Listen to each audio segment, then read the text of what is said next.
Christine Banfield. Before chaos erupted in the Banfield household on February 24, 2023, the day had begun quietly. But that calm shattered with the sound of shouting from an upstairs bedroom, followed by gunfire. When officers arrived, the scene they encountered raised more questions than answers. 2 bodies, a knife, and a story that didn't quite add up. What really unfolded in that house? How did events escalate to such a deadly breaking point? As investigators looked closer, they unearthed startling revelations that transformed the case into one of betrayal, conspiracy, and cold-blooded murder. Back in February 2003, 18-year-old Christine enrolled at Quinnipiac University in Connecticut to study nursing. During her first year there, she met Brendan Robert Banfield, and soon the two began dating. Christine completed her degree in 2007, and by February 2008, their lives had taken a new turn. Brendan proposed to Christine, and after nearly 2 years of engagement, they tied the knot on June 12, 2010. Christine was a dedicated nurse who poured herself into her work, often enduring demanding 16-hour night shifts. Despite her tough schedule, she took pride in her career and frequently shared glimpses of her fitness journey on social media. She worked out at a local gym, where Brendan occasionally joined her. Their friends noted how encouraging and supportive Brendan was, often complimenting Christine's progress and cheering her on. In one post, Christine expressed how much it meant to her when Brendan noticed the positive changes from her new routine, saying his motivation made her feel truly seen and appreciated.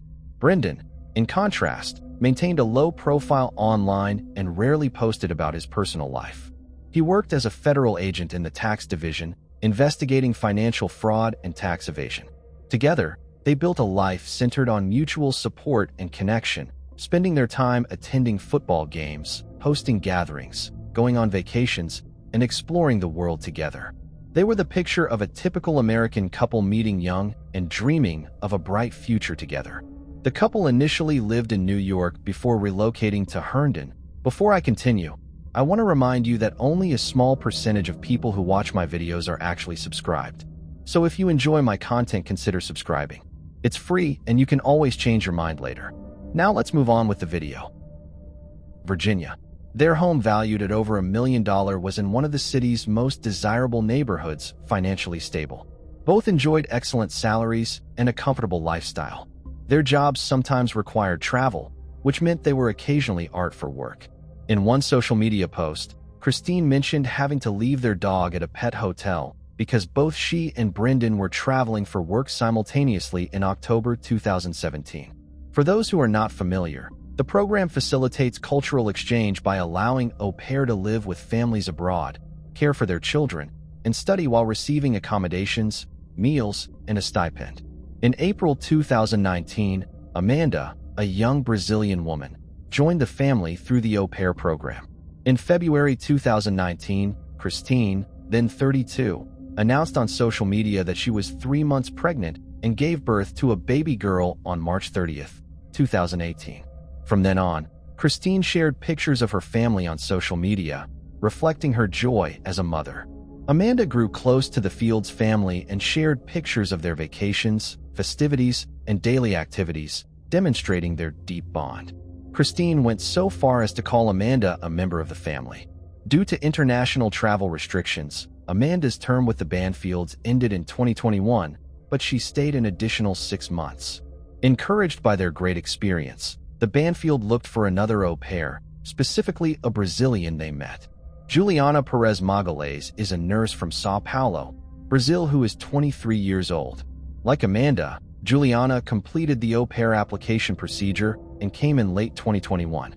Juliana got along well with the family, though they weren't as close as Amanda had been.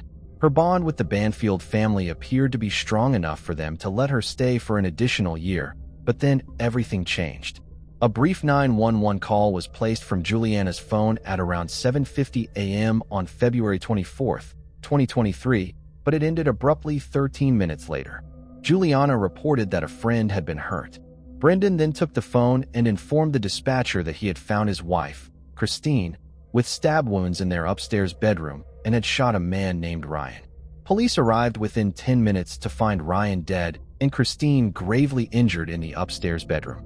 Fortunately, The couple's 4-year-old daughter was unharmed, but Christine succumbed to her injuries and died soon after arriving at the hospital. Brendan was also admitted to the hospital because of a leg injury. According to the police's first investigation, the deceased man discovered at the scene was 38-year-old Joseph Ryan.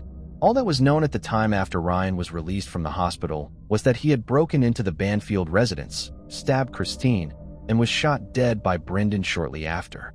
Brendan declined to discuss what had happened with the investigator or the media.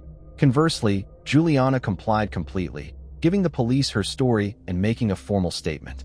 Juliana stated that she had arrived at the Banfield property for work the morning of the event, saw Joseph Ryan forcibly enter the house, became alarmed, and called Brendan, who wasn't there, to request assistance. According to reports, Brendan told her to remain composed and promised to arrive in a few minutes. According to Juliana, she waited outside the house until Brendan arrived. When he did, the two of them entered and discovered Christine seriously hurt. They also encountered Joseph Ryan, who was still inside. According to Juliana, a physical altercation broke out between Brendan and Ryan, during which Brendan was able to seize a firearm arm that was kept inside the house and shot Ryan several times, killing him.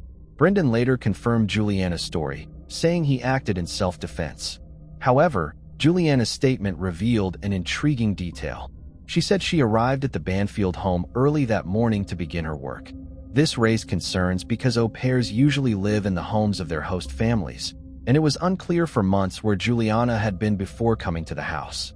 In the meantime, neighbors reported seeing Juliana at the Banfield residence on a regular basis, though it was unclear if she was still residing there. She was frequently spotted with the couple's daughter, which sparked rumors that she might still be working as her nanny by August. The police chose to keep the investigation's results private. After more than 7 months of investigation, law enforcement put together crucial evidence and forensic data to shed light on the case. Based on Juliana's own statements to her family in Brazil, the police concluded that Joseph Ryan had killed Christine because of a disagreement, because the two had allegedly been in a relationship. However, on October 19, 2023, the case took a shocking turn. Juliana had posted on social media that she was looking for a nanny position in the area because operations are not allowed to seek additional employment while participating in the program. Juliana was caught off guard when she was arrested because the police accused her of second-degree murder, claiming that she, not Brendan, had fired the fatal shots at Joseph Ryan. Investigators also found that Brendan had not been home when the shooting occurred, which contradicted their previous claims. After that, Juliana was taken to the Fairfax County Detention Center. At first, the public supported Juliana, calling her a hero who defended the family who had taken her into their home. Many also felt sorry for Brendan, thinking he had lied to protect Juliana, knowing that her temporary visa status could jeopardize her future in the country. However, police later disclosed that there were no signs of forced entry at the Banfield residence, indicating that Joseph Ryan may have been led involuntarily, possibly by Christine herself. It was also questioned whether Juliana had known Joseph Ryan before the incident. Public opinion was drastically altered by these revelations, and as theories spread online, people started to question Juliana's account of what happened. Most well-liked speculation grew that a divorce would have forced Brendan to divide his assets with Christine, so he and Juliana allegedly staged an attack using Joseph Ryan as a scapegoat. Another theory suggested that Brendan and Juliana had been traveling together on the day of the incident and returned home to find Christine and Joseph confronting them. It was thought that Christine had engaged Joseph as a private investigator to verify her suspicions of an affair. A violent altercation followed, which led to the deaths of both Christine and Joseph. According to a third theory, Brendan killed Christine and Joseph in a fit of wrath after realizing they were romantically involved. During her first court appearance, Juliana testified that on the morning of the incident, Christine had given her and her 4-year-old daughter tickets to the zoo so that Juliana could have some alone time. Juliana, who was loyal to Brendan, allegedly covered for him, and the two later started dating. After meeting Joseph Ryan on a dating service, Christine had intended to meet him. When Juliana went back inside to get the child's lunch since she had forgotten it, she discovered a strange automobile parked in the driveway and a man who would later be recognized as Joseph Ryan coming inside an alarm. When Juliana contacted Brendan, He told her to wait outside until he got there. When he did, they went inside together. While Brendan got his gun and got ready to face the situation, Juliana escorted the Banfield family's small girl to the basement for safety after admitting to making the first 911 call, but abruptly hanging up because she wasn't sure what to say. They hurried to the upstairs bedroom after hearing noises there and discovered Joseph Ryan standing over Christine, who was lying nude on the bed with a knife in his hand while still clothed. Brendan demands that Joseph down his gun, but Joseph threatens to hurt Christine if Brendan doesn't do so. What followed was a terrible and confusing sequence of events.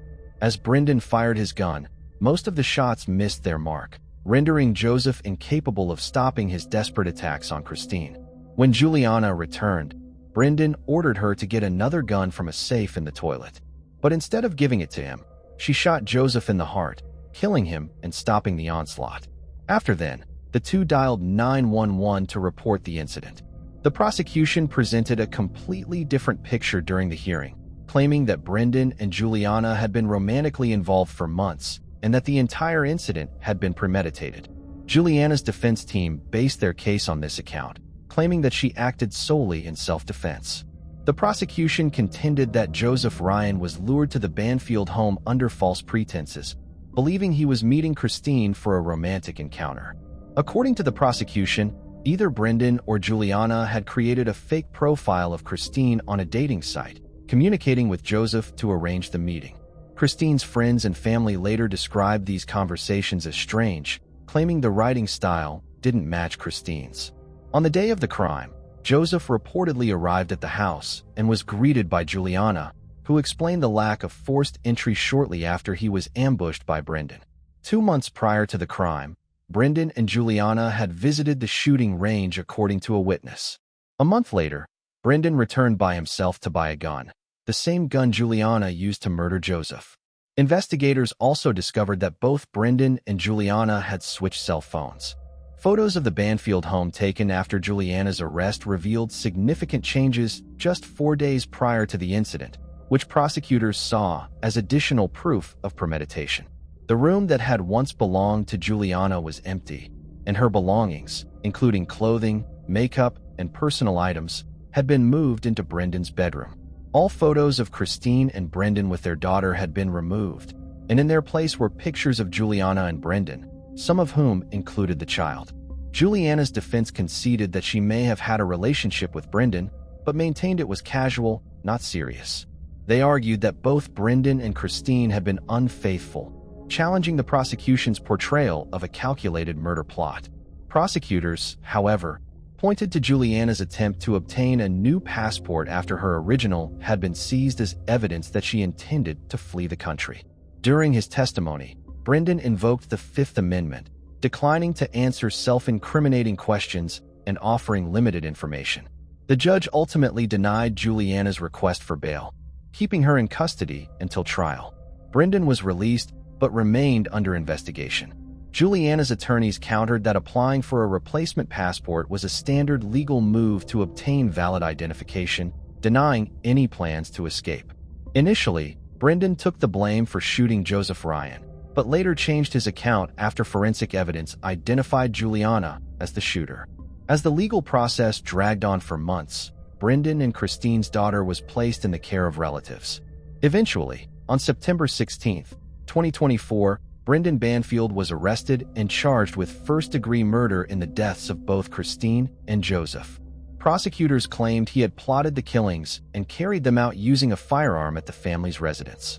While the authorities did not disclose specific evidence linking Brendan to the murders, they revealed that he and Juliana had planned a trip to Brazil just days before his arrest.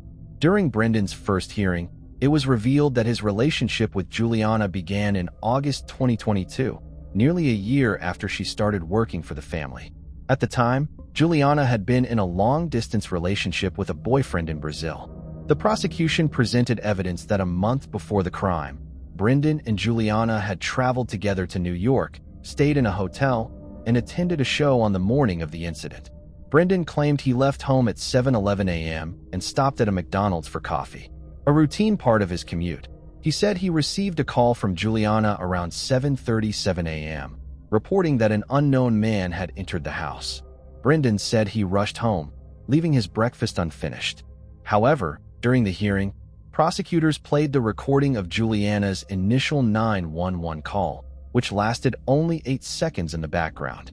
Joseph Ryan could be heard groaning in pain before the call abruptly ended. When questioned about this, Brendan stated that the reason the call was dropped was because they couldn't find the phone after it fell.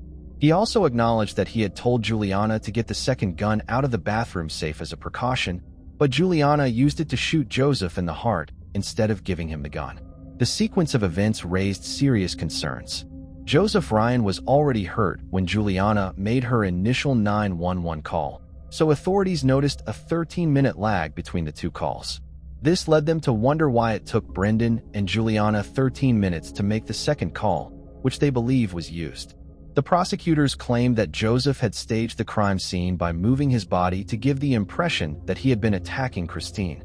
Investigators discovered that the knife was actually that of Joseph Ryan, who had brought it in a backpack during conversations with the person he believed to be Christine.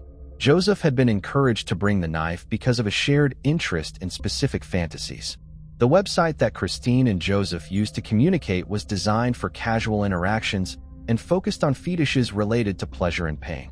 Authorities claimed that this information conveniently gave Brendan and Juliana a prop to frame the scene, and paramedics who responded to the incident noticed a number of discrepancies. The bodies of Joseph and Christine both seemed to have been shifted and repositioned. Additionally, while paramedics worked to save Christine, Brendan reportedly showed little concern for her condition, repeatedly asking whether Joseph was still alive. Authorities believe this indicated Brendan's fear that Joseph might survive and reveal the truth about what happened. Joseph's arms were crossed and stained with Christine's blood in a way that would not have been possible given the fatal shot he received to the chest. The notion of staging was further reinforced by blood spatter research, and forensic investigators' final reports dated August 2023 verified that both Christine and Joseph had been relocated following their fatal injuries. The sequence of events leading up to the crime was pieced together using this evidence, witness accounts, and text messages. Before the incident, Joseph had confided in a friend about his communications with Christine. He mentioned that she claimed her marriage was open and that both she and her husband pursued relationships with others based on their online conversations. Joseph shared explicit details, including photos of the items to bring to their encounter, a knife, cuffs, and belts. He also, plans to cut Christine's pajamas with the knife, which matched the discovery of a torn pajama set in the bedroom. However, police found that Joseph had never spoken with Christine over the phone or through video chat. This detail became critical to the case. Authorities suspected that the person behind the profile was either Brendan or Juliana. If Joseph had spoken to Juliana, her distinct Brazilian accent would have raised suspicions, yet none of Joseph's friends mentioned him. Bringing up such a detail, investigators speculated that Brendan might have fabricated a backstory to explain any discrepancies, such as claiming Christine had lived in Brazil for a time, accounting for the accent. In their police interviews, Joseph's friends characterized him as a calm person and said they couldn't believe he could have hurt Christine. They thought he had been coerced into the circumstance that ultimately resulted in his death between Brendan's arrest and Juliana's arrest on October 19, 2023. The two remained in regular contact on September 16, 2024. And in a recorded conversation, Juliana asked Brendan, "I hope you're not staying with me just because you're afraid I'll turn on you." Brendan told her to keep quiet. But this exchange, along with other pieces of evidence, increased suspicion that they were involved in the crime. By late October 2024, Juliana accepted a plea deal to avoid a full trial, entering a guilty plea to involuntary manslaughter and agreeing to testify against Brendan at his February 2025 trial. According to the prosecution, Juliana's confession and the result of Brendan's case would have a significant impact on her sentence. Juliana disclosed how Brendan orchestrated the whole scheme. In August 2022, almost a year after Juliana began working for the family, they fell in love. By the fall of 2023, Brendan had declared his intention to get rid of Christine and had started planning the crime by creating a false profile on an adult dating site that catered to fetish-based desires. Over time, Brendan tricked Joseph Ryan into setting up a meeting at the Banfield residence by pretending to be Christine and telling him to bring certain objects such as a knife to make the arrangement seem more authentic. Brendan, posing as Christine, urged Juliana to make a voice call to Joseph on Telegram. On the day of the incident, Brendan stayed close by after leaving the house pretending to go to work, telling Juliana to manage Joseph's arrival and to play along with the deception. Juliana admitted that she was hesitant to participate, but eventually cooperated. Juliana acknowledged that she felt scared and confined, but she claimed that Brendan's dominance over her gave her little choice. Juliana made the calls as directed and followed the plan, but Brendan had switched off Christine's phone and concealed it in a kitchen drawer before he left that morning, so it went straight to voicemail.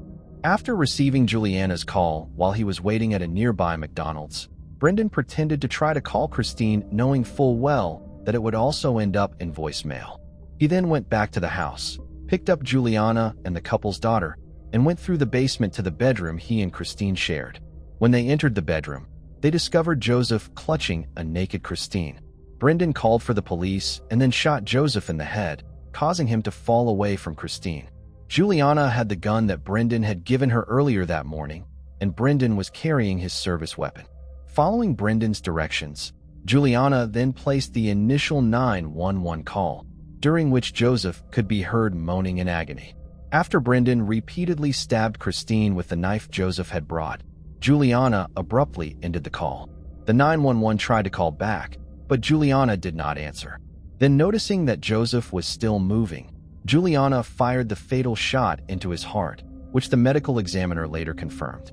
The events that followed became the focus of intense public scrutiny after Brendan staged the crime scene by bringing Christine and Joseph's bodies closer together to give the impression that Joseph had attacked Christine. Once the scene was staged, Brendan instructed Juliana to call 911 again, claiming that an intruder had broken into the Banfield residence and attacked Christine. When emergency responders arrived, Brendan rode with Christine to the hospital, while Juliana went to the police station, taking the couple's daughter with her. Her later confession revealed the truth, that she and Brendan had carefully plotted Christine's murder in hopes of starting a new life together. Following Brendan's arrest, Joseph Ryan's mother shared a heart-wrenching message on social media, expressing the unbearable pain of losing her only son. Brendan's trial is scheduled for February 2025, with Juliana's sentencing to follow soon after. She described the grief as almost unendurable, adding that her only source of strength is her belief that justice will prevail. Both Brendan and Christine's families have expressed deep sorrow and disbelief over the events. Although details surrounding Joseph Ryan's funeral remain private, the families continue to grapple with the trauma as the nation watches the case unfold. Christine was laid to rest at Queen of All Saints Cemetery in Suffolk County, New York. Meanwhile, the couple's 6-year-old daughter is reportedly under the care of close family members. Moving on to the next case. Domacia Alvarez. Domacia Alvarez, 38, was discovered stabbed multiple times in the office of her family's auto repair shop on B Street in West Houston on April 24, 2009. She died at the scene from her injuries. The Houston Police Department collected DNA evidence, but lacked any other leads, causing the case to go cold. In February 2021, the police department's cold case unit reviewed the evidence as part of a larger case review initiative. Through DNA analysis, they identified Jorge Trevino Cardenas and uncovered additional information linking him to the crime. 50-year-old Cardenas was formally charged with Domacia's murder on January 26, 2023. Authorities noted that he is currently serving time for an unrelated offense. They did not disclose a possible motive or whether Domacia and Cardenas were acquainted. Anyone with further information is encouraged to contact the Houston Police Department at 713-308-3600 or Crime Stoppers at 713-222. Tips. Moving on to the next case. Jenny Ballard. Great wealth is often accompanied by equally serious challenges, many of which are unforeseen. It can draw in secret enemies, jealous observers, ill-intentioned individuals, and those who feign friendship in hopes of benefiting. Yet, the most dangerous threat frequently comes from someone familiar, someone no one would ever suspect. This unsettling truth came to light in February, when the gruesome murder of successful entrepreneur Jenny Ballard stunned the tight-knit community of Little Rock, Arkansas. The respected and affluent 58-year-old woman was discovered dead in her own home, and the shocking nature of the crime left the town reeling in disbelief and fear. Jenny had been brutally assaulted, and the attack seemed to stem from deeply personal reasons. At first, no one could fathom who might commit such a heinous act. Born Jenny Lillian Ballard, née Connor, on August 11, 1945, in the small town of Bald Knob, White County, Arkansas, she was the youngest of 3 children in the household of Raynard and Barbara Connor. She grew up with her 2 older brothers, Neil and Daniel. The Connor family lived modestly but enjoyed a solid reputation in their community. Jenny's parents worked diligently to provide their children with quality education and the chance to pursue meaningful opportunities. From an early age, Jenny displayed a strong sense of independence, ambition, and a clear determination to build a successful future. Despite her driven nature, she remained warm, approachable, and genuinely kind. She received a top-tier education, first attending a prestigious college and later continuing her studies at a state university. Not long after completing her education, she met Lester Kenneth Ballard, a man 11 years her senior. Their age gap didn't hinder the bond they formed, and the couple married in 1973. 2 years into their marriage, they welcomed their first child, a son named Brian. 4 years later, their daughter Leslie was born. The Ballards were often seen as a model family, prosperous, loving, and close-knit. Jenny and Lester shared a strong emotional connection, raised their children together, and successfully grew a flourishing business, a printing company called Ballard's Printing Incorporated. They later relocated to the serene town of Little Rock, where they also launched an engineering and architectural firm. The Ballards were one of the most prominent and respected families in town, successful, wealthy, and seemingly untouched by hardship. However, in 1994, their oldest son Brian, then a student at a prestigious university, was diagnosed with an aggressive form of cancer.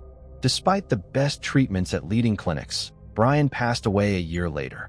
At the time, Leslie, the younger of the Ballards' 2 children, was still in school.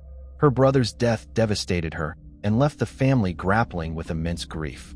Jenny and Lester channeled all their love and attention into their daughter, doting on her and trying to shield her from further pain. Leslie excelled in school, was well-behaved, and never caused any trouble.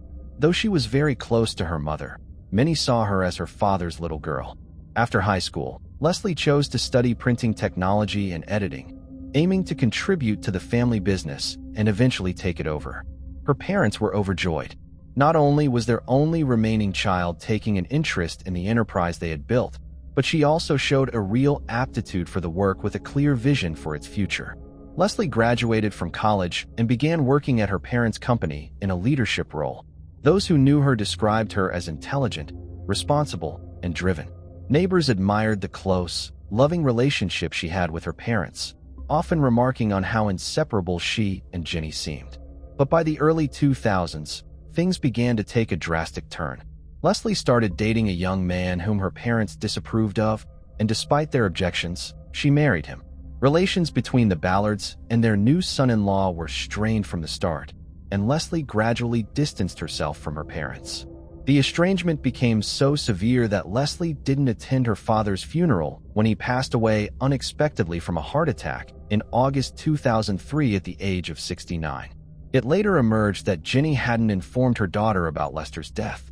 No one could understand the sudden breakdown in the once close bond between mother and daughter. The two, who had once been inseparable, now seemed like strangers. Law enforcement quickly responded to the scene at the Ballard residence, dispatching multiple patrol units to investigate. What they discovered inside the home stunned even the most seasoned investigators. The living room was a gruesome sight, with blood spattered across the floor, walls, furniture, curtains, and even the ceiling. Jenny's body showed clear signs of an extremely violent attack. Someone had repeatedly stabbed her with a large knife, continuing the assault even after she had succumbed to her injuries. The house appeared to have been left in slight disarray. A jewelry box had been broken into with several valuable items missing, and a small amount of cash had disappeared from a damaged safe. At first glance, it looked like a burglary gone wrong, possibly a confrontation between the homeowner and an intruder who had been caught in the act. Closer examination, however, told a much darker story. Defensive wounds on Jenny's hands suggested she had fought desperately for her life, though the struggle was hopelessly one-sided. The official cause of death was determined to be severe blood loss resulting from numerous stab wounds, over 70 in total. The most horrifying detail, however, was the deep cut across her throat, inflicted with devastating precision. From the outset, experienced investigators doubted the burglary narrative. The damage to the safe seemed staged, as though someone had deliberately tried to make it appear as if forced open, despite the fact that the person who accessed it evidently knew the combination. Furthermore, the ferocity of the attack clearly indicated a personal motive. This wasn't a random act of aggression. It was deliberate, brutal, and deeply emotional. The assailant hadn't simply committed a crime. They had carried it out with chilling rage, leaving no chance for Jenny to escape.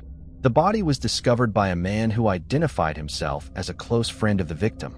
This man was Mickey Holloway, a seasoned detective who had spent years working in the homicide division of the Little Rock Police Department. As is standard protocol, investigators first questioned and scrutinized the individual who reported the crime and was present at the scene. Given Mickey Holloway's extensive background investigating serious crimes, investigators were well aware that he would know how to cover his tracks and deflect suspicion.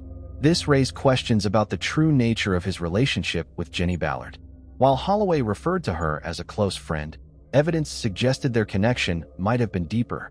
Mickey had a spare set of keys to Jenny's home, and several personal items of his, including a toothbrush and razor, were found inside, indicating he may have spent nights there. Mickey soon admitted that he and Jenny were more than just friends. They were in frequent contact, and when he was unable to reach her all day on September 12th, his concern grew. By morning, he decided to visit her home to make sure she was okay. He entered through the garage door, where he noticed a key still in the lock. The working theory at the time was that Jenny had returned home, unlocked the door, and left the key in place before hearing a noise inside. Rushing in to investigate, she may have confronted an intruder. A struggle ensued, and the situation escalated to a deadly conclusion. However, inconsistencies in this scenario raised doubts. Only a small portion of the valuables in the house had been taken. High-end designer jewelry and cash were left out in the open, untouched, while drawers had been ransacked as if someone were searching for something specific. The safe, though damaged, had not been completely emptied, further suggesting the intruder wasn't looking for money.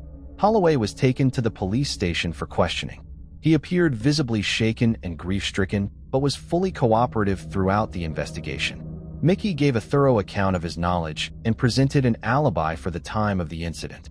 After investigators confirmed his statements, he was cleared as a suspect and released.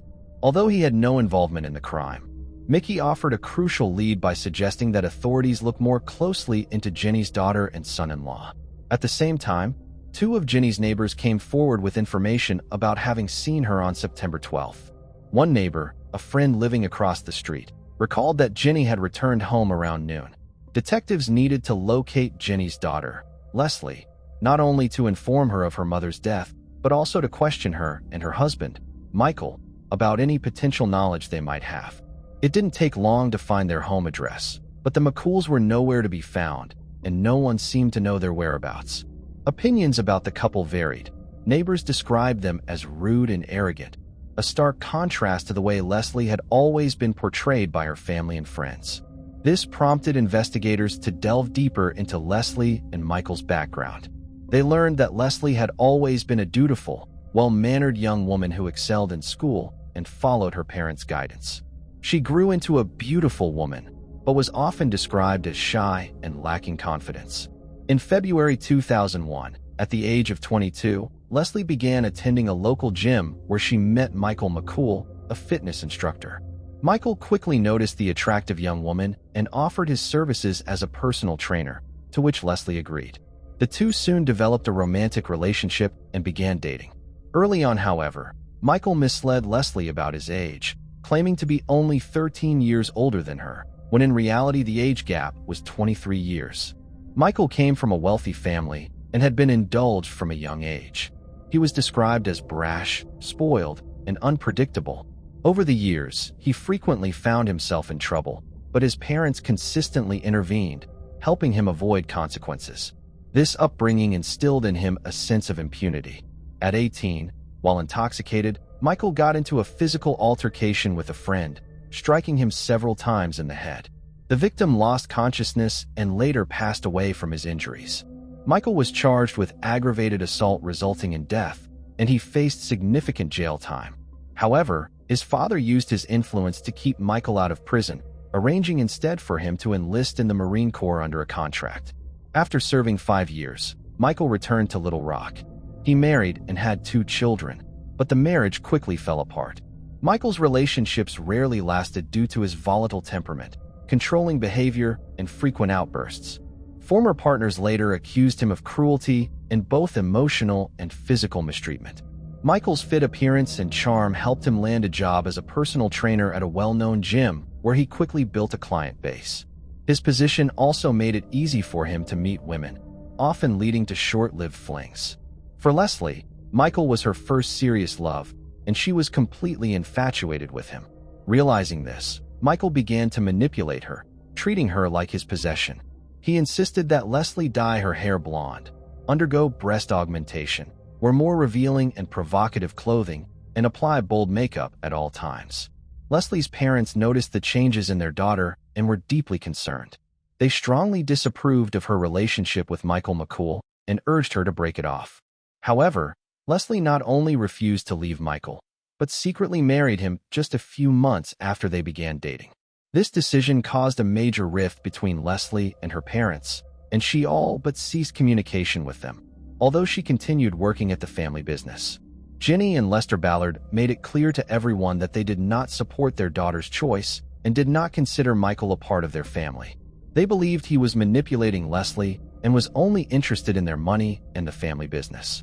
The Ballards even revised their will, adding conditions that required Leslie to divorce Michael and sever all ties with him before she could inherit anything.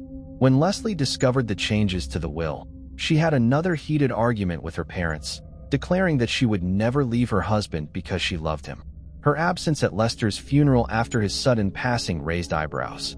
While many were aware of the tension within the family, it seemed incomprehensible that Leslie would fail to pay her respects to her father.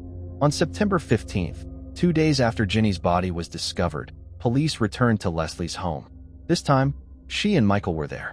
They arrived in a car that had been a gift from her parents and seemed genuinely surprised by the officer's visit. When the couple was informed of Ginny's death, Leslie had an emotional outburst. She screamed, cried, and appeared on the verge of fainting. However, seasoned detectives noted that her reaction seemed overly dramatic, almost rehearsed. Leslie quickly regained her composure and agreed to accompany the officers to the station for questioning. Once there, her demeanor shifted entirely. She now appeared calm and detached. She told investigators that she and her husband had been out of town for the past 4 days, visiting Michael's parents in Hot Springs near Lake Hamilton in Garland County, Arkansas. Leslie claimed she had never been in serious conflict with her parents, saying that while her parents initially disapproved of Michael, they eventually accepted her decision to marry him. When asked about the revised will, which excluded both her and Michael from any claim to the family business or estate, she hesitated before responding. She stated that it didn't matter much because she and her husband were financially stable and capable of providing for themselves. When the topic shifted to her father's death, Leslie's tone grew somber. She explained that she had missed the funeral simply because she didn't know about it, suggesting that her mother had chosen not to inform her. Leslie then directed investigators' attention to her mother's new companion, hinting that he had suspiciously stepped into Ginny's life soon after Lester's passing. According to Leslie, she only learned about her father's passing in mid-August after he had already been buried. Shocked and hurt, she immediately went to her family home to confront her mother about why she hadn't been informed. When Leslie arrived, she was startled to find Mickey Holloway sitting in her father's chair, wearing a robe and holding a mug of tea. His belongings were scattered throughout the house, while her mother had seemingly discarded her father's possessions. Leslie grew suspicious of her mother's new partner, believing he had ulterior motives and might even have been involved in Ginny's death. Unaware that Holloway had already been ruled out as a suspect, Leslie tried to shift the blame onto him. However, detectives felt that she wasn't being entirely truthful and suspected she was hiding something. Leslie and Michael were interviewed separately in different interrogation rooms. Initially, their stories aligned. Michael, with his criminal history and apparent interest in benefiting from the Ballard's wealth, quickly became the prime suspect. In contrast, Leslie was described by family and neighbors as a compliant, soft-spoken woman who had always followed her parents' guidance. During his questioning, Michael appeared calm and confident. With no direct evidence against him, detectives decided to release him, suggesting he wait for Leslie in the corridor or his car. He chose to remain at the station, expecting Leslie to be released shortly as well. However, Leslie grew increasingly anxious during her interrogation. She contradicted herself, stumbled over details, and became visibly distraught. Around 2 a.m., after 6 hours of questioning, detectives pointed out yet another inconsistency in her story. Leslie took a deep breath and said she was ready to confess. Everyone assumed she would implicate Michael in the crime. Instead, Leslie shocked the room by saying, "I killed my mom." At first, investigators were skeptical, thinking she might be trying to protect her husband. But as Leslie recounted the events in detail, her story stunned everyone in the room. It all started when Leslie met Michael. Her parents were horrified by her choice and refused to accept him into their family. Hoping time would heal the rift, Leslie distanced herself from her parents, expecting reconciliation eventually. However, her parents became increasingly alarmed by the dramatic changes in her appearance and behavior, realizing Michael was manipulating her. Convinced he was only after their money and business, the Ballards rewrote their will, cutting Leslie and Michael out entirely unless the couple divorced. When her parents told Leslie about the revised will, she was devastated. Feeling betrayed, she cut off contact, no longer visiting or calling. In August 2003, when Lester passed away suddenly, Ginny chose not to tell her daughter, aiming to punish her for her defiance. The decision deeply hurt Leslie. To make matters worse, Leslie later discovered that just 2 weeks after her father's death, her mother had begun seeing someone new. This ignited an intense resentment toward Ginny.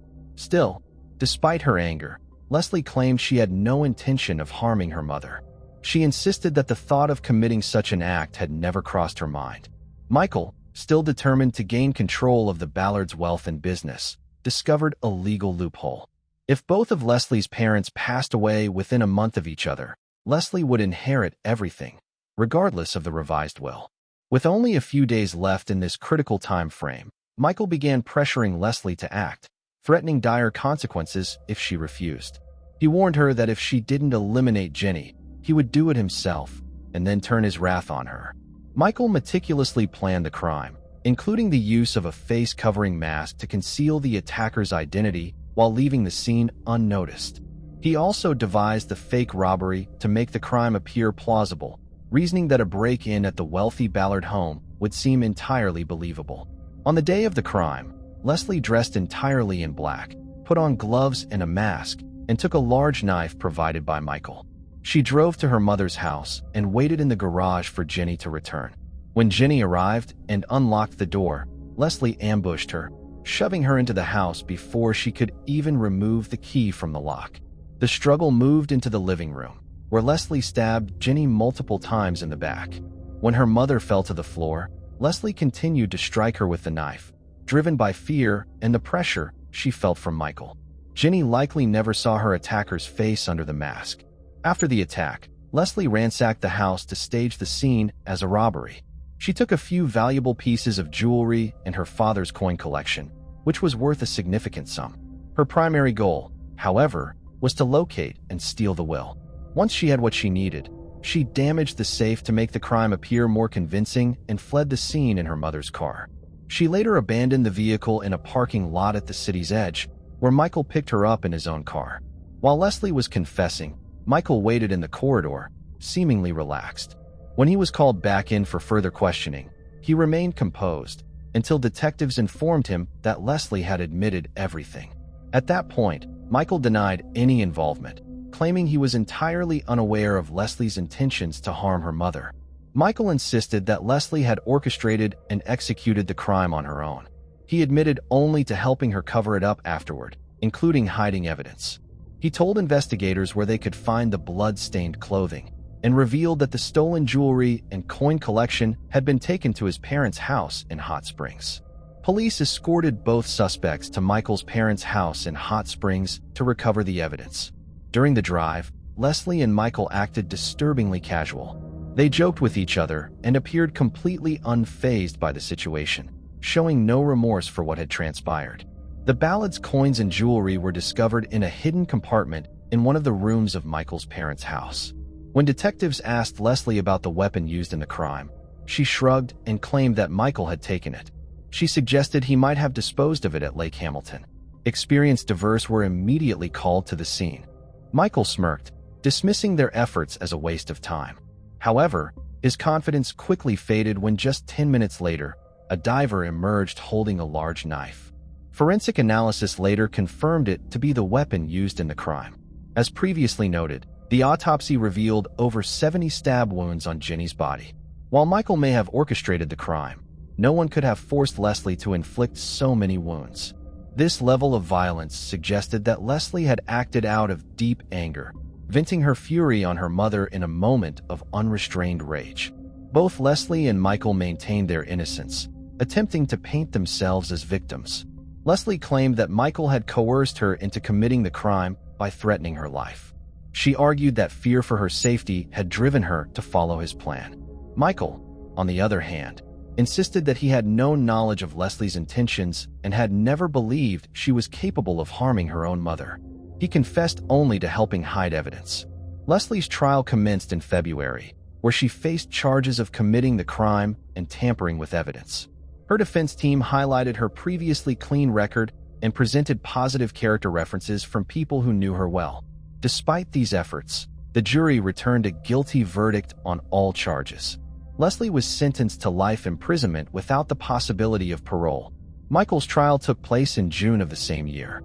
His attorneys contended that he was unaware of Leslie's intentions and did not take part in the crime itself. Nevertheless, the jury found him guilty of being an accomplice and of attempting to destroy evidence. Michael received a 40-year sentence for his involvement in the crime and an additional 20 years for evidence tampering, totaling 60 years without the possibility of parole, effectively a life sentence. Moving on to the next case. Jim Sullivan. James Anthony Jim Sullivan was born on August 13, 1940, in Nebraska and grew up in San Diego, California. A gifted athlete in high school, Jim developed a passion for music after discovering local blues bands. He soon picked up the guitar and joined a local rock group called the Survivors. In 1968, at the age of 28, he relocated to Los Angeles with his wife, Barbara, and their son. Barbara found work at Capitol Records, while Jim continued writing songs and performing at clubs around the city. He gained a following at a Malibu venue called The Raft, where he befriended several well-known Hollywood personalities, including Lee Majors and Harry Dean Stanton. In 1969, Jim landed a small part as an extra in the film Easy Rider and also performed his music on television. With financial support from friends, he recorded his debut album that year, working with top-tier session musicians such as drummer Earl Palmer, a pioneering figure in rock and roll. Despite this high-caliber collaboration, Capitol Records declined to sign him. Barbara's boss, John Rankin, recalled trying to get Capitol to take notice of the up-and-coming folk musician, but noted that executives weren't interested. Still, he added, "I believed in Jim." Meanwhile, actor Al Dobbs, who'd become a close friend of Jim's, decided to create a small record label on which to release Jim's debut album. Recalling the first time he heard the father of one playing at the Raft, he stated, "I think a lot of us were searching, trying to find what we could put in our minds. I'm not sure Jim was searching. I think Jim was trying to get what he had inside out of him." The album, titled UFO, was released in 1969, blending genres like folk, rock, and country, but was drowned out by enormous events such as the moon landing and the launch of the Beatles' album Abbey Road. Friends of Jim's noted that they had little money to try and promote UFO, though it was reissued by Century City Records a year later. Jim continued to play in clubs, unable to find a strong fan base beyond those who knew him. He created a second album in 1972 released by Playboy Records, but again, he garnered little success. The label eventually folded, with journalists noting that Playboy's marketing savvy didn't extend to music. Despite his local success, Jim took his commercial failure hard. His marriage began to crumble, and he began to rely heavily on alcohol. His son, Chris, told the New York Times in 2019, "The Playboy record marked the dissolution of our family." Chris also noted that his father resented the idea of returning to ordinary work, noting the idea that he might have to be square and go work for someone else was probably as repulsive to him as cutting off his hand. At age 35, Jim decided to visit Nashville, Tennessee, to try and strike up some interest there and revive his stalling career. On March 4, 1975, he left LA to drive alone to Nashville, but he never made it. His son recalled the day his father left. "I went up to him and said, 'Okay, we'll see you later.' And I shook his hand, and that was it. That was the last thing I said to the guy. Drive safe,' some inane thing like that." On March 5th, Jim checked in with his wife, assuring her that he was fine. In typewritten notes she'd made at the time, Barbara recalled that her conversation with her husband continued cryptically. She pressed him for details, and he told her, "You wouldn't believe if I told you." She then asked him if anything was wrong, and he replied, "Forget it. Just forget I said anything." Jim had told his family, "I'll call you from Nashville." But as days went by without any contact, concern grew. His loved ones began reaching out to police and local hospitals in hopes of finding the 35-year-old musician. One police officer reportedly told Barbara's sister that Jim wasn't in jail, adding bluntly, "But if you ask me, that's where he belongs." During his journey, about 15 hours in, Jim had been stopped by highway patrol officers who suspected him of driving under the influence after observing him swerving on the road. Although he passed the sobriety test, the officers attributed his behavior to fatigue, and he was directed to check in at the La Mesa Hotel in Santa Rosa, New Mexico. However, authorities later found that the motel bed had never been used and the room key had been left behind. It was also discovered that Jim had bought vodka from a nearby store. On March 8th, his car, a Volkswagen Beetle, was found abandoned on a remote ranch located 24 miles outside of town. Inside the vehicle were his guitar, clothing, cash, and a box of unsold records, all untouched. His friend, Al Dobbs, recalled, "When I heard that, I knew he wasn't coming back. No matter what, Jim would never have left his guitar." A retired reporter for a local Santa Rosa newspaper named The Communicator recalled that the investigation to Jim's disappearance was extensive, noting there was no avenue left unturned and no trace of him found. Investigators were unable to locate Jim, leaving two of his brothers to conduct their own investigation. They similarly were unable to find any sign of him. Another local, Donald Senna, claimed, "I always thought there was something strange about how that went down, why they didn't investigate it more." Donald's father, Pete, worked on a ranch near where the Volkswagen was recovered. Pete was possibly the last person to interact with Jim before he vanished when he asked the 35-year-old if he needed a lift one night. Jim declined. Over the years, numerous theories have emerged in an attempt to explain Jim's bizarre disappearance: that he became lost and disoriented, that he took his own life, that he'd been murdered by the mafia, or that he'd been abducted by aliens in the New Mexico desert. Conspiracy theories were rife when the family who owned the ranch he disappeared from moved to Hawaii shortly after he went missing. Adding more fuel to the fire was the sudden retirement of the local sheriff. A decomposed body eventually turned up in a remote area near where Jim was last seen alive, but it was not his. In 2010, indie record label Light in the Attic Records reissued Jim's 1969 album UFO, which obtained a cult following in the years after his disappearance. The label also attempted to find out what became of Jim Sullivan. Matt Sullivan, the founder of a project and unrelated to Jim, spoke in 2010 with a gas station attendant who told police that Jim had asked for directions back to Los Angeles. Meanwhile, friends expressed doubt that Jim, a father, was suicidal. Rather, they believed he was simply facing a difficult time. The reasons behind his drive to the remote ranch where his car was found, or why he declined a ride offered by Donald Senna's father, remain unclear. In 2019, Al Dobbs told the New York Times that he suspected Jim had stumbled into something or someone that was unforgiving. Something happened. Jim's son echoed similar thoughts, suggesting, "I think he got on the wrong side of someone out there, and was probably murdered or buried. He was stopped by the police out there, and law enforcement has a way of making people disappear. However, he also acknowledged a less conspiratorial possibility, saying, maybe he just took a long walk. Maybe the grind of trying to make it in an industry he loved so much and failed at, for lack of a better word, just got to him. Despite all these theories, Jim Sullivan's disappearance remains an unresolved mystery. Moving on to the next case. Angela May Meeker. Angela May Meeker was born on July 9, 1965. On July 7, 1979, 2 days before her 14th birthday, she went to the Tacoma Mall in Tacoma, Washington, to buy a birthday card for a friend. That evening, she was seen at a party, but she never returned home and has not been seen since. Angela had brown hair, hazel eyes, and a dark mole on the left side of her mouth. Her mother initially believed Angela had run away, as she had a history of leaving home and skipping school. As a result, she did not report Angela missing for 24 hours. The police also assumed Angela had run away. It wasn't until 2 years after her disappearance that she was officially listed as a missing person. Yes, you read that correctly. 2 years. Her mother now suspects that Angela may have hitchhiked the day she disappeared and could have been attacked by the person who picked her up. Her case remains unsolved. This is an image of what Angela might possibly look like today, at the age of 54. Moving on to the next case. Carl Denke. The nickname, the Cannibal of Ginbite, might not ring a bell, as Carl Denke's story has mostly faded into obscurity and is poorly documented over time. Even his birth date is uncertain, with most sources placing it on August 12, 1870, though some claim it could be as early as February 11, 1860. Very little is known about Carl's early life. He was born into a relatively affluent family of German farmers in what is now Ginbite, Poland.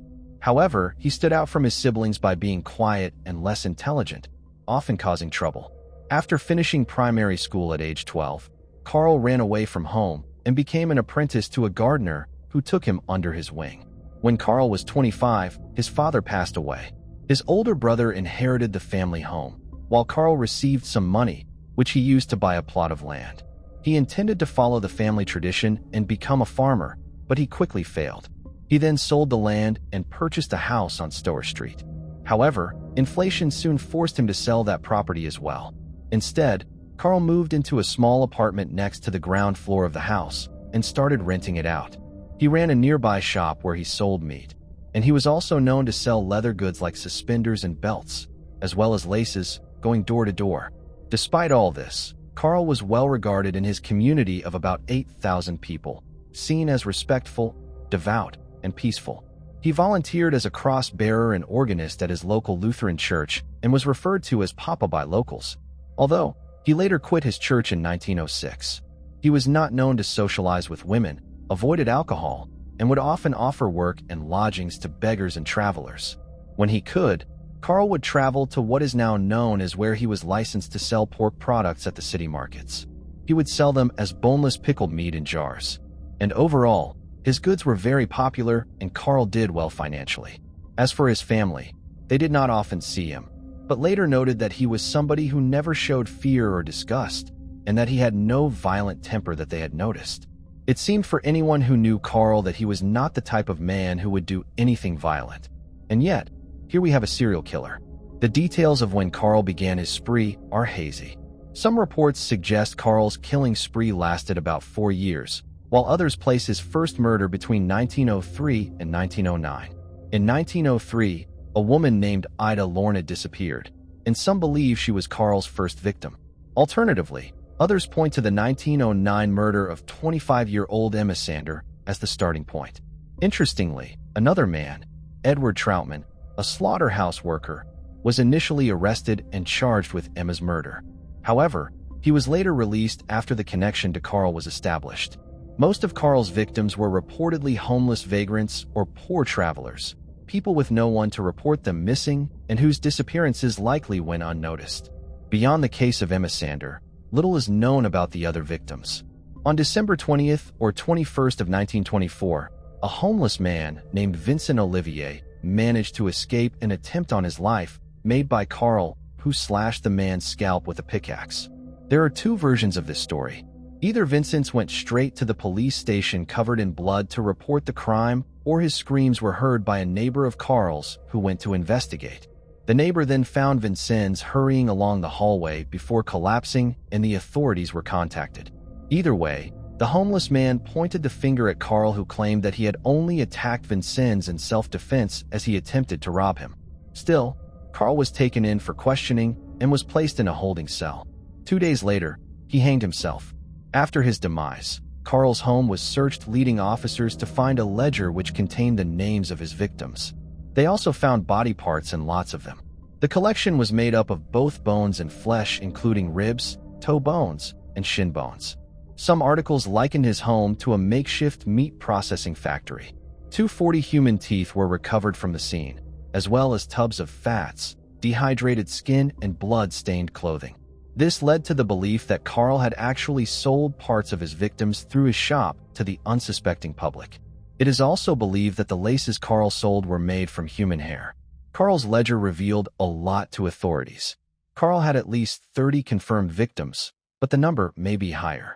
While his ledger listed 30 names, the quantity of body parts found in his home suggested there were at least 40 victims, possibly even more.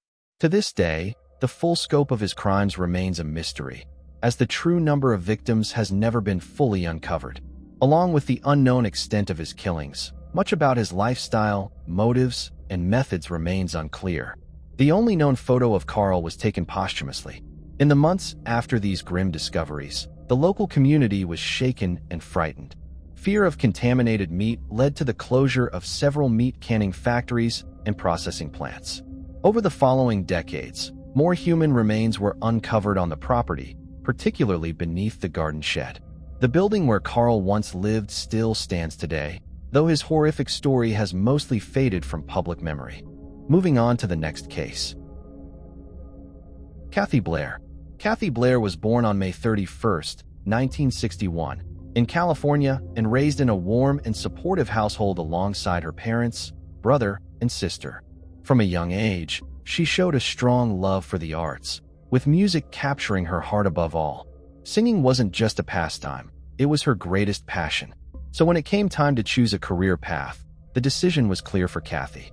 She moved to Austin to attend the University of Texas, where she studied vocal performance. After earning her degree, Kathy went on to become a music teacher and Christian choir director.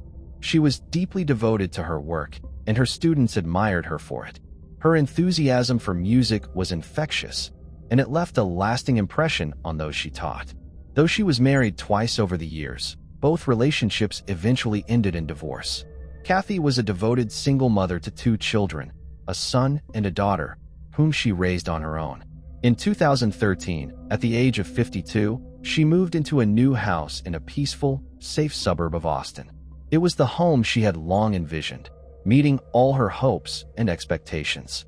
By that time, her children were adults living independently, while Kathy remained dedicated to her music career and continued leading her choir. In December 2014, her 23-year-old son Joe, who was serving in the military, returned home to spend a few weeks with her before his next deployment.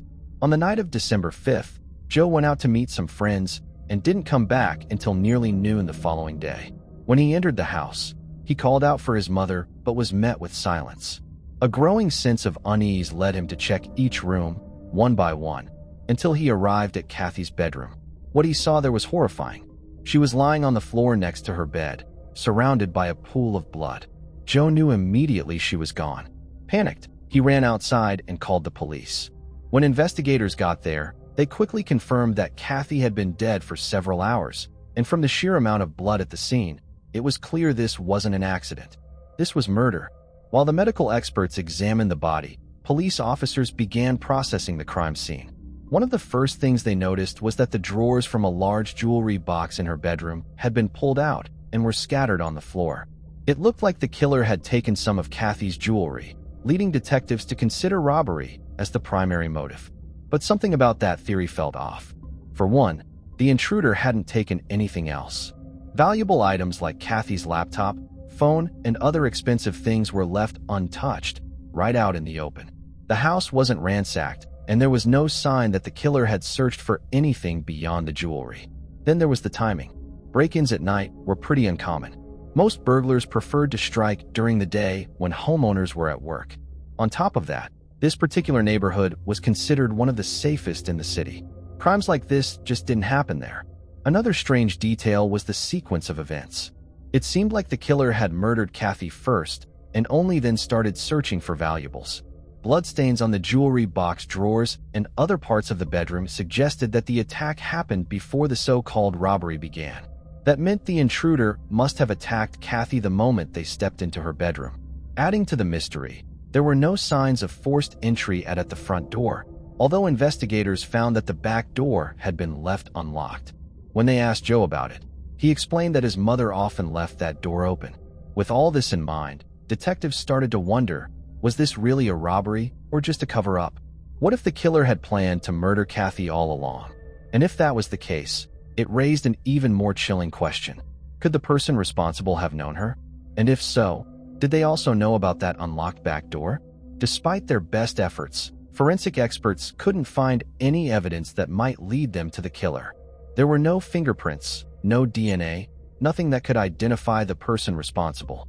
The only clue they managed to recover was a partial shoe print in Kathy's bedroom, left behind in her blood. The medical examiners determined that Kathy had died from multiple stab wounds and also showed signs of strangulation. However, there was no evidence of SA, which only reinforced detectives' suspicion that this wasn't a random crime. It seemed personal. With no physical evidence to go on, police shifted their focus to Kathy's inner circle, looking for anyone who might have had a reason to harm her. Naturally, they started with her son, since he theoretically had opportunity to commit the crime. But after checking his alibi, detectives quickly ruled him out. He had spent the entire night with friends, and his whereabouts were confirmed. Next, they spoke with Kathy's friends and co-workers, hoping to uncover any conflicts or grudges. But according to everyone they interviewed, Kathy had no enemies. She was well-liked, never got into fights, and devoted most of her time to the choir. Just when it seemed like they had hit a dead end, detectives came across a lead. Several of Kathy's close friends mentioned that she had frequently talked about her second ex-husband, the man she had divorced 4 years before the murder. According to Kathy, their breakup had been anything but smooth. Her ex-husband wouldn't leave her alone. He kept showing up, refusing to let go. At one point, she even told friends she was worried for her safety and asked them not to tell him where she had moved. Detectives tracked the man down and discovered he was living not far from Austin. When they went to speak with him, his reaction immediately raised red flags. The moment they mentioned Kathy's death, his first response was she shot? That struck them as odd. Why would he assume she had been shot rather than stabbed or killed some other way? When asked about his whereabouts that night, he claimed he had been staying in his RV for a short getaway. He even let detectives search it without a warrant, but despite their suspicions, they found nothing. No weapons, no blood, no signs that he had anything to do with the crime. Without any concrete evidence, they couldn't pin anything on him. He remained on their radar, but with no real leads, detectives had no choice but to keep looking for other suspects. A few days later, detectives received an unexpected call from one of Kathy's friends, who had something strange to share. She and a few others had organized a memorial service in Kathy's honor, and during the ceremony, a man they didn't recognize stood up to give a speech. From the very first words out of his mouth, something fell off. His tone, his mannerisms, everything about him made the guests uneasy. But the strangest part was that no one there knew who he was. These were Kathy's closest friends, yet not a single one of them had ever seen this man before. And as he spoke, it became clear that he hadn't actually known Kathy either. His words didn't match reality, almost as if he was making things up on the spot. Curious, detectives asked around, and one of Kathy's friends finally recognized him. He had seen the man before. He worked as a sales clerk at a local women's clothing store. Police tracked this person down and questioned him. The man admitted he had never met Kathy. He said he read about her murder in the news, felt sad, and decided to attend the memorial. His explanation was pretty weird, but there was no real evidence linking him to the crime. So, with nothing to hold him on, detectives had to move on, still searching for their killer. For several days, the case remained at a standstill until an unexpected twist changed everything. A man named Rob called the police, saying he had something they might want to see. According to his story, he had recently bought a new scope for his hunting rifle. This wasn't just any scope, it was equipped with a thermal imaging camera. Excited to test it out, he decided to take a walk in the early hours of December 6th, heading toward a wooded area near the edge of his neighborhood. As he walked, a car slowly drove past him before pulling over to the side of the road. A few seconds later, a man stepped out and headed down one of the nearby streets, disappearing into the night. At the time, Rob didn't think much of it. But later, when he saw the news about Kathy's murder, something clicked. The man he saw had been walking in the direction of her house. That's when he remembered his thermal camera had been recording the entire time. He went back and reviewed the footage, and there it was. The man, clearly visible, walking away from his car. Detectives were intrigued by the footage, but there was one major problem. It was recorded using thermal imaging, which meant it only captured the suspect's silhouette, so identifying him based on that alone would be nearly impossible. Still, the video provided some valuable clues. The man appeared to be tall, broad-shouldered, and had a distinct way of walking. And more importantly, the camera had also captured his car. Investigators hoped they could at least narrow down a list of possible vehicle models from the footage. They compared the man's height and build to their two main suspects, Kathy's ex-husband and the strange man from the memorial, but neither of them matched the silhouette in the recording. Their cars didn't match either. This only deepened detectives' doubts about both men's involvement, effectively bringing them back to square one. Over the next few days, they kept analyzing the footage, trying to extract any useful details, while also searching for new potential suspects. But despite their efforts, nothing substantial came from it. The case, once again, was at a frustrating standstill. Then, on December 15th, everything changed. That morning, police received a call from a caretaker who had gone to check on an elderly couple, Billy and Sydney Shelton. As she approached their house, she immediately noticed something was wrong. The front door was wide open, and there were clear signs of a forced entry near the lock. Stepping inside, she made her way to the bedroom, and what she saw was horrifying. The couple was lying in a pool of blood, their bodies motionless. Without hesitation, she called the police. Medical examiners later confirmed that both victims had suffered multiple stab wounds, just like Kathy. Meanwhile, detectives noticed a chilling detail. The drawers of their jewelry box had been pulled out and scattered around the room, with all the jewelry missing. But just like in Kathy's case, nothing else of value had been taken. Detectives couldn't ignore the striking similarities between this crime and Kathy's murder. From the very beginning, they considered the possibility that the same person was responsible. The victims lived just 15 minutes apart. Both attacks happened at night while the victims were sleeping, and in both cases, the killer emptied their jewelry boxes but took nothing else of value. From the beginning, investigators had believed Kathy's murder might have been personal, committed by someone she knew. But now, they had to reconsider everything. What if this wasn't about revenge or a personal grudge? What if the killer was choosing victims at random, based on some unknown pattern? Detectives looked for any connection between Kathy and the Sheltons, mutual friends, places they might have visited, anything that could link them. But there was nothing. Their lives had never crossed. That led to one chilling realization: they might be dealing with a serial killer. Now, this wasn't just about solving a murder, it was a race against time before he struck again. Police began re-interviewing everyone connected to the victims, hoping that someone would remember even the smallest detail that could lead them to the killer. They urged people to share anything, no matter how insignificant it might seem, and eventually, that approach paid off. One of Kathy's friends recalled a conversation they had a few months before her murder. Kathy had previously spoken about a troubling encounter with a handyman hired by her landlord to carry out repairs on the house. While she noted the work had been poorly done, what truly bothered her was the man's unsettling behavior. When detectives followed up, they reached out to the landlord, who provided the handyman's contact details. The man was identified as Timothy Parlance, a local resident. Investigators soon discovered that Timothy's brother was a regular attendee at the church frequented by the Shelton family, and Timothy himself had also been seen there on occasion.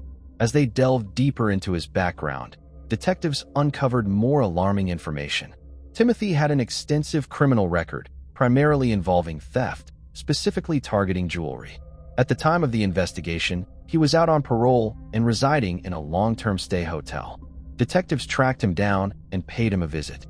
When approached, Timothy agreed to speak with them and answer their questions. But when they asked to come up to his room, he refused. Instead, he insisted on speaking with them outside, in the hotel parking lot.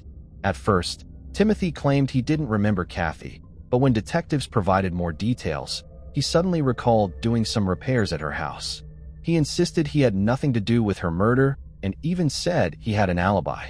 He had been working the night shift at a convenience store when Kathy was killed. As they spoke, detectives couldn't help but notice that Timothy didn't seem to match the silhouette from the thermal camera footage. He was significantly shorter than the man in the video, and his car didn't resemble the one seen that night.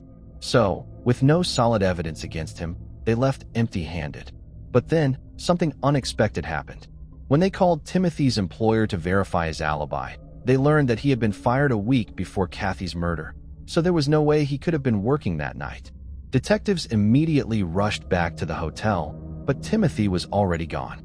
Instead, his wife answered the door and allowed them to search their room. That's when they finally caught a break. Inside, they found a pawnshop receipt showing that Timothy had sold several pieces of jewelry, and the date on the receipt was the same day Kathy was murdered. Detectives went straight to the pawn shop and quickly confirmed that the jewelry Timothy had sold belonged to Kathy. But that wasn't all. The shop's security cameras had captured footage of the parking lot, and what they saw there was even more interesting. Timothy hadn't arrived in his own car, which meant he had access to another vehicle. After running the plates, police discovered that the vehicle belonged to his sister, and that was a crucial detail because the car looked almost identical to the one caught on the thermal camera on the night of Kathy's murder. That was enough for detectives to secure a warrant to search the vehicle. As soon as forensic experts started examining the car, they found traces of blood on the front seat and the floor. When the lab results came back, they confirmed the worst. It was Kathy's blood. Right after that, police arrested Timothy and brought him in for questioning. But even when confronted with all the evidence, he refused to admit anything. Instead, he kept repeating the same phrase over and over. "These hands have never killed anyone." Detectives interrogated Timothy for hours, pressing him on the evidence against him, and eventually, he cracked, but not in the way they expected. He continued to insist that he hadn't killed anyone, but now claimed to know who did. According to him, the real murderer was a man named Sean. Naturally, investigators were skeptical. The case against Timothy was quite strong, and the sudden shift in blame felt like a desperate attempt to escape justice. Still, they decided to check out Sean, just in case. Nothing about what they found screamed murderer. Sean Gampanulkasur, 30, was a former science teacher with a degree in microbiology, and he had no criminal record. On top of that, he lived several hundred miles from Austin, making his involvement seem even less likely. Still, detectives needed to be 100% sure, so they traveled to his town to question him. Sean admitted that he had met Timothy a few months prior and found him to be a shady character. They hadn't spoken much since, but a few minutes later, he said something quite weird. He had actually been in Austin on the nights of both murders. Even more interesting, he revealed that he had stayed at Timothy's place during that time. The situation only grew more confusing from there. At first, Sean claimed that on the night of Kathy's murder, Timothy had left the house without saying a word. But just minutes later, he suddenly changed his story. Now, he admitted that they had actually gone to Kathy's house together. According to him, Timothy got out of the car and returned a few minutes later, carrying a blood-stained bag. Later, when Sean peeked inside, he saw some jewelry. That's when he realized Timothy had done something terrible, but he insisted he had no idea what was going to happen and had never planned to be part of any crime. As detectives continued questioning him, Sean asked to use the restroom, and they let him step out. One of the investigators watched as he walked away, and that's when something clicked. His stride, his posture, his movement. It all looked eerily similar to the silhouette captured on the thermal camera the night Kathy was murdered. That raised a serious question. Detectives were no longer sure he was telling the truth. Now, they strongly suspected that Sean was the real killer. But without a confession, they had nothing solid to build a case against him. With Timothy, at least they had some physical evidence tying him to the crime. But with Sean, they had absolutely nothing. When he returned from the restroom, they kept pressing him, challenging his version of events. They told him they didn't believe he had stayed in the car and suggested that maybe Timothy had forced him into Kathy's house, threatening him in some way. It was a calculated move, and it worked. Sean hesitated, then finally admitted that he had entered the house alone. According to him, he had gone inside only to steal valuables while Timothy waited outside. He said he slipped in through the unlocked back door and started looking through the rooms for anything worth taking. When he reached Kathy's bedroom, he saw the jewelry box and Kathy still asleep in bed. Sean initially stuck to his story. He claimed he had carefully taken the valuables and left without harming Kathy. He even suggested that Timothy might have returned to the house after the robbery and committed the murder for reasons unknown to him, but detectives weren't buying it. They knew that blood had been found on the jewelry box, meaning the killer had only taken the valuables after the murder, which contradicted Sean's version completely. They kept pressing him, breaking down his lies piece by piece, and finally, he cracked. Sean admitted that he had killed Kathy. According to him, as soon as he entered her bedroom, she woke up and lunged at him. Panicking, he pulled out a knife and stabbed her multiple times. Once she was dead, he grabbed the jewelry, rushed out of the house, and got back into the car. Detectives still had doubts about Sean's story. They found it hard to believe that Kathy had suddenly jumped at him and tried to grab his knife. But regardless of the details, his confession was enough to arrest him. To strengthen their case, they took his shoes and had forensic experts compare the soles to the bloody footprint found in Kathy's bedroom. It was a perfect match. However, there was still one major problem: the murder of the elderly couple. When detectives questioned Sean about it, his entire demeanor changed. As soon as detectives approached him, Timothy immediately requested a lawyer and refused to answer any further questions. With no concrete evidence directly connecting him to the crime, the investigation hit a standstill. However, authorities shifted their focus back to Timothy and ultimately arrested him as an accomplice in Kathy's murder. Under Texas law, even if he hadn't physically committed the act, his involvement made him legally accountable for the same charges as Sean. Like it or not, he was facing the same fate.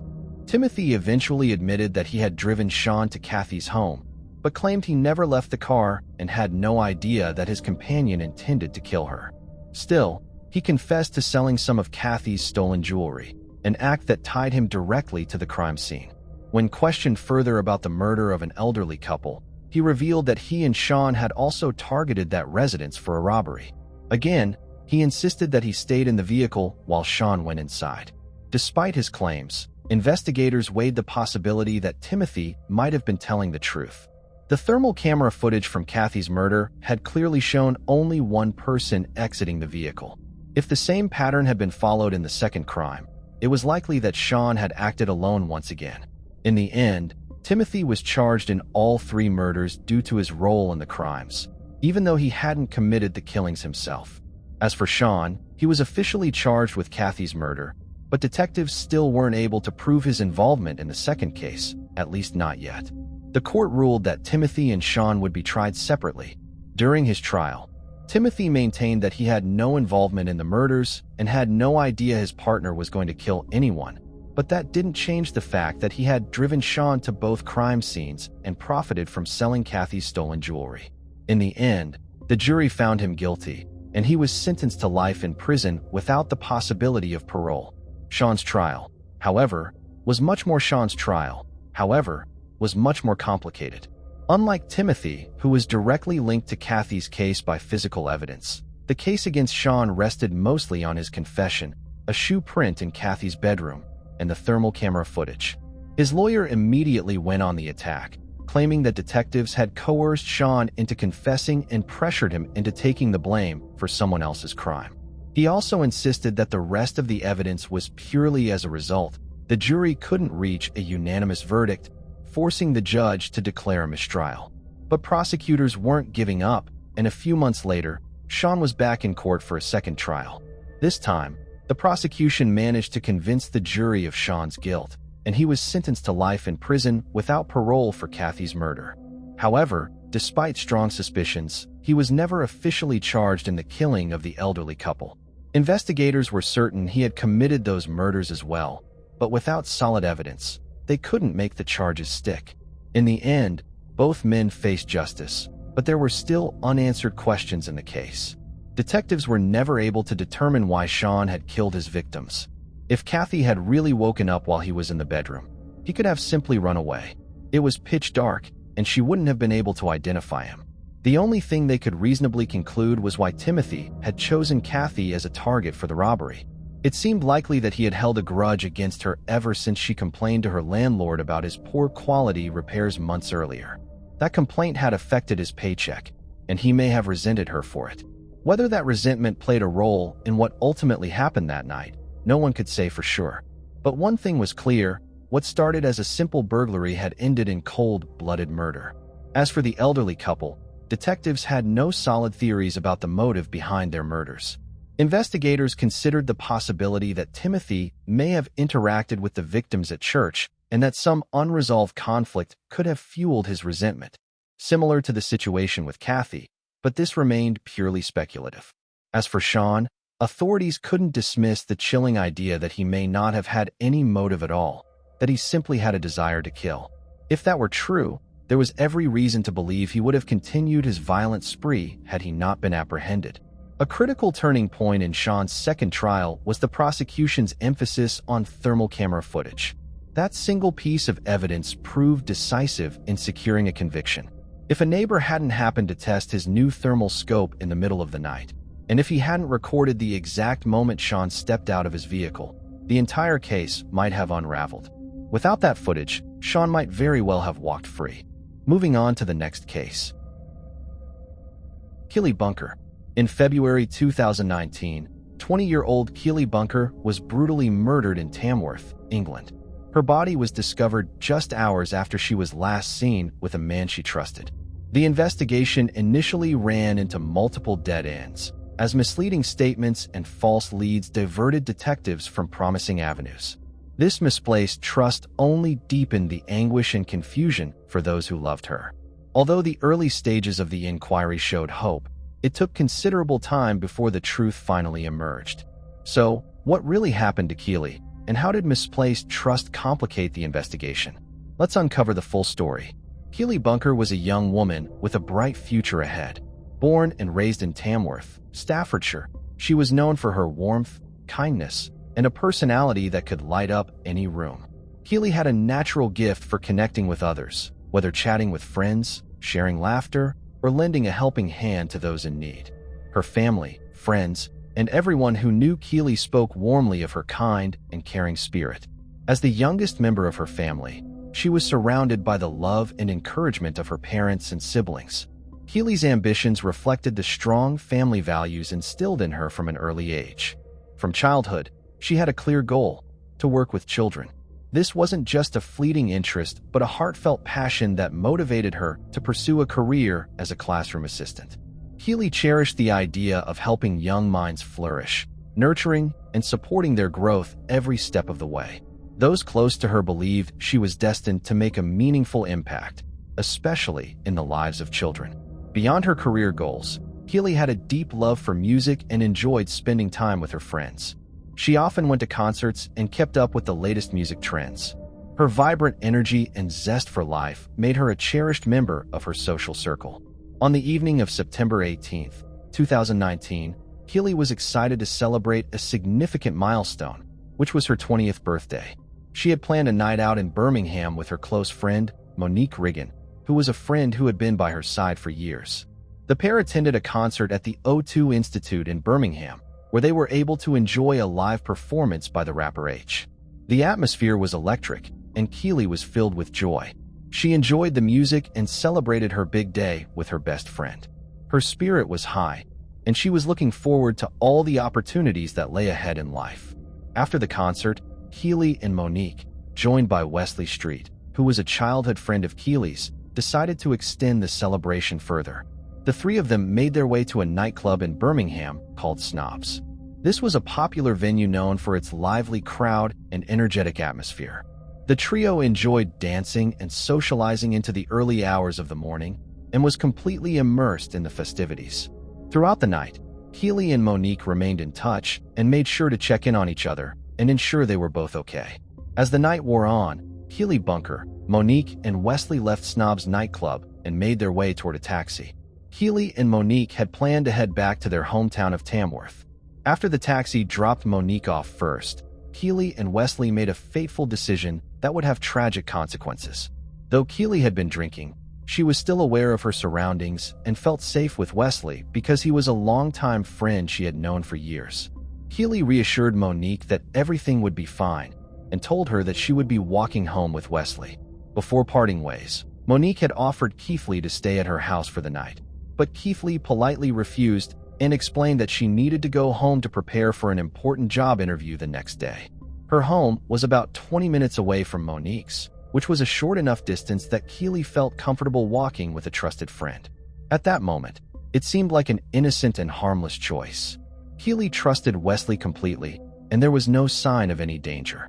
The two had shared a close friendship for years, and this decision to walk home together seemed natural.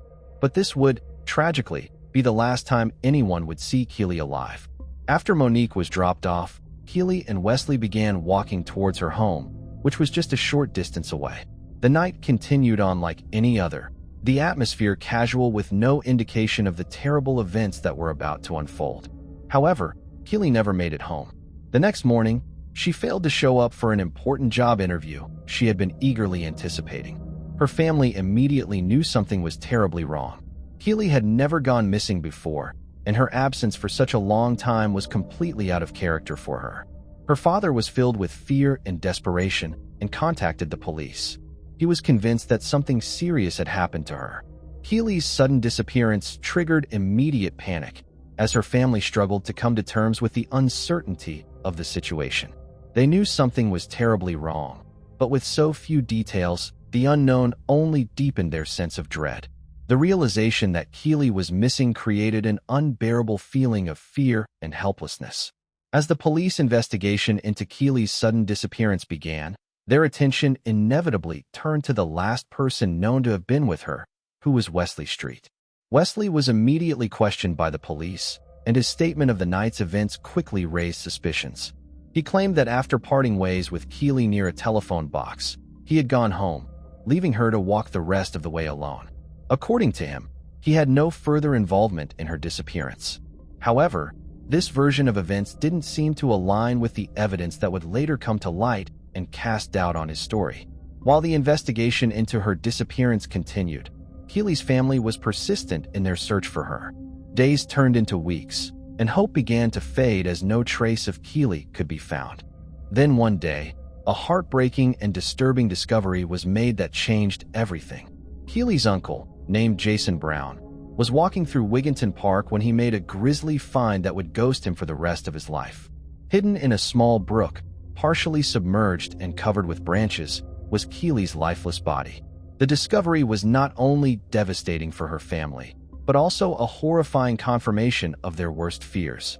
The scene was grim. Keely's body was found in a state that suggested she had not simply wandered into the area, but had been placed there. Her clothing was disarranged, and the manner in which she was hidden indicated that her death was not an accident. This revelation led the police to quickly intensify their investigation, now focused on determining the circumstances surrounding her death. Already devastated by the uncertainty of her disappearance, they were now forced to confront the painful reality that Keely had been murdered. The shock was unimaginable, and their grief was compounded by the brutality of what had occurred. Keely was taken from her loved ones in the most heartbreaking way imaginable. News of her death quickly spread through the Tamworth community, leaving everyone who knew her in shock and grief. Keely was a young woman full of promise, and her sudden, senseless loss created a profound and painful emptiness. The community was deeply shaken, struggling to accept that someone so dear to them had been so violently taken away. As forensic evidence came to light, it became increasingly apparent that Wesley was connected to her death. Police conducted a detailed examination of Keely's body, uncovering evidence of a savage and violent assault. Forensic experts collected crucial proof, including DNA that directly linked Wesley Street to the crime scene. Although he initially claimed to have separated from her that night, further investigation showed GPS data from Wesley's phone placing him exactly where Keely's body was found. This contradicted his earlier statements and suggested he had lied to the authorities. Under mounting pressure, Wesley's version of events kept changing as the police sought the truth. Initially, he insisted that Keely's death was an accident that occurred during consensual sex. However, the evidence was disapproving. Keely had been sexually assaulted, and signs of strangulation were present on her body. It was clear that the events leading up to her death were violent, not accidental, and the injuries she sustained indicated a brutal attack. As Wesley's lies began to fall apart, it became clear that he was trying to hide his involvement in the crime, and they arrested him. In 2020, the trial of Wesley Street began at Stafford Crown Court. The prosecution team presented a strong case against him, supported by DNA evidence, GPS data, and testimonies from other women who had previously been victims of Street's predatory behavior. These women came forward to testify about their experiences with Street and revealed a disturbing pattern of sexual assault and manipulation. Their statements were crucial in painting a picture of the man Wesley Street truly was. Throughout the trial, Street's defense remained consistent with his earlier claim that Keely's death had been an accident. He maintained that the two had engaged in consensual sex, but something went wrong which led to her tragic death. However, the evidence presented by the prosecution painted a different picture. The forensic findings indicated that Keely had been brutally attacked, sexually assaulted, and strangled. There was no evidence to suggest that she had consented to any of the actions that led to her death. Further investigation revealed that Street had attempted to conceal the crime by hiding Keely's body. Wesley Street's attempts to avoid capture ultimately failed, as the police meticulously pieced together the evidence to uncover the truth. The jury found him guilty of both the rape and murder of Keely Bunker. On August 7, 2020, he was sentenced to life in prison for his horrific offenses. The judge highlighted that Keely had been robbed of her chance to fulfill her dream of educating children, and that her family had lost a beloved daughter, sister, and niece.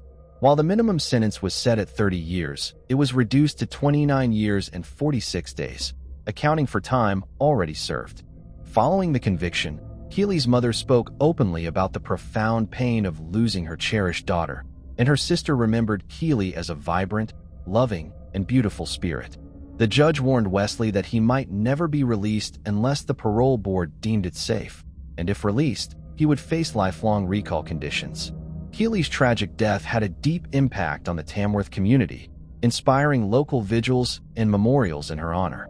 Her loss also sparked crucial conversations about safety, particularly for young women, emphasizing the importance of caution even when dealing with people who seem trustworthy. Moving on to the next case. Lauren Malt.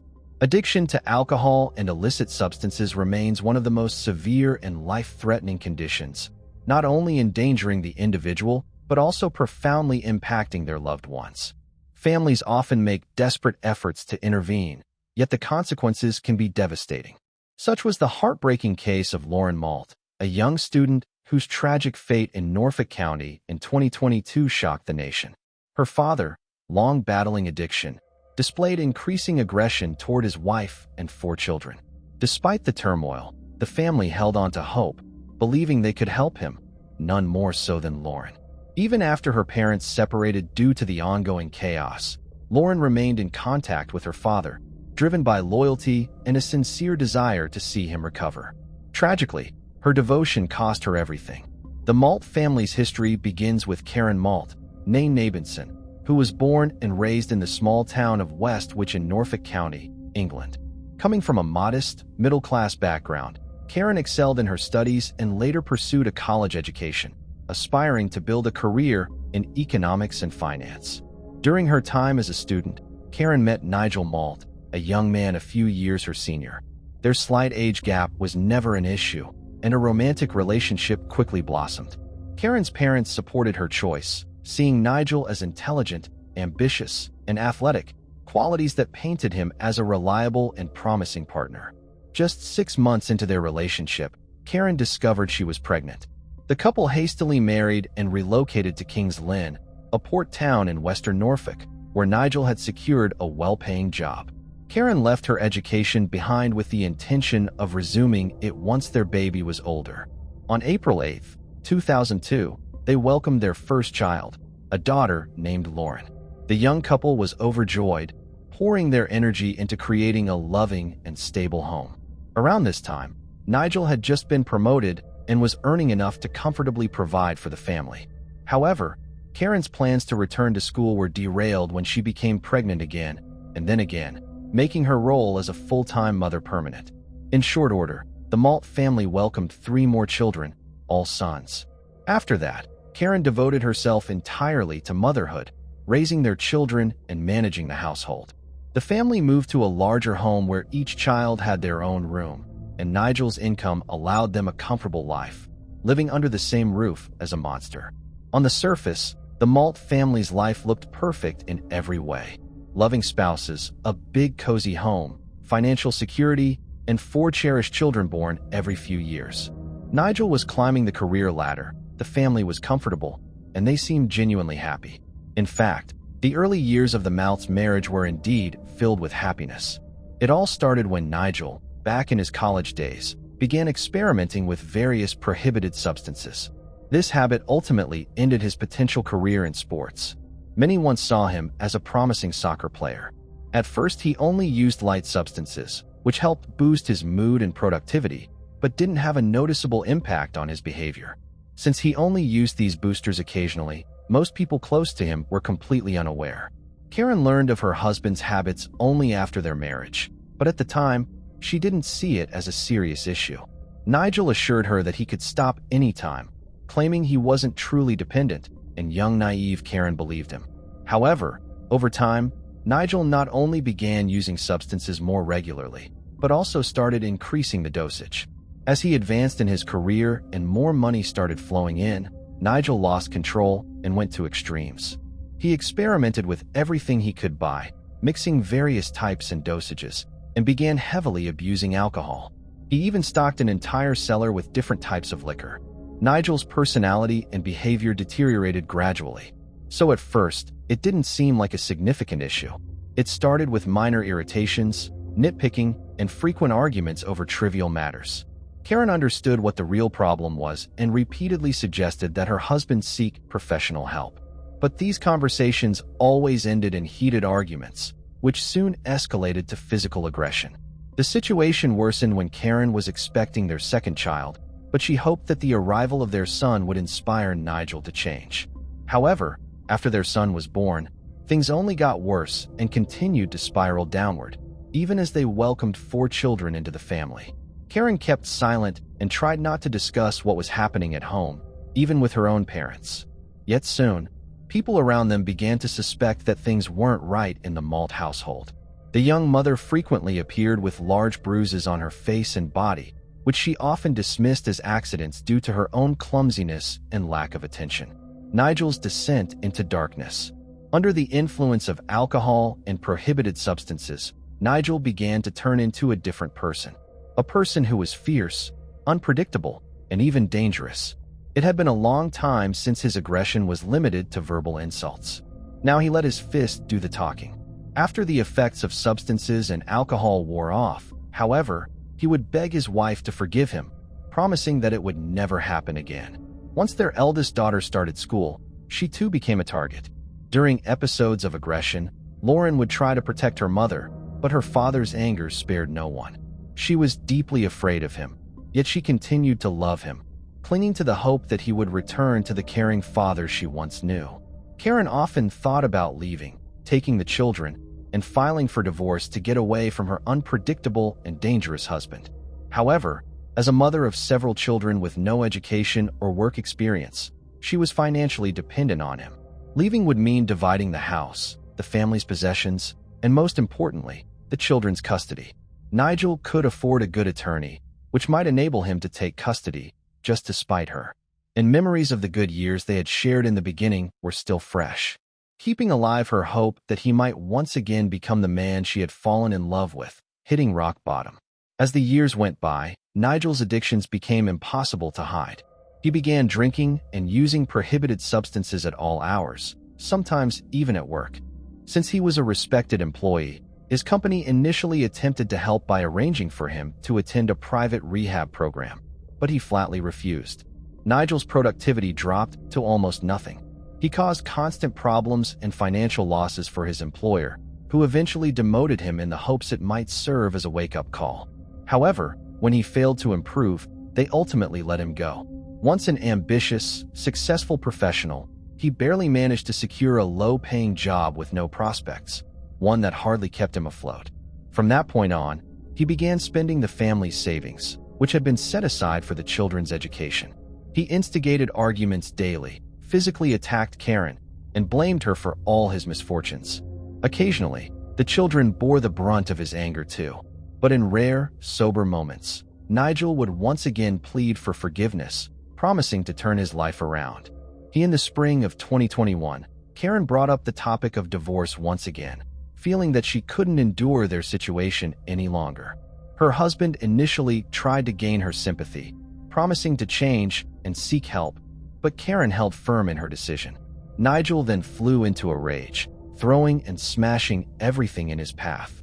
He threatened her, began to treat her aggressively, and ultimately pushed her down a flight of stairs. Desperate, Karen sought help from the police. She reported the domestic aggression and provided hospital records documenting her injuries, including bruises, hematomas, a couple of broken ribs, and a head injury. Initially, law enforcement didn't take the case very seriously and only gave Nigel a warning. But 3 weeks later, when Nigel attempted to strangle Karen only to be interrupted by their daughter's unexpected return home, the case finally began to gain traction. When the authorities detained him, Karen quickly packed essentials, took her children, and left for her parents' home in the rural town of West Winch. Realizing what had happened, Nigel called her, repeatedly begging her to return, saying he couldn't live without her and the children, even threatening to harm himself. However, Karen was no longer swayed by his manipulative behavior and filed for divorce. Karen's goal was not only to end the marriage, but also to secure a restraining order to prevent her aggressive husband from approaching her and the children. With documented complaints of physical aggression, his severe dependencies, and his destructive behavior, he stood no chance of gaining custody. But despite the circumstances, the court ultimately denied her request for a restraining order, ruling that the threats, aggression, and even the attempted assault were insufficient grounds for one.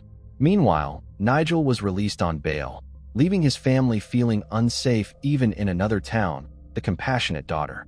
Karen and the children decided to stay at her mother's house, while waiting for the divorce and property division to be settled in court. Left without financial support and with 4 children to care for, Karen took a job as a cashier at a local supermarket to have at least some source of income. However, money was still critically tight. 18-year-old Lauren, who had just started college, took on multiple part-time jobs to help her mother in any way she could, Lauren's loyalty and her father's obsession. Since childhood, Lauren had always been a kind, responsible, and compassionate girl. She took it upon herself to help with household chores and looked after her younger brothers, hoping to ease her mother's burden as much as she could. Lauren consistently defended her mother and made heartfelt efforts to reunite her parents, holding on to the hope that their family could one day be whole again. Even after moving in with her grandmother, she maintained contact with her father, unwilling to completely sever their bond. They occasionally spoke over the phone and sometimes met up to talk. During his rare moments of clarity, Nigel would ask for her forgiveness, vowing to quit drinking and using drugs. He even pleaded with Lauren to speak to her mother, insisting he missed them and wished they would return. However, more often than not, Nigel was intoxicated during these interactions. He would lash out with accusations, threats, and harsh words, blaming Lauren for the family's breakup because she had stood by her mother. Despite this emotional abuse, Lauren remained composed. She never responded with anger or hostility. Instead, she patiently listened and tried to comfort him, desperately holding on to the belief that the kind and loving father she remembered from her childhood was still somewhere inside him. What exactly was he after? For nearly a year, Karen and her children lived in West Winch, and during that time, Lauren continued to stay in touch with her father. Surprisingly, he even remembered her 19th birthday and called to wish her well, though most of his calls were filled with anger and verbal abuse. In the summer of 2021, Lauren began dating a young man named Arthur, and a relationship quickly blossomed between them. Despite her demanding schedule, juggling college classes, working evening shifts at a local store, helping her mother, and nurturing her new relationship, Lauren managed to keep everything in balance. On the evening of Sunday, January 23, 2022, Lauren was working one of her shifts, and Arthur was supposed to pick her up afterward. That day, her father had been calling her incessantly, but she was too busy to answer. Still, Nigel wouldn't let up. His relentless attempts to reach her were a clear indication that he was once again intoxicated or under the influence of other substances. When Lauren finally had a moment to pick up, her father was already agitated. He yelled at her, calling her ungrateful, hurling insults at both her and her mother, and threatening them. Lauren tried to calm him down, explaining that she was at work and couldn't talk, but he wasn't listening. Eventually, she had to end the conversation, seeing no way to reach him. Her father seemed only more riled up after that, calling her every few minutes. Lauren held firm, not picking up, hoping he would eventually settle down. Then the call suddenly stopped. She breathed a sigh of relief, finished her shift, and by 6 p.m., Arthur picked her up to go back to her place. No one was home, and they looked forward to a quiet, romantic evening. Around 6:30 p.m., Nigel's calls resumed, and within 30 minutes, he had dialed Lauren's number over 20 times. She knew this couldn't continue, so she picked up. Immediately, she was met with insults, threats, and his angry declaration that he was coming over. Fear took hold. She knew just how unpredictable he could be in his state. Ran over his own daughter, twice. Approximately 20 minutes after his last call, Nigel pulled up to his ex-wife's house in his Mercedes. Enraged and out of control, he emerged from the car wielding a crowbar, swinging it as he approached. Lauren tried to calm him down, but he was too far gone to listen. Arthur, Lauren's boyfriend, stepped in to protect her and narrowly avoided a blow aimed at his head. Nigel threatened to harm Arthur, and Lauren urged her boyfriend to step back into the house, reassuring him that she could convince her father to leave. Arthur retreated, and Lauren once again tried to reason with her father. Remarkably, she managed to get him to sit back in his car. For a moment, it seemed he was about to leave. But just as the car started moving forward with Lauren standing behind it, Nigel suddenly reversed, hitting and running her over. He paused briefly, illuminating her injured, screaming form in his headlights, then accelerated again, driving over her a second time. It all happened so quickly that Arthur nearby could do nothing to intervene. In shock, he hadn't anticipated such brutality from Nigel and was momentarily frozen in disbelief. He ran toward Lauren shouting, as a neighbor rushed over to help, dialing emergency services upon seeing the severity of the situation. Lauren lay on the driveway in an unnatural position, looking as fragile as a broken doll. Her cries had subsided to weak moans. Blood flowed from her mouth and nose, and open wounds covered her body. Bloody tire marks stained the driveway. Moving her could have been fatal, and immediate medical help was essential. However, Nigel insisted he would drive Lauren to the hospital himself, scooping her up roughly.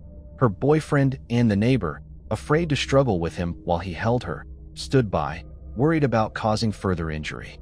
Nigel shoved her into the passenger seat without securing her with a seat belt, causing her to slump onto the floor.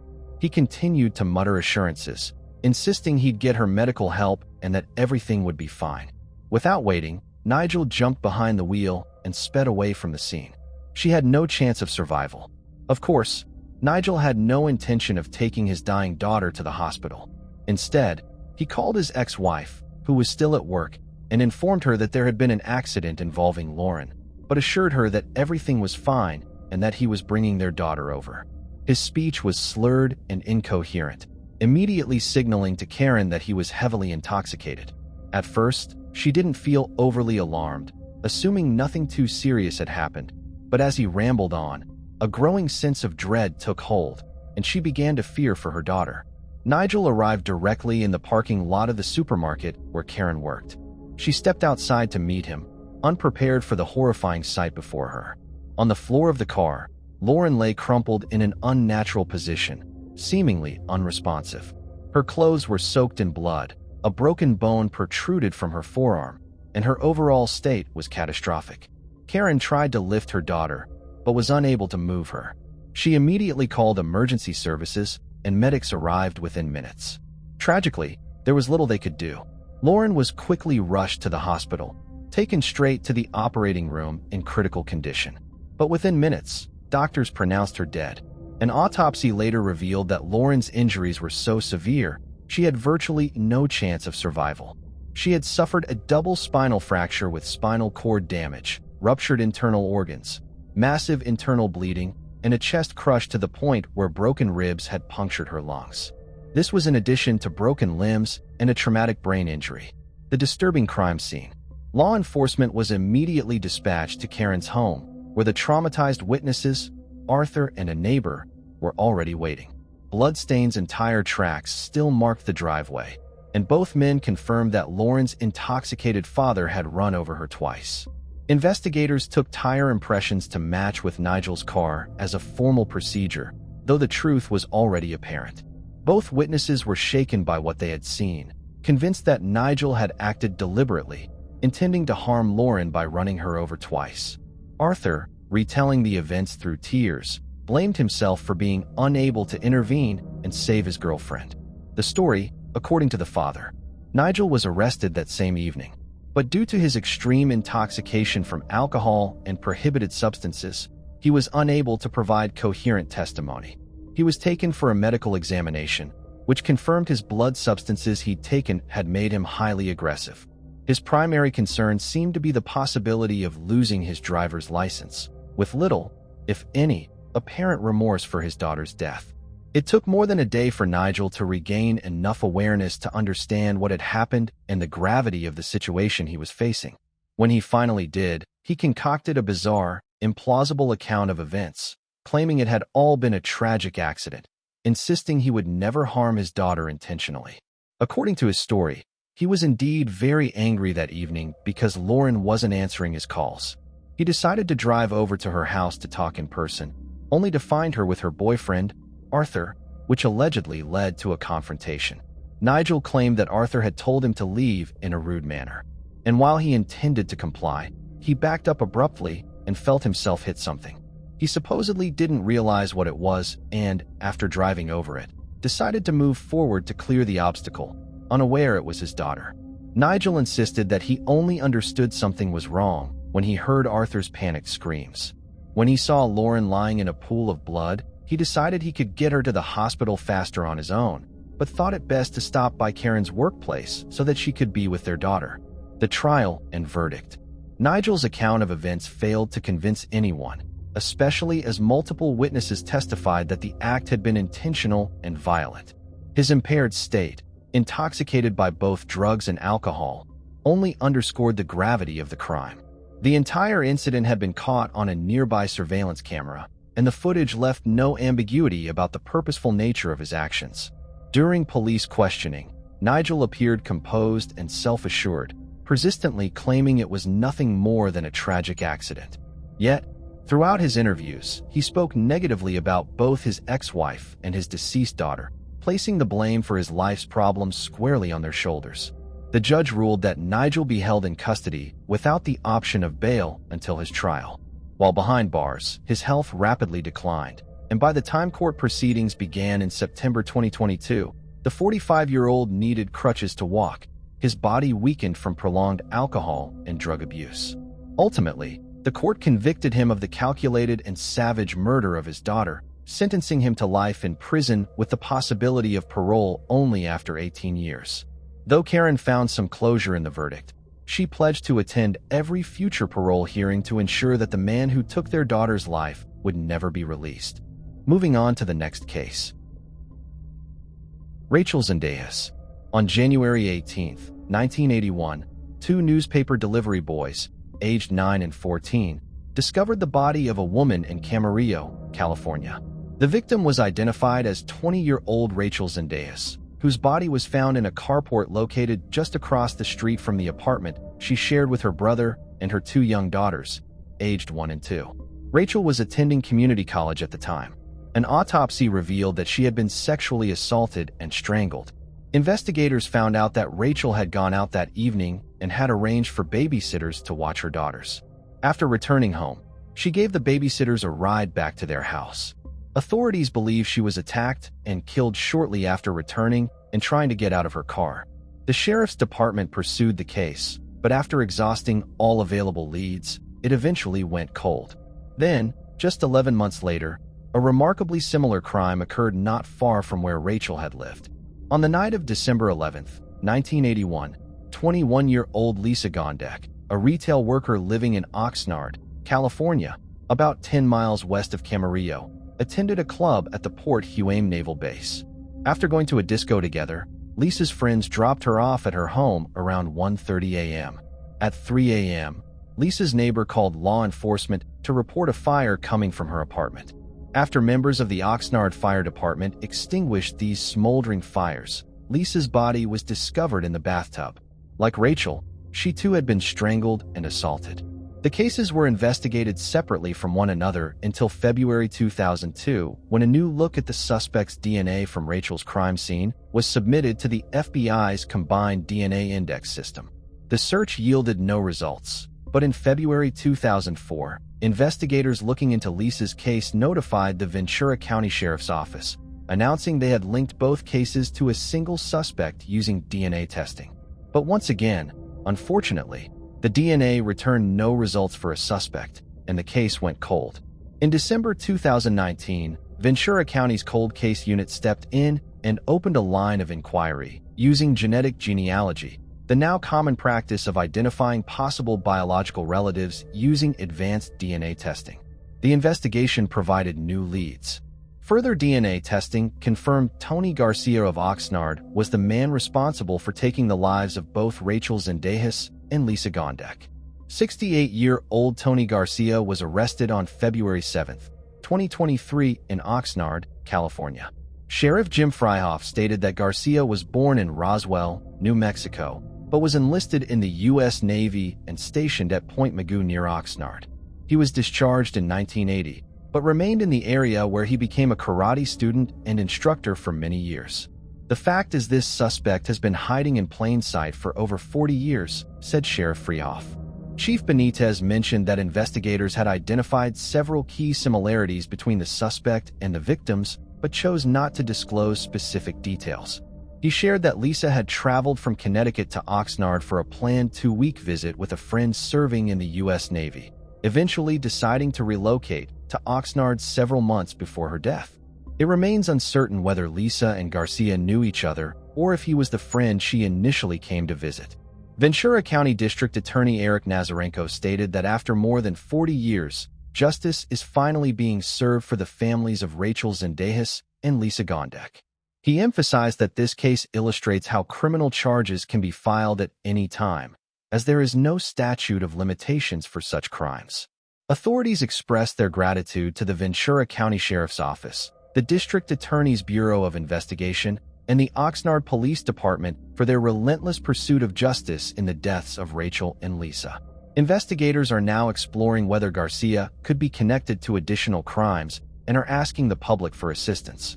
Anyone with relevant information is encouraged to contact the Ventura County Sheriff's Office Major Crimes Bureau at +1-805-383-8704. Moving on to the next case. Alice Avery. Toxic relationships can be difficult to detect early on, as they often present both blatant and subtle warning signs. However, identifying these red flags promptly is crucial to prevent life from becoming emotionally exhausting. Such relationships are akin to slow-acting poisons, with early symptoms including anxiety, fear, insecurity, and a sense of emotional instability. In some cases, even after a relationship ends, ongoing obligations or shared responsibilities force continued interaction, prolonging the emotional damage. In October 2020, a devastating tragedy unfolded when a young mother was brutally murdered in the parking lot near her workplace. At first, suspicion fell on her ex-partner, who was also the father of her child. Yet, the truth behind the crime was far more shocking than anyone could have anticipated. Alice Avery Burkett was born on August 18, 1996, in Carrollton, a northeastern suburb of Dallas, Texas, widely regarded as one of the best places to live in the U.S. The younger of 2 daughters, she grew up in a close-knit, hard-working family alongside her sister Madison. Their parents deeply cherished both girls and made every effort to provide them with a loving and secure upbringing. Madison was known for being focused, responsible, and academically ambitious, with a clear vision for her future career. In contrast, Alice had a more artistic and free-spirited nature, often on a journey of self-discovery and seeking her place in the world. Academics were never Alice's strong suit, and after finishing high school, she faced difficulties getting into college. During her final year, she ultimately chose to drop out and took a job as a waitress at a local bar. She also moved into a modest apartment with a close friend. Around this time, she crossed paths with Andrew Beard. Nearly 10 years her senior, Andrew was financially successful, having founded a thriving power tool manufacturing business with locations across several states. Before I continue, I want to remind you that only a small percentage of people who watch my videos are actually subscribed. So if you enjoy my content, consider subscribing. It's free and you can always change your mind later. Now let's move on with the video. He lived in a luxurious estate, drove a collection of high-end vehicles, and had recently purchased a private airplane, taking lessons to become a licensed pilot. Their paths crossed in February when Andrew visited the bar where Alice worked. He was immediately drawn to the striking young waitress, initiated a conversation, and soon invited her out on their first date. Their relationship developed quickly. At first, Andrew seemed kind, attentive, generous, and romantic. He would pick Alice up from work in his luxury car, take her to expensive venues, and shower her with gifts. Alice felt like a modern-day Cinderella, believing she had met her Prince Charming. However, this perfect storybook romance lasted only a few months. It soon became clear how vastly different they were, and how incompatible their personalities would prove to be. Andrew began criticizing Alice constantly for not having a college degree or a stable career. He viewed her as unambitious and claimed she had no real future. While these comments started as jokes, they quickly turned more cutting and cruel. Andrew deliberately tried to demean her, eroding her confidence and instilling a deep sense of inadequacy. At the same time, Andrew became increasingly jealous and controlling. He demanded complete oversight of her life and insisted on her obedience. This toxic dynamic couldn't last, and Alice eventually decided to end the stifling relationship. However, just as she was preparing to leave him, Alice discovered something that changed everything. She was pregnant. Alice's close friend and roommate and later recounted the day Alice discovered her unexpected situation. She remembered hearing crying from the bathroom and walking in to find Alice sitting on the floor in tears. When and asked what was wrong, Alice silently held up a positive pregnancy test. At first, Alice was overwhelmed by the thought of becoming a mother. She even considered ending the pregnancy. However, after taking time to think it through, she decided she would keep the baby. She shared the news with the father, Andrew, who surprisingly reacted calmly and even with enthusiasm. The two briefly reunited, and it seemed their relationship was improving. Alice decided to return to college to finish her degree, hoping to secure a stable and promising career. She gave Andrew another chance, convinced that things might work out this time. However, the reconciliation lasted only 4 months. Living with Andrew became unbearable once again. At 7 months pregnant, Alice packed her belongings and moved back in with her parents. Around this time, she began consulting with attorneys about pursuing sole custody of her future child. This marked the beginning of a bitter conflict between the former couple. Andrew viewed Alice as irresponsible and unambitious, often claiming she would be an unfit mother who couldn't provide their child with a good life. Determined to gain custody, he sought ways to minimize and ideally eliminate Alice's role in their child's upbringing. The situation was complicated. On the one hand, state laws typically favored mothers in custody disputes, particularly when the parents were unmarried. On the other hand, Andrew had substantial financial resources and influential connections, allowing him to hire top attorneys who could potentially sway the outcome in his favor.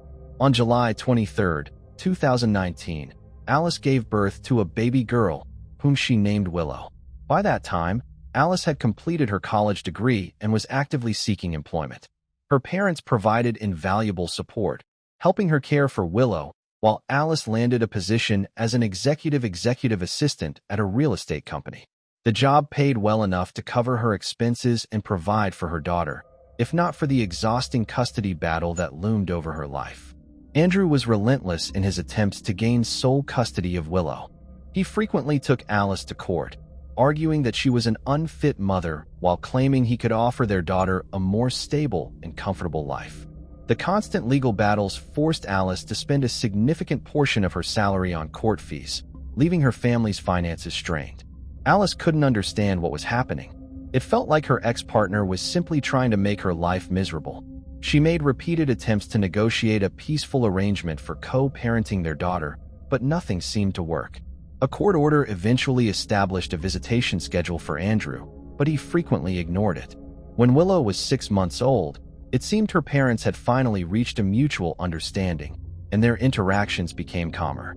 Andrew would take Willow for the weekends, and his parents, who were absolutely smitten with their granddaughter, spent time with her as well. Alice felt a sense of relief, thinking the tension had subsided. However, this truce was short-lived. In March 2020, Andrew began dating a woman named Holly Elkins. She was slightly older than Alice, appeared kind and friendly, and quickly bonded with 8-month-old Willow. During this time, both parents followed the custody schedule carefully, and for about 3 months, life seemed to settle into a routine. In mid-April 2020, Holly sent Alice a text message expressing her hope that they could establish a healthy relationship without any animosity or misunderstandings. Although the two women had barely interacted, Holly's message came across as genuine and promising. On May 24th, Andrew, who was scheduled to return Willow after the weekend, didn't bring her back on time. This sparked a minor argument between the parents. Wanting to avoid escalating the situation, Alice chose not to press the issue further. But Andrew was already upset and lashed out, claiming he was tired of only seeing his daughter on weekends. He began threatening to seek full custody once again. Alice was shocked by this sudden change in Andrew's demeanor, but hoped the situation would calm down as they had been getting along for the past few months. However, things only escalated. Andrew filed yet another custody case and became determined to strip Alice of her parental rights entirely. But this wasn't even the most disturbing development. By early June 2020, Alice began to feel like someone was constantly watching her. She often felt an intense gaze on her, noticed cars seemingly following her, and most unsettlingly, Andrew always seemed to know her whereabouts. He would appear at places she visited, knew details about her conversations with lawyers regarding custody, and even seemed aware of things he had no way of knowing. In addition, someone had tampered with her car. Alice noticed her belongings in the vehicle were out of place, as though someone had been inside without her knowledge. The situation reached its peak in September, when a man named Frank Morrow reported to the police that Alice was allegedly selling banned substances from the trunk of her car. When law enforcement arrived at Alice's workplace and asked her to accompany them to her car to open the trunk, she was confused and scared, but complied with their request. To her shock and disbelief, inside the trunk were several packages containing a strange powdery substance and a large amount of cash. Alice was immediately arrested and taken to the police station for questioning. She desperately tried to explain that she had no connection to the items found in her car and had no idea how they got there. Upon investigation, police found no fingerprints or DNA linking Alice to the items, suggesting they had likely been planted. She was eventually released due to a lack of evidence tying her to the incident. For Alice, this ordeal marked the beginning of a nightmare. She became increasingly paranoid, feeling as though she was constantly being watched and her conversations monitored. Despite her efforts to check her phone and devices for spyware, nothing was detected. She lived in a constant state of fear for the next 4 months, unsure of who was behind these attempts to sabotage her life.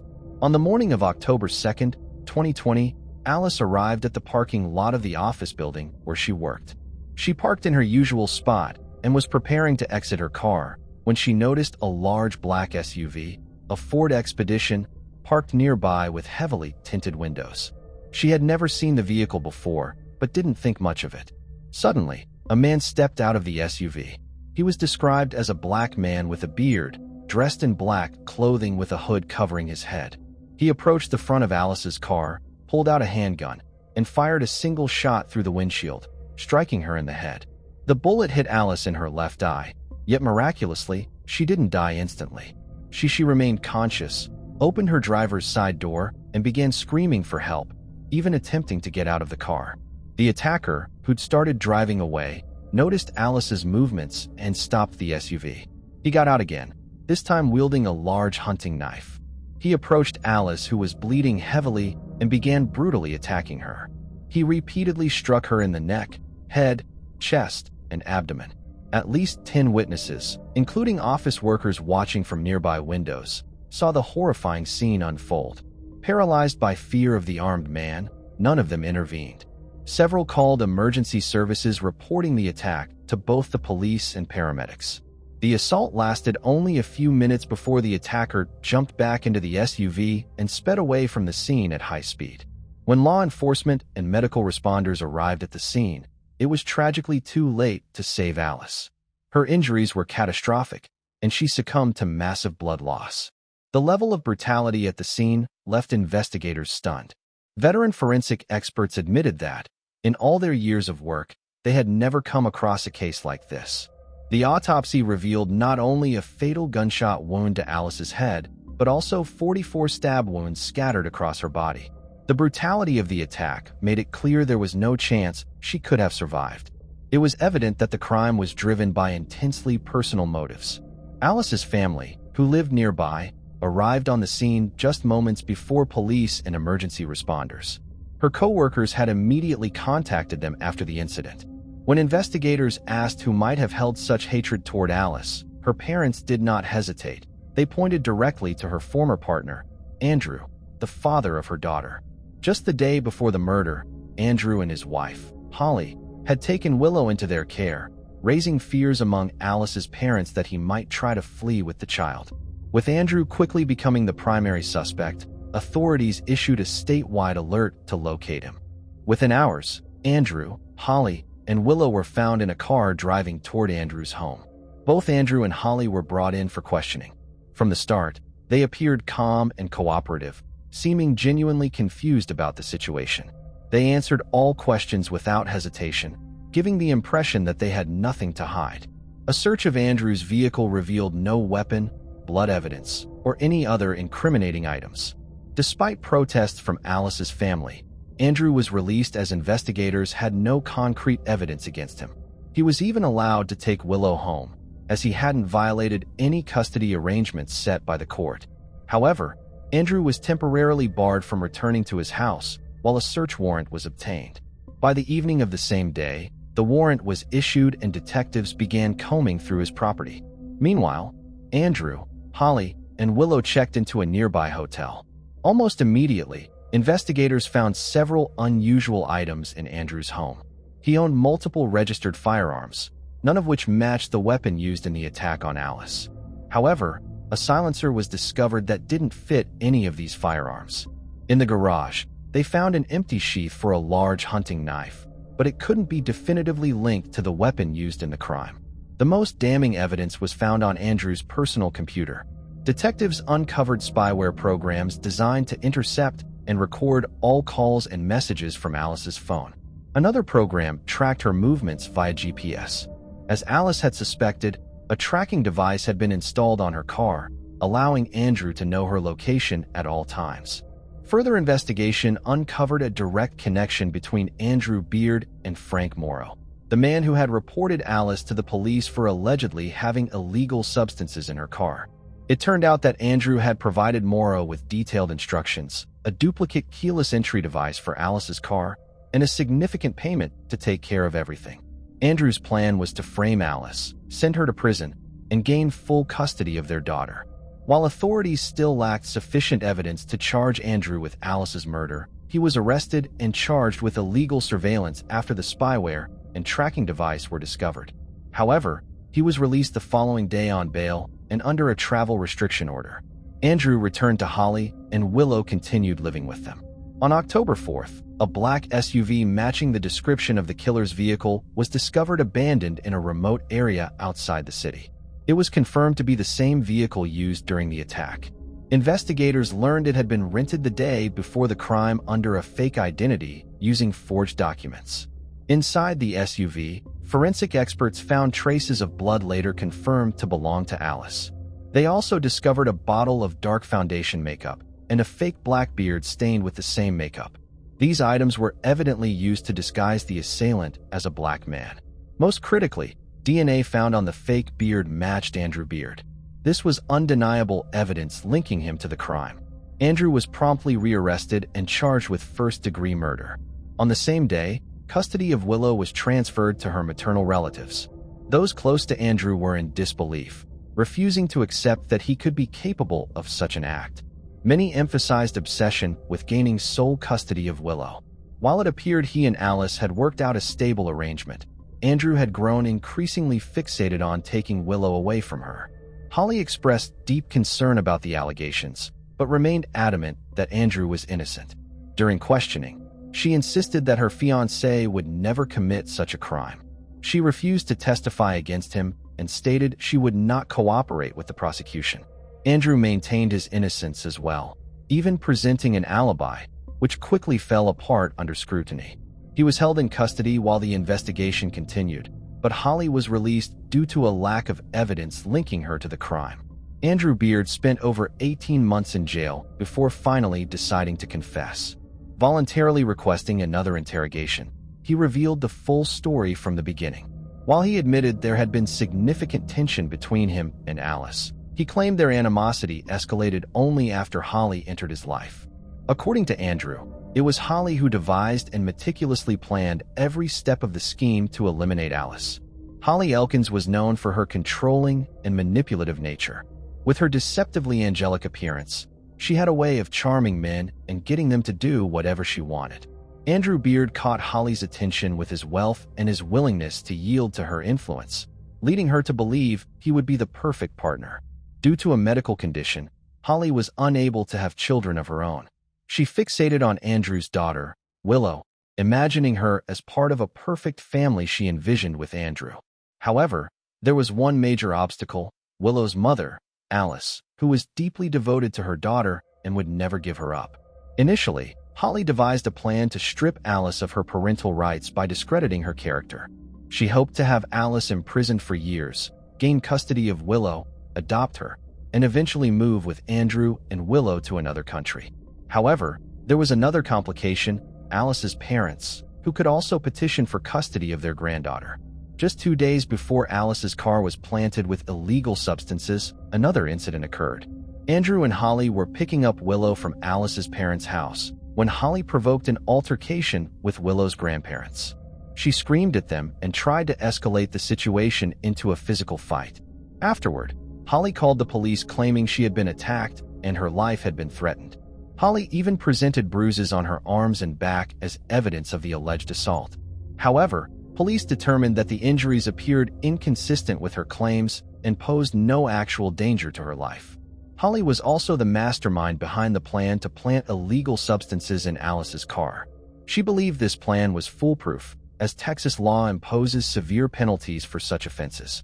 However, when both schemes failed, Holly decided to take even more drastic measures. Holly convinced Andrew that Alice needed to be eliminated, arguing that their happiness as a family depended on it. She manipulated him by claiming she needed a real man who could fight for his rights as a father. Holly meticulously planned the crime, including renting a vehicle under a fake identity, disguising Andrew with makeup and a fake beard, and orchestrating every detail of the attack. She believed this plan would work perfectly, thinking the police would focus on finding a black suspect, while Andrew, who had no criminal history, would evade suspicion. However, Andrew made critical mistakes that left behind a trail of evidence, quickly leading detectives back to him. In May 2023, after Andrew's confession, he was convicted of first-degree murder and sentenced to 43 years in prison. He will not be eligible for parole for at least 30 years. As for Holly Elkins, just 2 weeks after Andrew's arrest, she moved to Michigan, where she purchased an apartment and lived quietly for nearly 2 years. With no immediate attention from law enforcement, Holly felt secure, believing she had successfully evaded any consequences for her involvement. That sense of security was shattered when, one day, police appeared at her doorstep, placed her in handcuffs, and took her into custody to await trial. Holly denied any wrongdoing, attempting to shift the blame entirely onto Andrew by portraying him as a monster.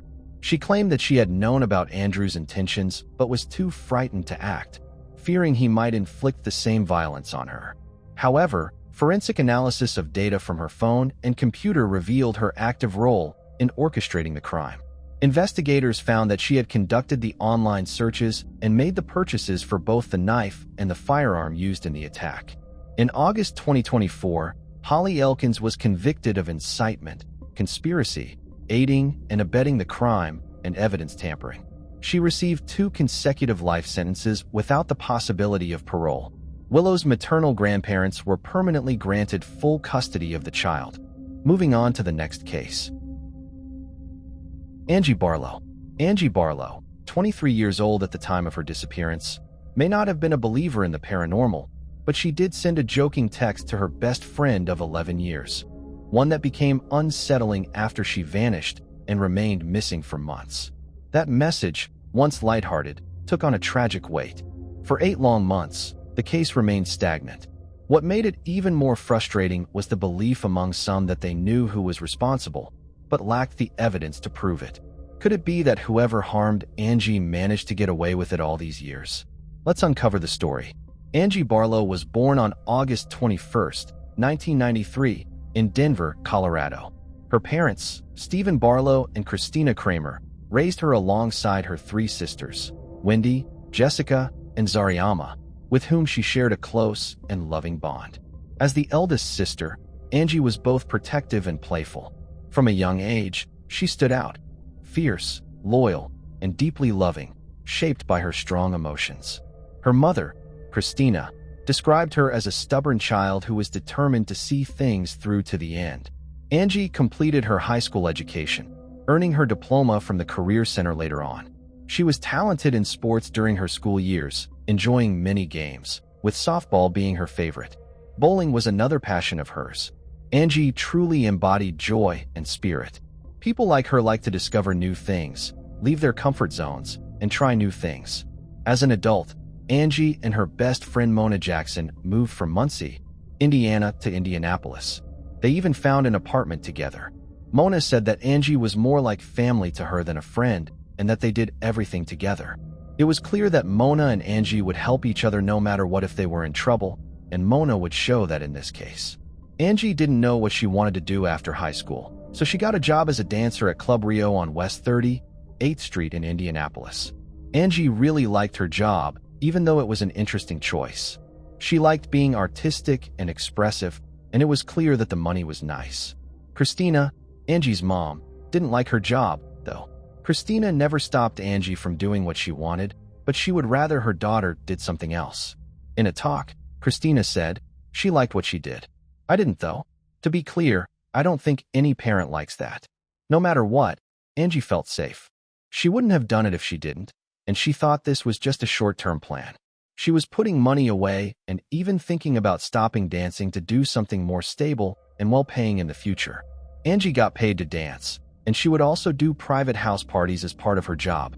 She was used to doing them because she had done them before. All in all, Angie was a strong, independent woman who loved life and loved finding new ways to express herself. However, no one thought that Angie would just disappear one day without a sign until October 2017. That is, a friend sent Angie a text message in October 2017. She was going about her day. For $500, the woman wanted to set up a private dance to surprise her husband on his birthday.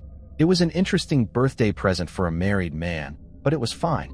By the way, Angie did sometimes host secret parties, so this wasn't totally out of the blue for her. Angie and Mona both thought it was strange that the woman never said her name. While Angie didn't give it much thought, Mona felt very uneasy about it and begged Angie not to do the gig.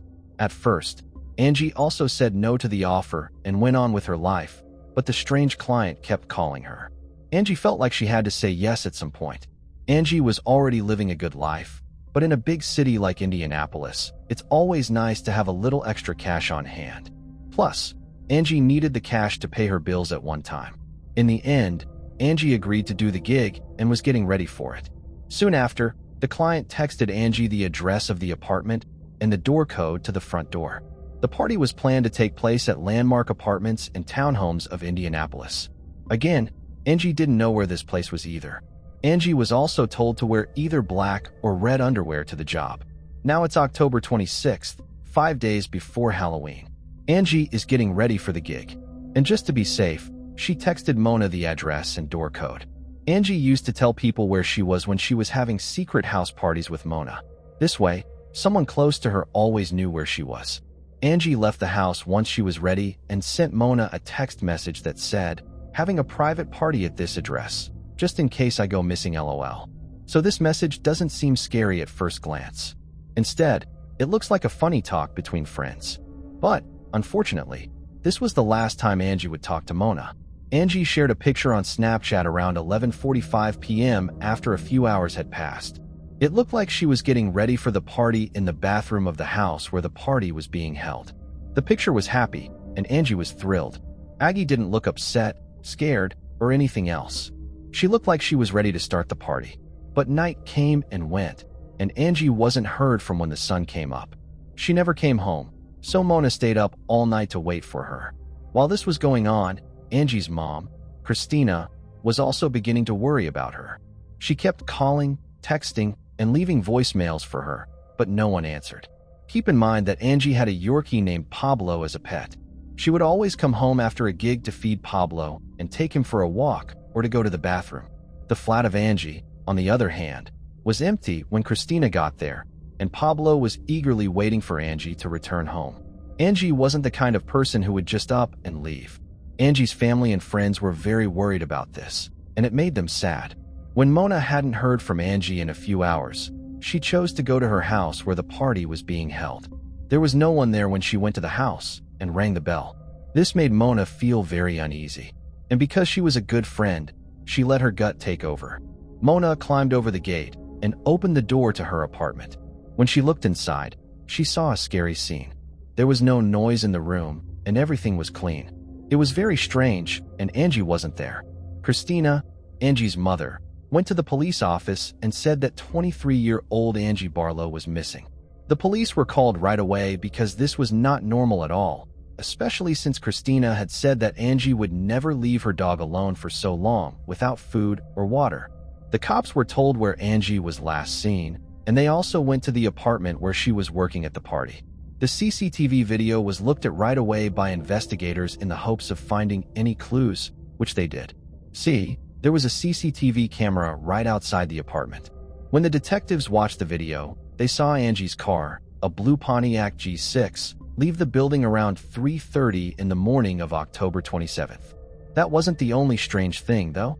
There was another dark car right behind Angie's, and it looked like both of them were leaving the building at the same time. The cops were even more angry because they couldn't see the drivers in either car because the video was blurry and the windows were tinted. Because of this, the police thought that either someone was following Angie or she was out with someone else from the party. Why didn't she answer her phone, though? Angie should have told her family, or at least Mona, about her plans after the party if she did have any. They still worked very hard to find Angie. People searched the ground and put up signs saying missing everywhere. The Barlow family even shared their worries on social media to try to get the word out, but, unfortunately, nothing was found. At the same time, the police were looking for any information they could find about the second car that was parked right behind Angie's. They couldn't see the driver, but they could read the license plate number. When they put it into the system, a name came up. The owner of the car was a woman named Raven Miller. That same day, the cops also learned that the strange client was actually Raven. Who was she, though? However, Angie knew who she was even though the police didn't. The two of them weren't getting along very well. In the past, Angie had been with a guy named Baron McCullough. They had a thing when they met at a club where she worked as a dancer. The relationship didn't go any further, though, and they broke up. It was clear that Raven didn't like Angie because she was now dating Baron. But Angie's friends didn't like one thing. Angie and Raven didn't even speak to each other. They weren't friends at all. Angie wouldn't have attended the party if she had any inkling that Raven or Baron were trying to invite her. She didn't know the party's phone number or address. The caller, likely Raven, remained anonymous, which made the police suspect that Raven was deliberately hiding her identity from Angie. The implications were chilling. Angie had been invited to the party, and there might have been someone else there that night. According to Mona, Angie would have left immediately if she had seen Baron or Raven at the door, yet she went inside and even took cheerful photos of herself in the bathroom. She showed no sign of realizing she was with people she knew or had issues with. This led investigators to focus on one frightening possibility. Barron and Raven got Angie to come into their flat by using someone else, but she was no longer there. With all of this new information coming out, the cops questioned Barron and Raven. They were very cool, and according to their story, they saw Angie at the party at their apartment. She left after her gig with an unknown man, though. It made the agents even more confused after hearing this because they knew they had reached a dead end. It wasn't clear how Raven and Barron were connected to Angie's disappearance. Even though Raven's car was seen following Angie's car, detectives couldn't tell who was driving either car. Her car was found 12 days after Angie went missing. It was found empty 8 miles from the apartment where she went to the party. Detectives and Angie's family were looking for anything that would help them find her, but all hope was lost when they got to where the car was. Even though Angie's car was found, it was in bad shape. There were big dents in the front of the car that looked like someone had driven it right through a barbed wire fence. The car had big dents on the sides, and one of the headlights was broken. The inside was also totally wrecked. Christina was very worried about this because Angie was always responsible and safe behind the wheel, and she also kept the car clean. The car was brought in for DNA testing, and the things that were found inside were taken out and kept as evidence. The cops haven't said whether or not they found anything useful inside the car. The search for Angie was still going on after this was found. Angie's family even offered a $5,000 reward for any tips or solid information about her. But, alas, there was still nothing. It must have been very hard for Christina and Angie's sisters to feel the way they did. It's hard to keep your mind and heart strong when you think about your missing daughter and don't know where she is. You keep hoping that she will come back safe, sound, and living. But from that point on, things only got stranger. There had been no sign of Angie for 4 months when Christina got a call. That was the same number that was used to call Angie. And when Christina picked up the phone, it was Raven Miller. During the call, Raven said that the night Angie went missing, she talked. Raven's answer to Christina when she asked what they were talking about was really creepy. "Oh, you want to know what she said last?" she asked. What did that mean? Christina felt bewildered and scared. Angie wasn't alive anymore, right?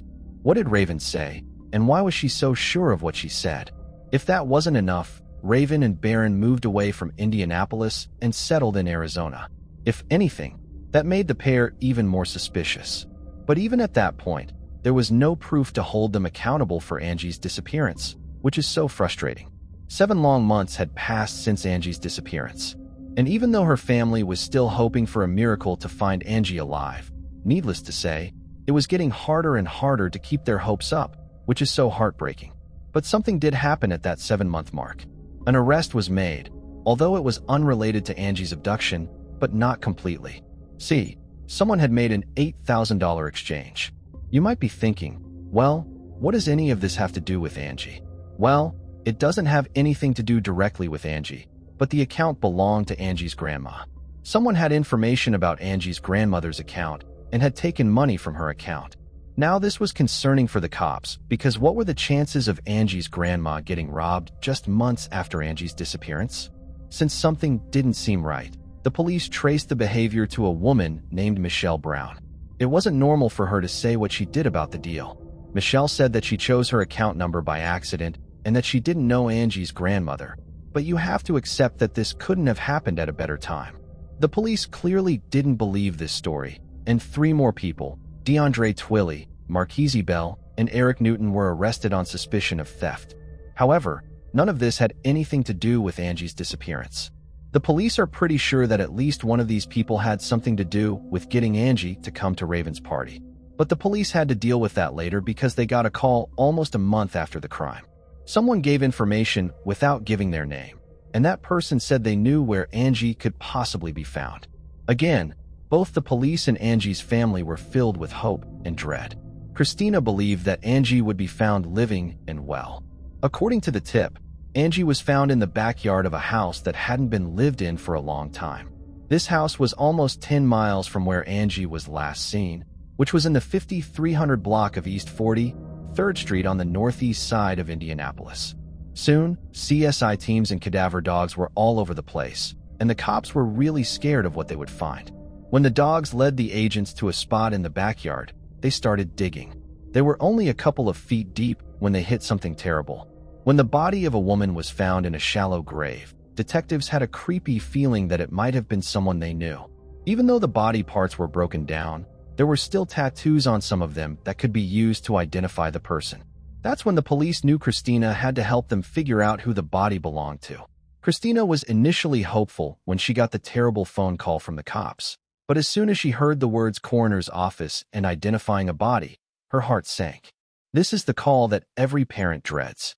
Regardless, Christina went to the coroner's office the next day. Based on the pictures and tattoos, she was sure that the body belonged to her 23-year-old daughter, Angie, who had died. To say that this moment shook Christina to her core would be an understatement. That horrible and sad picture won't leave Christina's thoughts, and every time she closes her eyes, she sees them. They tell her that her kind, strong, and independent daughter is gone. Angie's funeral took place in Muncie, Indiana on July 2, 2017, and many friends and family came to support the Barlow family as they said their final goodbyes to Angie.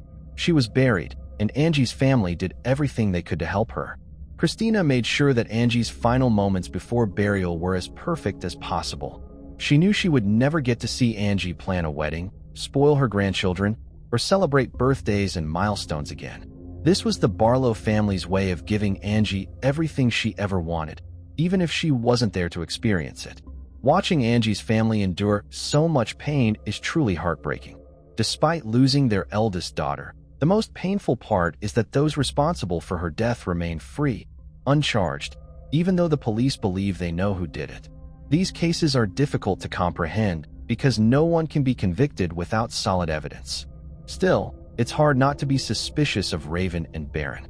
It can't be mere coincidence that they acted the way they did after Angie went missing, especially considering the chilling conversation between Raven and Christina.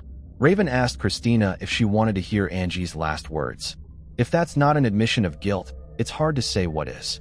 She hasn't been seen or heard from in 8 years, and still no one has been caught as a suspect or even a person of interest in her case. Raven has moved on with her life and now goes by the stage name Bonnie Drip as a rapper. Bonnie Drip put out a song in January 2022 called $FO$. The words to this song were what made the Barlow family and the internet angry and interested. Raven sings in her song, "Now I'm smoking on this Barlow. It was my choice to smoke them if I did." Another group of armchair detectives thinks that smoking on Barlow means Raven is making fun of Angie's death. Although we don't know if the police are looking into this or not, it is still disturbing. Putting the word Barlow on purpose in a song is a scary and strange choice of words. Angie's case got a lot of attention, and in 2020, podcasts became interested in it after reading about it on Facebook. Ever since then, she has made it her mission to bring attention to Angie's case and tell her story. That just goes to show that social media is a great way to get the word out about cases like Angie's, that the Barlow family can finally move on with their lives. I just hope that Angie's killer or killers get what they deserve for their horrible actions. The girls who are sisters to Angie miss and think about her all the time. Angie's younger sister, Zariama, still sleeps with a stuffed owl named Angie, the very same gift her sister gave her before she disappeared and tragically passed away. That owl holds immense meaning for her, a lasting connection to Angie. Meanwhile, the Indianapolis police continue to investigate any leads in Angie Barlow's case. We can only hope and pray that justice will come soon, because her family truly needs and deserves closure. If anyone has information about this case, please contact Crime Stoppers at 317-262. Tips. It feels like many already have a sense of how this case might conclude. I just hope it wraps up quickly so the Barlow family can finally find some peace. That's all for today's case. Share your thoughts in the comments. Do you believe justice was served? Moving on to the next case. Cara Nichols. 19-year-old Cara Nichols vanished on October 9, 2012, from the 6700 block of Colorado Springs, Colorado. At the time of her disappearance, she was dressed in a hooded sweatshirt, dark jeans, white DC sneakers, and pink headphones. The tall, blonde young woman with striking green eyes had several identifying features: a marijuana leaf tattoo on her right ankle, an astronaut inked on her left wrist, and multiple piercings on her back, ears, and above her lip. These details were prominently included on missing person flyers circulated throughout the area. The public was also informed that Cara may have been struggling with bipolar disorder or borderline personality disorder. which could have influenced her behavior. It was her older brother, Terrence, who first sensed that something was wrong. Soon after, their parents, Julia and Paul Nichols, joined the growing effort to locate her. Though Cara had a known history of using illicit substances, she was always in regular contact with her family. So when she failed to check in on October 10, 2012, the Nichols family immediately feared the worst. They were always concerned about her, but she wanted to live a free life and refused to comply. Recently, she had become more distant and communicated only with her brother. Modeling, her occupation, was not yielding the desired income. Therefore, when she was offered a substantial paycheck for a lingerie photo shoot, she gladly accepted. She informed her roommates about her upcoming plans and left late at night. The shoot was scheduled for early morning in Denver, making the trip more convenient. Moreover, she was not traveling alone, but was accompanied by colleagues in the business. The girls, having no driver's licenses or a car, fortunately found a suitable driver. Cara's story raised no doubts. Acquaintances had seen her work portfolios multiple times, and her social media accounts were filled with professional photographs. Everything would have been fine, except that Nichols did not return the next day, nor the day after. The last time Terrence spoke with his sister was at 11:45 p.m. on October 9th. However, their conversation was unexpectedly cut off, after which she did not call back. Then the brother thought that the connection was lost, so he calmly went to sleep, knowing that they would definitely talk in the morning. However, on October 10th, Cara ignored all attempts to contact her. Her voicemail was continuously active. The brother again assumed she was busy or resting after work, and he waited for the model to appear on her own. But even on October 11th, there was no news from her. The brother's worry increased. Such silence was not typical for his close relative. In connection with this, Terrence visited her home, where he talked to neighbors. None of them had seen the friend for several days. One young man reported seeing Cara get into a dark-colored sedan around 11 p.m. Unfortunately, he could not see who was driving. The darkness hindered him. However, he mentioned that it seemed she was not alone. After that, Terrence entered his sister's room and looked around. His attention was drawn to the girl's personal items, which she never went without. Among them were a cosmetics bag, purse, charger, and laptop. $300 in cash lay on the bedside table.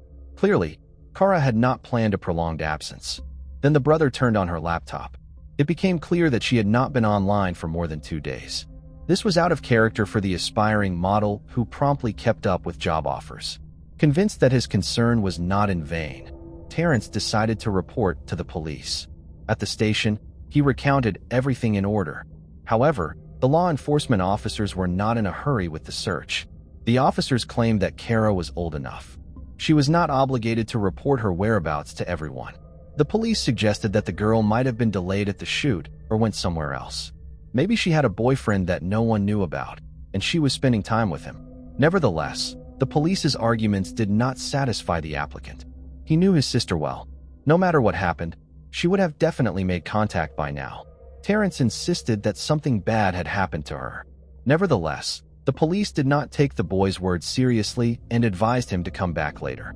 The life of Cara Nichols.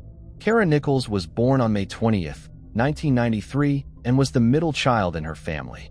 She spent her childhood with her older brother and younger sister, growing up sociable and friendly, often surrounded by her family.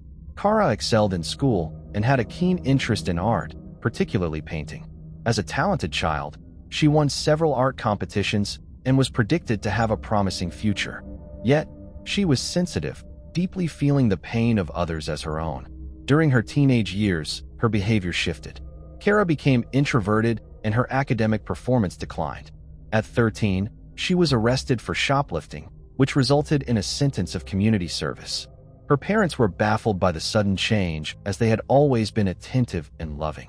She had never wanted for anything, so her theft was likely a form of rebellion against established norms. At 16, Cara's mental health began to falter following the loss of her beloved dog, which plunged her into a deep depression. Her parents sent her to a psychologist, but the sessions proved ineffective, and her condition worsened. Eventually, she was admitted to a psychiatric hospital where she was diagnosed with a personality disorder. After a brief treatment, she showed improvement with the help of prescribed medications. However, due to severe side effects, Cara gradually stopped taking them and worsened her unstable mental state by using banned substances, believing them to be a better alternative to antipsychotics. Behavioral issues led her to attend several alternative schools until she finally graduated. After high school, Cara worked as a waitress and pursued her childhood dream of becoming a model. Her appearance was promising, and she sincerely believed she could succeed in the field. She diligently searched for modeling agencies and worked on her portfolio. During this time, her health noticeably improved, and she even quit her harmful addiction.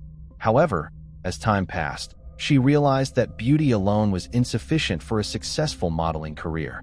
Luck and extensive connections were necessary. In the summer of 2012, the Nichols family moved to Chicago, Illinois.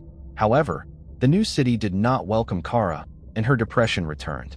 Stress led her to resume her harmful habit, despite her parents' support and attempts to help by enrolling her in a drug rehabilitation program, which she was soon expelled from for refusing to follow the rules.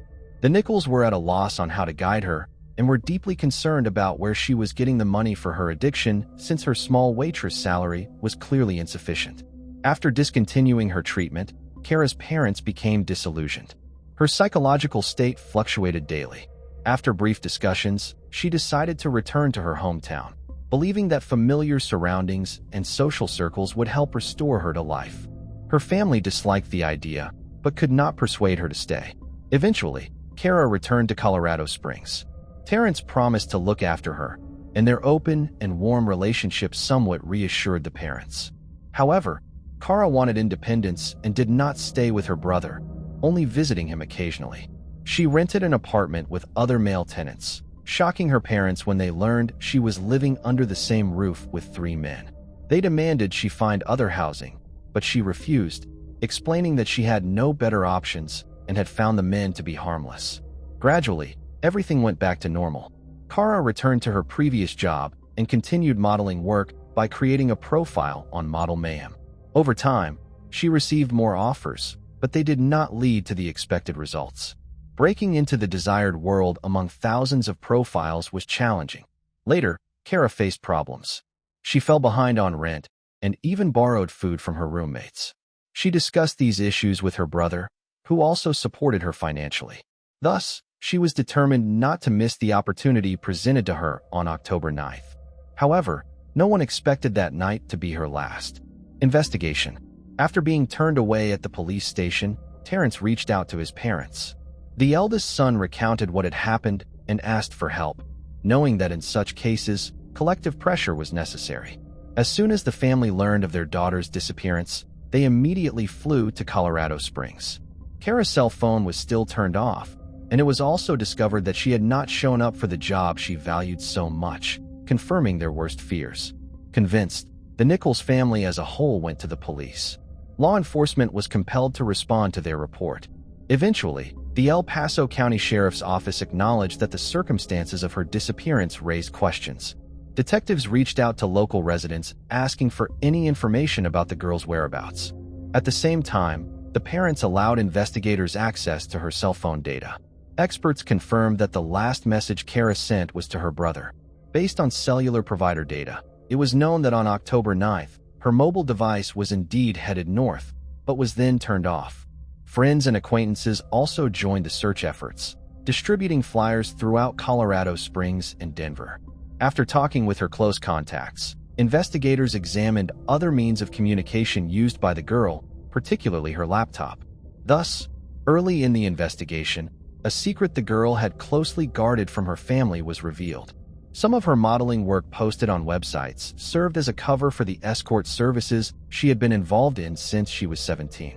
This was how Paul and Julia learned the true source of Cara's livelihood. However, there was not enough time to recover from the shock. Consent was needed to disclose this information to get new leads. At the same time, this aspect of the case had a noticeable impact on the investigation and public engagement. Unfortunately, it's not uncommon for victims to be misrepresented or unfairly judged in similar situations, which often undermines the urgency and attention their cases receive.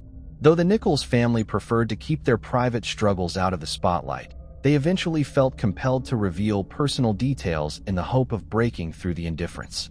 Despite their efforts, no breakthrough followed. As soon as those revelations were made public, media outlets began backing out. Interview requests were canceled, and coverage surrounding Cara's disappearance sharply declined. The investigation stalled, and public interest waned. Amid this silence, the only group that continued to actively support the family was the National Women's Coalition Against Violence and Exploitation. Their involvement ensured that neither the authorities nor the community would forget about the missing young model. In November 2012, investigators shifted focus and announced plans to question two women who were reportedly with Cara in a vehicle on the night she vanished. Some even described their appearance. They possibly belonged to the same line of work as the missing girl. Undoubtedly, the witnesses were of interest to the investigation, but were not considered suspects. Most likely, these women were the last to see her alive. A composite sketch of one of them was made publicly available. However, hopes that someone would come forward proved vain. Later, even the testimony of their existence was doubted. The investigation stalled again. That month, Cara's photos appeared on an escort service website in Las Vegas. However, detectives found that the girl had not been involved in the posting. Someone had decided to capitalize on her popularity. Subsequently, the Nichols profile was removed. Concerned citizens periodically approached the police station. However, after verification, their reports turned out to be false. In the spring of 2013, a businessman from Colorado Springs claimed to have seen the sought-after woman from the October through December 2012. She was with a tall, unkempt man. The woman appeared frightened, as if she was being forcibly held and made to do something. One day, her companion pushed her, which did not escape the notice of a bystander. He threatened the man and asked him to leave the lady alone. The eyewitness's statement was verified. The police managed to find the man described, but detectives confirmed that the woman with him was his former girlfriend. In the autumn of the same year, a criminal law student decided to investigate Cara's case independently. He traveled to Denver and spoke with many homeless people and substance users. Some of them reported seeing the missing woman at a nonprofit organization dealing with the exchange of syringes and needles for those using banned substances. However, it later turned out that the lead was false, and so it was with every testimony. Many had already given up hope of finding the story's heroine alive. Too much time had passed for this type of case. In the summer of 2013, the girl's parents announced a reward for any information regarding their daughter's whereabouts, but it all seemed futile. Kidnapping for ransom was ruled out as no demands had been made over the months. A new development. The following year brought a sensational breakthrough that spurred movement in the investigation. In May 2014, Deputy Sheriff Cliff Porter admitted to having cut corners in the investigation. Unexpectedly, he disclosed that he had not given enough attention to Cara Nichols' case and, most importantly, had overlooked substantial evidence that could have played a critical role in the early stages of the investigation. This confession shocked the Nichols family, as they felt the investigation into their daughter's disappearance had been treated carelessly due to her line of work.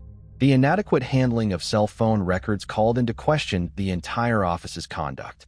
The authorities' inaction did not go unnoticed. Numerous audits brought discipline to the department, and those responsible were removed from their positions. In May 2016, former Sheriff Terry Makita and members of his staff were charged with corruption, fabricating witness testimony, kidnapping, and extortion. This convinced the victim's family that their relative's case had never been appropriately handled. Nevertheless, this event provided a new impetus for the investigation. Thanks to a change in detectives in February 2022, the missing woman's body was discovered. She was found buried in a grave alongside a horse's corpse on a farm near Colorado Springs. But let's go through the details in order. The suspect. On February 1st, 2022, a woman named Christina Hollendorfer walked into the police station. Detectives had tried to speak with her several times before, but she had refused to cooperate. Since 2014, the witness had been unwilling to testify against her former husband, Joel. However, years later, she broke her silence and accused her ex of murdering Cara Nichols. An examination of the missing girl's calls and messages revealed that she had received 8 calls between 9:58 and 11:08 p.m. on October 9th, most of which were from a man named Joel Hollendorfer. Detectives had interrogated him several times, but beyond general information, they discovered little. He admitted to having hired the woman's services and had planned to meet her from the evening of October 9th to the morning of October 10th. However, the meeting never occurred. The escort did not make it to him. His statement raised suspicions, especially since the geolocation data from Cara's mobile device indicated that on the night of her disappearance, she was near the suspect's parents' house. On October 15, 2014, a search was conducted at the man's and his family's home. At the time of the search, detectives spoke with Joel and his mother, Betty. They noted their calm and friendly demeanor. It did not appear that they were hiding anything. They kindly showed the entire property, including several fresh burial sites for deceased animals. It should be noted that the Hollendorfer family had owned the farm since 1985 and had a large livestock yard. Dogs trained to find human remains searched the area. They reacted to some of the livestock graves a few times. However, further examination of their contents revealed nothing suspicious. It was possible that the dogs confused the scent of dead animals with that of a human. To definitively rule out Joel's involvement in the crime, samples from some suspicious areas were collected for analysis. However, the test showed that the samples were unrelated to the case. Nonetheless, suspicions about the man were not lifted. It turned out that Hollendorfer had a history of harassment and violating restraining orders. He was a hardened criminal who had repeatedly violated the terms of his parole. Moreover, he had used banned substances which had contributed to the breakdown of his family. The investigation had approached his ex-wife at least twice. During conversations, it was established that Christina and Joel were raising 2 children. Initially, the woman was reluctant to share details of their life together and later refused to communicate altogether. Thus, along with other theories regarding Cara's disappearance, Joel remained the only suspect. Finally, after 8 years, his identity was exposed. Mrs. Hollendorfer claimed that in November 2014, her ex-husband confessed to her that he had accidentally ended the life of a hired escort and buried her body in an old horse grave. She learned about this after the death of her father-in-law. When the funeral was over, her former husband revealed that he felt guilty about his father's death. According to her, he confessed to his parents what he had done. Learning the terrible news, the elder Hollendorfer fell into a deep depression, became seriously ill, and soon died. All this time, his family had been covering for the criminal. This explained the incredible hospitality and cooperation that Betty and Joel displayed during the farm search. Everything was done to avoid raising further suspicion. On February 3, 2022, another search was conducted at the suspect's home and property. This time, the farm was thoroughly dug up. Subsequently, human remains were found in a pit 2 meters deep. 4 days later, the 47-year-old man was arrested. Later analysis confirmed that the found corpse belonged to the sought-after Cara Nichols. Essentially, only her bones remained. However, thanks to modern technology, the girl was successfully identified, the defendant. During interrogation, the man didn't break down immediately. Eventually, however, he confessed that he had not intended to end the girl's life. He had indeed found her on an intimacy services website. On October 9th, he called her and arranged a meeting, after which he picked her up from her home. Intimacy occurred in his old car. Everything was fine until, in a moment of passion, the man began to strangle his companion. Once Joel realized that Cara had lost consciousness, he stopped. Initially, he tried to administer first aid, but it was too late. Cara was already deceased. Frightened, the criminal drove her to his family farm and buried her in the first grave he found. He moved the body several times and eventually buried it where his mother's favorite horse was interred. This explained why the search dogs were confused by the scents. Moreover, during the initial search, this particular area had not been inspected. Soon, Joel Hollendorfer was charged with first-degree murder and tampering with evidence. Meanwhile, Betty denied any knowledge of the crime committed by her son, asserting that she had always cooperated with the investigation and genuinely believed in his innocence. Justice. The hearings took place in the summer of 2023. The prosecution insisted that the defendant had intentionally committed the crime, thus realizing his sinister fantasies. At the same time, forensic experts could not provide detailed information about the victim's death. However, based on the fact that Cara's hyoid bone was broken, asphyxiation was named as the cause of death. Experts claimed that one cannot accidentally strangle someone to death. There is always time to reconsider and stop. Another factor considered was the victim's state under the influence of banned substances. Hollendorfer's defense argued that Nichols' death was due to asphyxiation from which she could not recover. Under similar circumstances, the likelihood of recovery for a healthy person is significantly higher than for a substance-dependent individual. As depicted during the trial, an entrenched addict, which the victim was portrayed to be, would have no chance of survival. This was explained by the long-term effects of banned substances on the human body. Unfortunately, it was impossible to confirm or refute the lawyer's statements over time. The Nichols family was extremely upset by how their daughter was portrayed. Cara's father noted that this judgment negated any sympathy from the jurors and depicted her as an unworthy victim. Despite the trial concluding with a 24-year prison sentence for Joel on charges of second-degree murder reduced to manslaughter, many, including Cara Nichols' family, felt that true justice was not achieved. Throughout the proceedings, Joel's lack of visible remorse and occasional smirks in court only deepened the family's pain. The reclassification of his charges and the absence of additional convictions due to insufficient evidence left Julia and Paul Nichols devastated. They had hoped the legal outcome would fully reflect the weight of their daughter's tragic death. To them, the trial felt like a betrayal, another instance where societal prejudice clouded judgment. Cara, a young woman struggling with mental health, was quickly reduced to a stereotype in the eyes of the media and, arguably, the justice system. Her parents hope she will be remembered for who she was beyond the headlines, a teenager navigating hardship, not the caricature public perception created. As for whether justice was fully served, it depends on one's view of justice. Legally, a sentence was given. Morally and emotionally, many would argue the case remains unresolved. Moving on to the next case. Carol Yvette Larpenter. Have you ever stopped to think about how many talented and beautiful young women are murdered by villains just to satisfy their selfish desires? Entire lives, dreams, and chances wiped out in an instant. What's even more chilling is that these criminals often live unnoticed among us for years.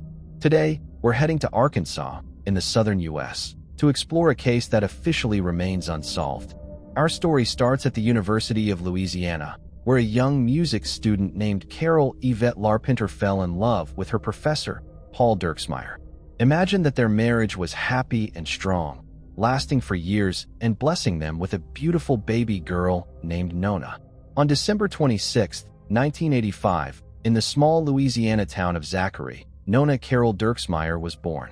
After her birth, the family relocated to Dover, where Nona spent her childhood and teenage years. She grew up shy and insecure, preferring solitude and hesitant to make friends with others her age. From a young age, Nona suffered mistreatment from her biological father, which deeply impacted her emotional well-being. It's unclear how long this abuse lasted, but Nona kept it a secret until after her father passed away in 1996. Following his death, she found the strength to rebuild her spirit and began learning to trust those around her again. During middle school, she became close friends with a classmate named Kevin Jones. The two teens shared secrets and supported each other academically. Over time, their friendship blossomed into a romantic relationship, and they started dating. In February 2004, after graduating from Dover High School, Nona enrolled at Arkansas Tech University to study music education. This move required her and her mother to relocate from their small hometown to the larger city of Russellville. As she matured, Nona grew into a striking young woman who captivated others not just with her beauty and enchanting voice, but also with her big, compassionate heart. Yet, despite these gifts, true happiness remained elusive for her. Nona did not consider herself a beauty because she did not see what her friends saw in her when they offered her to participate in beauty contests. But one day she agreed to the entreaties and entered the Miss Arkansas pageant. But she didn't really care about the prestige of the Miss Arkansas title or other honors. She just wanted to find a way to educate others about what happens to children who are abused by their parents, because the trauma she had previously suffered was forever etched in her soul. Nona was the perfect person to volunteer with, as she always wanted other children to be able to enjoy their childhood and have someone they could talk to if they needed to, rather than being silent for years because of fear. She was the reigning Miss Petit Jean Valley and entered beauty pageants to raise awareness about abuse. Kevin was always there to help Nona through some of the difficult times she was living through. People around them thought they were a perfect couple, and they were just very happy together. Their mutual feeling with Kevin grew stronger. They dated for several years and made plans for the future. Kevin was a popular athlete at Arkansas Tech University. Besides, their families liked each other. Life flowed on its own. Nona's mom, Carol, remarried a while later to Dwayne Dippert, who was in no hurry to show paternal feelings for Nona, and that suited her just fine. When Dwayne came into her mother's life, Nona moved out and got her own separate apartment. On Christmas Eve 2005, Kevin, after coming home from college, went to Nona's apartment where they spent a wonderful romantic evening. After midnight, he drove home from Russellville to Dover. He called Nona when he got home to tell her he had made it home safe and sound. He overslept the next morning, and when he woke up and turned on his phone, he saw a text message from Nona. "Good morning, Candle Muffin.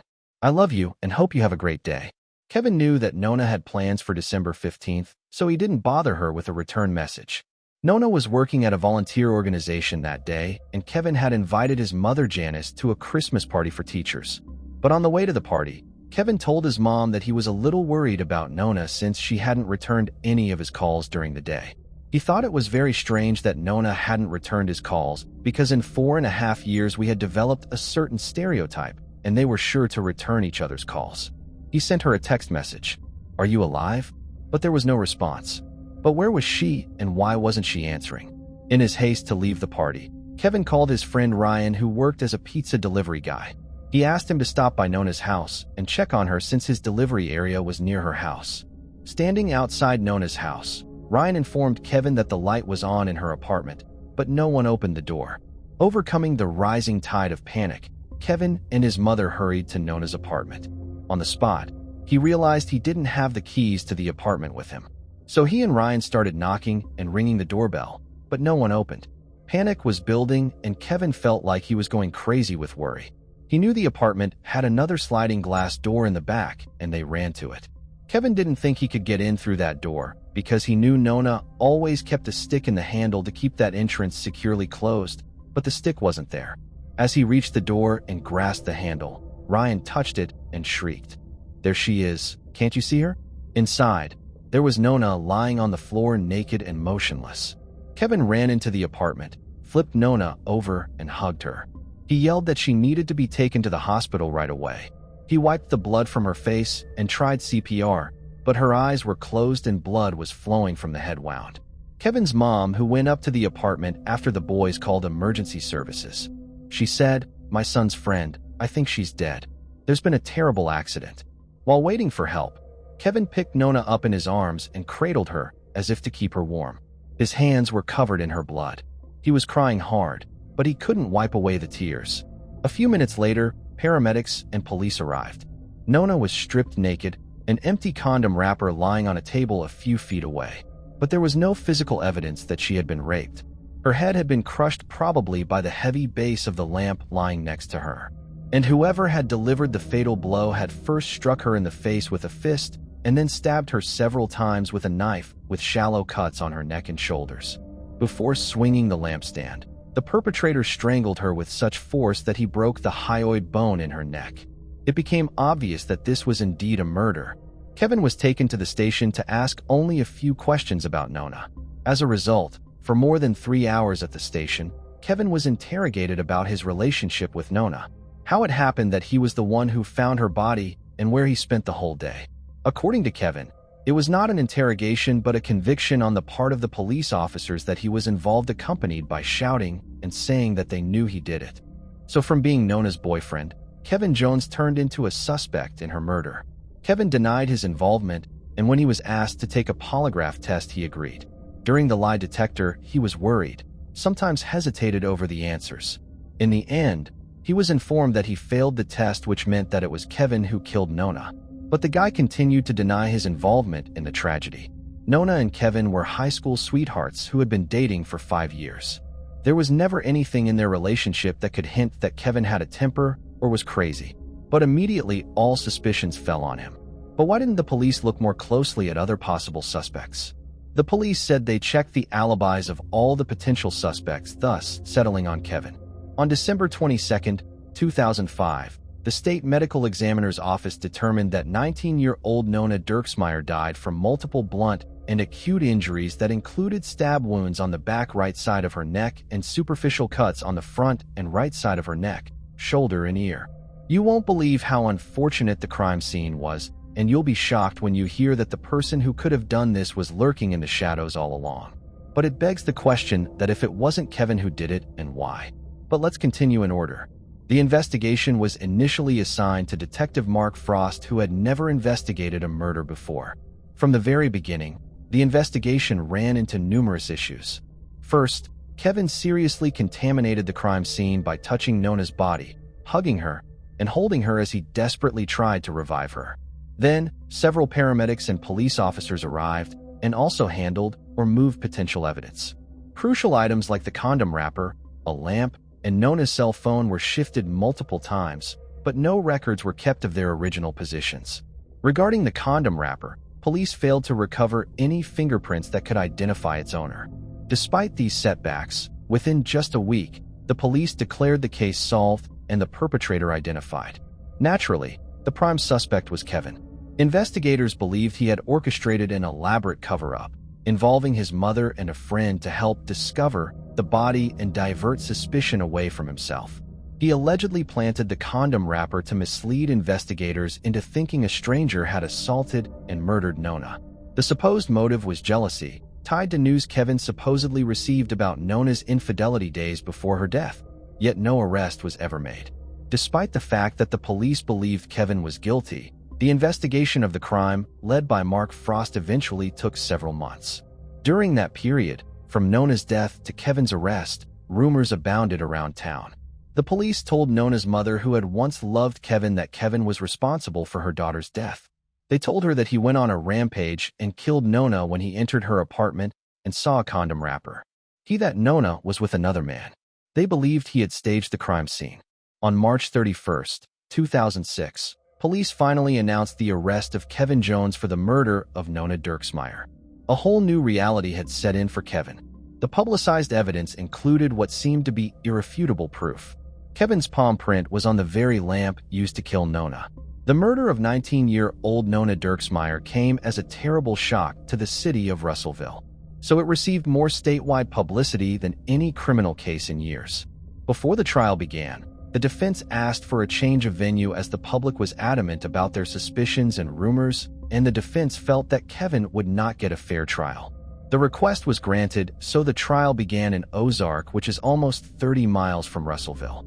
Jeff Phillips, an assistant prosecutor, presented Nona Dirksmeyer's case to the jury as a case of jealous boyfriend rage. According to the prosecutor, it was easy for Kevin to show up at Nona's apartment unannounced because he had a key. While there, he likely found a text message on Nona's phone from another man or a used condom in a package on the table. That's when he went on a rampage and attacked his girlfriend.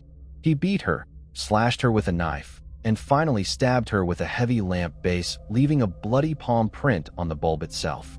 Investigator Mark Frost, who discovered the palm print on the light bulb through forensics, determined that it was left there at the time of the crime and not later, when Kevin, his mother, and his friend discovered Nona's body. Lying on her body and then hugging her, the prosecution said, was a deliberate attempt to destroy evidence at the crime scene, and in fact, police found very little usable evidence. But on the night the police questioned Kevin, they didn't think they would get straight answers, especially about his alibi, which according to the investigator came together a little too well as of late. According to the prosecution, on the morning of the crime, Kevin left his Dover home around 10:30 a.m. as he waited for the plumber to leave. After that, Kevin's phone went silent for an hour and a half. The prosecution's chronology of events looked like this. 10:30 a.m. Kevin leaves Dover to visit Nona in Russellville. 10:55 a.m. He enters the apartment, argues with Nona, kills her, leaves his palm print on the light bulb. 11:10 a.m. Removes a condom wrapper from the scene. 11:15 a.m. Leaves back to Dover. Returns around noon. There was one small snag in this prosecution chronology, however, and that was that Kevin's grandmother testified at trial that she saw her grandson at the gas station at 11:30 a.m. on December 15th. According to her, she talked to him and gave him money for lunch. And if that were true, Kevin wouldn't have had time to drive to Nona's apartment and back, let alone kill her. There was only one piece of evidence at all, a bloody palm print on a light bulb. But maybe it's a completely innocent situation and the blood got on the bulb the moment the body was discovered when Kevin was trying to revive Nona.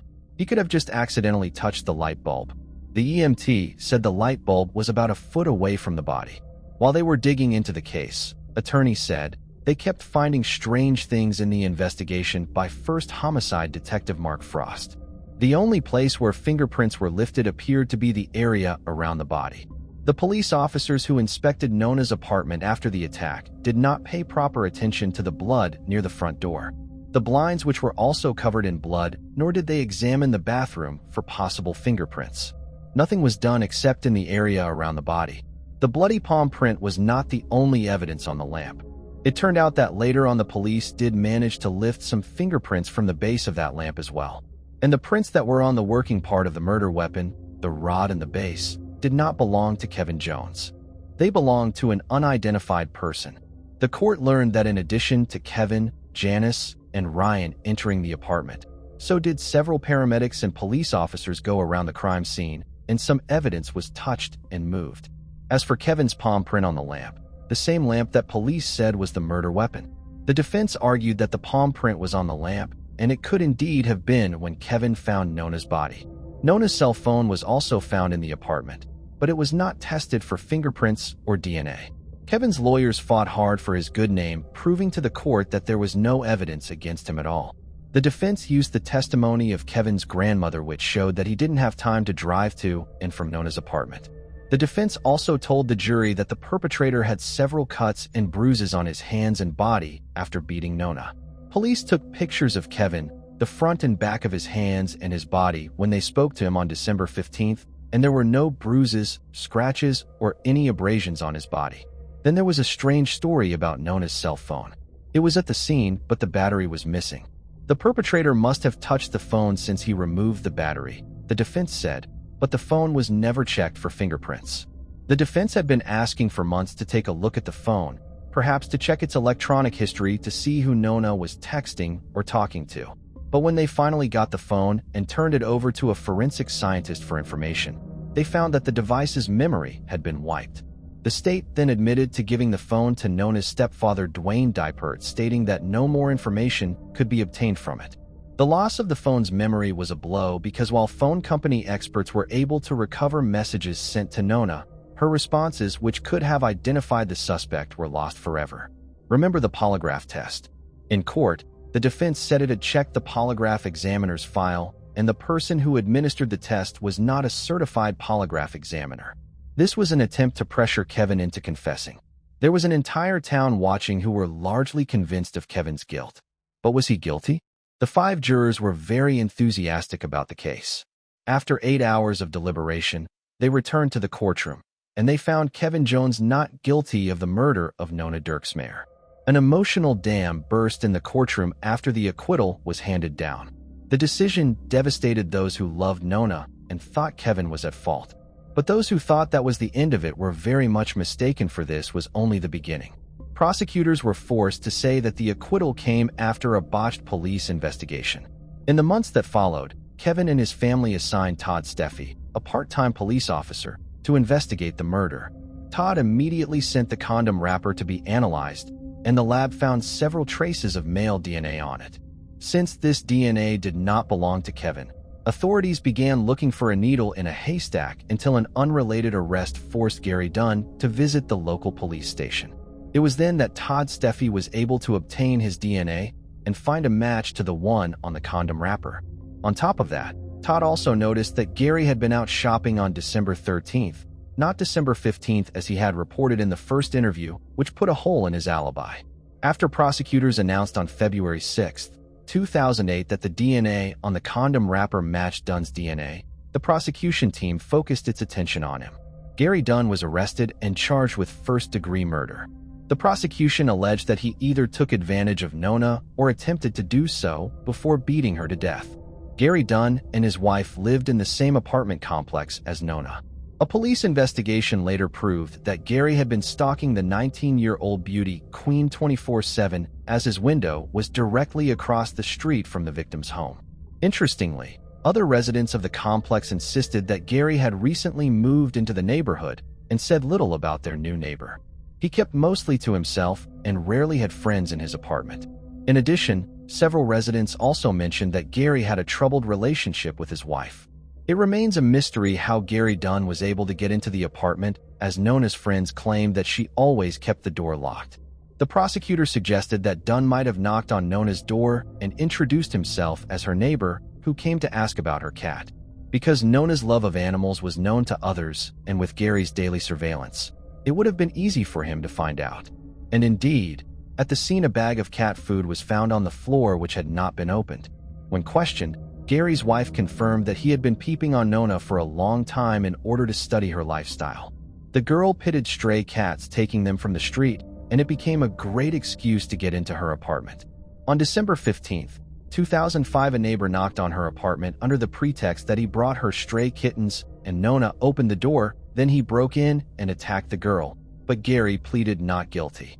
When he was introduced in court, Gary's lawyers said that his DNA was a partial match to the one found at the crime scene, which meant that it was impossible to convict someone based on that evidence alone. In addition, the defense also argued that Kevin was the actual killer and should not have been allowed to go free. Such an argument instilled enough doubt in the minds of the jury, and the first trial ended in a mistrial.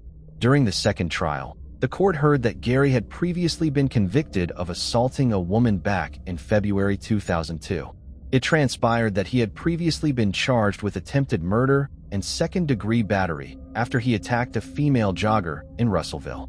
He was acquitted of the charges at that time, but found guilty of the second-degree battery charge and sentenced to 6 years in prison. The defense also questioned the DNA evidence. Prosecutors argued that Gary was linked to the crime scene by DNA found on a condom wrapper, while defense counsel disputed the alleged coincidence and argued that the evidence could not be trusted because of how it was collected and how the crime scene was contaminated. Gary's trial ended in a deadlock for the jury. They were never able to decide if he was guilty or not. A second trial was held, but the result was the same. However, the evidence was once again inconclusive and the jury was divided for the second time.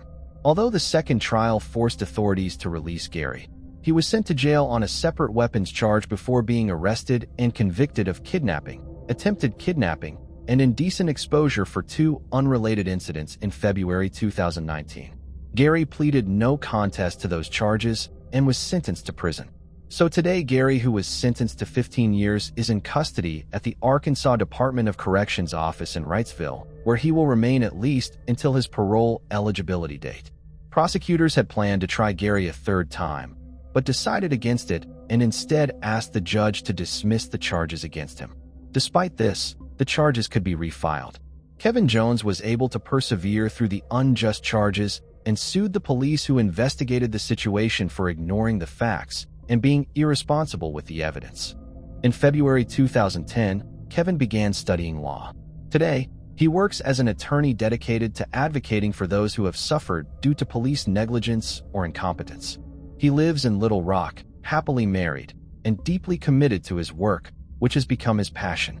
In an interview, Kevin reflected, "Now I understand exactly how it feels when people accuse you of something you didn't do, and I would never wish that experience on anyone." He added, "Sometimes I still dream about her, about Nona, and see her over and over again." The conclusion of this story raises a just and difficult question. Will justice ever truly be served for Nona? Her life, a young, beautiful, and gifted soul, cannot be restored. But I want to believe that if earthly justice failed to punish the guilty, divine justice will not allow them to escape. It's only a matter of time. Moving on to the next case. Catherine Scott Eggleston. Catherine Scott Eggleston, known as Katie, was born on May 4, 1971, in Redmond, Oregon. She graduated from Oregon State University in the spring of 1993 with a Bachelor of Arts degree in English. After finishing college, Katie moved in with her older sister, Janet, who lived in Gresham, Oregon. Gresham is a suburb located near Portland. Katie began working as a salesperson for AllNet Communication Services, a company based in Lake Oswego. On the morning of August 2, 1993, Katie left her office to attend a business meeting in Portland. It was her first day making sales visits independently. She went to the Port of Portland building located at 700 Multnomah Street. Katie was seen making phone calls in the building lobby, and 5 individual witnesses who saw her there said that she appeared preoccupied and worried. At approximately 2:15 p.m., the client with whom Katie had an appointment witnessed her exiting an elevator in the lobby with a man wearing a blue blazer.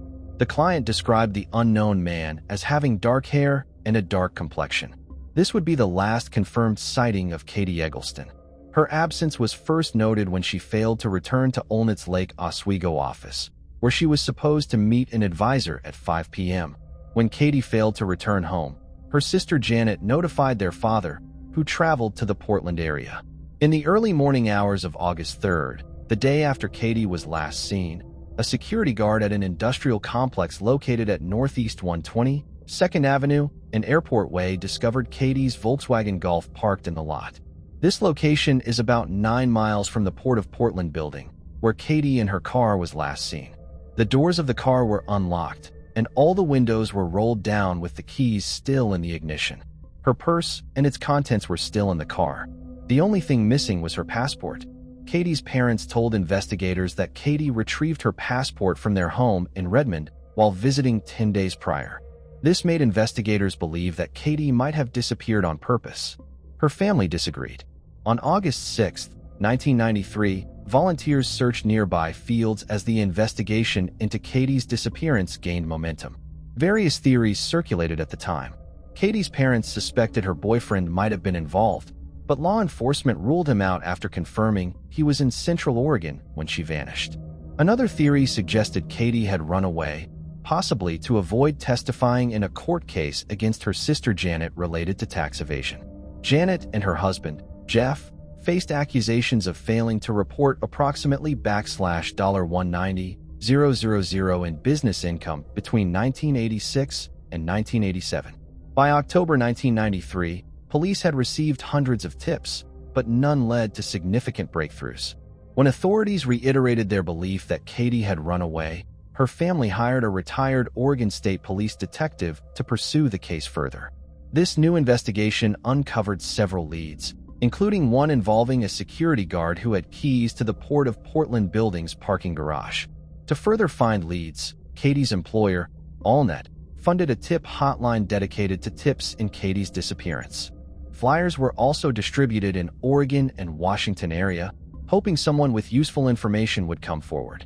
One anonymous call placed to the tip hotline was by a man who claimed to have abducted Katie. He said that he took her life 2 weeks after her disappearance. The caller spoke with a southern dialect. He stated that she would never be found because she's not alive anymore. On May 4, 2001, it was Katie's 30th birthday. Her family set up another hotline seeking additional tips. One man who called was a former attendant at a gasoline station located at 120 2nd Avenue and Stark Street. He claimed to have seen Katie near the time she disappeared. This gas located about 4 miles from where her car would be found. The man claimed to have given Katie directions to the airport. He said that she departed in a vehicle whose make and model he could not recall. According to him, Katie returned to the gas station a short while later in a different car, a blue-green Honda hatchback. She was accompanied by 2 black men. According to the attendant, Katie appeared disheveled, partially undressed, and crying when she arrived. He also noticed a thick black book on the passenger seat of her car, which looked like the sales binder she had with her that day. The police's belief that Katie had run away shifted in February 2004 when Joel Courtney became a suspect in her disappearance. Courtney was responsible for the murder of Brooke Wilberger and lived in the Portland area at the time Katie was last seen. Sadly, Katie's parents passed away in February 2011 and February 2017 without ever learning what truly happened to their daughter. If you have any information about Katie's case, please contact the Portland Police Bureau at 503-823-0446. Moving on to the next case. Christopher Tompkins. I am not a citizen with great influence. I am simply a grieving mother who wants to keep this case in the public light in hopes that one day someone will come forward with some information in what happened to my son. These are the heartfelt words of Ann Mackenzie, whose son vanished without a trace while at work in February 2002. For over 20 years, she has clung to hope, tirelessly seeking answers that have remained out of reach. Christopher Tompkins was just 20 years old when he disappeared, and his case has since become one of the most perplexing unsolved mysteries in Harris County, Georgia. Born on December 28, 1981, Christopher Carlton Tompkins was remembered by those close to him as a cheerful, outgoing, and hardworking young man. A devout Christian, he lived in Ellerslie, Georgia, with his mother Ann, with whom he shared a close and loving relationship. He was last seen on January 25, 2002, while working as part of a four-man land surveying crew, a job he genuinely enjoyed. He arrived for his shift shortly after 8 a.m. and headed out to the job site near County Line Road in Harris County, Georgia, with one of his co-workers. That morning, the four-man survey team worked in a staggered formation, spaced about 50 feet apart as they moved through what was described as a densely wooded area. Around midday, they paused for lunch, and by approximately 1 p.m., they resumed their tasks. At some point during the early afternoon, Christopher's co-workers momentarily looked away, but when they looked back, he had inexplicably vanished. His tools were still lying on the ground, yet Christopher himself was nowhere to be seen. According to the other surveyors, there were no strange sounds or signs of distress, just sudden and complete silence. They immediately began searching the surrounding area, calling out his name, but their efforts turned up nothing. Despite their efforts, no trace of Christopher was found. For unknown reasons, Christopher's mother wasn't informed of the disappearance until 4:15 that afternoon. There are mixed reports about who contacted the police first. Some sources state that Christopher's colleagues or boss did, but others state that it was his mother who called first. Either way, they were informed that a missing persons report could not be filed until 24 hours had elapsed. Since investigators wouldn't start looking for Christopher, his family began search efforts instead. They quickly discovered a worker's boot hanging from the top of a barbed wire fence in the area, the men threat likely from the 20-year-old's trousers. 12 cents were discovered on the ground, believed to have fallen from his pocket. Christopher's other boot would be found 5 months after he went missing, recovered by a farmer who found it in a swampy area of his land. The boot was about half a mile from where he disappeared. There were no signs of a struggle, and there was nothing to indicate where he might have gone or what might have happened to him. In the 20 years since Christopher vanished, no further evidence has come to light in his case. While the police spoke with the 20-year-old's colleagues, they didn't seem to garner any useful information. His boss reportedly told investigators that he'd been acting strangely in the days leading up to his disappearance, but it's unclear what was meant by this, as he did not elaborate on what sort of behaviors Christopher was exhibiting. Notably, and Mackenzie rejects this information, noting that her son had been behaving perfectly normal in the days before he vanished. She told WTVM that the morning of January 25, 2002 had been like any other. They both headed to work together and worked as a babysitter for Christopher's boss at around 8:10 a.m. She told authorities, "Chris lived with me and I saw him every day. There was neither strange behavior on his part nor any distress." Christopher's case was eventually closed by investigators, citing no evidence of foul play, injury, or an animal attack. Authorities concluded that the 20-year-old had simply chosen to walk away from his life. Harris County Sheriff at the time, Mikey Jolly, stated he walked off the job site, which matched what the co-worker said, went through the woods, and headed toward the interstate. "We believe he got into a vehicle and just left the area." However, Jolly later admitted that his opinion began to shift when Christopher never contacted his mother. Speaking to WTVM, Jolly said, "My biggest fear is that when he disappeared in February 2002, he went to a large city. Soon after, he may have overdosed or something else may have happened. And because he had no ID on him, the city might have disposed of his body without knowing who he was." Christopher's family, however, rejects both theories offered by law enforcement. His Aunt Rosalind insisted he didn't struggle with drugs and was certain that he would never have just walked away without a word. "I don't believe he disappeared with one shoe. Who's going to walk around with one boot on in the cold weather on a rural road? I don't believe that happened. They know what happened to Chris. They're just not telling." The police never considered Christopher's colleagues suspects or persons of interest, despite them being the last people to see the young man alive before he vanished. One of the men retained a lawyer shortly after the disappearance, which has led to some suspicion in online true crime circles. But it is often said that hiring a lawyer before engaging with police is good practice regardless of whether one is guilty or not. More notable is the fact that one of his co-workers was sentenced to prison for what is only described as a violent crime conviction just months after There are four main theories about what became of Christopher: that he left to start a new life, that he met with an accident which was possibly covered up by his co-workers, that he had an accident, became disoriented, and got lost, or that he met with foul play, possibly at the hands of his co-workers. His mother believes that he will never come home, stating, "I truly believe in my heart that my son is no longer alive. However, I need closure. I need to know what happened that day and where my son's body is." 20-year-old Christopher Tompkins was last seen on January 25, 2002 near County Line Road in Harris County, Georgia. He is described as an African-American male with black hair and brown eyes.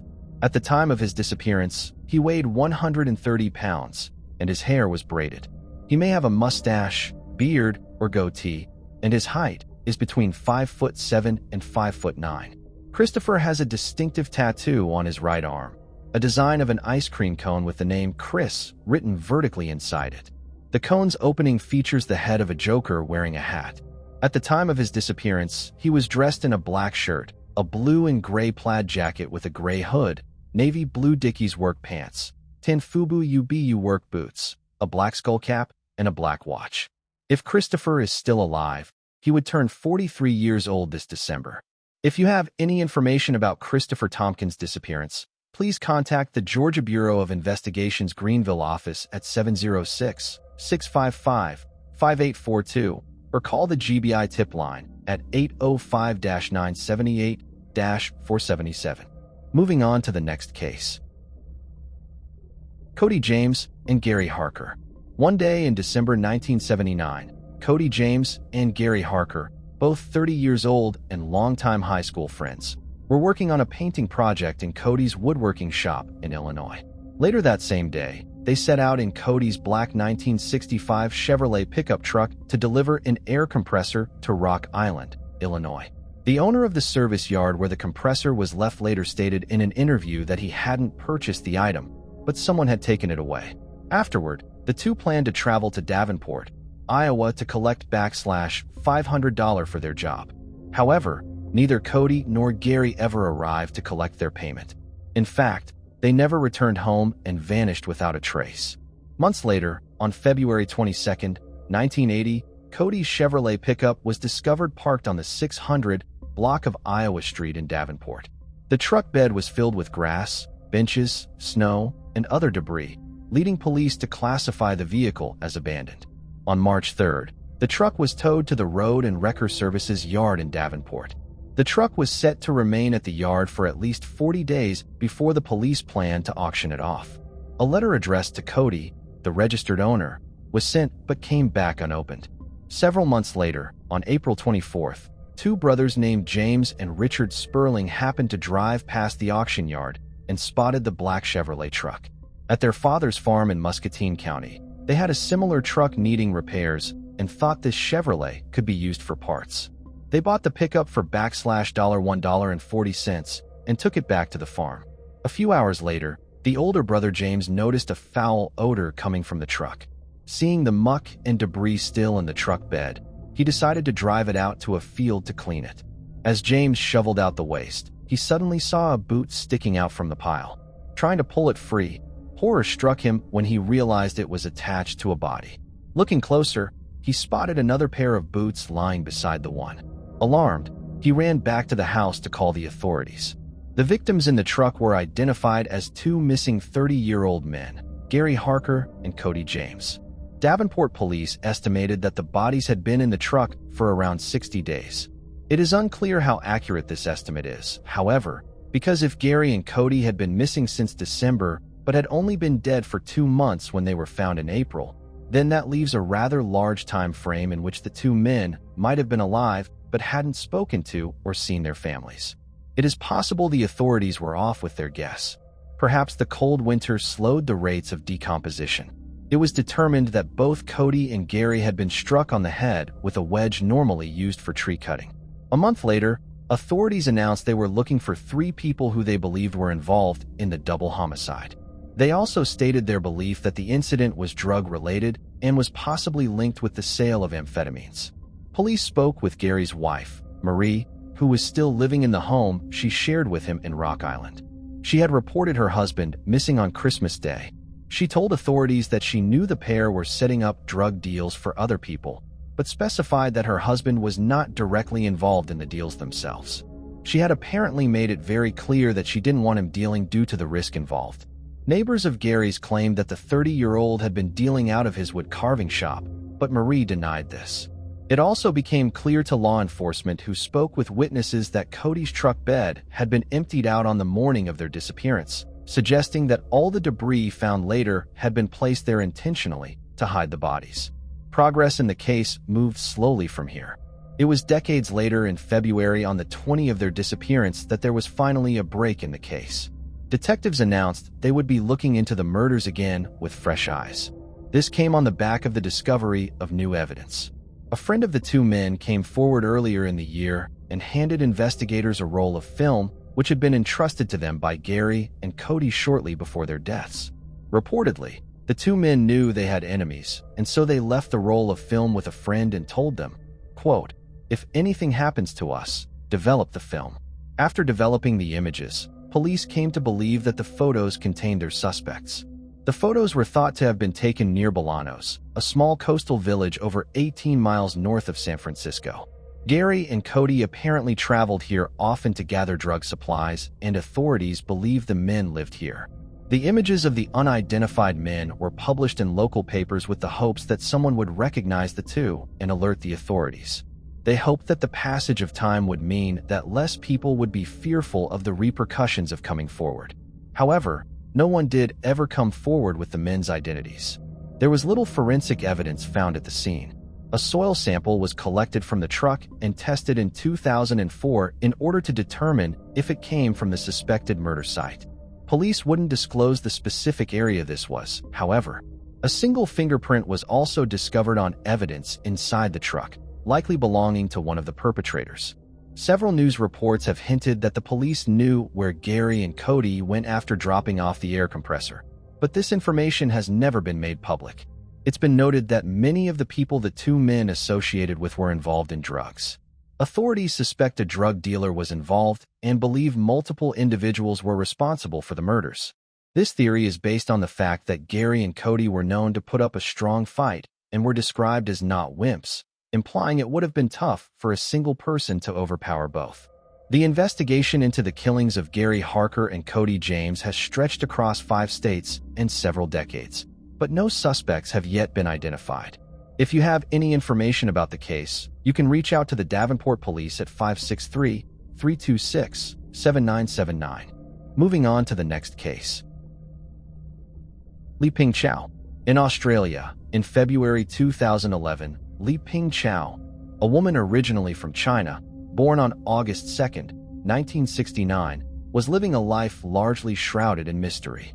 Little is known about her childhood, her upbringing, or much of her life prior to relocating from China. What is clear, however, is that by February 2005, she was actively searching for love. That same year, she believed she had finally found it.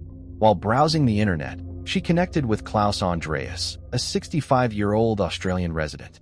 Klaus had been born in Germany in 1943 and married his first wife, Monica, in 1969. The couple had a son, Ralph, and eventually relocated to Australia in 1982. After many years together, their long marriage came to a sorrowful end when Monica died of cancer in August 2005. Despite the recent loss, Klaus quickly turned to online dating and, later that same year, began a relationship with Li. From available information, it appears that Klaus and Li got along quite well. It wasn't long before they decided to meet in person. Klaus began looking into flights to China, and in February 2006, he made the trip to visit her. During his stay, the two traveled around and explored parts of the country together. By October of that same year, Li had relocated to Australia, and shortly after her arrival, the couple became engaged. Relationships like theirs are often met with skepticism, as they align with a familiar stereotype. older Western men seeking younger Asian partners, while the women may be attracted to financial security. Before tying the knot, Klaus introduced Lee to a friend of his in Sydney. Before their departure, this friend warned Klaus about something a Chinese doctor had once told him, that marrying an Australian man was considered a big business in China. He claimed that many Chinese women sought two things: a passport and financial security. The friend also cautioned Klaus that Lee might bring her family to Australia in the future. He urged him not to marry her, but Klaus dismissed the warning, insisting that both he and Lee were happy and that he wanted to start a new family. Despite his confidence, doubts must have lingered in Klaus' mind. On November 27, 2006, he had Lee sign a prenuptial agreement. The terms were clear. If she left him before 10 years of marriage, she would receive almost nothing. However, if she remained with him until his death, she would inherit everything. Notably, Klaus left nothing for his son. The couple officially married in February 2009, and Lee was granted permanent residency in Australia. Due to Klaus's lower back injury, Lee became his full-time caregiver, receiving financial support from the government. Those who knew the pair described them as a close and loving couple. Klaus had significantly more wealth and assets than Lee, so he covered most of their living expenses. At the time, he had approximately $130,000 in his bank account, which Lee had access to. He often spoke highly of his new wife, appreciating her for handling household chores and cooking. However, what he valued most was that she respected his devotion to his late wife, allowing him to keep a shrine dedicated to Monica in their bedroom. Despite this seemingly stable arrangement, cracks soon began to form in their relationship. Lee had been keeping a major secret from Klaus. She had a son back in China. In February 2010, she finally revealed the truth, sitting Klaus down and informing him that her son would be arriving in Cairns the very next day. She had already made all the necessary arrangements without consulting him. This revelation came as a complete shock to Klaus, and from that point, their relationship started to deteriorate. Lee temporarily left their home while her son arrived in Australia. During this time, Klaus confided in a mutual friend, expressing his deep sense of betrayal. When Lee returned, she was enraged to learn that Klaus had set a firm condition for her moving back in. Her son would have to return to China. Eventually, she moved back, but their relationship remained unstable, with the couple frequently separating and reuniting. Neighbors reported hearing their heated arguments multiple times a week. Klaus's trust in Lee was completely shattered when he discovered that she had used his money to secure permanent residency for her son in Australia without his consent. Their conflicts only intensified, and in February 2011, Lee returned to China to visit her family. During her absence, Klaus began a secret affair with a woman named Da, whom he met at a casino in Cairns. Da was only visiting Australia, but Klaus quickly became infatuated, telling her he loved her and even proposing with a diamond ring. However, after a few weeks, Da returned to Thailand. Despite the distance, the two stayed in touch, and Klaus frequently sent her money. This continued until October 2011, when Da discovered that Klaus was still married. She gave him an ultimatum. If he wanted to be with her, his marriage had to end. Meanwhile, Klaus and Lee's relationship was crumbling. In early November 2011, a neighbor noticed something unusual on their property: patches of dead grass appearing in the yard. This was highly unusual, as their garden was typically well maintained. Shortly after noticing the dead patches of grass, the neighbor observed that they had been covered up with fresh grass. Then on November 7, 2011, another neighbor saw Klaus standing outside, hosing down the gutter in front of his house for an unusually long time, something he had never done before. Meanwhile, friends of the couple began to grow concerned as they had not seen Lee for quite some time. Deciding to check in, one of them called the couple's home. Klaus answered, but his response to their inquiry about Lee was strange.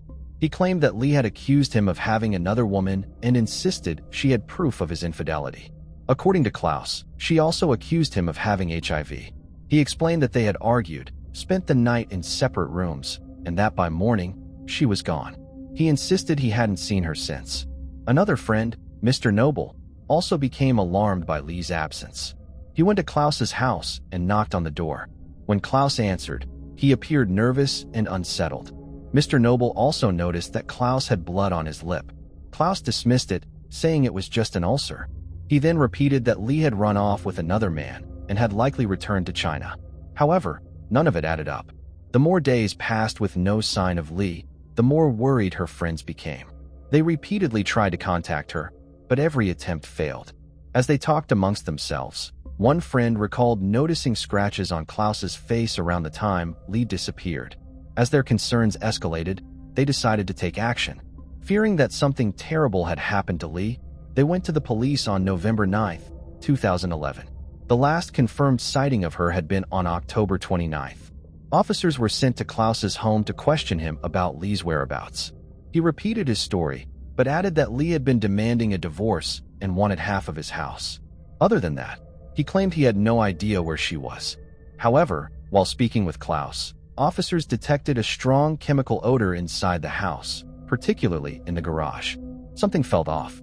A detective was assigned to the case, and a missing persons investigation was launched. The detective was granted access to a safety deposit box belonging to Lee where they found jewelry, important documents, and $3,600 in cash. If she had truly left, why would she abandon these valuables? At this point, authorities strongly suspected foul play. Despite multiple attempts to contact Lee, she remained unreachable. Then the case took an even darker turn.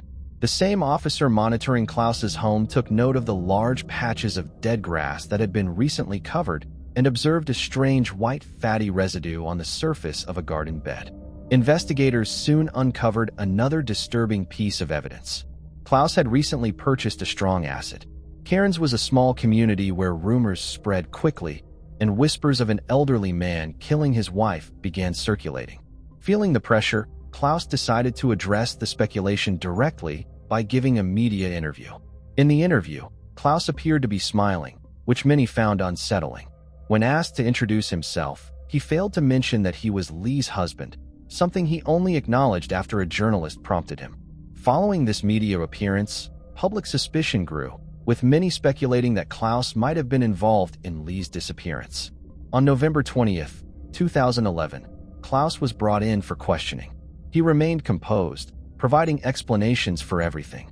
When asked about the acid he had purchased, he insisted it was meant for his swimming pool and not for anything sinister. Meanwhile, forensic investigators searched his home. They examined the drains on his property and made a chilling discovery.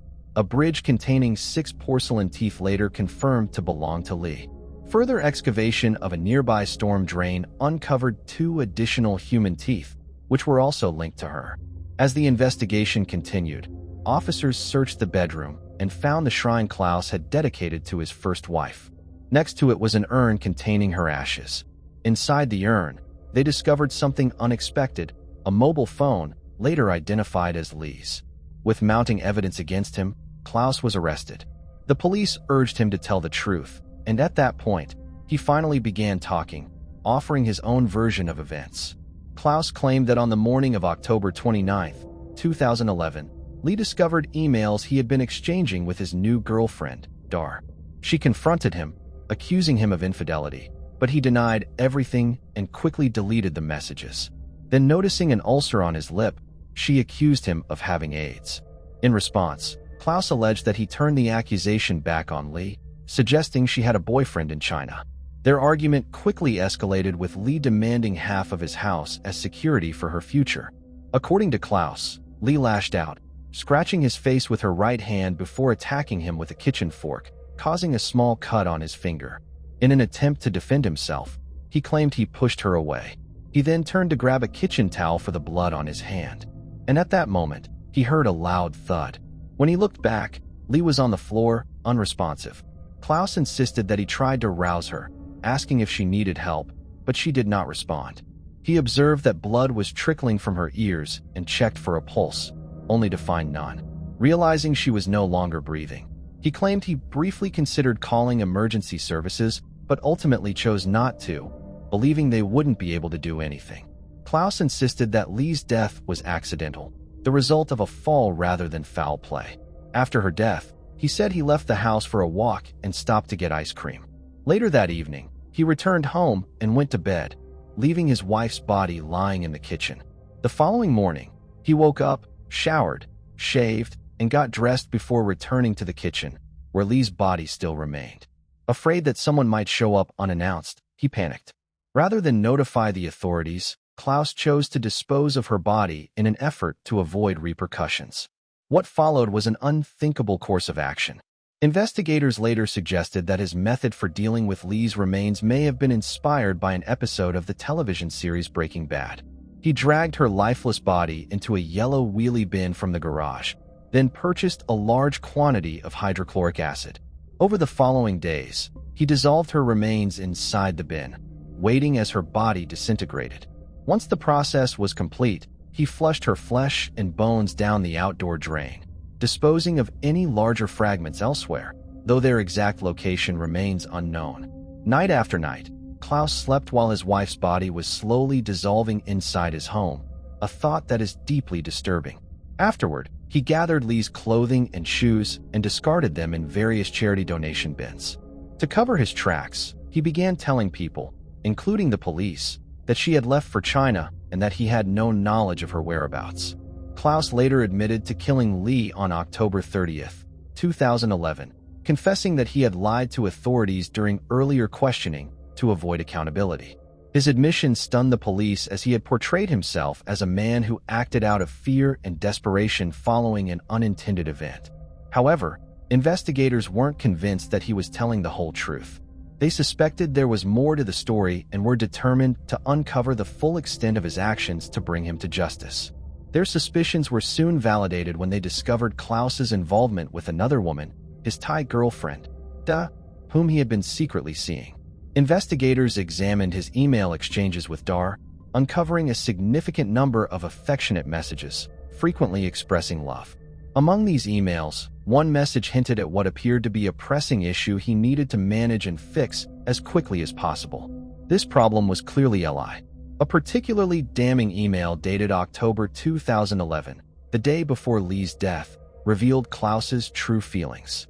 He wrote, "The other person tried to give me a hard time, but I don't care. She is the worst person in my life." Then just a day later, on October 31st, 2011, he sent another email to Da with a chilling update. "I have good news for you. The other person has finally left the house. She told me she wants to go back to China, but I don't care anyway because the house is now free for both of us. You can come to me any day you like." At the time of this email, Lee's remains were still dissolving in acid inside Klaus's home. To investigators, this was not the behavior of a man who had accidentally killed his wife. It was the mark of someone cold and calculating. Then police uncovered the most incriminating piece of evidence yet, proof that Klaus had purchased the hydrochloric acid before Lee was killed, not after as he had claimed. This confirmed that her death was premeditated. The police now had both a motive and solid evidence proving that Klaus had committed murder. The trial began in 2013 at the Supreme Court in Cairns. The prosecution presented compelling evidence proving that Klaus had purchased a large quantity of acid shortly before Lee's death.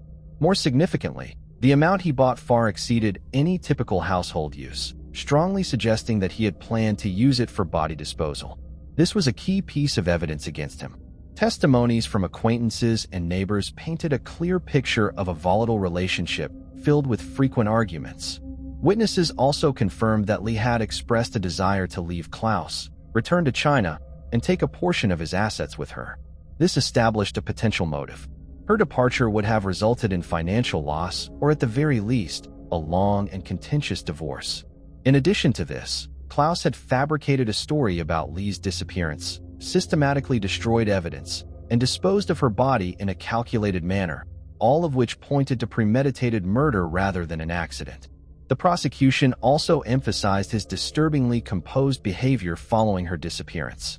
He showed no remorse, and instead of grieving, he went for a casual walk along the Cairns seafront and treated himself to ice cream shortly after the murder. Perhaps most chillingly, Klaus participated in a media interview where he held up a photograph of Lee and smiled.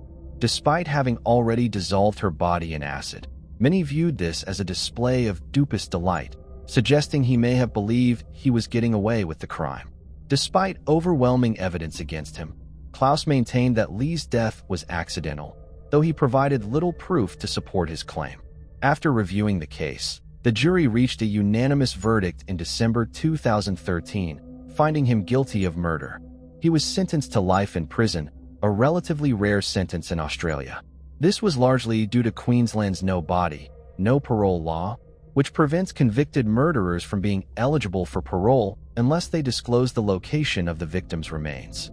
Because Klaus continues to withhold the location where Lee's body was completely disposed of, it's very unlikely he will ever be granted parole. Many believe he's keeping this information secret because the reality of what happened to Lee is far more horrific than he has admitted. At present, the only version of events comes from Klaus himself, leaving numerous questions unanswered about the exact circumstances surrounding Lee's death. Since his conviction, Klaus has made several attempts to gain his freedom, filing 2 appeals, one to the Queensland Court of Appeal and another seeking special permission from the High Court of Australia. Both appeals were denied. Now around 82 years old, it seems improbable that Klaus will ever be released from prison. Moving on to the next case. Drew Walter Peterson. You've heard the saying, no body, no crime. While that's not always accurate, it generally holds that a person can't be charged without solid evidence. That seems logical enough. Wouldn't you agree?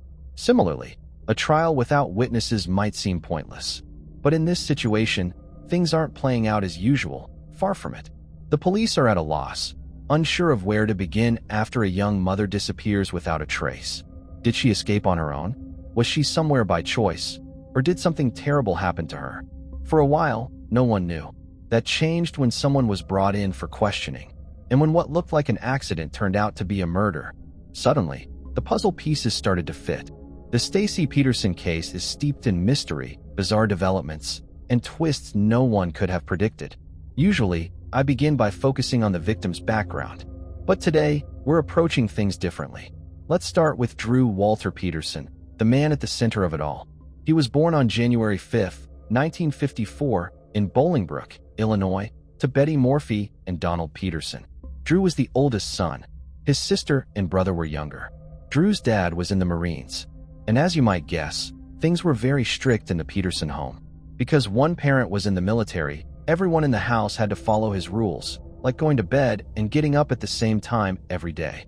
There was cross-country running at Willowbrook High School, where Drew went to school. In high school, he met a woman named Carol Brown, and they got married in 1972. Drew and she were pretty much high school sweethearts. They even went to the same senior prom. Drew joined the Army right after high school and also went to college in 1974. Personally, I find this timeline a bit strange. However, I think he only served for about 2 years before coming home and starting college. However things turned out, Drew was discharged from the Army with honor. He then moved to Falls Church, Virginia, and started training to be a police officer. Not only that, but Drew and Carol got married in 1974. They were both 20 years old. The couple had 2 boys together named Paul and Eric. In the meantime, Drew became a police officer in 1977 with the Bolingbrook Police Department. Before I continue, I want to remind you that only a small percentage of people who watch my videos are actually subscribed. So if you enjoy my content, consider subscribing. It's free and you can always change your mind later. Now let's move on with the video. Drew was then put in charge of the Metropolitan Area Narcotics Squad the next year, in 1978. The following year, in 1979, he won the Police Officer of the Year award for his work. There was nothing bad about Drew's job in general. His personal life, on the other hand, is not so good. Drew and Carol were high school sweethearts, but their marriage didn't last long. After 6 years, they split up. Why? Carol found out that Drew was seeing someone else. We'll soon find out that Drew did this all the time. Drew married Vicki Connolly in 1982, 2 years after he lost his marriage to Carol. They were married for 10 years and ran a bar together in Romeoville. Wait a minute, you might say. Drew once worked as a police officer, so why did he end up running a bar? It turns out he was demoted and temporarily dismissed from the narcotics unit for accepting bribes and mishandling drugs he was supposed to be overseeing. That setback at work deeply affected him, fueling his anger and making him more controlling, especially in private. Sadly, his wife Vicki witnessed this firsthand and bore the brunt of his darker behavior alone. During their marriage, Drew even threatened Vicki, warning he could stage her death to look like an accident. She stayed silent about it, at least until much later in the investigation. To make matters worse, Drew was having an affair with a woman named Kathleen Savio, which added to the strain. Kathleen will become a key figure in this story, but we'll get to her soon. Ultimately, Vicky ended the marriage in February 1992 after discovering the affair. With 2 divorces and a recent promotion behind him, Drew turned his attention to Kathleen, the woman he'd been involved with all along. On May 3, 1992, just a few months after his divorce from Vicky, Drew and Kathleen got married. Before she married Drew, Kathleen, who was better known as Kitty, worked as an accountant. In 1993 and 1994, she had 2 sons, Thomas and Christopher. After being married for about 11 years, they moved in together with their kids to 392 Pheasant Chase Drive in Bolingbrook. After some time, Kathleen and Drew also got divorced because, surprise, Drew cheated on her. Their divorce was finalized in October 2003, but they still hadn't agreed on how to split their money. As strange and scary as it was, police records showed that investigators were called to the Peterson home about 18 times between 2002 and February 2004. Some of the calls were about problems in the home, and others were about Drew giving back the kids late, which was against the law because of the plans they made after they got divorced. Still, Drew was abusive, controlling, and manipulative toward Kathleen. He was also able to terrorize Kathleen while she was married to him because he was a police officer. Many wives whose husbands are police officers have to deal with this, which is a very sad fact. I think it's also true for many husbands whose wives are police officers. Drew was made to stay away from Kathleen, but that didn't stop him from making her life miserable. But after Kathleen and Drew's divorce, he married his next mistress, Stacy and Kales, who was 17 years old at the time. He was with her while he was still married to Kathleen. Drew was seeing a teen, even though he was too old to be her dad, almost twice over. Even though he was a police officer, it was clear that he didn't care about the rules. Stacy was born in Downers Grove, Illinois on January 20th, 1984 to Anthony and Christy. She had a very hard childhood. There were 6 of her, 5 sisters, and 1 brother. A sad thing happened before Stacy was born. Her sister Jessica died in a house fire that happened in the Kales family. Also, the fact that Stacy's parents were very unstable and would fight all the time after Jessica died didn't help. Other than that, Stacy saw one of her sisters, Lacey, die of SIDS. Following that, Stacy and the other kids were mostly left to handle their own affairs. Stacy's upbringing was marked by neglect. Her parents showed little concern for their children, and her mother, Christy, eventually vanished from their lives altogether. After the divorce, her father, Anthony, was granted full custody, but his struggles with alcoholism meant he couldn't properly care for them. Not long after, Stacy and her siblings learned that their mother had gone missing and was never found. Although there was no progress in the case, the children believed someone close to Christy was responsible for her disappearance. Stacy's early years were filled with hardship. Growing up in such a chaotic environment, witnessing a fractured family and experiencing loss so young likely left Stacy deeply scarred. Despite this, she and her siblings continued to hope for a better life. While attending Joliet Junior College, Stacy worked part-time at a hotel and was studying to become a nurse. It was during this time that she met Drew. To Stacy, Drew seemed like a savior. His age was a lot greater than hers, but he seemed stable, and she saw him as the safety and security she needed in her life. Anthony, Stacy's dad, knew Drew too. He let her date Drew, who was almost 30 years older than her, even though Stacy was only a teenager at the time. Though this is a terrible fact in and of itself, I think her dad thought that since she's dating a police officer, she'd be safe. Either that, or he didn't care. At this point, I don't know which one is more likely. Things got even worse when Stacy got pregnant with Drew's child. At that time, Drew and Kathleen were still married. The boy was named Anthony in the end. They were divorced from Kathleen a week later, though, and Stacy married Drew on October 18, 2003. They lived with Drew's kids at 6 Pheasant Chase Court in Bolingbrook, which was less than a mile from Kathleen and Drew's house. For a while, things looked great. Drew got married to a beautiful new woman and had another child. Everything seemed great. Things were not what they seemed though. Drew was dropping off Kathleen's kids for the day before the terrible event. They were going to spend the whole day with him. She didn't answer the door when they got to the house and knocked. Drew didn't give it much thought and took the kids back to Stacy's house. Drew asked Kathleen's best friend and neighbor, Mary, to check on her the next day, March 1st, when she still didn't answer the door. But when she did, she would find Kathleen, who was 40 years old, dead and cold in the bathroom. It was a terrible event that Mary will never forget. When the police were called, they strangely decided that she had drowned by accident.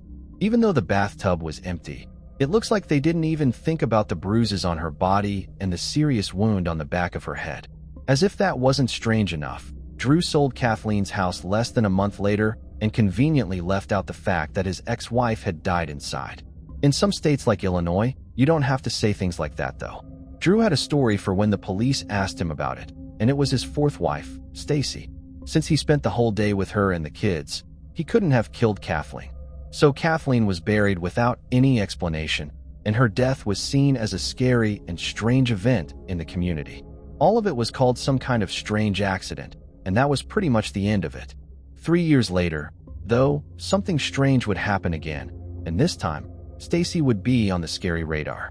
Stacy, who was 23 years old at the time, was almost done with her nursing degree in February 2007. She was last seen in October, though. On October 29th, her sister Cassandra told the police that she was missing. Cassandra and Stacy were going to paint Cassandra's house together on October 28th. Stacy even went to see Cassandra the day before on October 27th. She left around 11:30 p.m., but not before telling her family that she wanted to bury Drew. The police were called when Stacy was reported missing, and there were huge searches for her. She was happy to finally finish her nursing degree and had kids. She would never just up and leave her family or kids like that. That is unless she was scared of someone or something. The whole neighborhood looked for Stacy. People went door to door to find out what was going on because missing posters were stuck all over the place. Drew wasn't on the same page as everyone else, though. He even said Stacy called him from Bolingbrook's airport and told him she was leaving him and the kids for someone else. An interesting fact is that Stacy's 2002 Pontiac Grand Am was found abandoned at the same airport. A bathing suit, some cash, and Stacy's passport were the only things that were missing from the house. Drew really thought that Stacy was out dancing with another man. During the search and investigation, he wasn't very helpful either. After getting a search warrant, the police took Drew's guns, computers, and phones, but they couldn't find anything. At this point, Kathleen's death also became more well-known. A lot of people found it strange that one of Drew's wives had died in a strange way and that the other had now disappeared without a trace. People just didn't like it. Besides that, Drew didn't help the case either because he was giving interviews like a movie star saying he wasn't guilty and enjoying the attention. But let's be honest, if Drew truly had nothing to hide, as he claimed, then it might not have seemed unusual for him to be somewhat of a local celebrity. But suspicions soon mounted, and he became the prime suspect in both Stacy's disappearance and Kathleen's death. To further support those suspicions, Kathleen's body was exhumed for a second autopsy. This time, the findings were unmistakable. Her injuries didn't align with an accident. Both the police and an independent investigation team confirmed that, although Kathleen had drowned, it wasn't by accident. It became evident that a struggle had taken place before the scene was staged to look accidental. The bathtub, which had originally been filled, had slowly drained over time, explaining why it was dry by the time Mary discovered Kathleen. What made matters worse was the role of the original coroner. Not only did he personally know Drew, but he also convinced the jury that Drew wasn't a violent man. Reports suggest this coroner may have intentionally ruled Kathleen's death an accident, despite having evidence that suggested otherwise. It scares me to think about how powerful Drew was even after he was fired from the police force. Not long after that, a pastor at Stacy's church also shared a scary truth. He told her that she had told him something before she went missing. The pastor said that Stacy told him that Drew had killed Kathleen and made it look like an accident. She also said that she was afraid for her life. Stacy also told the pastor that Drew came home in black clothes and a duffel bag full of women's clothes the night before Kathleen was found. He then threw the clothes in the washing machine. After that, he looked at Stacy and told her to tell the police exactly what he had told her. This made the case stronger and showed that Drew had a reason for leaving Stacy out of the picture. Cassandra also told the truth. Stacy wasn't happy in her marriage to Drew, and she wanted a divorce, but Drew wouldn't let her. Cassandra also said that Stacy had made it clear that Drew would be responsible for anything that happened to her. She was no longer there. Another person came forward with some scary information. It was Thomas Morphy, Drew's stepbrother. In fact, he was in the hospital because he had tried to kill himself. Why? Because he was sure he had helped Drew get rid of Stacy's body. Things quickly became very intense. At that time, Drew called Thomas and asked him to help him move a big blue oil barrel into the car. That's when Stacy went missing. It felt warm to the touch, but Thomas didn't know what was inside it. Some neighbors also said they saw Drew drag a big barrel out of the house and into his car around 10 p.m. after Stacy had gone missing. The whole thing was caught on CCTV. Investigators were building a case against Drew while he was out there quitting his job and talking to radio, TV, and news stations. Drew, the former police officer who thought he couldn't be caught, was actually always on the police's radar. After going through multiple witness statements, new autopsy reports, and Drew's shady history with controlling and manipulating women, the detectives were finally able to arrest him, which they did. 5 years after Kathleen's death, on May 7, 2009, 55-year-old Drew Peterson was finally charged with her murder. But there was something wrong. Drew didn't have any proof from Stacy or Kathleen, and everything the state knew about him came from rumors. This is what caused Drew's law to be passed in Illinois. This law said that statements made by people who weren't present in court can be used against the defendant if the defendant killed the witness. The statements were true, and it would be best for justice to accept them. So 3 years after he was arrested in February 2012, the trial for killing Kathleen began. That was the plan of the prosecution. State Attorney James Glasgow was in charge of the prosecution. They didn't know if this law would work, but they were going to try anyway. A lot of people spoke for the prosecution, and some of them talked about Stacy. On the other hand, the defense was adamant that Drew had nothing to do with his wife's death or disappearance. Nothing. Not DNA evidence, not physical evidence showed that Drew had anything to do with Kathleen's death. The verdict was almost here, and everyone was on edge. Drew was thought to have been involved with Kathleen's death, but he got away with it for years. Now everyone in the community was scared that it would happen again. The jury deliberated after the trial was over, and the verdict was known. On September 6, 2012, Drew was found guilty of killing Kathleen. He was given a 38-year prison sentence and was first locked up at Menard Correctional Center and then at Federal Correctional Institution, Terre Haute. Someone else in the prison attacked him because they planned to rob him and sell his things online. I have no idea how this would have turned out, but that's not the point. Although it wasn't instant karma, Drew was taken down a few notches by it anyway. Drew made multiple attempts to appeal his conviction, but the Illinois Supreme Court consistently upheld the original verdict. You'd think that would be the end of the story, but Drew, true to form, couldn't keep his temper in check even behind bars. Just 3 years into his sentence, a fellow inmate reported him after Drew expressed a desire to have James Glasgow, the prosecutor from his murder trial, killed. If that doesn't cast even more suspicion on his involvement in his ex-wife's disappearance, what does? The inmate immediately alerted authorities and agreed to cooperate with prosecutors. He even wore a wire, capturing Drew detailing his sinister plans. As a result, Drew was charged with solicitation of murder and solicitation of murder for hire. In May 2016, he was found guilty and sentenced to an additional 40 years in prison. He is currently locked up at the Indiana State Prison in Michigan City, Indiana. His prison ID number is 279193. Drew is still adamant that he is innocent, and he has given several interviews while in prison. I won't go into too much detail, though. I will tell you that Drew got a tax-free pension of $79,000 a year when he retired as a sergeant in February 2007. Luckily, Drew lost it after being found guilty of murder for hire in February 2016, so he won't be getting free money while he's in jail. Kathleen got what she deserved. But keep in mind that Drew was only found guilty of killing Kathleen and not Stacy. This is what makes it so sad. There is no one who knows where Stacy is, what happened to her, or where that strange barrel is. Joel Brodsky, Drew's former lawyer, said on 48 Hours that whatever happened to Stacy will be made public after Drew dies. During Stacy's disappearance and Kathleen's latest investigation, Brodsky was more like Drew's publicist than a lawyer. Even though he didn't say anything else, it made everyone else feel bad. Joel also came forward in May 2022 saying that he needed to share information about Drew that was secret because it was attorney-client privilege. When she heard this, Stacy's sister Cassandra had a strange range of feelings. She thinks that this information could help solve Stacy's cold case, no matter what. But Joel is still not allowed to say anything private about Drew or anything related to him. People also wonder if Joel really knows anything about him, or if he is just trying to gain power. Cassandra is still hopeful that the information will help solve the mystery of her sister's disappearance, and maybe even help her find her and say goodbye in peace.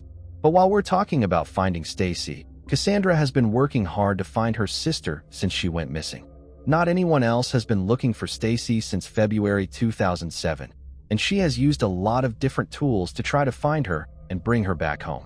We are looking for her sister on Facebook, and she has also set up a GoFundMe to help get Stacy's body back.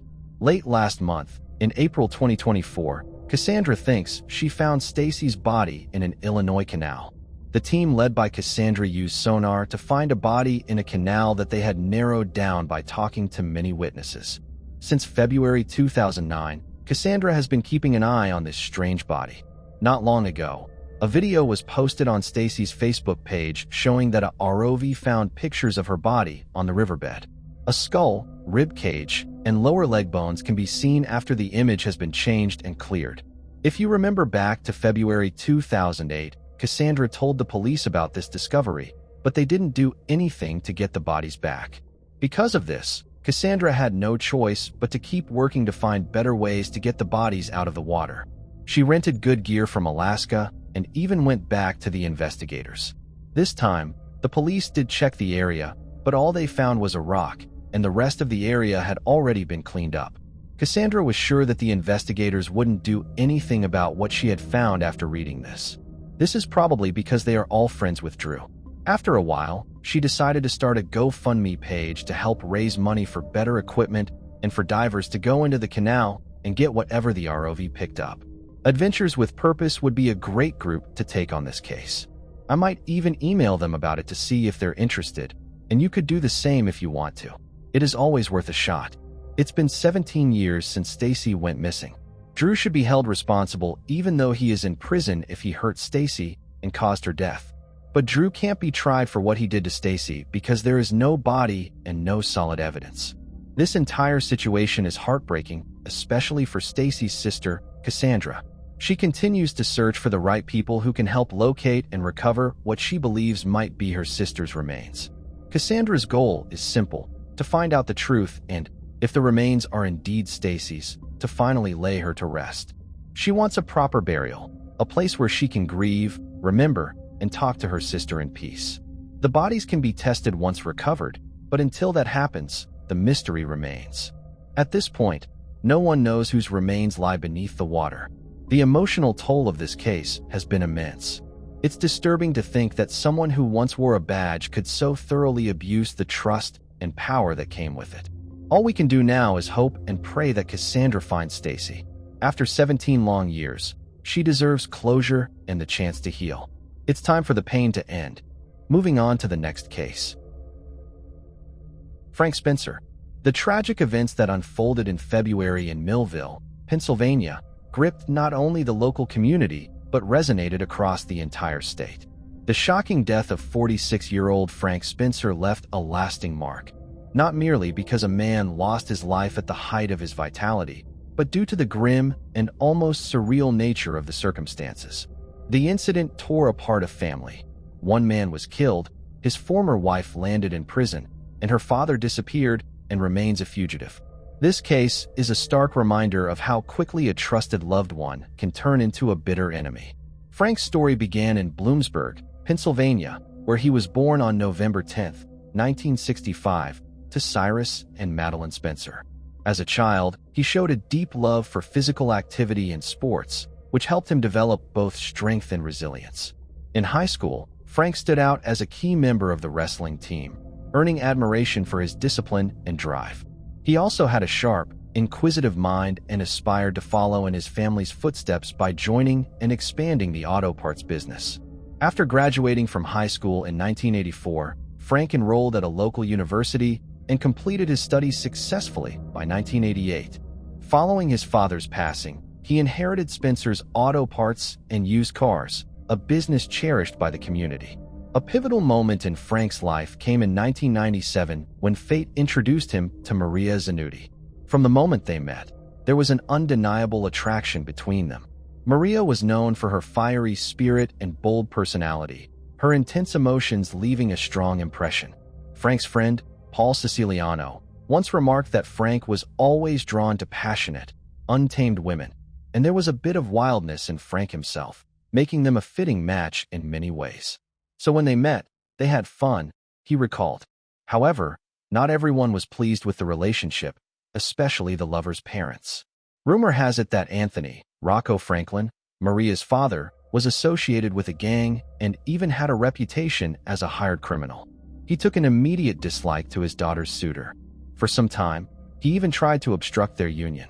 The Spencer family was also not thrilled with Frank's choice. For this reason, the couple eloped and rented an apartment away from their families. To maintain contact with the young people, their families were forced to accept their feelings. Family life. Soon, Maria and Frank got married. After some time, they had children, first a boy and then a girl. After that, the family moved into a new home. During this time, Frank owned the auto parts business and sponsored racing cars. He worked hard to provide everything necessary for his family. For the head of the household, his children became a top priority and motivation in life.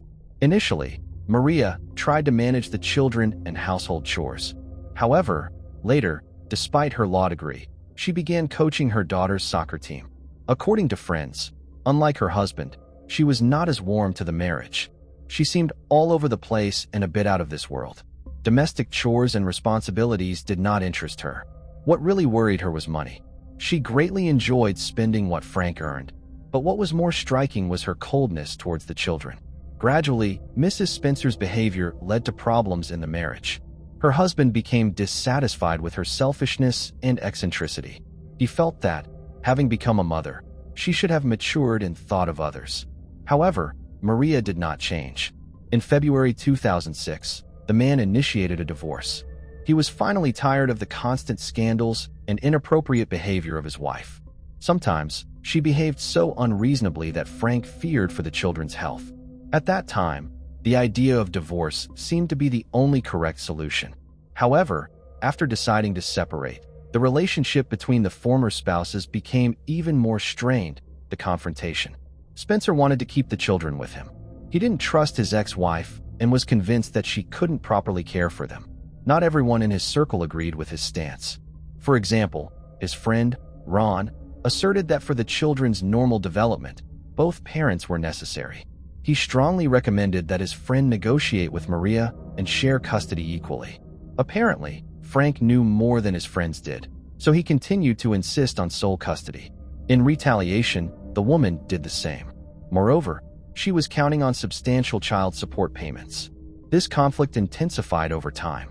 More than once, due to his ex-wife's erratic behavior, the man had to call the police. The woman would attack him and the children. However, not everyone believed this. In February 2008, an incident occurred that confirmed the main character's words. Following a scuffle with her former mother-in-law, Maria was arrested near her child's school. The issue was that she came to pick up the girl, but Frank's mother tried to stop her. It turned out that the woman's decision was justified since they had another arrangement that day. But at the last minute, Maria decided to change it. After the fight, she took the child and put her in the car, but forgot to buckle her up. On the way, police officers stopped her car and assessed her actions as a threat to the child's life and health. Consequently, Maria began having problems. She was charged with disorderly conduct. Additionally, Frank accused his ex-wife of stalking him. He claimed that she had repeatedly followed him. For this reason, she was charged with another crime. However, the prosecution could not prove a threat to the child's life. Therefore, the authorities agreed to drop the charge in exchange for her guilty plea to disorderly conduct and stalking. Ultimately, Maria admitted her guilt and was fined $600. But even this event did not make the woman reconsider her behavior. Quite the opposite occurred. The ex-wife became more embittered. After this case, Frank's acquaintances and relatives increasingly heard complaints from him. He reported that Maria had escalated to threats, and her stalking continued. Later, some of Mrs. Spencer's colleagues confessed that she had repeatedly said how much she hated Frank and was ready to end his life. Because of this, one of her co-workers jokingly nicknamed her the Black Widow. At the same time, The man tried to keep calm and smooth over the rough edges. He repeatedly tried to talk to his former beloved, but she did not cease. The hero of the story even began documenting all conflicts. He did not want to cause her legal trouble, but he did it in case something bad happened. He just wanted to live and work in peace, but Maria clearly went too far. Escalation of the situation. By February 2009, the Spencers' divorce process seemed endless. All this time, the children were with their mother. Frank tried not to despair and eventually met a woman named Julie Dent. Soon, the pursuer learned about her ex-husband's new relationship. According to her words, she didn't care that Frank was dating Julie. What bothered her most was that the rival had found a connection with the children.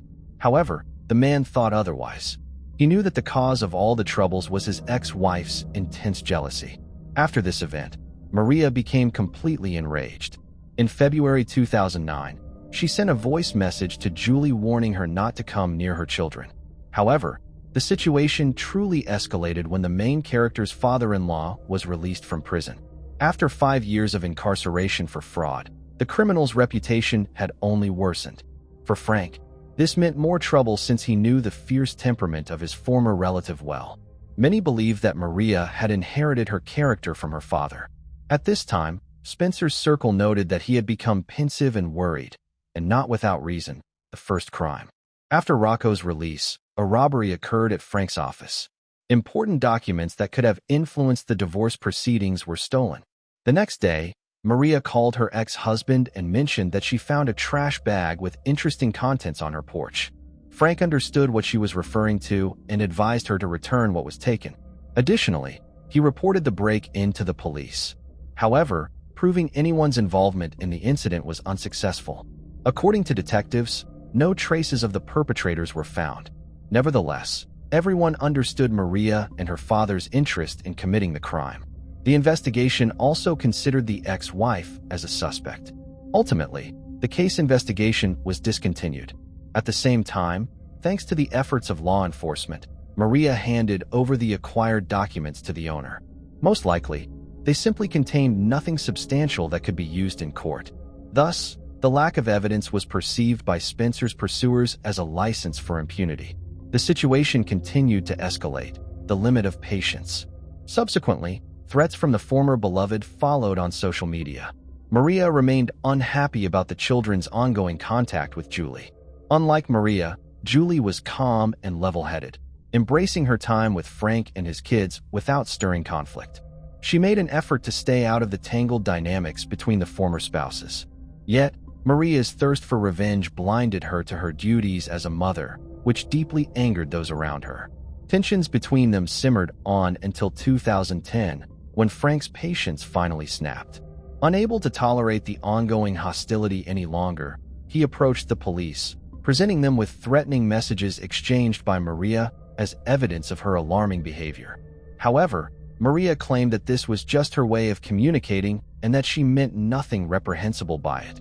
Once again, it was not possible to prove the woman's guilt since her warnings sounded vague. Unfortunately, this time too, the pursuer remained unpunished. Fires. In January 2010, another misfortune awaited the man. The couple planned to go on a romantic trip to the Caribbean islands. By strange coincidence, on the night before the trip, a fire broke out at Frank's mother's house. Fortunately, no one was harmed. However, all property was destroyed by fire and smoke. Witnesses claimed that a car, driven by Maria and accompanied by neighbors and acquaintances, pulled up to the house. The woman behind the wheel watched the scene with a smile before driving away. After the fire service extinguished the flames, a dog belonging to one of Frank's children was found among the ashes. Tragically, it did not survive that fateful night. Spencer was forced to call the police again. No one believed the fire was an accident. This time, Maria's actions had gone too far. It was clear she would stop at nothing to achieve her goals. Nevertheless, no evidence of deliberate arson was found as it likely was destroyed by the fire. Thus, the fire was deemed an accident. After this, the frenzied woman sent Frank a message in which she subtly gloated, writing about how karma had caught up with him, and for her ruined life, he might face yet more repercussions. Later, the pursuer began sending similar messages to Julie. With the police's inaction, Maria's audacity grew. She became so emboldened that she could afford public threats against her ex and his new partner. A few months later, a fire occurred at Julie's house. This time, the situation could have been much worse. She was home when the fire started. She managed to escape by jumping off the porch roof. Miraculously, she was unharmed, which could not be said for her home. It was not completely destroyed, but was rendered uninhabitable. Consequently, Frank invited his beloved to move in with him. Naturally, the young couple feared this would only anger his ex further, but they had no other options.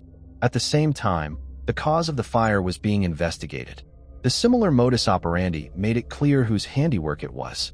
Since the woman's home was in a different county, the couple hoped for an impartial police investigation. However, even this time, they were of no help. Due to the lack of evidence, the fire could again be dismissed as a bizarre accident. Nevertheless, Julie was determined and appealed to higher authorities. This moved the investigation forward. Unexpectedly, flares were found in the applicant's backyard. One was damaged and lay nearby in the grass. Detectives also found another similar one, which apparently had caused the fire. Additionally, experts determined that the steps on the home's terrace had been doused with a flammable mixture. Eventually, after all inspections and expertise, arson was recognized as the cause of the fire. However, as before, no perpetrator was identified. Due to the lack of direct evidence, the potential criminals again evaded punishment. A cold summer, 2012. In June 2012, Frank and Julie decided to break up. In reality, it was a cunning plan to briefly lull Maria's vigilance. Then followed the final breakup of the Spencers.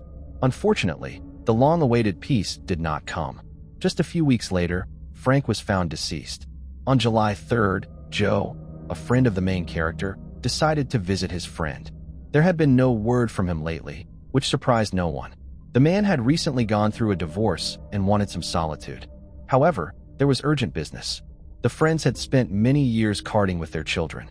Their team was in the midst of a big series they hoped to win, but unexpected breakdowns could ruin the desired result. Since Frank was not responding to phone calls, Joe decided to visit him personally. Arriving at the cottage, the man grew anxious. The front door was slightly ajar, and there were stains near the threshold. His fears were confirmed as soon as he entered the house. His friend lay on the floor, lifeless. Frank's face was so serene it seemed as though he had finally found the peace he desired. The man circled the body and noticed dried blood in the ear. Without hesitation, the accidental witness called emergency services. When the news of the incident spread around the district, everyone knew who was behind such a monstrous crime. Nevertheless, it was up to the detectives to sort everything out on their own. Investigation. Experts who arrived at the scene found large pools of blood and several extensive drag marks. Additionally, a clear shoe print was discovered on the floor and bloodied gloves were found in the kitchen. These physical pieces of evidence were sent for analysis. Subsequent investigation revealed that the bloody shoe print matched the model and size worn by Rocco, Maria's father. Furthermore, skin particles from Frank's ex-wife were found inside the examined gloves. It was known that the woman had not lived with the deceased for over a year, so the gloves with fresh DNA could not have been left in the house by chance. All evidence pointed to the involvement of both in the crime committed. Soon, the suspects were detained. Autopsy and ballistics analysis determined that Frank Spencer had been shot with two different types of weapons. The first bullet was fired from a .30 caliber sniper rifle as he stood by the front door. Forensic experts found a sniper's nest approximately 115 feet from the house. The bullet passed through his hand and penetrated his chest, striking a vital artery. The shot was fatal. However, the attackers did not stop there. They dragged the poor man inside, where a final controlling shot was fired into his head with a .357 Magnum revolver. By that time, the man was already deceased. The final gunshot was interpreted as an act of vengeance, clearly showing the shooter's deep animosity toward the victim. Police believe that Rocco fired the rifle while Maria completed the attack. Moreover, it came to light that both Frank's car and dog were missing from the house, further implicating Rocco and Maria. Traffic cameras captured Spencer's vehicle on a federal highway, leaving the victim's home shortly after the crime. Unfortunately, the driver's identity remained unknown. The car was later located in Sunbury, Pennsylvania, about 207 miles from Frank's house and 5 miles from Maria's place. However, investigators found no fingerprints or other clues inside the vehicle. As for Frank's dog, it was discovered 2 days after the crime, having wandered into a wedding in Dauphin. The guests quickly recognized the well-groomed Weimaraner as a lost pet with an owner. Thanks to a microchip, the dog was returned to Spencer's mother. It turned out that Frank had gotten a new pet for his children after the fire. This fortunate discovery helped clarify some aspects and effectively expose the crime. According to the investigation, the criminals took the dog when they fled the scene. On their way home, Rocco stopped, and during this time, attracted by nearby food smells, the dog managed to escape. Subsequently, it ended up at a house where a wedding ceremony was taking place. This allowed detectives to prove that Rocco's phone pinged near the celebration site on the day of the crime, while his residence in Harrisburg was 12 miles away, contradicting his assertion that he was at home. Likely, it was Maria's idea to take the dog to the children, but this decision proved to be a mistake. During questioning, Rocco admitted that his son-in-law had repeatedly asked him for help and had visited him the day before his death, which explains the traces found at the crime scene. However, Rocco could not explain the presence of a blood pool. His statements sounded insincere, and no one could confirm whether the men got along well or otherwise. Rocco also confessed that Frank had given him the vehicle to use that same day, apparently to justify his fingerprints in the victim's home. By doing so, he essentially admitted to being at the crime scene the day before. Searches were organized at the homes of Rocco and his daughter to find the crime weapons, but the seasoned criminal knew how to dispose of firearms, so neither the rifle nor the revolver was found. Ultimately, it would not have been difficult for him to dispose of the crime weapon. Maria also refused to admit her guilt. She insisted that the glove ended up in her ex's house by accident, possibly moved by the children on one of the days. In the end, the suspects were released home. However, detectives did not close the case and continued to gather necessary evidence. Meanwhile, Frank's friend, Derek Reed, managed to talk to the former friend during a school football match. During their conversation, Maria confessed that the last thing her husband saw before his death was her face. Her statement sounded odd. The investigation received heightened attention from the state's attorney general, who was extremely upset with the authorities' indifference to Frank's reports and statements. Moreover, the police received numerous complaints about their incompetence. An internal investigation was unavoidable. Unfortunately, it was not possible to prove the officers' negligent attitude towards their duty. According to the police, much information provided by Spencer lacked solid evidence, and the only person who could confirm or refute the officers' words was deceased. The public and the victims' relatives were extremely outraged that their petitions yielded no results. Meanwhile, investigators tried to prove the suspect's guilt, not only in the crime, but also in stalking and other offenses committed earlier. In 2013, a major interrogation was organized. At the same time, Maria and Rocco continued to claim their innocence, denying all 12 charges against them. Their unwillingness to cooperate with the investigation led to accusations of providing false testimony. Prosecutors believed that the suspects arrived at Spencer's house together. They chose not to use their own transport to avoid drawing attention. Thus, they fled the scene in the victim's car. In late 2014, Maria was arrested again. By this time, Rocco had managed to flee. After the last interrogation, he boarded a plane and flew to Colombia. The investigation interpreted the man's behavior as flight and proof of guilt. For 11 months, the criminal was elusive. Eventually, he was apprehended in Buenos Aires, Argentina, after being arrested by local police and fighting extradition to the U.S. However, the criminal's efforts were in vain, and he was sent back to his home country. Justice. In the fall of 2015, Maria's trial took place. She continued to deny her guilt and shifted the blame to her father. The accused claimed she loved Frank and never wished for his demise. However, numerous witnesses exposed her true character, recounting long-term threats, stalking, and arson. The trial lasted just over a week. In the end, the jury delivered their verdict. They found her guilty on all counts, including deprivation of life, arson, burglary, providing false statements, conspiracy, and making threats. Mrs. Spencer was sentenced to life imprisonment without the possibility of parole, plus an additional 50 years. Eyewitnesses claimed that Maria smiled constantly during the trial. "I didn't end his life, so I tried to stay optimistic," she explained in a later interview.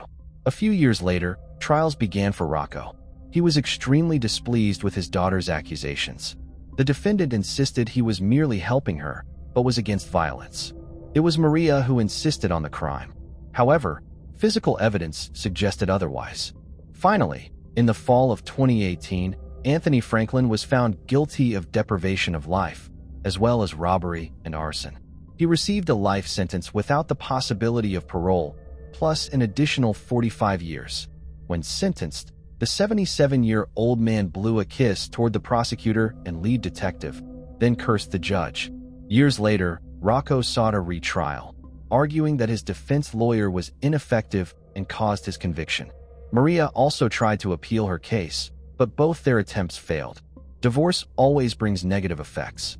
For many, it means financial struggles and emotional pain, often resulting in changes to social status and lifestyle. Usually, things eventually calm down. But for Frank Spencer, this breakup proved deadly. It's clear his relationship was toxic. He unknowingly welcomed a dangerous presence into his life, sealing his own fate. Moving on to the next case. Jonathan Fraser. Very little information is available in this case. Jonathan Fraser was born on May 11, 1995, in Honolulu, Hawaii. He was last seen at his apartment around 9:30 a.m. on July 30, 2016.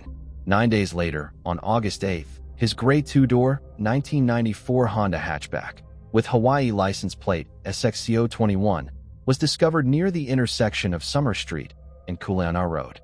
Jonathan's family strongly believes he did not leave voluntarily, and authorities suspect foul play. He has a medical condition that requires him to take daily medication. Jonathan has brown hair, hazel eyes, and 4 distinctive facial scars, 2 on his chin, 1 beneath his left eye, and 1 under his nose. The FBI is offering a $20,000 reward for any information that leads to his location. An interesting detail in Jonathan Fraser's case is that he was involved in a serious car accident just months before he went missing. In November 2015, Jonathan and his best friend, Caleb John Miscellaneous Lee, were in a head-on collision. Caleb was hospitalized but ultimately died from his injuries. According to first responder records, Caleb was driving at the time, and Jonathan was in the front passenger seat. Despite this, Caleb's father, Michael Misk, filed a lawsuit against Jonathan, alleging that he had actually been the driver. Whether any of this is connected to Jonathan Fraser's disappearance remains unknown. Moving on to the next case.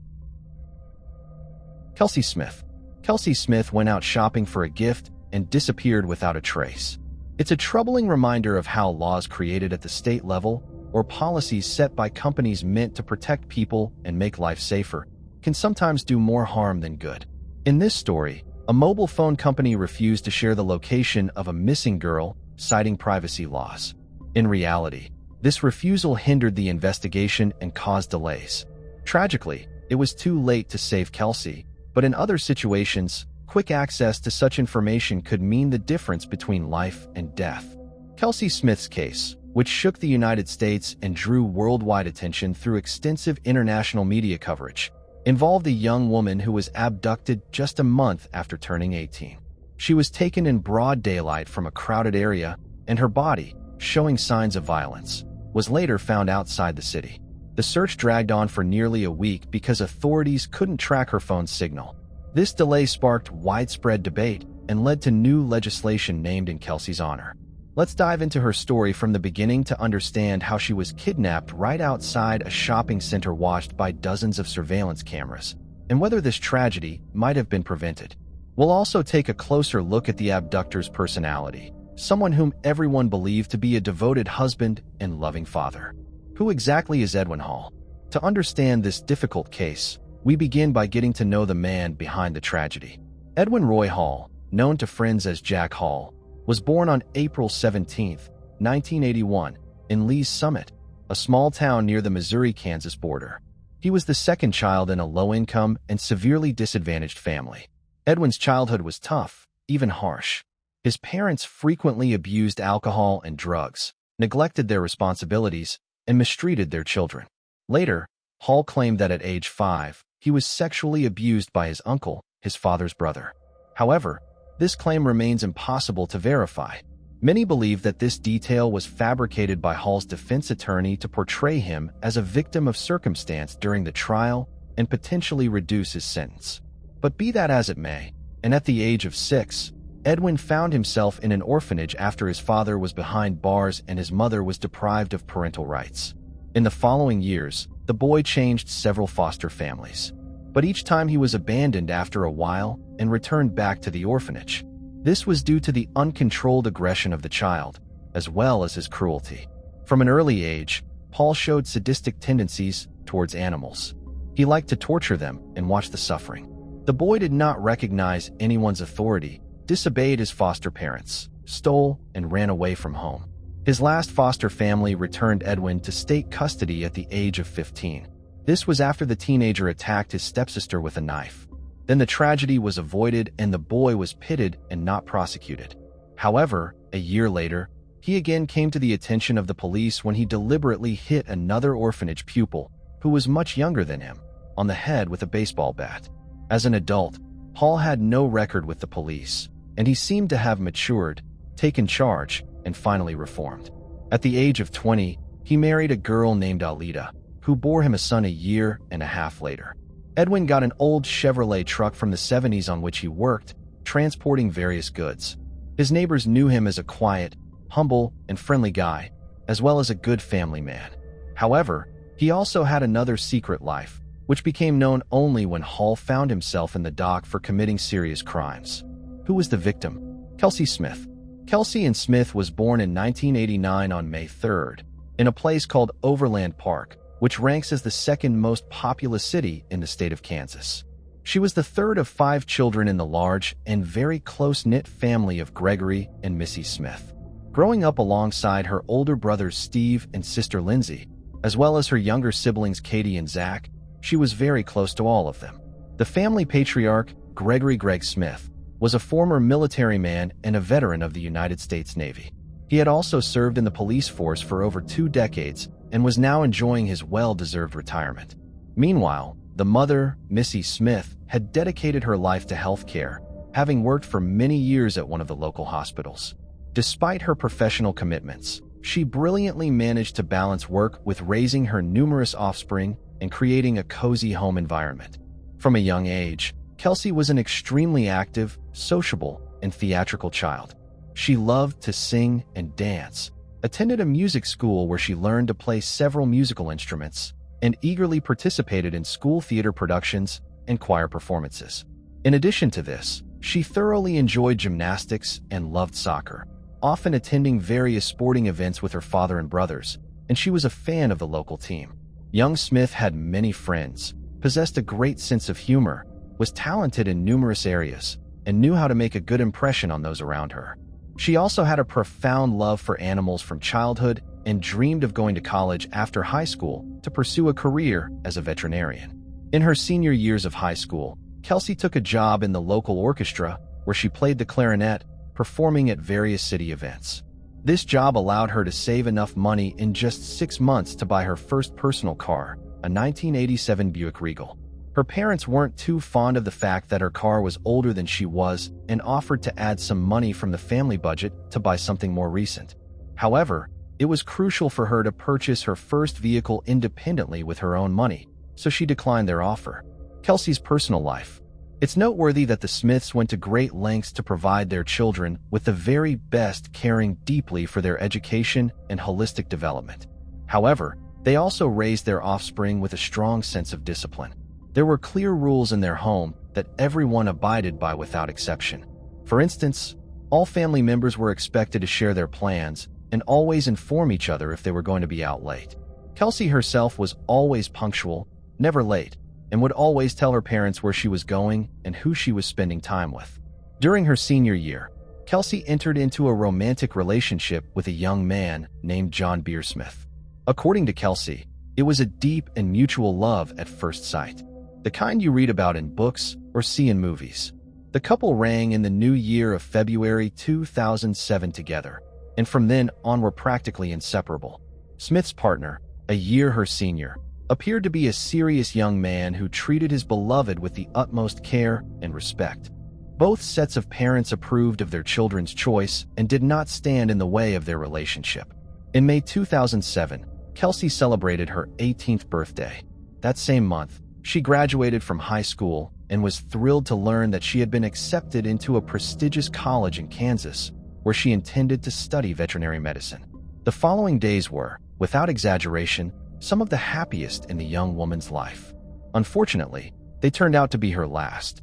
Smith, along with her classmates, attended parties celebrating the end of high school. She had a great time, fully enjoying the festive atmosphere as well as romantic dates with her beloved. At this point, she had achieved everything she had wished for: admission into her dream college, a relationship with a worthy young man who was about to propose, and it seemed a long, happy life lay ahead of her. The disappearance from the mall parking lot. On June 2, 2007, Kelsey and John were preparing to celebrate a significant milestone in their relationship: the 6-month anniversary of when they first started dating. John planned to make the day even more memorable by proposing to Kelsey. He had a beautiful engagement ring custom made for the occasion, reserved a table for two at a restaurant, and the evening was set to be one of the happiest in their lives together. Kelsey was unaware of the upcoming proposal, which was meant to be a surprise. She too was looking for a gift to surprise and delight John. That Saturday, she styled her hair, did her makeup, dressed up, and drove her car to a Target Corporation store located just 10 minutes from her home. There was no indication of the tragedy that was about to unfold. Around 7 in the evening, she called her mother to say she had found a gift for John, but needed to find the perfect gift bag for it, preferably something with a romantic touch. Missy suggested checking a shopping mall across the street from Target, confident that it would have what Kelsey was looking for. Kelsey thanked her mother for the advice and said she would be home soon, where John was supposed to pick her up at 8 o'clock. That was the last time Missy heard her daughter's voice. Kelsey never made it back home.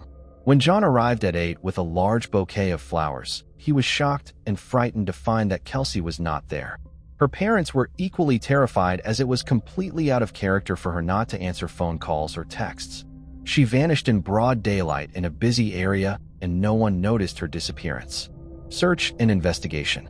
The family patriarch, along with his 2 eldest children, set out to search for their daughter. Upon finding her car parked at the Oak Park Mall, a sliver of hope emerged that Kelsey might still be inside the mall for some unknown reason. After searching all the floors and stores and asking sales staff and security guards if anyone had seen Kelsey, it became clear she wasn't there. When they returned to the car, which looked untouched and showed no signs of struggle or violence, her father, drawing on his experience as a former police officer, chose not to disturb anything. The vehicle could be part of a crime scene, and it was vital not to destroy any potential evidence. That same day, Kelsey's parents reported her missing to the police, but were initially met with hesitation to begin an immediate search. The authorities explained that because Kelsey was 18, she legally wouldn't be considered missing until 24 hours had passed since she vanished. Refusing to accept this, Kelsey's father used his old connections to demand an immediate search for his daughter. He also checked local hospitals to see if any women matching her description had been admitted. That evening, police interviewed Kelsey's family and fiancé to establish their whereabouts and rule them out as suspects, as a standard procedure. Surveillance footage from the Target store showed Kelsey entering, browsing, making a purchase, and then leaving the building while talking on the phone, heading toward her car. At that moment, she was speaking with her mother, asking where to find a gift bag, and then headed to the mall across the street following her mother's advice. Essentially, Kelsey simply drove out, turned around, and parked at the Oak Park Mall, leaving her car near the side entrance almost against the wall. Her car was thoroughly inspected by experts. It seemed untouched from the outside. The gift she bought for John was on the passenger seat, and her backpack with personal items, a tablet, and a wallet containing about $300 in cash was in the back. Therefore, a robbery was quickly ruled out. It appeared that the car's owner had left only with her credit card and phone in her pocket, as everything else remained inside the car. No signs of a struggle, blood, or damage were found. There were no foreign fingerprints except for one found on the driver's seatbelt. This fingerprint belonged to neither Kelsey, her relatives, nor her boyfriend. Issues with the cellular company tracking the young woman's location could have been possible through the signal of her mobile phone. By that time, the device itself had become inaccessible, presumably turned off or damaged. But it was still feasible to determine the last known location where the mobile phone was active in order to narrow down the search area. However, Verizon Communications, the wireless carrier, did not provide the necessary data for the investigation for several days. Interestingly, the company did not outright refuse to cooperate, but kept promising to look into the matter, effectively dragging out the process. Back in February 2007, telecommunications companies were allowed to withhold subscriber data from law enforcement agencies, including the police or FBI, without a specific court order. They cited information privacy laws, and even situations where an individual's safety or life might be at risk were not considered exceptions to this rule. The disturbing stranger. Upon closer examination of the surveillance footage, a chilling detail was uncovered. A mysterious stranger following the young woman like a shadow. He didn't stand out at first because he always kept his distance and didn't attempt to interact with Kelsey directly. The individual in question was a Caucasian male with a pleasant appearance, estimated to be in his early to mid-20s, sporting dark, short hair and a light beard. He was dressed casually in a plain white t-shirt and black shorts. He entered the Target store roughly half a minute after the girl and followed her through all the sections she visited, maintaining a few meters distance. This mysterious man was captured by all the surveillance cameras that Kelsey was, and later during the trial, the prosecution would describe his behavior as akin to a predator stalking its prey. He exited the store after her and, making sure she was alone, followed her to the Oak Park parking lot in his Chevrolet truck. It's likely that he overheard her conversation with her mother as he was practically behind Kelsey while she was on the phone.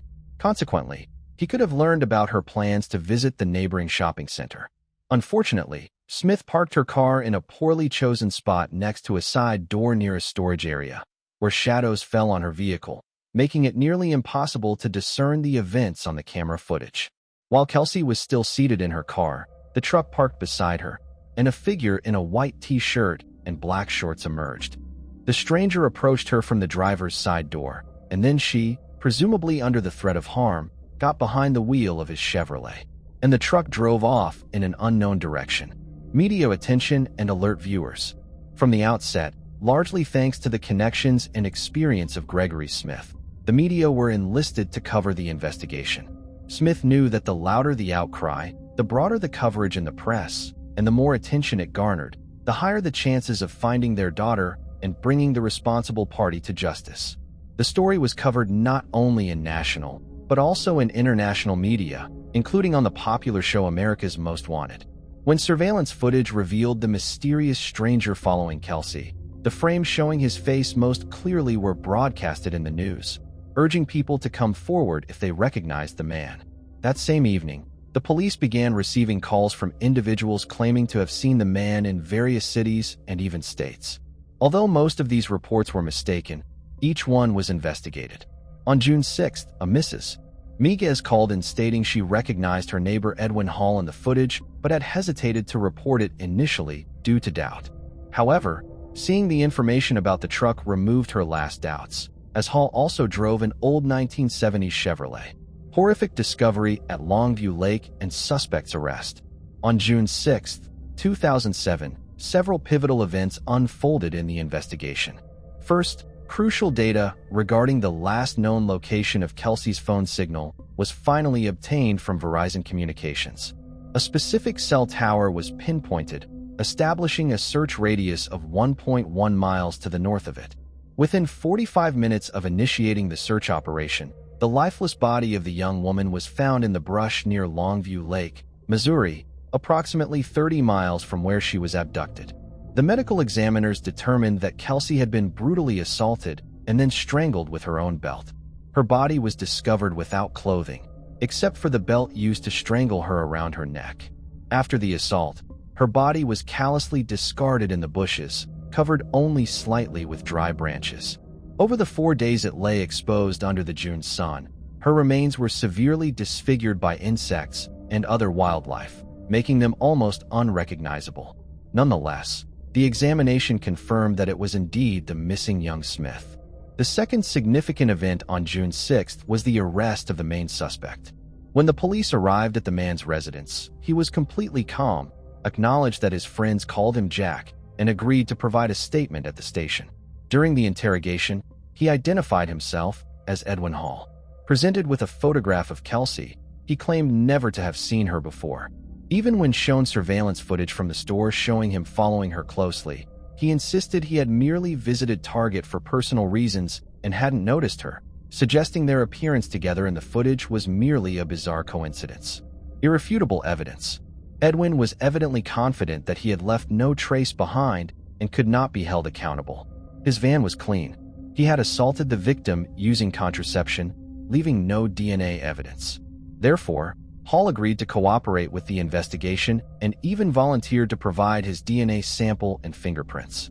Crucially, his thumbprint matched the one found on the victim's car's seatbelt buckle, becoming a pivotal piece of evidence. Furthermore, during a thorough search of the suspect's home, a hidden air pistol was found with Kelsey's DNA traces on the barrel. Hall was then officially charged with the abduction, assault, and termination of the young woman's life. Since Smith was abducted in Kansas, but her lifeless body was discovered in Missouri, there arose a question regarding the jurisdiction of the trial.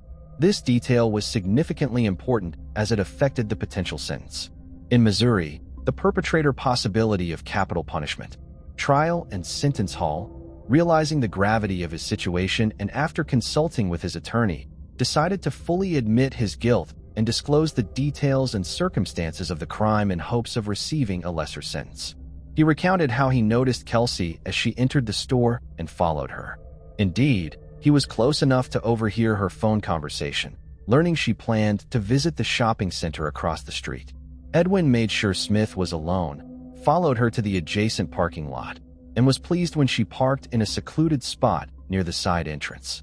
He then emerged from his vehicle, armed with a pistol, waited for the victim to return to her car, and prevented her from closing the door as she was getting into the driver's seat. Apparently, she had already pulled out the seatbelt, but he didn't allow her to buckle up, leaving his print on it in the process. Next, he placed the pistol barrel in the unfortunate girl's mouth, coercing her to move to his vehicle's driver's seat under threat. Smith drove Hall's truck while he aimed the weapon at her and instructed where to go.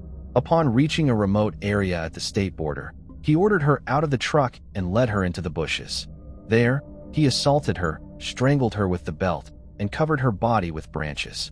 He meticulously cleaned his truck's cabin to remove any fingerprints, DNA, or other traces of the victim's presence, and hid the pistol with Kelsey's saliva at his home, confident it would never be found. When asked about his motive, he couldn't provide a clear explanation, but indifferently commented on her fantastic legs.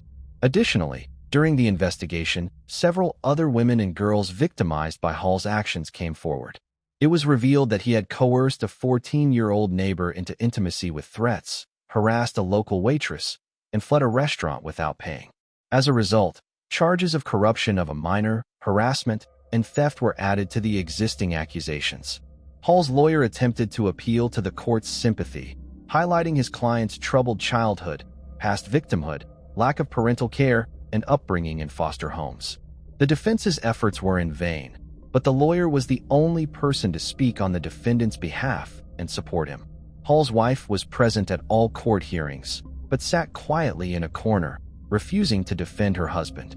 On September 16, 2008, Johnson County's judge sentenced Edwin Roy Hall to 27 life sentences without the possibility of parole.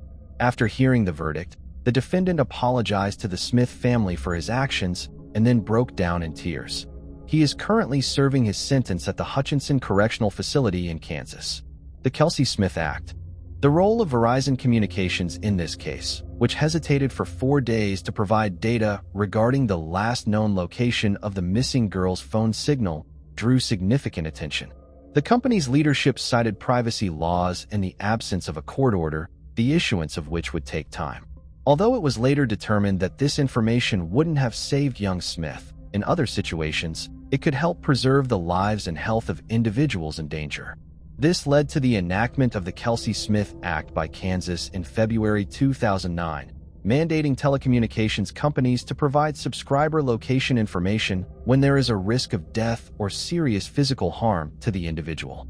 An additional 29 states, including Missouri by 2012, adopted similar legislation. In 2021, the states of Oklahoma, Montana, and Illinois also adopted versions of the Kelsey Smith Act. Since its implementation, this law has played a crucial role in saving numerous lives. For example, in 2015 in Lenexa, Kansas, when a perpetrator stole a car with a child secured in a car seat, police were able to locate the vehicle within just 30 minutes by tracking the signal from a mobile phone left on the back seat by the child's mother. Similarly, in 2021 in Illinois, authorities used this method to find a young woman who had attempted to end her life by jumping off a cliff. Though she sustained serious injuries, the swift phone tracking led to her timely rescue. Interestingly, it was not the Smith family who requested that the law be named after their daughter. It was Kansas Senator Rob Olson's idea. In the wake of their tragedy, the family established a foundation to support crime victims and continues to promote awareness about safety among young people. Moving on to the next case. Lisa Ziegert. Lisa Ziegert was born on March 24, 1968, in Holyoke, Massachusetts, to George and Diane Ziegert. She had 3 siblings, David, Lynn, and Sharon. In 1974, the family relocated to Agawam, Massachusetts, where Lisa went on to graduate from Agawam High School in 1986. During her high school years, she played both the tenor saxophone and the flute in the concert band.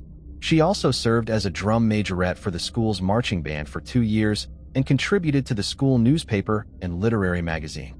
Lisa was actively involved in academics and extracurriculars, becoming a member of the National Honor Society and the American Field Service after high school. In 1990, she earned her degree in elementary education from Westfield State College.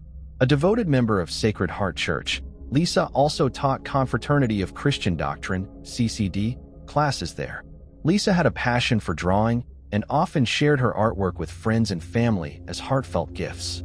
As a young adult, she remained deeply connected to her family and maintained a tight-knit circle of friends. She was in a relationship with her boyfriend, Blair, who co-owned a home where many of their friends lived together in a communal setting. Lisa worked as a teacher's aide in the special education department at Agawam Middle School. However, the position didn't provide sufficient income, so she took on additional jobs. One of those was working as a clerk at Brittany Card and Gift Shop. She also spent 4 summers working at Perry Lane Camp, a local summer program for Agawam residents. April 15, 1992, began like any ordinary day for 24-year-old Lisa Ziegert. It was just a few days away from Easter. After a long day of teaching special needs students, Lisa hopped in her car and drove over to her night job at Brittany's Card and Gift Shop in Agawam. The 24-year-old with dark curly hair, freckles, and blue eyes was scheduled to work until closing time at 9 p.m. Lisa spent most of her shift putting helium into balloons as shoppers filled their carts with gifts and decorations for the upcoming holiday. At around 5:30 p.m., an unexpected visitor walked into the store, Lisa's sister, Lynn. It was a rare chance for the siblings to catch up. They chatted about Lisa's job at the school, where she was beloved by students, and her future goals. After about half an hour, Lynn left the store and drove home, glad that all seemed well with her sister. The following morning, Lisa's co-worker, Sophia Maynard, showed up as usual to open the shop. When she spotted Lisa's white Chevy Geostorm in the parking lot and saw that the store's open sign was still outside the door, alarm bells started ringing in her head. The front door was unlocked and the lights were on. A radio was playing in the background. Sophia called out Lisa's name but received no reply. She walked up to the cash register and saw that Lisa's car keys and purse were left behind. When Sophia walked into the storeroom to look for her friend, she noticed that the back door was open and several boxes had toppled over. Sophia began to panic. She ran out of the store and across the street to Alvin's sandwich shop. "Something's wrong," she shouted. "Call the cops." Minutes later, officers arrived at the store and found evidence of a struggle. There were shoe markings on the back door and a small amount of blood in the storeroom. The police theorized she had been taken out the back in trance and into an alley. 2 doors and a card rack were removed by police and taken as evidence. Interestingly, the cash register was undisturbed. It did not appear to be a robbery. Local officers, aided by Massachusetts State Police detectives and the FBI, spent hours scouring the banks and watery depths of the Westfield River on foot and from the sky with a state police helicopter. They could find no trace of Lisa. Lisa had not reported to work at Agawam Middle School, which was unusual enough that the school called her mother. Her family then also started searching for Lisa. A police officer said that he saw that the lights of the shop were still on at about 3 a.m., a few hours before Sophia entered the shop. He did not call it in because he had to transport a prisoner. Lisa was last seen when she spoke to the owner of the carpet store next door for about 15 minutes around 7:35 p.m., an hour and a half before her shift ended. They commiserated over the parking problems at the shopping center caused by people using its lot when going to the nearby bowling alley instead of the stores in the center. Before he left, he told Lisa he would not be challenging any drivers because there are a lot of crazy people out there. The last transaction in the shop occurred at 8:20 p.m. Another customer arrived at the store at 9:05, but found it empty. She thought she heard a noise coming from the back of the store, but left without investigating it. This meant that Lisa vanished sometime between ringing out the purchase at 8:20 p.m. and when the customer arrived just after 9 p.m. On April 17th, Agawam Police Lieutenant Robert Campbell told the press that the chances of Lisa simply walking away from the store were slim. He announced that the case was considered a kidnapping as their investigation had ruled out any other possibilities. 3 days after Lisa went missing, on April 19th, it was Easter Sunday. All 12 churches in Agawam passed out white ribbons for their congregants to wear. It was a sign of hope that Lisa would soon be found and of support for her family at their services that morning. Later that day at around 2 a.m., a man was hiking with his dog along a mud-caked path in the woods for miles from the gift shop when he stumbled upon what appeared to be a partially clothed body of a young woman. Based off of the clothing of the body and a charm bracelet on her wrist, the woman was quickly identified as Lisa Ziegert. Lisa had suffered 7 stab wounds around her shoulder and throat, some more than an inch deep, and another knife wound to her upper left leg. Her light blue denim skirt and blood-soaked white blouse were pulled down toward her ankles. The cuts on her hands led detectives to think she had not gone down without a fight. An autopsy would later confirm their hunch that she had been assaulted by a man. Police discovered male DNA and blood all over her clothes and body. After visiting the crime scene, Agawam Police Detective Wayne Macy sped over to the Ziegert house. He feared that if he slowed down at all, he would lose his nerve and leave the difficult task of informing Lisa's family to someone else. He tried to think of the least offensive word he can use to tell them that Lisa was not alive anymore. It turned out he did not have to come up with a euphemism. When Lisa's mother opened the door for him, she already knew based on the fact that he had come to their home. Lisa's funeral took place at Sacred Heart Church. More than 900 people were in attendance. Joseph O'Neill, the owner of Brittany's card and gift shop, made the decision to permanently close the store. He had been considering doing so for some time, but the dismay he felt knowing Lisa had been taken from the store and the grief he felt over his employee's demise finalized his decision. After the crime, fear spread through the town. Young women from Agawam and the surrounding communities signed up for self-defense classes in droves and insisted someone walk them to their cars at night. Within 2 days of the discovery of Lisa's body, more than 300 women had filed permits to carry firearms or mace. Police offered check-ins at businesses that were open late to ensure the safety of the people working there. All 8 members of the Detective Bureau at the Agawam Police Department were put on the case. The FBI provided resources for the investigation, and the Connecticut State Police were brought in because of the proximity of the site where Lisa's body had been found to the state border. Lisa's case was worked on nearly constantly, with investigators working shifts of 18 hours or longer spanning every day of the week. Investigators received many calls from residents with possible leads. One of those leads led them to Gary Shera. Let me explain what that lead was. It started with Noelle Delorier. She was a 22-year-old nursing student living with her parents in nearby Longmeadow at the time of Lisa's slaying. She was gripped by Lisa's case. Day after day, she sat glued to the TV coverage of the case as police searched for the perpetrator. 9 months later, in January 1993, Noelle was in a patient's house working as a home health aide when a breaking news update shot across the television screen. It was another local case that was unfolding in real time. Reporters were interviewing a man who said his infant son had been abducted. Noelle realized she knew the man. The infant's father was Gary Shera, whom she had briefly dated while they were students at Longmeadow High School in 1986. A few days after seeing him on the television, Noelle was surprised to pick up the phone and hear Gary's voice on the other end of the line asking her out to dinner. They had not seen each other since high school, but she remembered Gary fondly and agreed to meet him a few days later at Collegian Court. It's a historical restaurant and banquet hall in Chicopee, Massachusetts. During dinner, Gary pulled out his wallet and showed Noelle a photo of his infant son. 1 month later, the mystery of the boy's abduction was solved when police found Gary's son living with his mother across the country in Seattle. Suddenly, what was once a kidnapping case was chalked up to a messy custody dispute. Through her attorney, Gary's wife Joyce McDonald made a startling claim to Agawam detectives. She told them that Gary was responsible for taking Lisa's life. She added that he had an obsession with the case. Agawam police had never heard of Gary Shera before.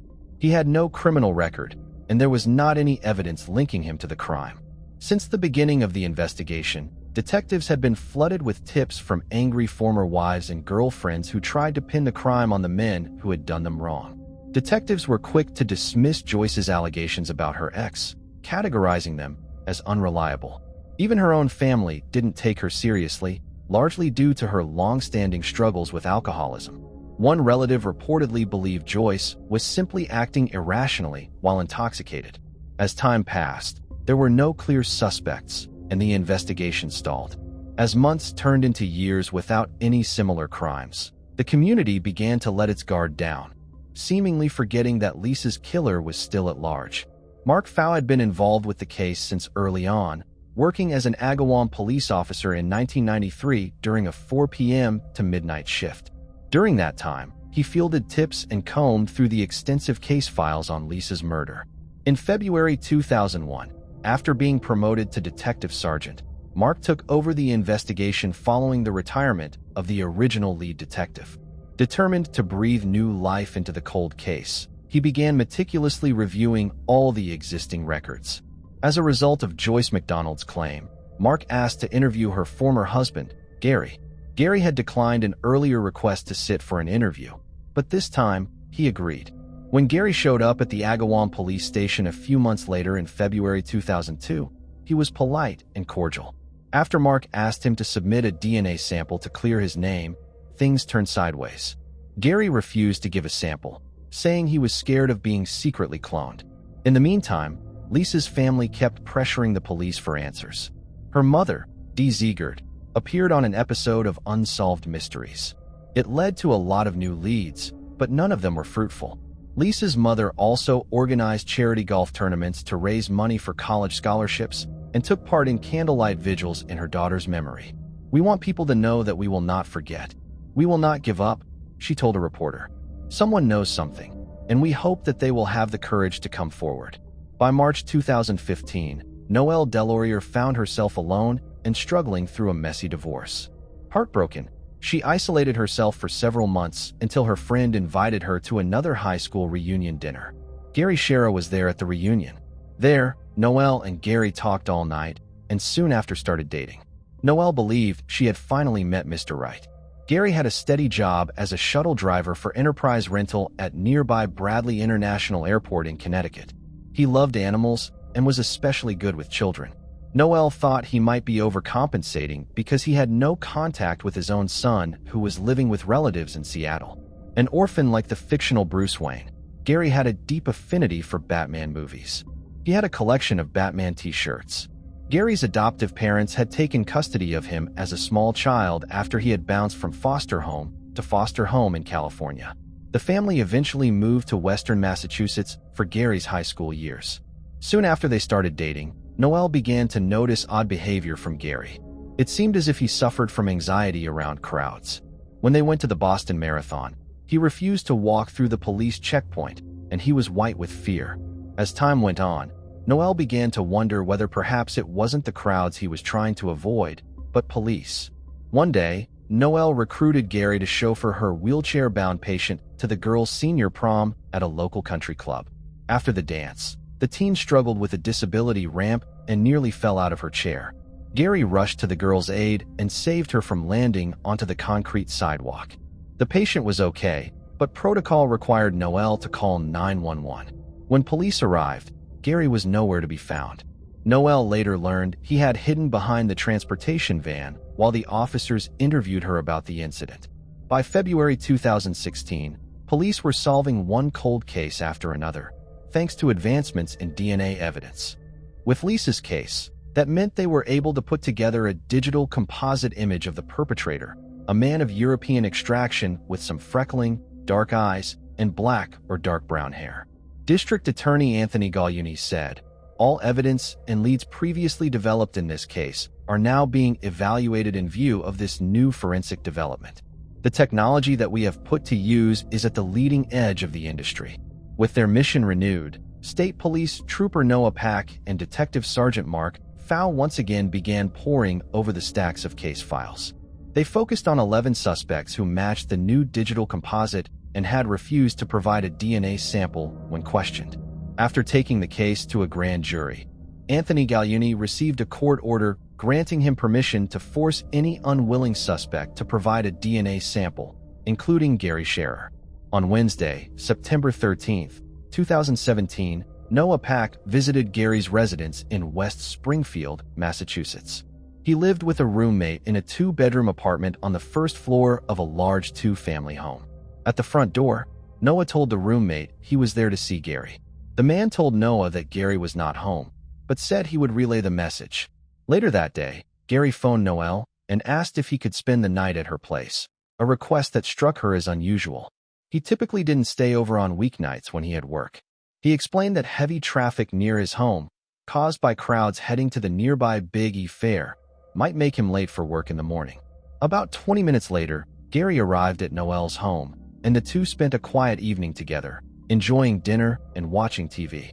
The following morning, Noelle got up before dawn, got ready for work, and left while Gary was still asleep. After a grueling 10-hour shift, she returned home at 4:30 p.m. and immediately noticed something odd. Gary had left his wallet, his watch, and some loose change on the kitchen counter. When she tried to call his cell phone, it was turned off, preventing her from leaving a message. Then she spotted Gary's clipboard on the coffee table. On it was a letter with her name written on the front, clearly in Gary's handwriting. Here is what he wrote with a few words changed to accommodate YouTube guidelines. "You're going to find out some awful things about me today. They will tell you I abducted, assaulted, and took the life of a young woman approximately 25 years ago. It is true, all of it. I had no intention of taking her life when I grabbed her, but events spun out of my control. And in the eyes of the law, it is all the same. I have never regretted anything so much. I always knew one day it would catch up to me, and now it has. I received a text from my roommate last night that the state police were at the house with important papers for me. That will be a warrant to take DNA, and that will send me away for life. I have never really been or felt normal. From a young age, I was fascinated by abduction. I could never keep it too far from my mind for long. On that fateful day, I let myself do something terrible. I've never forgiven myself for that. I also never did anything of the like again. I hated what happened. I despised myself. I thought of turning myself in hundreds of times over the years, but I am truly a coward. Today, it will all end. I will either take my own life or face the music, as it were." Gary Scherer. The next 2 pages included Scherer's last will and testament, and also a letter to Lisa's family. In the letter, he expressed remorse for the slaying and wrote that he could never apologize enough for taking their daughter and sibling's life. "I neither expect or deserve your forgiveness," he wrote, "but I hope knowing who I am and knowing I am gone will bring you some closure and peace. I am truly so sorry." At first, Noelle didn't believe it. She thought that he was having a psychotic breakdown and that he had only imagined committing this heinous crime. Even though she had her doubts, Noelle knew she had to give the letter to the police. She scrambled into her car and drove to the Massachusetts State Police Barracks in Westfield. Noelle ran into the station and asked to speak with someone working on Lisa Ziegert's case. Investigators were stunned when she showed them the letters. They had believed DNA would identify the perpetrator, but they never thought they would see a confession before a DNA test was performed. Police interrogated her into the night, asking hundreds of questions. Most important of all, where was Cara? After saying she was afraid that he took his own life and was hanging from a tree somewhere, Noelle added that she still loved him very much. In Agawam, Mark FAU got a call from the state police, jumped into his squad car, and raced to the barracks to read the letters for himself. He stayed silent as he digested every word. To Mark, the letters did not reveal a full confession. After all, Cara did not detail much about the crime. But it was clear to the veteran detective that Cara was attempting to clear his conscience. Mark Fowle then reflected on a visit he had paid to Joyce McDonald's relatives in Seattle, where they told him she had received a music box like the one sold at Brittany's Cardin gift shop from Cara on the night Lisa's life was taken. Detectives pinged Cara's cell phone and tracked its GPS coordinates to Stratford Springs, Connecticut. It was just past 10 p.m. when police found his black Honda Civic in the parking lot of Johnson Memorial Hospital. There was no sign of Cara, but he had left a note on the dashboard. To whomever finds my body, I apologize for any psychological trauma incurred. All Mass State Police. Thank you. Hours earlier, Cara had swallowed a fistful of ibuprofen, but he immediately grew scared and walked into the emergency room, where doctors pumped his stomach and admitted him overnight. He was then put into the critical care unit, and once detectives arrived, they placed him under arrest as a fugitive from justice. Noelle waited outside her home while investigators searched each room for evidence. They took Cara's toothbrush and a full syringe of insulin used to treat his diabetes. They even searched the well under her house and the cereal boxes in the kitchen cabinet. In the end, the DNA results were conclusive. Saliva found on Cara's toothbrush tied him to the decades-old crime. In February 2017, 48-year-old Cara was extradited from Connecticut back to Massachusetts, where police formally charged him with the slaying, aggravated assault, and abduction. It took Noelle several months to work up the courage to visit Cara at the Hampton County Correctional Center. She waited for him on one side of a plexiglass partition until he arrived in a red jumpsuit and sat on a stool on the other side. Over the jailhouse phone, he tried to engage in small talk, mentioning that the food wasn't too bad and that his brother had sent him some books. After listening for a few minutes, Noelle looked him in the eyes and let out all her anger. When she shouted at him, he simply stared back without saying a word. In February 2019, 50-year-old Gary Cara appeared in court and changed his plea from not guilty to guilty. He was sentenced to life in prison without the possibility of parole. Moving on to the next case. Maria Fernanda Chico. On a quiet Sunday afternoon in Ceres, Argentina, 18-year-old Maria Fernanda Chico set out on her bicycle, telling her mother she'd return soon after meeting a friend. But as the evening stretched on and Maria stopped responding to texts, unease began to grow. Her phone had been turned off, and by the following morning, it was evident that something was terribly wrong. Those fears were confirmed 2 days later when workers at a deserted lumber yard stumbled upon a chilling discovery. Maria's lifeless body was found partially concealed beneath her own bicycle, hidden among piles of wood. She had suffered blunt force trauma, and the condition of the scene suggested a violent struggle had taken place. The question that gripped the town was, who would do such a thing, and what could have motivated it? Clues like suspicious messages, a missing phone, and a disturbing social media post would ultimately unravel the truth, revealing just how far someone would go to eliminate the object of their obsession.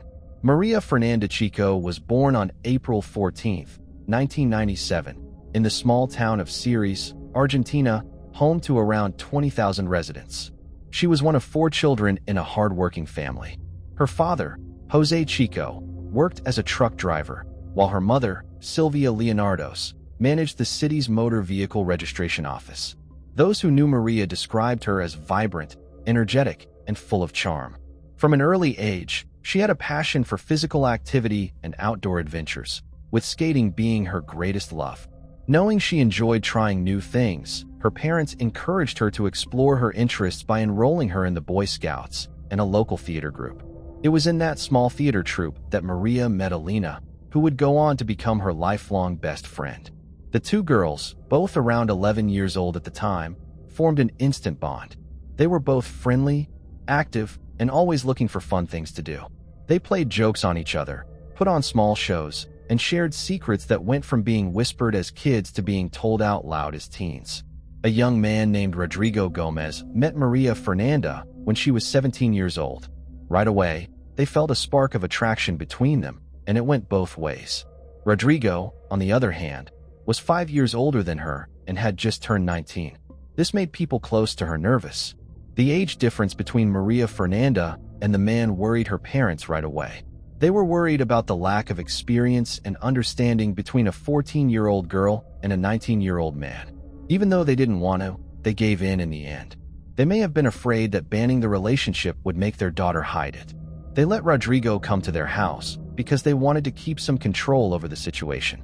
Their relationship seemed stable for 2 years, but things got worse when Rodrigo started meeting another girl behind Maria Fernanda's back. Her name was Cara Nichols, and she went to the same school as her. Rodrigo was now 21 years old, while Karen was only 14. Not only was this relationship ethically questionable, it was also against the law in Argentina. Maria Fernanda found out right away. Rodrigo and Karen didn't try to hide the fact that they were dating. They were seen together all the time in the small town and even at school. After being hurt, Maria Fernanda had a hard time dealing with the betrayal, but she still loved him and didn't want to end things. Her folks, on the other hand, had enough. When they found out what was going on, they were very strict and wouldn't let her see or talk to Rodrigo. Maria Fernanda chose to break up with Rodrigo over time because she was so hurt. She seemed to get over her breakup and put her energy back into school. She was even more excited when she said she was going to study film and TV at the National University of Córdoba after she graduated, since her best friend, Alina, was also going there. The two friends rented a small apartment in the city together and often went back to Ceres on the weekends to see their families and old friends. In February 2015, Maria Fernanda Chico was 18 years old and looking forward to the 4-day holiday of Carnival. She and Alina went back to Ceres excited to see their friends and family. The February 13th to the February 17th was their planned stay in town. After that, they would go back to Córdoba to study for their final tests in March. Love Day is February 14th. Maria Fernanda spent the day with her family. She made her parents and brothers breakfast and brought it to them in bed with a bouquet of flowers as a surprise. It was a sweet act that made the day even more special. One of their last happy times together, they had no idea that it would be one of the best times ever. Around 1 p.m. the next day, on Sunday, February 15th, Maria Fernanda got on her bike and told her mom she was going to meet a friend. No one gave it much thought because it happened all the time. As usual, they said goodbye and planned to see her again that night at dinner. She didn't come home, though, as the hours went by. She had other plans, so her family thought at first that she had just forgotten to check in. When they called her phone, though, she didn't answer, which wasn't like her at all. Alina, her best friend, was the last person they talked to because she might know something. Alina hadn't seen Maria Fernanda that day, though, and didn't know where she could be. They sent their daughter a message because they were worried, but it never got through. Her WhatsApp message wasn't delivered, which meant that her phone was either turned off or not linked to the internet. They knew right then that something was very wrong. When her family heard she had gone missing, they quickly got together and started a hurried search. The first thing they did was go to the nearest police office and file a report for a missing person. At the same time, they started looking door to door. During her search, Sylvia saw Cara Nichols, who she knew. She had a hazy memory of the girl from the time she was with Rodrigo Gomez, her daughter's ex-boyfriend, more than 2 years ago. She happened to be at Karen's house by chance and asked her right away the same question she had asked many other people. "Have you seen Maria Fernanda today?" Karen, who is now 16 years old, said she didn't know where she was because they weren't friends, and she didn't know where she could be. The self-organized search went all night, but no one found anything. At 4 a.m. on Monday, February 16th, after looking for hours without finding a single clue, hope started to fade. The next day was filled with a terrible quiet. Maria Fernanda wasn't seen, heard from, or given any hints. It wasn't until Tuesday, February 17th, that a terrible finding ended the guesswork.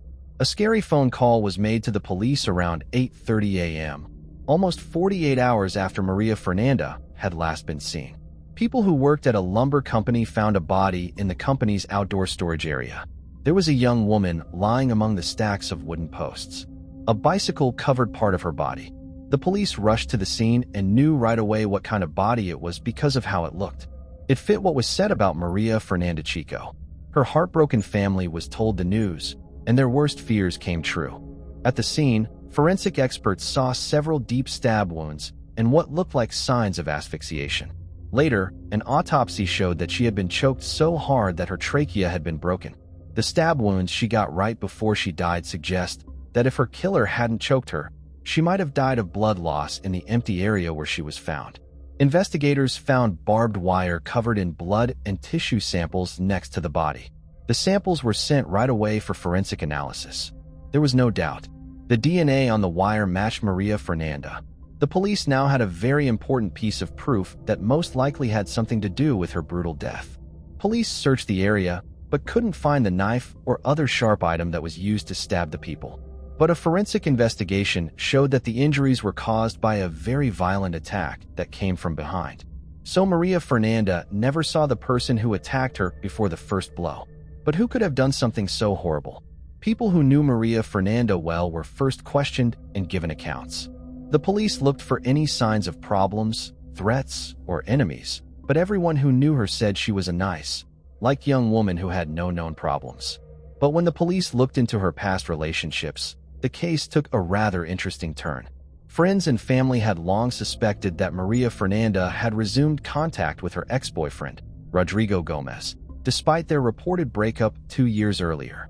Although the exact timeline of their renewed communication was unclear, there were strong indications that her frequent weekend visits to Ceres weren't solely to spend time with her family. She had also been secretly meeting Rodrigo. Once investigators uncovered this, they promptly summoned the 23-year-old for questioning, knowing that in cases involving violence against young women, former partners are often key suspects. Rodrigo voluntarily appeared at the police station that same day and confirmed that he had once dated Maria Fernanda. He firmly denied any involvement in her disappearance or death, claiming he hadn't seen her at all during the carnival weekend. Repeatedly, he insisted he would never harm her. When asked to surrender his phone so investigators could review his communications with Maria Fernanda, Rodrigo claimed he no longer had it, saying he had lost it on February 14th. He used the fact that he had told Maria Fernanda on Facebook that day that he didn't have a phone to back up his story. The cops quickly checked to make sure that his Facebook message had gone through. But when asked how he lost his phone, Rodrigo gave a strange answer. He said that his ex-girlfriend, Cara Nichols, with whom he had cheated on Maria Fernanda 2 years before, had probably taken it. Even though he said they weren't dating anymore, he revealed that he still saw Karen often, just like he still saw Maria Fernanda. He said Karen had his phone that Saturday while he was sleeping. With this new clue, police chose to look into Maria Fernanda's phone records. What they found shocked everyone. The message was from Rodrigo's phone number and was sent on February 15th. It asked her to meet at the lumberyard where her body was later found. There were 2 scary possibilities after this discovery. Either Rodrigo had been lying the whole time, or the person who had taken his phone had sent the message. That person was Cara Nichols. As the police looked into Karen's past, a troubling trend became clear. People who knew her told stories about how she treated Maria Fernanda over the years. The stories, which seemed harmless at the time, now had a scary tone to them. Maria Fernanda's best friend, Alina, told her that Karen had been stalking and bothering her for years. They had been competing with each other over Rodrigo Gomez since they were in high school. Karen didn't just insult Maria Fernanda verbally. She had also pushed her during school breaks and argued with her in person several times. By looking at what they did on social media, we found another disturbing fact. Karen would post a very similar picture hours after Maria Fernanda did for years, whether it was of herself, a place, or even a meal. It looked like Karen was copying her. At first, it was small, like wearing the same clothes, taking Instagram pictures in the same pose, and using the same filters. Over time, though, it became clear that Karen wasn't just copying Maria Fernanda's style. She was following her every move with a fervor. A few weeks after Maria Fernanda got braces, Karen did the same. Karen had always worn her hair short, but all of a sudden, she got extensions when Maria Fernanda chose to let it grow out. They ate the same foods, went to the same places, and even started acting in the same way. The girls' friends started to notice, and it wasn't long before the stress between them turned into fights. A few weeks before the murder, the feud turned violent outside of a nightclub where a rough argument turned into a full-on fight. People who saw what was going on had to separate them. But the most scary thing happened on February 13th, just 2 days before Maria Fernanda was killed. Maria Fernanda almost got hit by Karen's car as she walked down the street with Alina to meet friends. People who knew both girls thought Karen's hate was caused by her jealousy of Rodrigo Gomez. Even though he said he was no longer seeing Karen, everyone in town knew they were still seeing each other often. Karen became very angry when she learned that Rodrigo had been meeting with Maria Fernanda behind her back. Her anger turned into something much more dangerous. The police already had a good reason to look into Karen, but it was a scary post on social media that made them act right away. Karen put up a picture of the lumberyard where Maria Fernanda's body was later found on Instagram a few days before she was killed. "This is where it all ends," was written under the picture. The proof could no longer be ignored by the police. Karen was called in early that morning to be questioned. Another group of investigators kept looking for clues at the crime scene while she was in a closed room at the police station being questioned. Karen stayed calm and strongly denied having anything to do with it. But while she was talking, the search team found something that made it clear. In a bag that police found near a small water ditch close to the lumber yard, they found a pair of scissors, a long black hairline, a bloody knife, and the cell phones of Maria Fernanda Chico and Rodrigo Gomez. Finally, all the puzzle pieces fit together. Rodrigo's phone had been stolen by Karen, who used it to text Maria Fernanda on February 15th. She tricked her into going to the lumberyard by pretending to be Rodrigo. When she got there, she struck from behind, first with scissors and then with a knife. She choked Maria Fernanda with barbed wire, which also crushed her trachea so she wouldn't live. After getting rid of all the messages on both phones, Karen hid the body between the wooden posts and put Maria Fernanda's bike on top to hide her even more. Last but not least, she took a piece of Maria Fernanda's hair as a scary prize and ran away. Due to a lack of clear proof, Karen was temporarily freed, even though there was a lot of evidence that pointed to her guilt. A few days later, things changed when police finally got their hands on surveillance footage from the lumber business. The obvious truth was shown on the screen. Karen Yanez was dragging Maria Fernanda's dead body across the yard. There was no longer any question. A warrant for arrest was issued right away. When word got out that Karen was involved, the town of Ceres went crazy with anger. But what they saw online the day after the murder shocked them even more. Karen shared one more picture on Instagram. It said, "I really needed to sleep like this," under the picture. The night she killed Maria Fernanda, she had a good night's sleep. Karen was at yet another party when the cops came to arrest her. Karen, who was under 18, was sent to a youth detention center to wait for her trial. For 10 months, she stayed there. But what happened next shocked everyone in the neighborhood. A judge in juvenile court let Karen out of jail temporarily on December 23, 2015, so she could spend the holidays with her family. She was supposed to go back to jail on January 12, 2016. But a few days later, the same judge gave her conditional release, which was a big surprise. Karen would be free as long as she went to weekly counseling meetings according to the decision. Maria Fernanda's family and friends were furious about the choice. The person who killed her was still free, and the hearing had not been scheduled, and the prosecutor's office did not provide much information. Karen moved to Rosario with her family in February 2016, leaving Ceres behind. Rosario is a much bigger city where no one knew her history. She started going to the General San Martin Polytechnic Institute to study optical technology, but her plan to start over quickly fell through. Karen's name was found on the list of people who were accepted to the National University of Rosario by a student there. He took a picture of her and shared it on social media along with a long story about her past, accusing her of killing Maria Fernanda. The post spread like crazy. In an online campaign, students from all over the university and college said that the court of public opinion would not fail even if the legal system did. Karen had no choice but to drop out of the study. After that, it was very hard for her to stay private. Even though she changed her name several times on social media, someone always found out who she was. The ghost of Maria Fernanda Chico would always follow her. By February 2017, Karen Yanez had won a small battle. She was accepted to the University of Rosario to study medicine, which she did for at least 2 years. Even though she tried to stay out of sight, Her past caught up with her again in the end.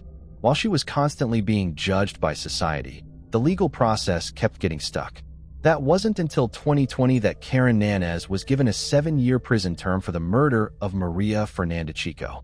There was a legal reason for the light term, but it only made the Chico family's pain worse. Argentine law says that kids can't get the same harsh jail terms as adults. Instead, the punishment should be changed to match the laws for crimes that were attempted instead of crimes that were finished. 10 to 15 years in prison would have been the right sentence in this case.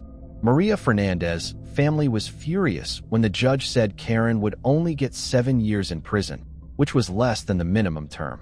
Because they were determined to get justice, they filed an appeal and asked for a harsher punishment. In the meantime, Cara Nichols got another benefit. She was allowed to join the Assisted Freedom Program, which is run by the Provincial Directorate of Juvenile Criminal Justice. Because of this program, she didn't have to go to jail to serve her sentence. Instead of being imprisoned, Karen would be monitored by a specialized reintegration team under partial restrictions, but she wouldn't be confined behind bars. It wasn't until February 12, 2021, that the Chico family was granted access to the farm where the crime occurred. Karen's sentence was increased to 13 years, but there was a devastating caveat. She wouldn't serve that time in jail because she was already part of an assisted freedom program. For the Chico family, it was a victory that felt hollow. They had successfully fought for a longer sentence, yet the person responsible for their daughter's death remained out on parole. Despite years of protests, petitions, and legal battles, Maria Fernandez's parents continue to push for Cara Nichols to serve actual prison time. So far, she remains free. Moving on to the next case. Oak Grove, Jane Doe. On the morning of April 12, 1946, 3 people out for a walk spotted a burlap sack drifting near the east bank of the Willamette River in Oak Grove, Oregon. Concerned it might contain abandoned kittens, they investigated, but instead found the torso of a white woman inside. Along with the body, clothing such as an overcoat, long underwear, and a dark sweater were discovered inside the sack, along with several sash weights. The sack had been secured with rope and wire. Once the police were informed, the media quickly seized the story, naming it the Wisdom Light murder. But the horror didn't end there. The very next day, Jane Doe's arms and right thigh were found floating near the lock system of Willamette Falls, again wrapped in a burlap sack about 6 miles from where her torso had been recovered. The 2 fishermen who found this second sack mentioned they had seen it there roughly 30 days earlier, but had paid it no mind until hearing about the torso discovery. Several months passed without new findings until late July, when Jane Doe's left thigh was found beneath the Oregon City Bridge near McLaughlin Boulevard. Not long after, on July 29th, more clothing believed to belong to the victim was found in the Clackamas River. This discovery led investigators to believe the perpetrator had disposed of parts of her remains in both the Clackamas and Willamette Rivers. It wasn't until October 13th that Jane Doe's head was finally recovered from the river near where her torso had initially been discovered. A local couple, out for a walk, spotted it carefully packaged near the water's edge. Despite having a significant portion of her body, the authorities were still left with very few leads. Investigators took plaster casts of footprints found in the muddy riverbank close to where her arms and thigh had been located. Clackamas County Coroner Ray Rillins was the first to examine the body. He estimated Jane Doe to be in her late teens or early 20s and noted the killer had been methodical, showing clear knowledge of where the joints were when dismembering the body. Shortly after, Dr. Warren Hunter, a pathologist from the University of Oregon Medical School, conducted a more detailed examination of her remains. He estimated that Jane Doe was middle-aged, between 40 and 50 years old, and believed that her torso had been in the water for no more than 36 hours before her discovery. Oak Grove Jane Doe is described as being around 5'2" to 5'4", weighing approximately 140 to 150 pounds, and with light brown hair, which was beginning to gray. Her torso showed burn marks leading to the belief that she had been tortured before death. Meanwhile, Jane Doe's head revealed that she wore dentures and had died from blunt force trauma to the skull. She was dismembered after her death, possibly using a saw. On April 14th, just after the first of Jane Doe's remains were found, a man located in Milwaukee told authorities that he knew her identity and where she was dismembered. However, This man's confession was determined to be a hoax. Much later in 1951, the FBI interviewed convicted murderer Roy Moore. Moore told them about the murder and dismemberments of a woman whom he'd allegedly disposed of in the Malala River, a tributary of the Willamette River. However, law enforcement were unable to conclusively link him to Jane Doe's case.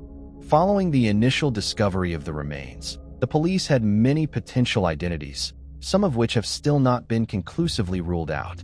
In September of 1946, it was thought that the remains belonged to 47-year-old woman from Seattle, Washington, Marie Nastos. She was described as being 5'2" and 140 pounds and otherwise appeared to match the physical description of Jane Doe. However, according to Marie's husband, she had had her appendix removed while Jane Doe's was intact. Another possible identity is a woman named Eva Linda Pankow. She had separated from her violent husband after a rocky marriage that lasted 10 months and bought a house with a male coworker. Shortly afterwards, the house burned to the ground. It was around this same time that Eva went missing. It was discovered by investigators that the house fire had been intentionally set so the insurance money could be collected. Authorities located Eva's housemate in Illinois, where they found out that both he and his brother were ex-convicts. Ultimately, it was thought that Eva and Jane Doe were not one and the same. This was largely because Eva had one glass eye, and both medical examiners in Jane Doe's case believed that her eyes had been intact prior to her murder.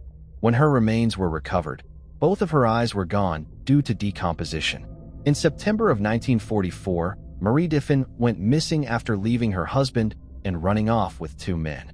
There were rumors in her local area that she'd gone to Portland, and she was known to have frequented bars there before her disappearance.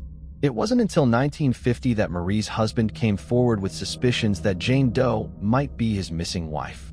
According to those who knew them, he had a violent temper, often threatened to kill her if she tried to leave, and was known to lie frequently.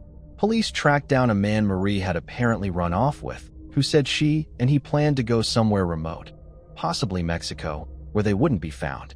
However, it's unlikely that Jane Doe was Marie, since Marie was in her 30s when she disappeared and had a large tumor on her shoulder, which didn't match the injuries or characteristics of the torso found in the river.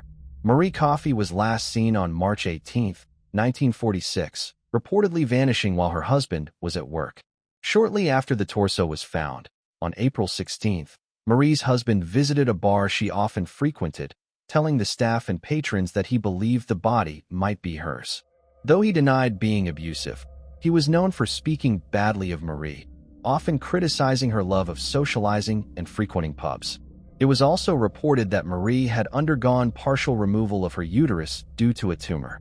It is unclear whether or not Jane Doe's uterus was intact. The final possible match has been suggested by numerous true crime writers who believe that Jane Doe's true name is Anna Schrader. Anna was a married woman from Portland who was allegedly having an affair with a married police lieutenant named William Bruning. Anna wanted Bruning to leave his wife and child, but he was unprepared to do so for a woman who'd been married twice already. In 1929, the two got into a scuffle after Bruning attempted to break off the relationship. The couple struggled over a gun which fired, and Bruning broke some of Anna's ribs after jumping on her, presumably to disarm her. Although Anna was arrested, she then sued the lieutenant for alienation of affections. Working as her own attorney, she won her lawsuit and her former lover lost his job as a result. The whole event was messy and scandalous with every local newspaper reporting on it. But it didn't end there. Anna began claiming that she had a little black book in which she'd recorded a lot of information about police corruption and scandals over the last few years. The information would reportedly rock Portland. Around this same time, she grew to dislike Police Chief Leon Jenkins, a man whom she had apparently admired before the drama had unfolded. When he returned as chief of police in the 1940s, modern-day crime writers speculate that perhaps Anna threatened to reveal the contents of her little black book to try and sabotage his career and bring down the police department. Perhaps, they suggest, she was murdered to stop her exposing anything that could damage the police force. In April 1946, the Oregonian published a notice seeking Anna Schrader, who had gone missing. She had previously told friends and family that she was considering relocating to Minnesota. As of 2017, there are no public records about Anna's death or whereabouts, and her description closely matches that of Jane Doe. However, despite these strong similarities, it has never been definitively proven that Jane Doe is Anna Schrader.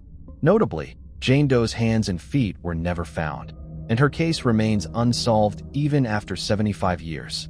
Although the investigation was reopened in February 2004, there was little to no public progress. In 2017, the Clackamas County Sheriff's Office disclosed that the case evidence, including Jane Doe's clothing, dentures, and jawbone, had gone missing, likely lost sometime in the 1950s. This unfortunate loss severely limits the chances of solving the Oak Grove Jane Doe case, as no physical evidence remains to enable DNA matching. If you have any information related to this case, you can contact the Clackamas County Sheriff's Office tip line at 503-723-4949. Moving on to the next case. Angel Marie Wilson. What began as an ordinary evening in a quiet neighborhood quickly descended into chaos when a terrified woman, bleeding from her forehead and with her hands bound in duct tape, banged on a neighbor's door, screaming for help. "Someone's in my house," she cried. "My husband is dead." When the police arrived, they found the residence in complete disarray, furniture overturned, valuables missing, and in the bathroom, the lifeless body of a man with his hands tied behind his back. At first glance, it looked like a robbery that had spiraled out of control. However, as investigators delved further into the case, they unraveled a complex web of deceit, obsession, and betrayal, leading to a shocking discovery no one saw coming. What had truly occurred that night was far more sinister than anyone anticipated. Angel Marie Wilson, born in 1973 in the United States, was raised in Sterling Park, Virginia. She attended Parkview High School, though much of her early life remained shrouded in privacy. Angel later married and became a mother to 4 children, 2 daughters, Michaela and Victoria, and 2 sons, Aaron and Benjamin. Sadly, her marriage came to an end, and while the divorce was still being finalized, her life took an unexpected turn. In February 2011, during a routine school drop-off, she crossed paths with Milton Henry Sawyer, whose children also attended the same school. Milton, born on July 9, 1963, in North Carolina, was the son of Doris and Henry Sawyer. He grew up with 3 brothers, a sister, and a half-brother. A bright student, Milton earned degrees in mathematics and computer science from the University of North Carolina. Although he initially worked in data management at a university, his true passion lay elsewhere. Deeply interested in antiques and collectibles, Milton eventually followed his heart and opened a business centered around his passion. He launched a successful pawn and antique store called the Counter of Strangers, which specialized in collectibles and precious metals. Before I continue, I want to remind you that only a small percentage of people who watch my videos are actually subscribed. So if you enjoy my content, consider subscribing. It's free and you can always change your mind later. Now let's move on with the video. Conveniently, the shop was located just 3 miles from his home. Though married with 3 children, Milton's personal life became complicated when an extramarital relationship led to a 4th child. His divorce, however, was amicable, allowing him to move forward. Despite their 10-year age gap, Angel and Milton began dating and married in February 2012. She took his last name, becoming Angel Sawyer, and together they created a blended family with 7 children. Angel also became heavily involved in Milton's business, leading to the store's rebranding as Treasure Hunter.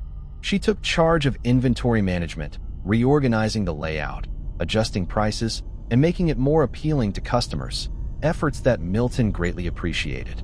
For the next 6 years, their life seemed picture perfect.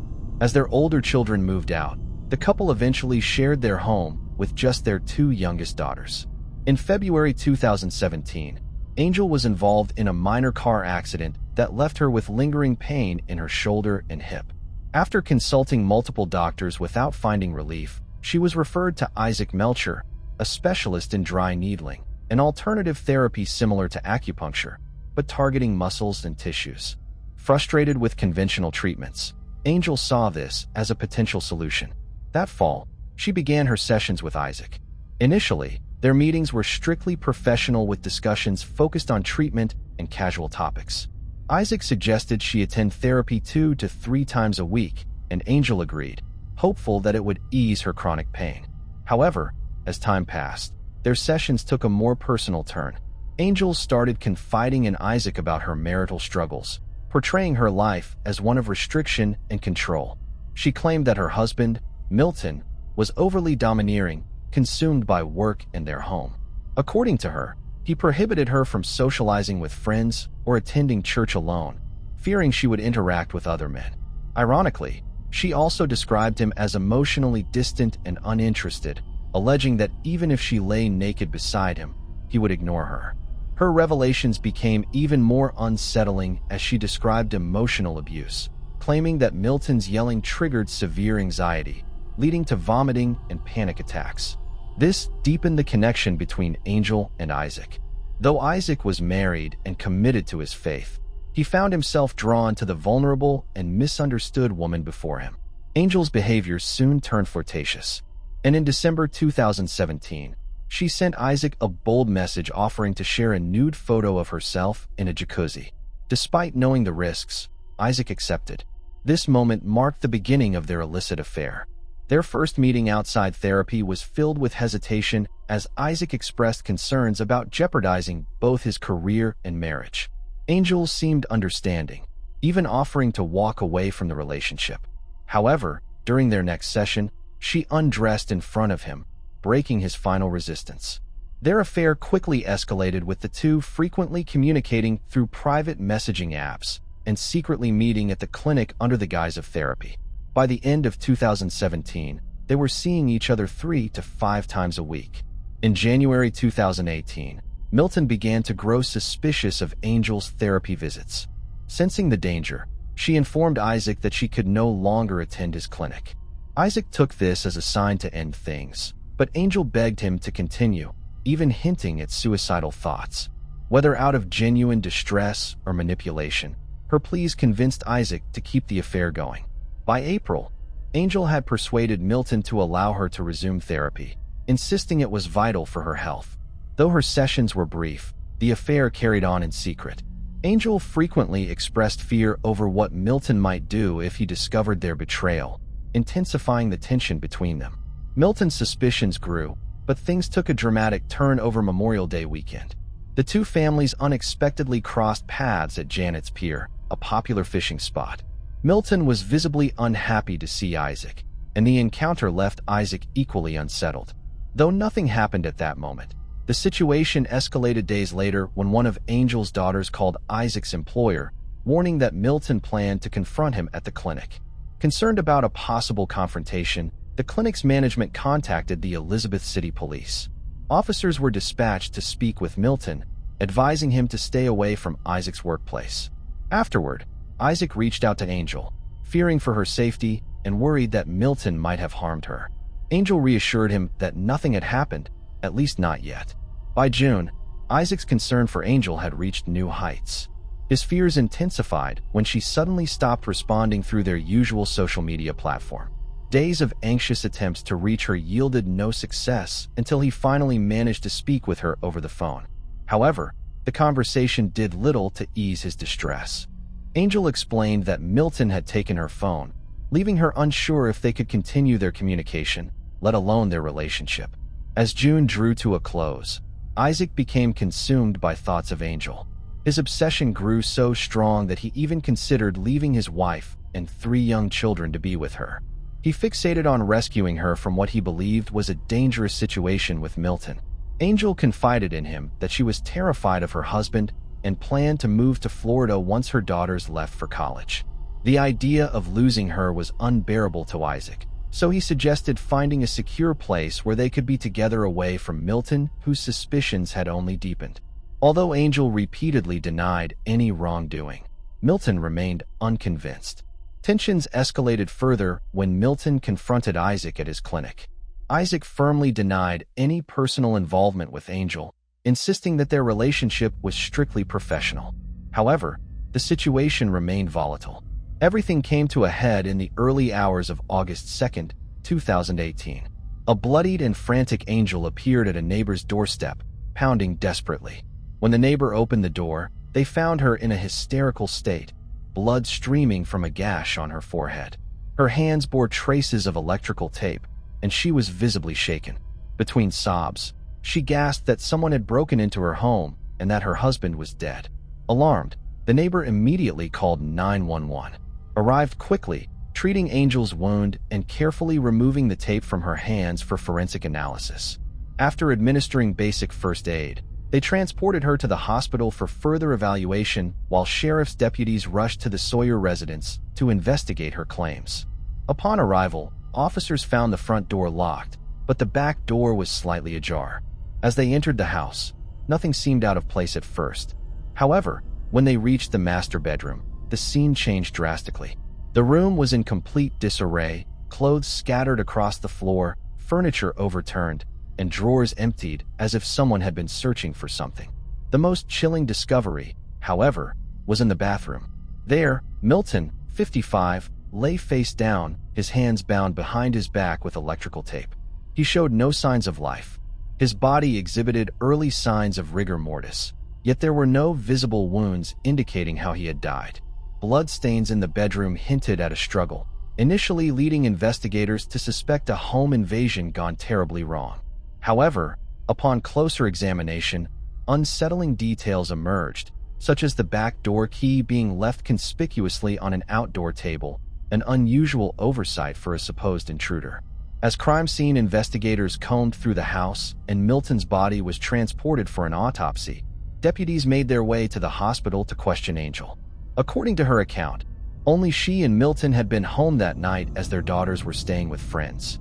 Angel recounted that she and Milton had been watching television in their bedroom when she decided to go to the kitchen for some snacks. As she opened the bedroom door, she was suddenly confronted by an armed intruder, dressed entirely in black and wearing a mask that revealed only his eyes. According to Angel, the man was holding what looked like a long-barreled handgun and immediately shouted at her to get on the floor. He yelled profanities, demanding money and valuables, claiming he knew about their treasure hunting business and their dealings in gold. The intruder then forced Milton into the bathroom, where he ordered him to lie face down before binding his hands tightly with electrical tape. Turning his focus to Angel, he struck her on the head, knocking her unconscious. When she eventually came to, she struggled to free herself and managed to loosen one hand. Desperately, she tried to revive Milton, but he was unresponsive. Gripped by panic, she fled the house and ran to a nearby neighbor's home to seek help.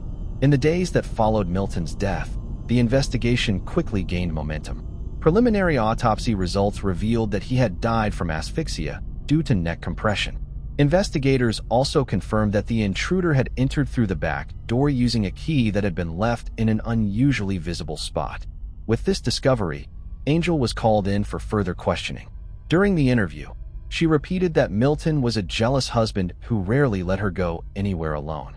She explained that she spent most of her time at home with the children and relied on Milton for everything they needed. However, detectives were more focused on why the backdoor key had been left so conspicuously accessible, especially since the intruder had bypassed the front door altogether, which was uncommon in break-ins like this.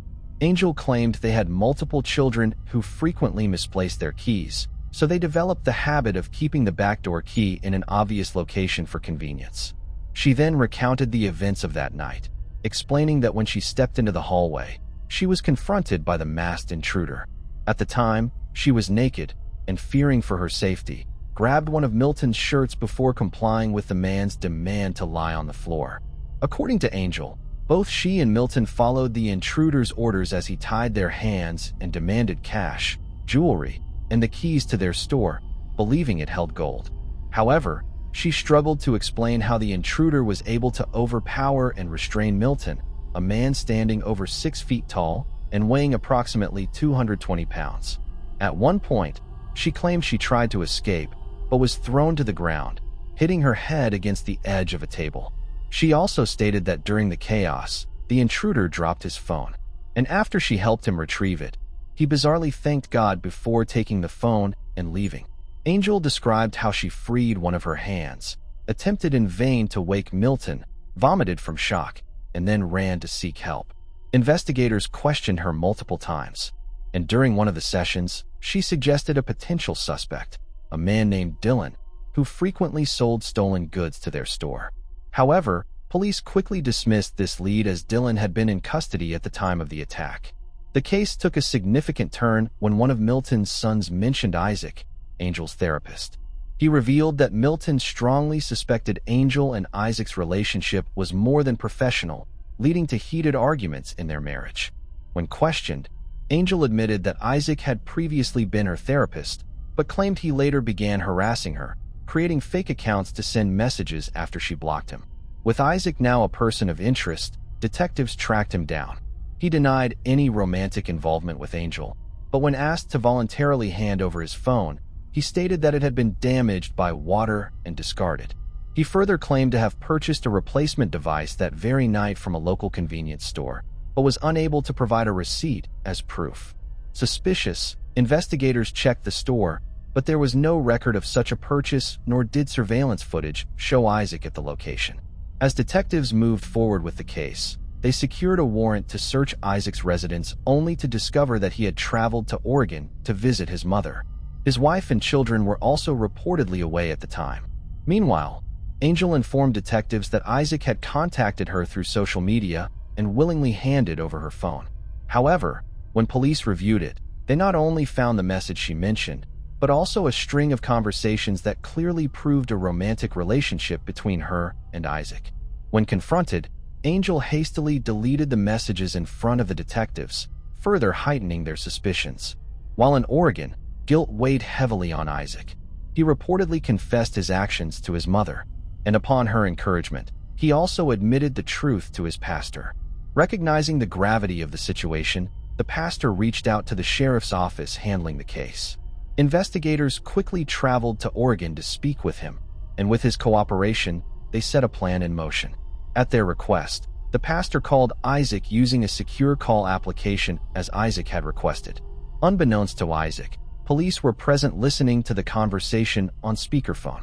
After some small talk, during which Isaac's wife briefly participated, the pastor steered the conversation toward the case. He asked why Angel hadn't simply divorced Milton. Isaac responded that Angel believed Milton would kill her if she attempted to leave. Overwhelmed by his feelings for Angel, Isaac confessed to abandoning his moral principles and taking justice into his own hands. He also revealed that Angel knew more than she had previously admitted but remained silent to avoid implicating herself in the crime, which could lead to her arrest for conspiracy to commit murder. Isaac further disclosed that they had continued communicating in secret. His confession gave authorities sufficient grounds to issue a warrant for his arrest and prompted a renewed interrogation of Angel. At first, Angel denied any involvement, but later revised her account, claiming she had recognized the intruder as Isaac during the alleged home invasion, but had kept it to herself out of fear he might harm her too. Despite this revelation, she insisted she had no prior knowledge of his plan, had not disclosed when she and Milton would be alone, and denied giving him access to a backdoor key. However, it soon became clear that Angel had known her assailant was actually her lover. Although she initially portrayed Isaac as a stalker, she later admitted to a physical relationship with him, first saying it happened only twice, then adjusting her claim to 3 encounters, framing them as moments of weakness during a turbulent period in her marriage. Yet, in another part of her interrogation, she contradicted herself by stating that her bond with Milton had been so strong over the past 6 months that they were intimate nearly every day. Angel also alleged that Isaac pressured her to mix medication into Milton's food or drinks to kill him, even providing her with a script of what to tell the police afterward. She claimed he threatened both her and her children if she refused, but she insisted she never went through with it. Detectives, however, were skeptical of her shifting narrative, and by the August, she was also taken into custody. On August 27th, a grand jury indicted both Angel and Isaac on charges of first-degree murder. In February 2020, Angel was further charged with conspiracy to commit first-degree murder. Isaac's wife later revealed that she had only discovered the affair the night Isaac confessed. He even admitted to her that if he somehow avoided prison, he planned to build a life with Angel. Despite this betrayal, she exercised her legal right as his spouse and chose not to testify against him. Meanwhile, the local community grieved the loss of Milton, a well-respected and beloved figure. People left flowers and heartfelt tributes at the door of his store. Treasure hunter The financial strain caused by the investigation forced Milton's family to organize a fundraiser to cover funeral and burial expenses. Fortunately, the generosity of the community allowed them to give him a proper farewell. As the case moved toward trial, both Isaac, 38, and Angel, 45, remained in custody without bail. Despite the severity of their actions and the consequences they faced, the two continued their relationship, exchanging coded messages in the form of Bible verses referencing love. By October 2020, Isaac, feeling that Milton's family deserved the truth, agreed to fully cooperate with the police. He turned over a blanket, a bottle of lotion, and a perfume bottle Angel had given him, along with the keys taken on the night of the murder. In his confession, Isaac admitted he felt deceived and foolish, realizing too late that sacrificing everything for Angel wasn't worth it. Seeking closure, he decided to testify against her. He revealed that Angel had convinced him she couldn't leave her marriage because Milton would hunt them both down and kill them. Isaac recounted how he had tried to reassure her, promising to protect her from Milton, but Angel insisted the only escape from her marriage was through Milton's death. Blinded by love, Isaac eventually agreed. According to Isaac's confession, they initially planned to stage an overdose by mixing a lethal amount of Milton's medication with alcohol. At one point, Angel had even crushed pills into Milton's beer, causing him to sleep until late the next day. However, they ultimately abandoned this plan, opting for a more direct and violent method. After the failed poisoning attempts, Angel argued that making it look like a robbery gone wrong was the best way to get rid of Milton. Isaac, however, was uneasy about the idea, fearing it would immediately attract police scrutiny. Despite his doubts, he continued communicating with Angel through the secret conversation feature on a social media platform, an account Angel had set up because she suspected Milton had hacked her primary account. By late July 2018, communication between Isaac and Angel had become increasingly difficult. To work around this, Isaac purchased a phone for Angel and, as planned, discreetly placed it under the cushions on her back patio. In return, Angel left him a bag containing a blanket, perfume, and lotion, items Isaac later handed over to the police as evidence. He admitted that there was no set date for carrying out their plan, as it depended entirely on when Angel and Milton's daughters would be out of the house. Isaac simply waited for Angel to inform him when the right moment arrived. However, on August 1st, 2018, Isaac noticed suspicious activity on their social media account and feared Milton had discovered their private messages, potentially exposing the plan. Convinced that Angel was in immediate danger, he decided to act that night.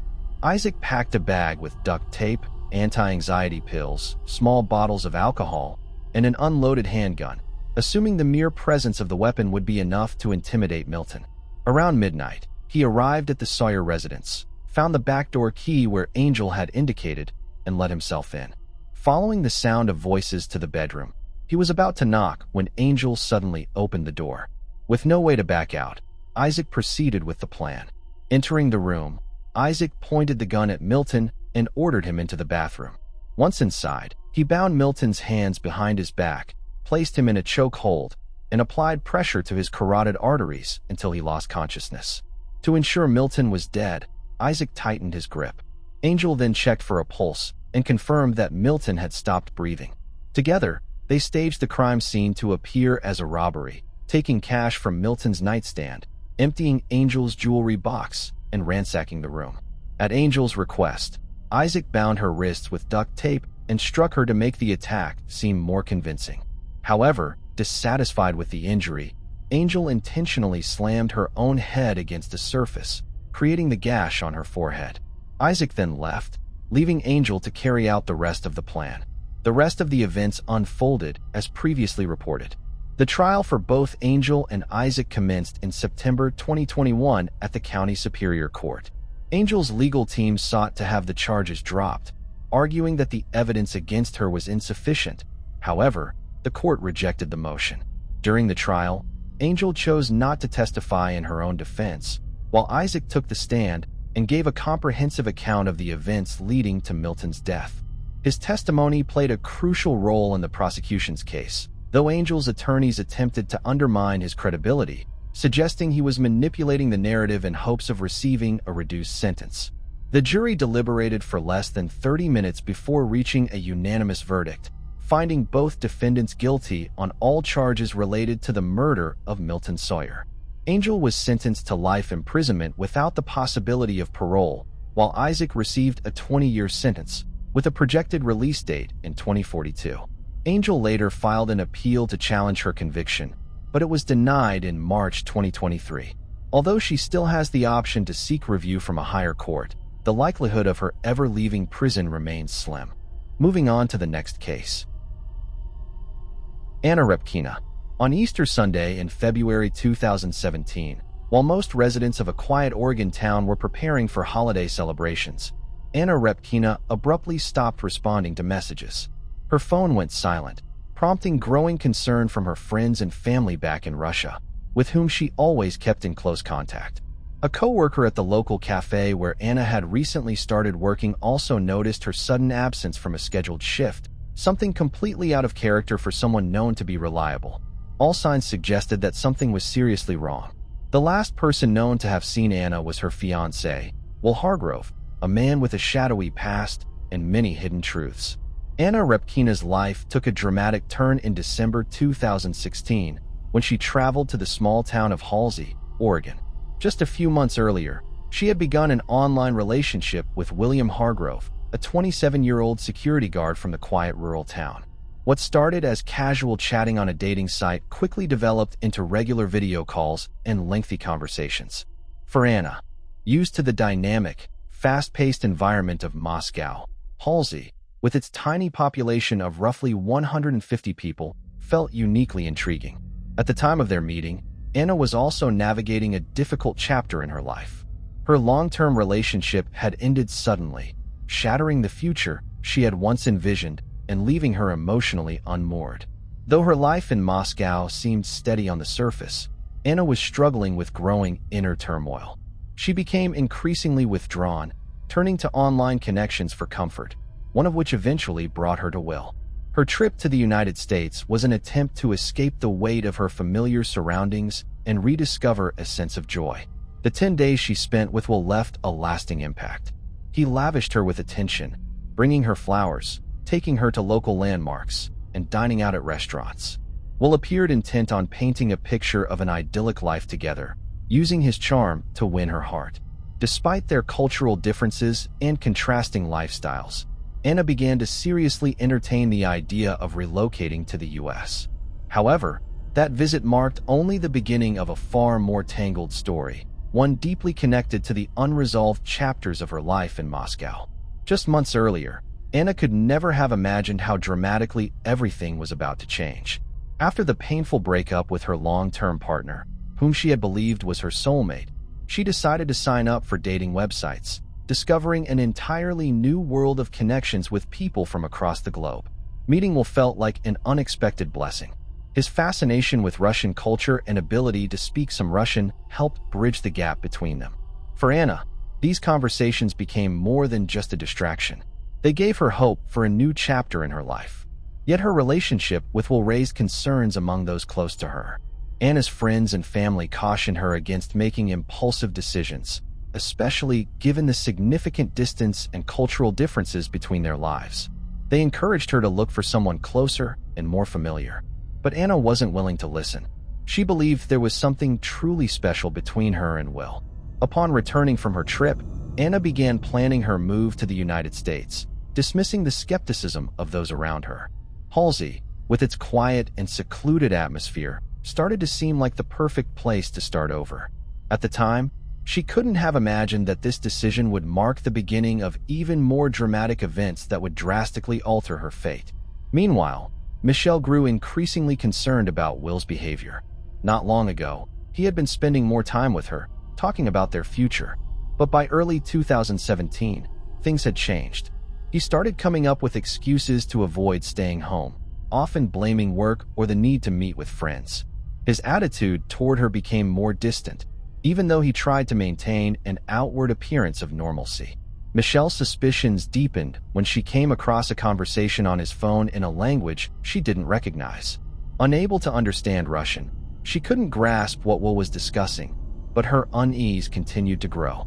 At the same time, Will was focused on planning Anna Repkina's relocation, a woman he had met just a few months earlier. Back in December 2016, he proposed to her, even though they had only known each other for 10 days. Anna, upon returning to Moscow, immediately began preparing for her move to the U.S. She completed the necessary paperwork, wrapped up her work commitments, and even started discussing the details of their upcoming wedding. She was fully confident in her decision. Will, however, was carefully concealing his plans from Michelle. Their relationship had long reached a dead end, but the situation was further complicated by the fact that Michelle hadn't taken steps to finalize her divorce. Her husband was still living in the same house, adding to the tension. Will increasingly felt trapped in the situation and longed for a change. By January 2017, Will was actively looking for a place to live to prepare for Anna's arrival. He deleted their messages, avoided difficult conversations with Michelle, and tried to juggle his household responsibilities with his future plans. However, his behavior grew more withdrawn, which did not go unnoticed by those around him. Michelle, though deeply suspicious and lacking clear answers, chose not to escalate the situation for the time being. Her unease, however, remained.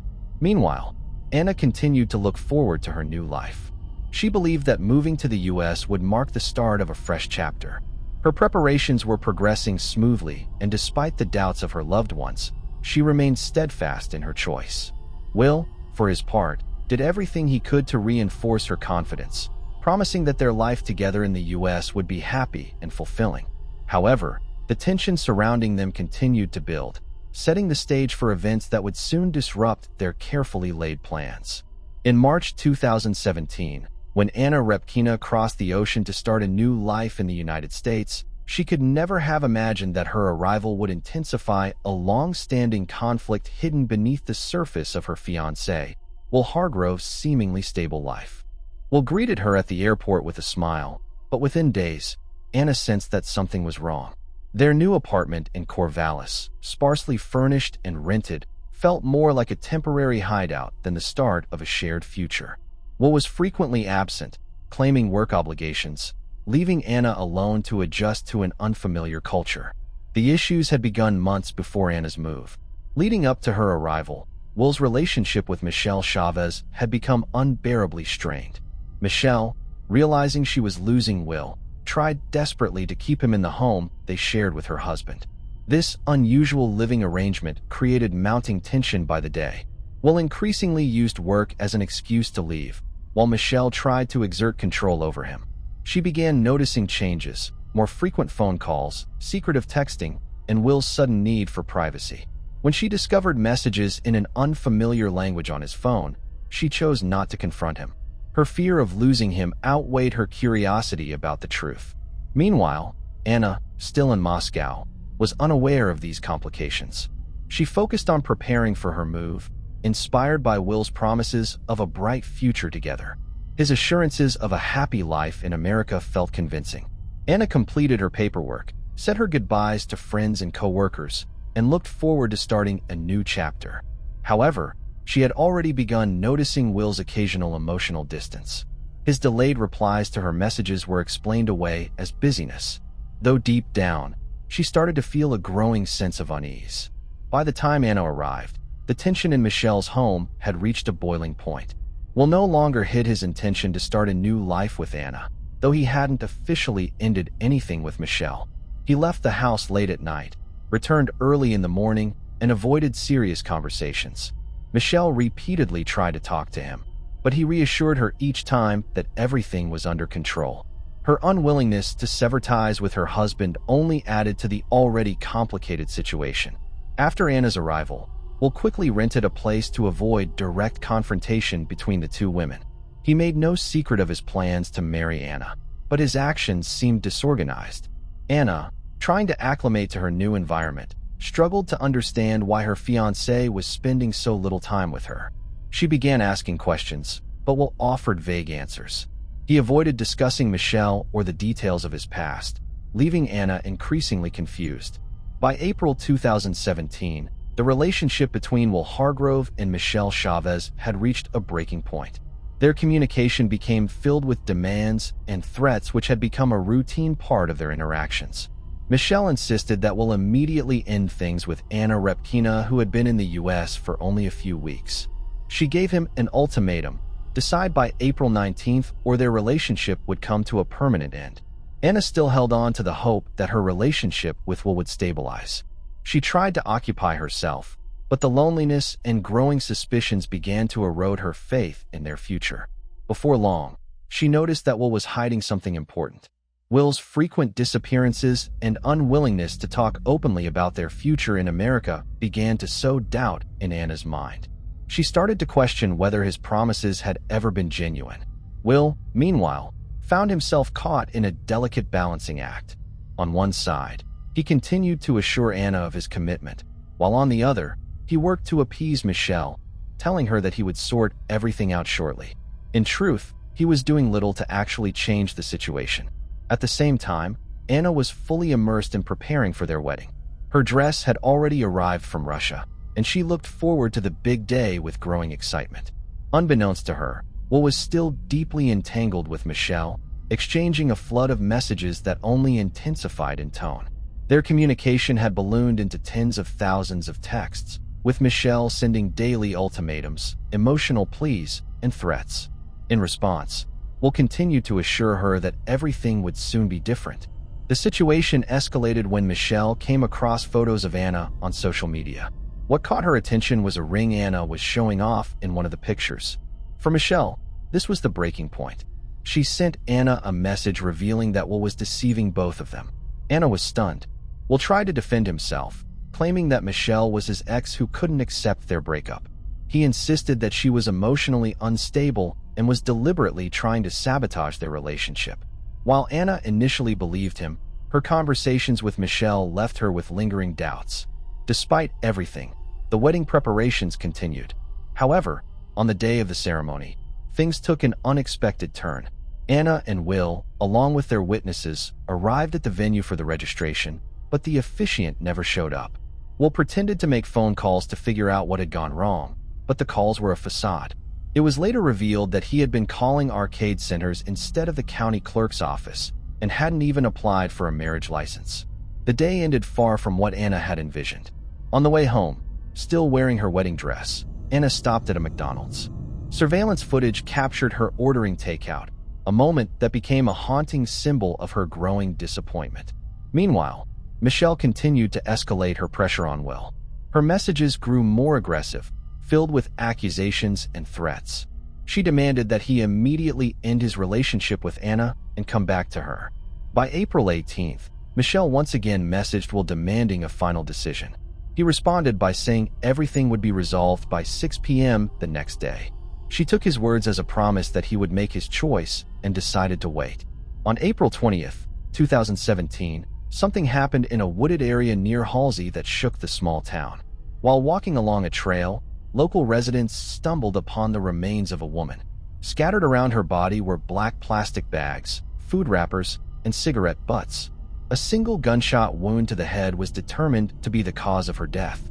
At the scene, police collected everything that could be relevant to the case, including items that might belong to the perpetrator or passers-by.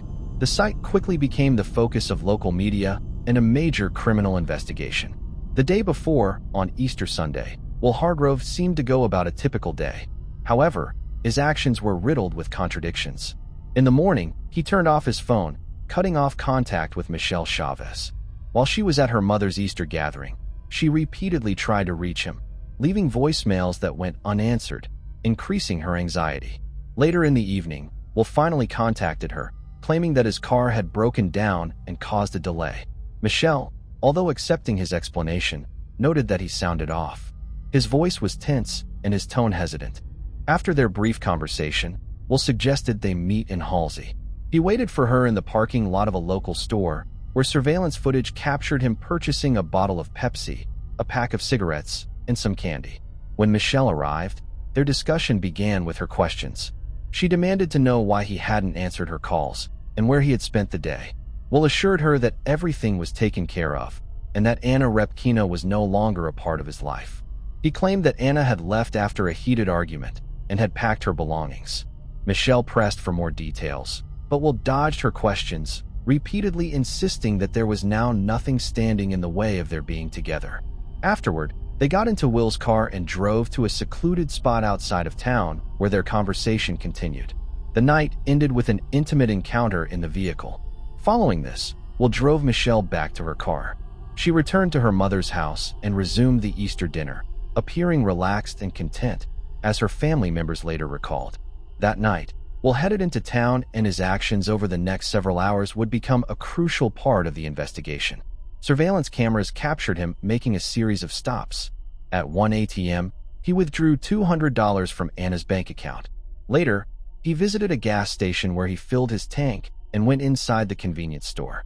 According to a store employee, Will appeared distraught, complaining about a fiancée who had allegedly left him, even breaking down in tears. The employee comforted him with a hug. After leaving the gas station, Will continued to withdraw money from Anna's account. He took out $600 at another ATM and then deposited the cash into his personal bank account. Later that evening, he used the funds to pay off his car loan in full, likely to avoid repossession. The next day, the discovery of a woman's body in a wooded area near Halsey raised more questions than answers. Evidence collected at the scene began to form a timeline that soon linked the death to Will Hargrove's activities. Investigators quickly focused on Anna Repkina's phone, which was found during a search of Michelle Chavez's home. Michelle initially claimed the phone was hers, but later admitted that Will had given it to her. This revelation became a key piece of evidence. Using GPS data from the phone, police determined that it had been in the wooded area near Halsey about a month before Anna's death. The location was remote and rarely visited by locals, raising further suspicion. As part of their investigation, Will's friends shared details about his strange behavior. He frequently talked about wanting to go back and fix things, often referencing a specific date, April 15th. He had conducted online searches about the possibility of time travel and told friends he would sell his soul to undo a mistake. This unusual behavior caught investigators' attention, but the real breakthrough came from a man named Kevin Thompson. Kevin revealed that weeks before Anna's death, Will had borrowed a shotgun from him. Although Kevin thought nothing of it at the time, he noticed that the weapon was never returned. This detail aligned with evidence from the crime scene. Investigators found a spent shell casing that matched the type of ammunition used by the borrowed shotgun. Another piece of critical evidence was a receipt from a KFC restaurant, found among the trash at the crime scene.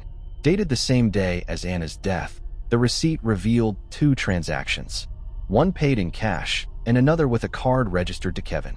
When questioned, Kevin confirmed he had eaten at KFC that day with a friend.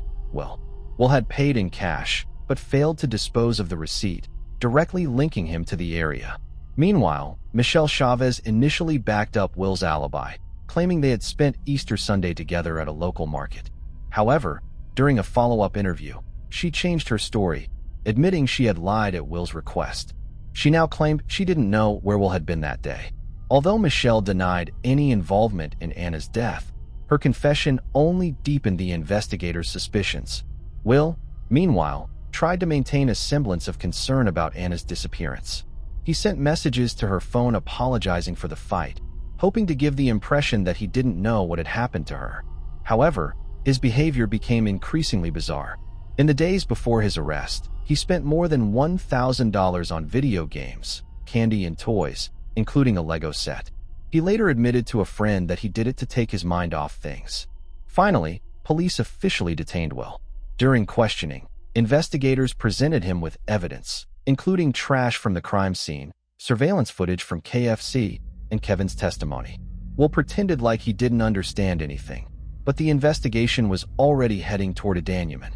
On the day Michelle learned of Will's arrest, she was at her parents' house. Her reaction raised questions from the police. Despite the shocking news, she appeared indifferent and apathetic.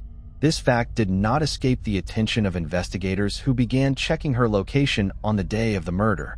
All the evidence pointed to the fact that Will was directly connected to Anna Repkina's murder. However, questions remained about Michelle's role. Her footprints in the woods, the use of Anna's phone, and the initial confirmation of Will's alibi created a conflicting picture.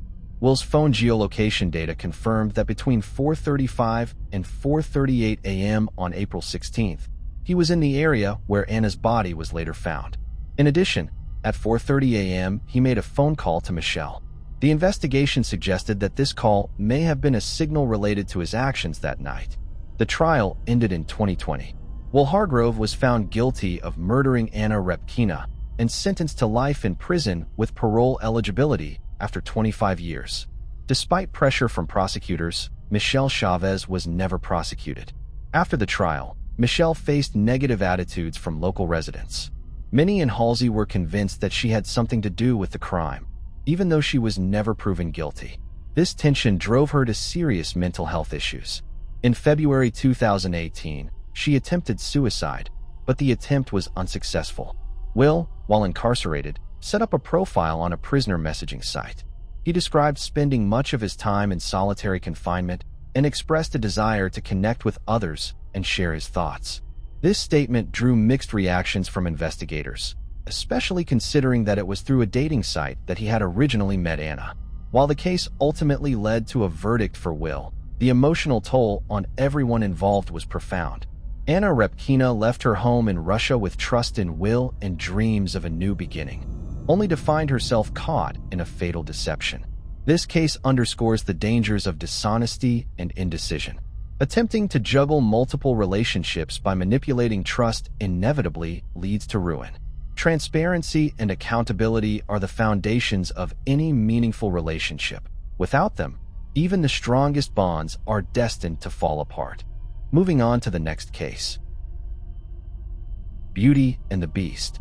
In films, women are often portrayed as assassins or mercenaries, but in reality, statistics show that men make up the majority of criminals, 8 out of 10. When women are involved in violent acts, they are more frequently seen in roles as accomplices or instigators. Like the elderly, the disabled, and minors, women are more commonly cast as victims. Women differ from men not only in terms of physical traits, but also in psychological characteristics. Men tend to display more aggressive and confrontational behavior, while women are generally more gentle and emotionally expressive. They are more susceptible to hypnotic suggestion, more sensitive to anesthesia and psychoactive drugs, and more vulnerable to depression and manipulation. Women are often guided by feelings of love, empathy, and the desire to nurture and create. Unfortunately, the hopes and dreams women carry aren't always shared by the partners they choose, often resulting in a clash of two opposing forces, frequently to the detriment of the more vulnerable party. When something out of the ordinary occurs, like a disappearance or a violent crime, it tends to capture the attention of an entire city or even the nation. This is especially true when the crime gains media coverage and the suspect appears unremorseful. What follows is the account of another tragic and mysterious crime involving a young woman, which deeply unsettled the town of Orange Beach, Alabama, on May 19, 2016. That day, the police chief delivered heartbreaking news to Gary Bardwell, father of the missing Jessie. "I'm sorry, sir," he began gravely. "Today is going to be a hard one for your family. We don't believe your daughter is alive, but we have reason to think we know her whereabouts." A team composed of detectives and FBI agents then departed for a secluded ranch in Farmersville, North Texas. The group arrived in the evening and immediately went searching. In the wooded area, law enforcement officers stumbled upon a piece of metal covering something. There was an unbearable smell of decay nearby. However, those who arrived were prepared not only for this, but also for what caused it. Indeed, on the other side of the shield lay a female body wrapped in a blue sheet. The corpse was covered with a blanket and 2 red gold towels with blood stains. A pile of trash mixed with dirt became the improvised gravestone for the unfortunate. It was clear that the perpetrator was an amateur, as trying to hide the result of their actions, they made it more noticeable. The condition of the body was terrible. After a week under the scorching sun, it had significantly decomposed. Experts needed 7 days to officially identify the victim. For this, dental records of the presumed victim were requested. As the investigation suspected, the discovered body belonged to 27-year-old Jessie Bardwell. The examination showed that the young woman's death was the result of a crime. However, the exact cause could not be determined as the body was too decomposed. Notably, an unknown informant pointed to the location of the woman's remains. Their name was not disclosed until the end. Jessie Bardwell, a beloved daughter and friend, seemingly vanished from the home she shared with her boyfriend named Jason Lowe. Sensing trouble, Gary set off from Mississippi to Texas in search of his child. His instincts were correct. His girl had indeed been in danger for quite some time. But let's start from the beginning. It must be said that the father-daughter relationship was exceptionally strong. Gary recalled being deeply moved at the moment of Jessie's birth.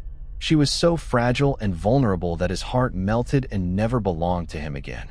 Jessie was born on September 10, 1988 in Pascagoula, Mississippi. Gary and Carla Bardwell were wonderful parents, and besides their daughter, they raised a son named Brandon. The siblings got along well, with the older brother always protecting his little sister from bullies. Grandma Kitty, who adored her grandchildren, was a frequent visitor. She read books to them, shared life stories, and invented various games. In short, they were the quintessential American family. Jessie herself was a joyful, cheerful, and kind girl. She had a unique style that set her apart from her friends. She dreamed of making it in the beauty industry and opening her own salon. When Jessie was 14, the family unit broke down. The Bardwells divorced. When it came time to choose whom to live with, the girl chose her father. Their relationship was warm and trusting. Gary worked as a firefighter, so Jessie often called him to check on him and ensure everything was fine. Over time, the man remarried. However, the stepdaughter and stepmother got along well. Gina was an excellent homemaker and took care of everyone in the household. Jessie understood that her father was happy and not alone with such a woman by his side, which was very important to her, since she would eventually leave the nest. After finishing school, Jessie decided to become independent, so she moved to Orange Beach, Alabama. To support herself, she worked as a waitress at the popular beachfront restaurant, Cobalt. Gary remembered how she loved being near the water. It calmed her. Father and daughter kept in constant touch, exchanging messages. When he visited, they would go boating and fishing. Kimberly Espery, the restaurant manager and Jessie's friend, learned that Jessie's father was a talented musician. Upon retiring, he devoted more time to his passion, honing his skills. As a result, he was often invited to perform at the establishment and even had his own table there. Kimberly later admitted to admiring the relationship between Jessie and her father. They were true friends. Jessie was always present at his performances. The tips she earned went towards college and her dream. At work, she met a young man named Terry Ellis, also a waiter. They started dating after some time. Their relationship was steady and serious. They seemed like a harmonious couple. However, at one of the social events, Jessie was taken by his friend Jason Lowe. Her sudden infatuation surprised everyone. It seemed she was head over heels in love with him, oblivious to everything else around her. After explaining her sudden feelings, Jessie and Terry parted as amicably as they had met. Nonetheless, this decision turned her life upside down by 360 degrees. The new boyfriend was undoubtedly handsome and promising. He had 2 degrees and a decent job. Jason knew how to present himself and was polite. However, for Jessie, the new feelings were also a ticket to a new life. When he heard about his beloved's dreams, he promised to fulfill them. Eventually, the young man needed to transfer to Dallas, Texas. Then, Jessie followed him. The new position in the technology industry promised Jason a high-paying job. Kimberly shared that Jessie saw the move more as an adventure than something that could fundamentally change her life. She certainly didn't want to part with her father for long and hesitated for a while. However, ambition and youthful idealism prevailed. She did all this in secret from Gary. She was very afraid of disappointing her father, knowing he would be against it. Therefore, she didn't tell him even when they spent their last Christmas together. Mr. Bardwell noticed nothing unusual in his daughter's behavior. She was as happy as usual, laughing and joking. So the 24-year-old found herself in Richardson, a suburb of Dallas. Jason worked from home while Jessie searched for a new job and scouted locations for her salon.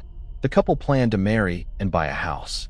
However, Jessie's relationship with her father underwent a drastic change. They grew distant. The daughter stopped answering his calls. Mr. Bardwell was troubled by this uncharacteristic behavior. After speaking with Kimberly, he learned about Jessie's new boyfriend and her move to another state.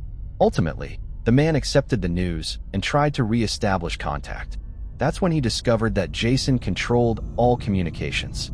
The only way to speak with Jessie was to call her boyfriend or the home phone. After each attempt, Jason would say she'd call back. Eventually, Jessie did indeed get in touch with her father. Months later, Gary finally met the suspicious young man in person when the couple visited Pascagoula. The father tried to convince his daughter not to return to Texas. He had a strong dislike for Lowe. That time, Jessie hugged him tighter than usual. When Gary asked if everything was okay, she said it was fine. She expressed her desire to make them proud, hence her need to leave. Persuading Jessie otherwise was impossible. Despite never showing signs of distress, her father had a bad feeling. After meeting with her, he wrote a song titled Taken, dedicated to his daughter. For months after moving to Texas, she stopped responding to calls altogether. The final straw came on May 8th when she failed to wish her mother and stepmother a happy Mother's Day, uncharacteristic of her. Gary sensed something terrible had happened, especially since she missed such a cherished family holiday. He called Jason, who claimed he didn't know Jessie's whereabouts. The boyfriend mentioned they were in an open relationship, allowing her to come and go as she pleased. Gary knew this to be false. Jason contradicted himself. He was very jealous and controlled every move. The next morning, the father headed to Texas, convinced of the boyfriend's involvement in his daughter's disappearance. En route, he messaged Lowe, "If Jessie isn't home when I arrive, you're in big trouble." Upon reaching their apartment, he found no trace of his daughter or her belongings. Yet, the boyfriend persisted he was unaware of her location and awaited her return. Later, Kimberly shared details Jessie confided during their rare heart-to-heart conversations. Apparently, Jason squandered money on prohibited substances and entertainment. His promises to fulfill the girl's dream evaporated. Largely, the boyfriend pretended to be someone he wasn't. This extended to his treatment of Jessie.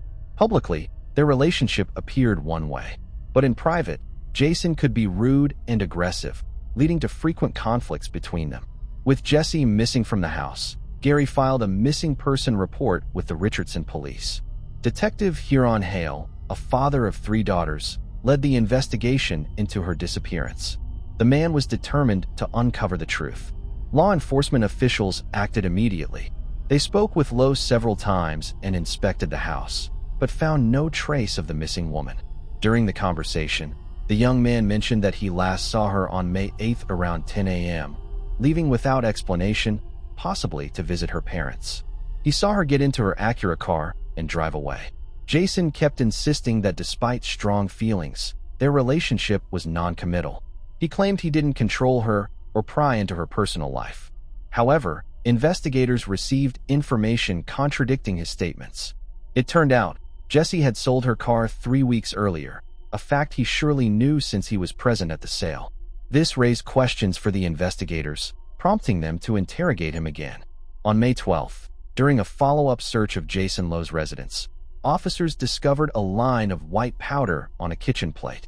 Testing confirmed the substance was cocaine. This finding shifted the focus of the investigation to Lowe's garage and the car parked inside. Though initially uncooperative, arguing the garage was shared and required others' consent for a search, Lowe eventually backed down. Once inside, police were immediately struck by a foul odor often associated with death. Lowe's Audi was covered in mud, and the rear bumper had been removed. Investigators feared that Jessie Bardwell might be inside the vehicle. Although the car itself was empty, the stench of decomposition grew stronger. In the trunk, police found the detached bumper and what looked like bloodstains.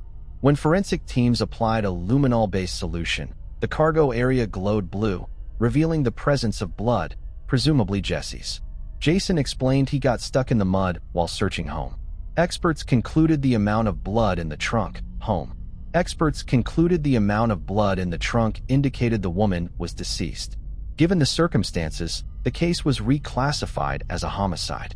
To prevent the main suspect from fleeing, he was detained on charges related to the narcotic substances. During interrogation, Lowe persisted in his narrative. When shown a photo of his loved one, he refused to provide explanations, looking emotionlessly at the picture and suggesting he was being framed for something he didn't do. Eventually, despite the absence of a body, the suspect was charged with homicide. As the search for the young woman continued, a challenging and lengthy process in the vastness of Texas, with its many rivers, lakes, fields, and forests where a body could easily be concealed, her family, friends, and sympathetic acquaintances held a memorial service. The event took place on the beach by the water Jessie loved. Everyone prayed for her to be found and for justice for her suffering. Their prayers were answered on May 19th when Jessica Bardwell was found deceased. Her loved ones, at least, had the chance to mourn her and say goodbye. Gary felt it necessary to review his daughter's autopsy report. He was appalled that his girl, wrapped in a sheet and barely recognizable as a human, was discarded like trash. Her body was returned to her hometown thanks to Gary's friends. Former colleagues hired and loaded Jessie into a funeral hearse. About 1,000 people visited the First United Methodist Church to pay their respects to the victim. Kitty Bardwell, Jessie's grandmother, confessed, "If this town could be cleansed with the tears shed for Jessie, it would truly be clean." The tragedy that struck their family garnered widespread attention, with many expressing sincere condolences for their premature loss, coming forward to support the Bardwells. A year had passed. Gary sat in McKinney Jail in Texas, still reluctantly cooperating with the investigation. However, 2 facts regarding Jessie's case were eventually extracted from him. Firstly, he claimed what happened to her was an accident, planning to reveal the details in court, hoping for the jury's understanding. This made it challenging for the prosecution to build their case during the trial, much to the delight of Andy Farkas, Lowe's attorney. Farkas staged a mock trial with outsiders acting as jurors. Based on the available evidence and Jason's confession, the mock trial regarding Jessica's case fell apart. 15 pseudo-jurors decided to acquit Lowe. Farkas hoped that, knowing the truth, a real court would also deliver a not guilty verdict. Remember the anonymous tip about the victim's body location? It turned out that information came from Jason himself. This became another piece of evidence obtained during the investigation. The prosecution offered a deal to reduce his sentence by half if he disclosed Jessie's location. After deliberation and consultation with his lawyer, he agreed, requesting that the source of the information remain confidential until the trial. The deal was motivated by law enforcement's desire to allow Jessie's family to say goodbye and bury her body humanely. As time went on, the grief-stricken father longed for justice. To quell his raging fury, he once decided to take a unique approach. Gary printed a photo of Jason, placed it on a stump, and pounded it with a 12-pound sledgehammer. This form of psychological therapy offered him some, albeit small, relief. Mr. Bardwell confessed to struggling to get out of bed in the mornings, living with the hope that Lowe would soon face trial and be convicted for the murder of his only daughter. He blamed himself for what happened, regretting not convincing his daughter to stay or at least break up with her controlling boyfriend. Jessie once called her father, admitting he was right after arguing with Jason, who had kicked her out. She was sheltered by a new friend, but returned to her boyfriend the next day, giving him another chance. Gary had no choice but to accept his daughter's decision, a choice he would deeply regret later. When the trial finally began, Mr. Bardwell arrived in Texas, determined to achieve just punishment. Prosecutor Cynthia Walker began her opening statement by characterizing Jason. Most viewed him as a complex personality with few friends, mostly avoided due to his long history with controlled substances, often leading to uncontrollable rage. Perhaps Jessie was caught in one of these moments. Prosecutor Wes when called Lowe's former girlfriends as witnesses. They confirmed the prosecution's claims about his aggression, sharing fears for their lives due to his jealousy-driven violence. Just as he did with Jessie, Jason Lowe had a pattern of isolating his partners from their families and friends, displaying clear signs of manipulation and habitual lying. As a result, each of these women eventually ended their relationships with him. No easy task, as it required both caution and cleverness. On the surface, however, Lowe managed to present himself as a confident and capable man, often deceiving those around him. In court, he was quick to respond to these accusations, revealing that he began using drugs at the age of 13 due to peer influence, which eventually led to addiction. Despite this, he claimed he had worked hard to stay on track in life, earning multiple degrees and securing a job with a prestigious international company. Lowe said he had wanted to make Jessie's dreams come true out of love, with the goal of building a family together. However, the prosecution painted a very different picture, one of a man who showed no signs of grief for a recently lost partner. Investigators concluded that Jessie died sometime between May 1st and May 3rd, likely on the same day the Jordans, the couple's neighbors, last saw her alive. Following a heated argument that ended in her death, Jason allegedly moved her body to the garage and placed it in his car's trunk, where it remained for several days. The blood traces found in the Audi indeed belonged to Jesse.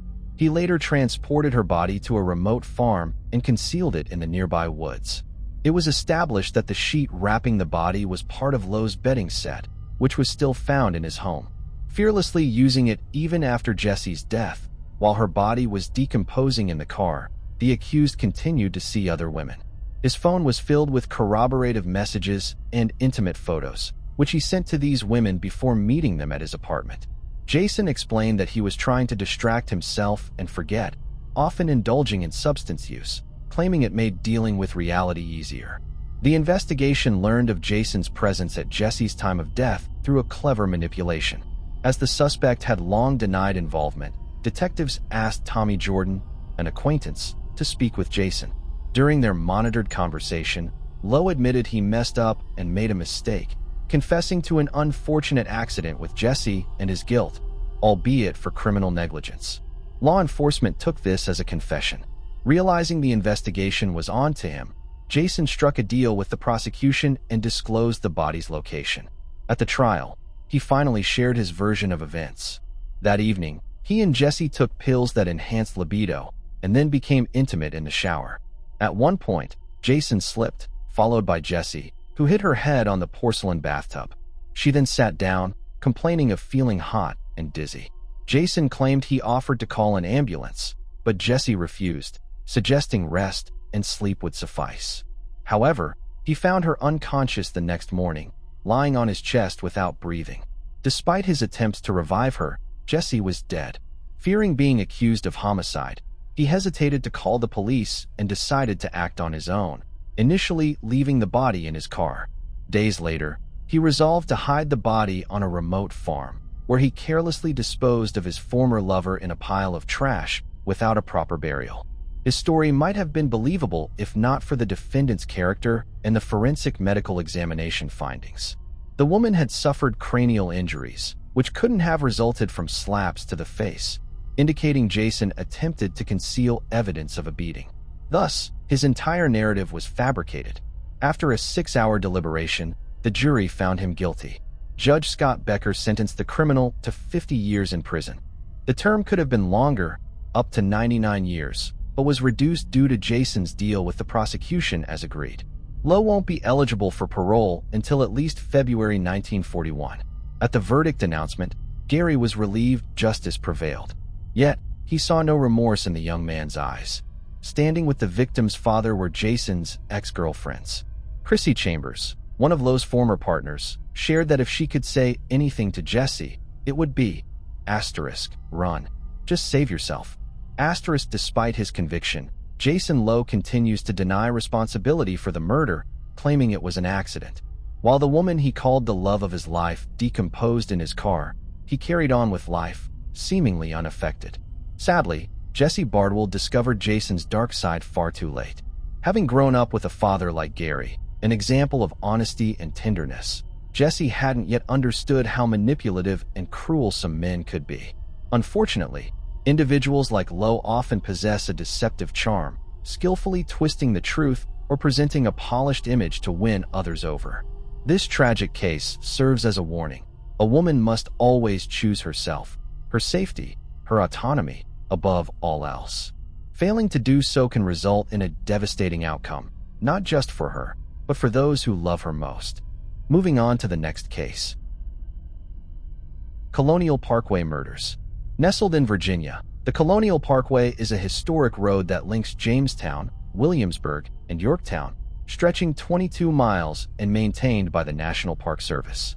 By day, it offers a scenic journey through the Virginia Peninsula, but by night, it becomes an eerie and impenetrable stretch, with parts of the highway shrouded in darkness due to the absence of businesses and streetlights. Some quiet sections of the parkway have become popular spots for young couples to park and enjoy each other's company, away from prying eyes. While the parkway is known for its historical charm, it also carries a darker legacy, one tied to a series of unsolved murders that occurred between October 1986 and September 1989. Along this picturesque route, at least 3 couples were murdered and 1 couple remains missing. For over 30 years, the mystery lingered until February, when the Colonial Parkway murders took a new turn. On October 12, 1986, a jogger discovered a suspicious vehicle near Cheetah Mannix along the Colonial Parkway, about 6 miles outside Williamsburg. The white 1980 Honda Civic was found pushed into dense vegetation, overlooking the York River. The jogger promptly notified the police. National Park Service rangers initially responded to what they assumed was a routine car accident. To access the interior of the white Honda Civic, they broke the rear window, only to discover 2 deceased women inside. The victims were later identified as 21-year-old Rebecca Dowski, found in the back seat, and 27-year-old Kathy Thomas, who had been placed in the hatchback compartment. Kathleen Thomas was a graduate of the U.S. Naval Academy. After completing her studies, she served 5 years of active duty in Norfolk, Virginia, but left the Navy in 1986 due to limited opportunities available to women at the time. Following her military service, Kathy transitioned into a promising career as a stockbroker in Virginia Beach while pursuing a master's degree in business administration. She appeared to excel in every endeavor she pursued. Rebecca Dowski, the second victim, was an accomplished athlete and a business management major at the College of William and Mary. She and Kathy had entered into a romantic relationship earlier that year, in 1986. The 2 women were last seen on the evening of October 9, 1986, at a computer lab on the William and Mary campus. Friends reported that Rebecca had planned to travel home to New York for the weekend. While on her way, she planned to meet up with her old friends. However, those close to her also recall she had only lightly packed her car and had made no firm plans. The following day, on October 10th, Kathy didn't show up for her work, and over the next few days, both women remained missing. Despite their absence, no one suspected foul play, and no missing person report was filed until their bodies were found on October 12, 1986. Both women were found fully clothed, showing no signs of sexual assault. The autopsy revealed that the women had been bound with a rope and strangled. The killer had then slit their throats so deeply that the medical examiner said they were nearly decapitated. A clump of hair was found in Kathy's hand, suggesting that they had fought their attacker. The killer had doused the body and the vehicle with diesel fuel, indicating he had tried to burn the car and the bodies inside of it, but had failed. Investigators say that the killer's choice to use diesel fuel showed he did not know much about setting fires, as diesel fuel was not the appropriate ignition source for such an endeavor. Diesel has a higher flash point than normal gasoline, meaning that diesel needs to heat up before it can be ignited. If someone were to toss a lit match into a puddle of diesel fuel, the flame would simply go out. Crime scene technicians found several burned-up matches and cigarettes nearby. Following the unsuccessful attempt to set the vehicle ablaze, it is presumed that the killer either drove or pushed it off the embankment into the runoff area, hoping that it would roll into the river below. However, in yet another example of the killer's gross miscalculations and lack of foresight, the car instead got stuck in the heavy bramble. Detectives noted that there was not much blood found at the crime scene, even though both women's heads had nearly been decapitated. The absence of blood suggested that the murders had been committed elsewhere and that the bodies had been dumped in the car. Investigators ruled out robbery as a motive, as both women's purses were still present and no money or jewelry had been taken. A forensic criminologist later said, quote, "Becky's wound isn't as deep as Kathy's wound. They are very, very different in force and intensity." This expert went on to theorize that 21-year-old Becky was collateral damage and that the real target had been 27-year-old Kathy. Because Kathy seemed to be the focus of the attack, authorities first suspected her ex-girlfriend may have been involved. However, it was later discovered that Kathy and Rebecca had actually met through her ex, and that the relationship seemed to be amicable. Rebecca and Kathy's ex had become friends through a computer class at the College of William and Mary, and she had introduced Rebecca to Kathy as a potential love interest, even expressing good wishes to the happy couple. Eventually, the ex-girlfriend was ruled out as a suspect. Kathy and Rebecca's case was eventually investigated by the FBI because it took place on federal land. Over 150 fingerprints were found inside the car, but none matched any known individuals. The case would eventually go cold. Law enforcement believed this to be an isolated incident, perhaps a love triangle gone wrong, or a personal vendetta enacted. The possibility that this area had a serial killer in its midst was not realized until 10 months later. On September 23, 1987, 2 more bodies were found, this time on Ragged Island Wildlife Refuge on the south shore of James River near Smithfield, Virginia. The 2 bodies were identified as David Nobling and Robin Edwards. David Nobling was a 20-year-old from Hampton, Virginia who had had a tumultuous childhood but appeared to have turned his life around after attending military school. At the time of his death, he had been employed as a water purification system salesman, and he had a baby on the way with his longtime on-again, off-again girlfriend. Robin Edwards was a 14-year-old 8th grade student at Huntington Middle School. The young girl had a history of running away and had been diagnosed with depression, but recently, she had shown signs of improvement and had expressed more interest in school, even wanting to learn a foreign language, French. On September 19, 1987, David and Robin's paths crossed when they met for the first time during a movie outing.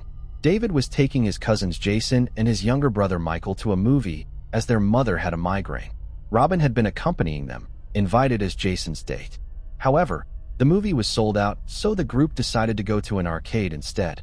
After hanging out at the arcade for a few hours, the 4 began their drive home, with Jason and Michael riding in the back of David's pickup truck and Robin riding alone in the cab of the truck with David. David dropped off Robin at her home around 11 p.m. Unbeknownst to Jason or Michael, it seemed that David, an adult at age 20, and Robin, a mere child, had made clandestine plans to meet up again later that night. Robin was last seen by her mother at 11:30 p.m. Sometime after that, Robin snuck out to meet with David. David was seen by his mother just after midnight. It is believed David picked up Robin after leaving his house sometime after 12 a.m. The following morning, Robin's father found the front door open. He then discovered his daughter was missing from her bedroom. As Robin had a history of running away, he thought she would return soon, but she never made it. On September 21st, the same day Robin was officially reported missing by her mother, authorities discovered a black Ford Ranger pickup truck abandoned in the parking lot of Ragged Island Wildlife Refuge, roughly 20 miles from the Colonial Parkway. A patrol officer came across the vehicle but initially dismissed it, as the area was commonly used as a secluded spot by young couples. The truck had both doors open, the keys in the ignition turned to accessory mode, the radio still playing, and the windshield wipers slowly moving. Inside the vehicle, police found 2 pairs of shoes along with various pieces of clothing, including both men's and women's underwear. The truck's positioning suggested that the couple had pulled over to engage with someone, as the driver's side window was partially rolled down. This detail led investigators to suspect that the individual they encountered might have impersonated a police officer. A man's wallet was also found in the truck, which led police to rule out robbery as a motive. It was soon confirmed that the abandoned vehicle was registered to David Nobling, and his family was immediately contacted and questioned by investigators. David's mother told police that she believed the scene was staged. She noted that the keys were in the ignition turned to accessory mode, a common practice to use accessories like radio without running the engine. However, this seemed perplexing as David had hardwired the radio to operate directly from the truck's battery, eliminating the need to turn on the engine to use it. She believed someone else who did not know about such a feature had left the car on after using it for nefarious intent. A search for David was carried out in the area where his truck was found. All the while, no connection was made as to the fact that 13-year-old Robin was missing.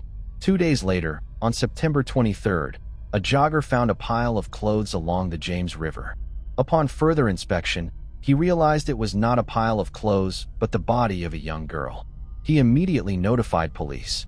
A search of the area would lead to another grim discovery, this time the body of a man who was later identified as David Nobling by his father. The young girl's body was later identified by her parents as Robin Edwards. Robin's body was found lying face down wearing a blouse and pants.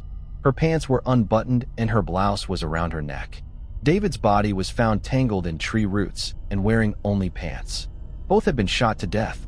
Robin had been shot once in the back of the head, execution style. David had been shot twice, once in the head and once in the shoulder, which the medical examiner said showed he may have been running from the killer. There was evidence that Robin had been sexually assaulted prior to her murder. The investigation into the double homicide was made more complicated due to the changing river conditions and the weather. Investigation notes show that it had rained the previous day, and as a result, any footprints or evidence was subsequently washed away. Authorities were unable to determine if the two had been killed where their bodies found or if they had been killed somewhere else. Detectives speculated that while inside of David's truck, the two had been approached by the armed killer who had coerced them out of the truck and possibly into a state of undress. They then theorized the two were forced to walk approximately 1 mile towards the river. There, it is believed that Robin was shot first, which prompted David to attempt to escape, resulting in a gunshot to his shoulder. Subsequently, David was also shot in the back of the head. It is thought by law enforcement that the bodies were then possibly dragged several hundred feet to the river water's edge. The bodies then laid in the moist environment for 3 days before they were found in a state of decomposition, which made the investigation all the more complex. Despite questioning multiple suspects over the years, none were ever charged, and just as in the double homicide 10 months before, the case would go cold. Despite the murders happening 20 miles away from the Colonial Parkway, the investigators linked the two cases because both pairs of victims were couples that were slain in or near Lovers Lane areas, and the two locations were only a 30-minute drive apart. Less than a year later, another young couple went missing.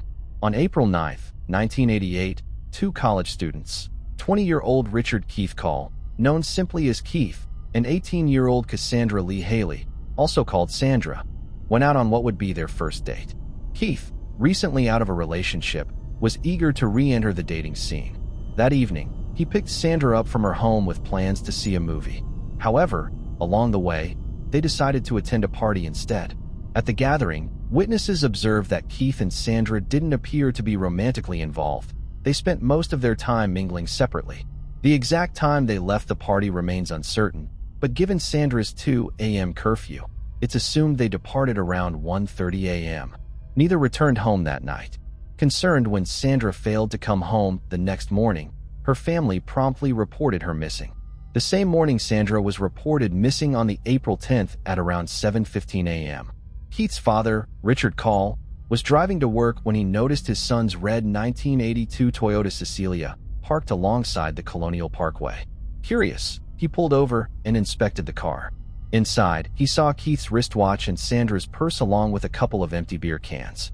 Initially, he didn't think much of the scene, assuming the couple had paused to appreciate the surroundings or to take a stroll. Pressed for time, Keith's father continued his way to work. 2 hours later at 9 a.m., a park ranger found the same car abandoned on the road with its side door ajar, which raised concerns. Signs of disturbance included an open glove box and scattered belongings inside. The items found included men's shoes, which were later identified as Keith's, Sandra's purse, Keith's watch, glasses, car keys, Keith's wallet, and an additional wallet with $12 in it. Also located and taken into evidence was a Busch beer can. In the back seat of the car, they found almost all of Keith's clothes, including his underwear. They also found some of Sandra's clothes, which included her undergarments. The police confirmed that these were the clothes that they had been wearing when they disappeared. Even though Sandra's purse was found with its checkbook still inside, her wallet, money, and jewelry were missing. Strangely, Richard Call, Keith's father, told investigators that only a few items were inside the car when he had first seen it earlier that morning. Strangely, Richard Call, Keith's father, told investigators that only a few items had been present in the car when he had seen it earlier that morning, suggesting the person responsible for the disappearance of the two had added the items sometime between 7:15 a.m. and 9 a.m. Investigators also found that the driver's seat had been moved forward, and as Keith was 5'10", it is believed that someone else had driven the car. They also noticed mud on the car's tires, suggesting it had been driven in wet conditions elsewhere. As the car was found on the Colonial Parkway, the FBI investigated the case. A massive search for Keith and Sandra was launched with police dogs chasing their scent to the York River shoreline. Initially, authorities considered the possibility of the two going swimming and subsequently drowning. However, despite an extensive search of the river, their bodies could not be found. The two have never been located, and foul play is suspected in their disappearance. Then, during Labor Day weekend in 1989, 21-year-old Daniel Lohr visited his brother, Clinton along with Clinton's fiancée, 18-year-old Anna Marie Phelps, in Virginia Beach. Clinton and Anna invited Daniel to come and live with them. Seeking to change his life, Daniel accepted the offer. It was decided that he would move the following week. On September 4th, Daniel left Virginia Beach to get his clothing and other items for the move from his family's home in Amelia County. As Anna's parents also lived in Amelia County, she decided to accompany him to visit her family. Later that evening, Daniel gathered his things and left his family home in his gold 1972 Chevy Nova. He picked up Anna on the way around 11:15 p.m. and the two headed for Virginia Beach. They should have arrived in Virginia Beach within a couple of hours. However, they never came home. When they did not arrive by 2:30 a.m., Clinton decided to go look for them. He figured their car may have broken down somewhere along I-64 and that they may have needed help. Unfortunately, Clinton had to turn back due to running low on gas and low on money after having covered a considerable distance on the highway. Unbeknownst to his brother, Daniel's vehicle was parked just a bit ahead on the interstate, mere miles away from his last search location. On September 5th, Daniel's Chevy Nova was discovered abandoned at the I-65 New Kent rest stop, facing the opposite direction of their intended route. The car was oddly parked near a no parking sign and on the acceleration ramp, half on the road, half next to the exit. The car was found with both doors unlocked, keys in the ignition, and the driver's window rolled partly down. Anna's much-beloved roach clip with a feather had been hanging from the rearview mirror. Despite the vehicle being in good condition with a nearly full tank of gas, it appeared as if it had been driven in wooded areas, accumulating dirt, grass stains, and weeds in the undercarriage. As the car was found facing the opposite direction of the pair's intended route, many suspect someone other than Daniel may have driven and abandoned the vehicle at the rest stop. Just like the other three cases, all of their belongings were found inside of the car except for Anna's wallet with her ID and money, as well as an electric blanket. A massive search led by the Virginia State Police utilized tracking dogs and helicopters, but no trace of Daniel nor Anna was found. On October 19, 1989, 6 weeks after their car was found, hunters found the skeletonized bodies of Anna Maria and Daniel. They were in the woods off of Interstate 64, somewhere between Williamsburg and Richmond, about 1 mile away from where Daniel's car had been found. Their bodies were covered with the electric blanket from Daniel's car, and they were so badly decomposed it was impossible to determine a cause of death. Even though the cause of death could not be ascertained, there were what appeared to be stab marks on Anna Maria's bones suggesting that she had been stabbed to death. The sole physical evidence near the bodies was a locket worn by Anna Maria containing pictures of her nephews, discovered 50 to 100 feet away without its chain. Just like in the other cases, police followed the leads, but it would eventually go cold. Authorities do not believe that this case is actually related to the other three simply because the crime occurred about an hour's drive from the parkway. Despite this, many in the community do believe the cases are related as the similarities between the crime scenes are striking. All of the victims were murdered in close proximity to their vehicle, with the initial three discovered in well-known Lover's Lane areas. In all cases, robbery was not a motive and sexual assault did not appear to be a factor in any of the incidents. The first and third homicides occurred within a short distance, while the second and fourth took place approximately half an hour away from the parkway. All the murders happened on a holiday or weekend and near bodies of water. Some skeptics dispute the idea of a single serial killer, suggesting the involvement of at least two or more distinct perpetrators. The variations in the methods of killing are frequently cited as Kathy and Rebecca were strangled to death and had their throats slit, while David and Robin were shot, and Anna Maria and Daniel were presumed to be stabbed. Despite theories that the crimes may not be connected, many still believe that the Colonial Parkway murders were the work of a serial killer. Over the years, police have questioned over 50 suspects in connection to these four cases, but all has been cleared. The cases would remain unsolved until January 9, 2024, when authorities identified Alan Way Wilmer Sr. as a suspect in the murder of David Nobling and Robin Edwards, as well as in the murder of Teresa Lynn Spahowell. Police said that DNA evidence confirmed that Wilmer was responsible for 3 of the murders. Teresa Lynn Spahowell had been last seen leaving the Zodiac Club, a then popular night spot on East Mercury Boulevard, at 2:30 a.m. on July 1, 1989. A construction worker found her body 7 hours later in a wooded area in the 500 block of Butler Farm Road. She was identified 3 days later after a missing persons report was filed. She had been sexually assaulted and had died of strangulation. In May of 1995, the Hampton police charged a different man in Howell's murder and were considering him for a capital murder charge.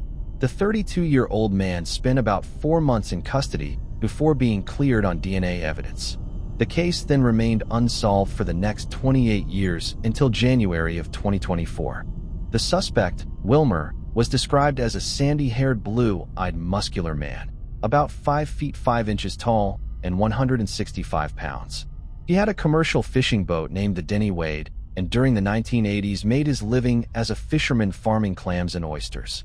He drove several pickup trucks, including a distinct blue 1966 Dodge Fargo with a Virginia license plate that read him raw.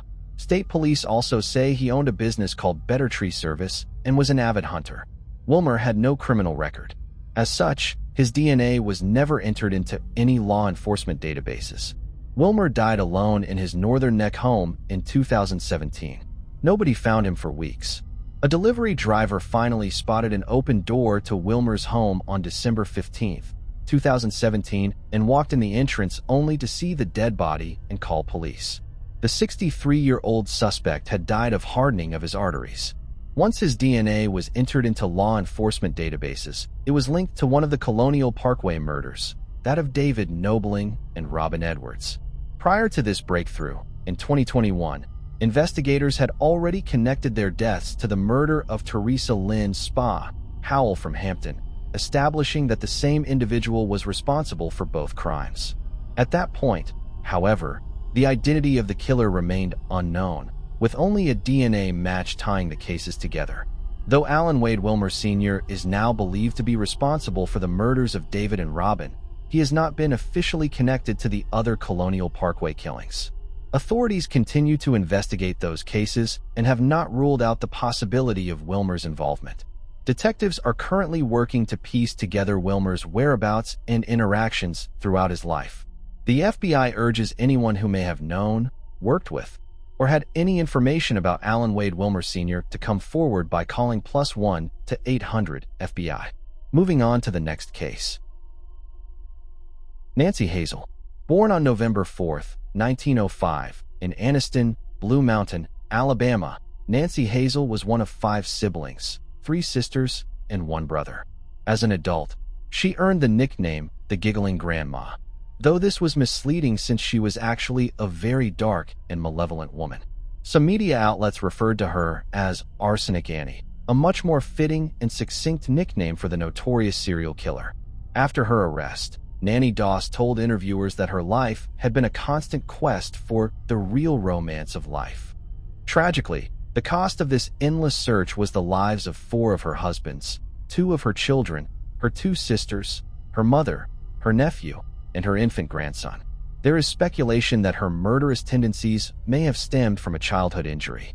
While traveling by train with her family to visit relatives, the train abruptly stopped, causing Nanny to be thrown forward and hit her forehead on a metal bar attached to the back of the seat in front of her. For years afterward, she endured depression, frequent headaches, and occasional blackouts. Later in court, she claimed, though some doubt the accuracy, that this injury was the root cause of her poisoning habits. As a teenager, she took after her mother's love of romance novels, spending hours reading and dreaming about future love.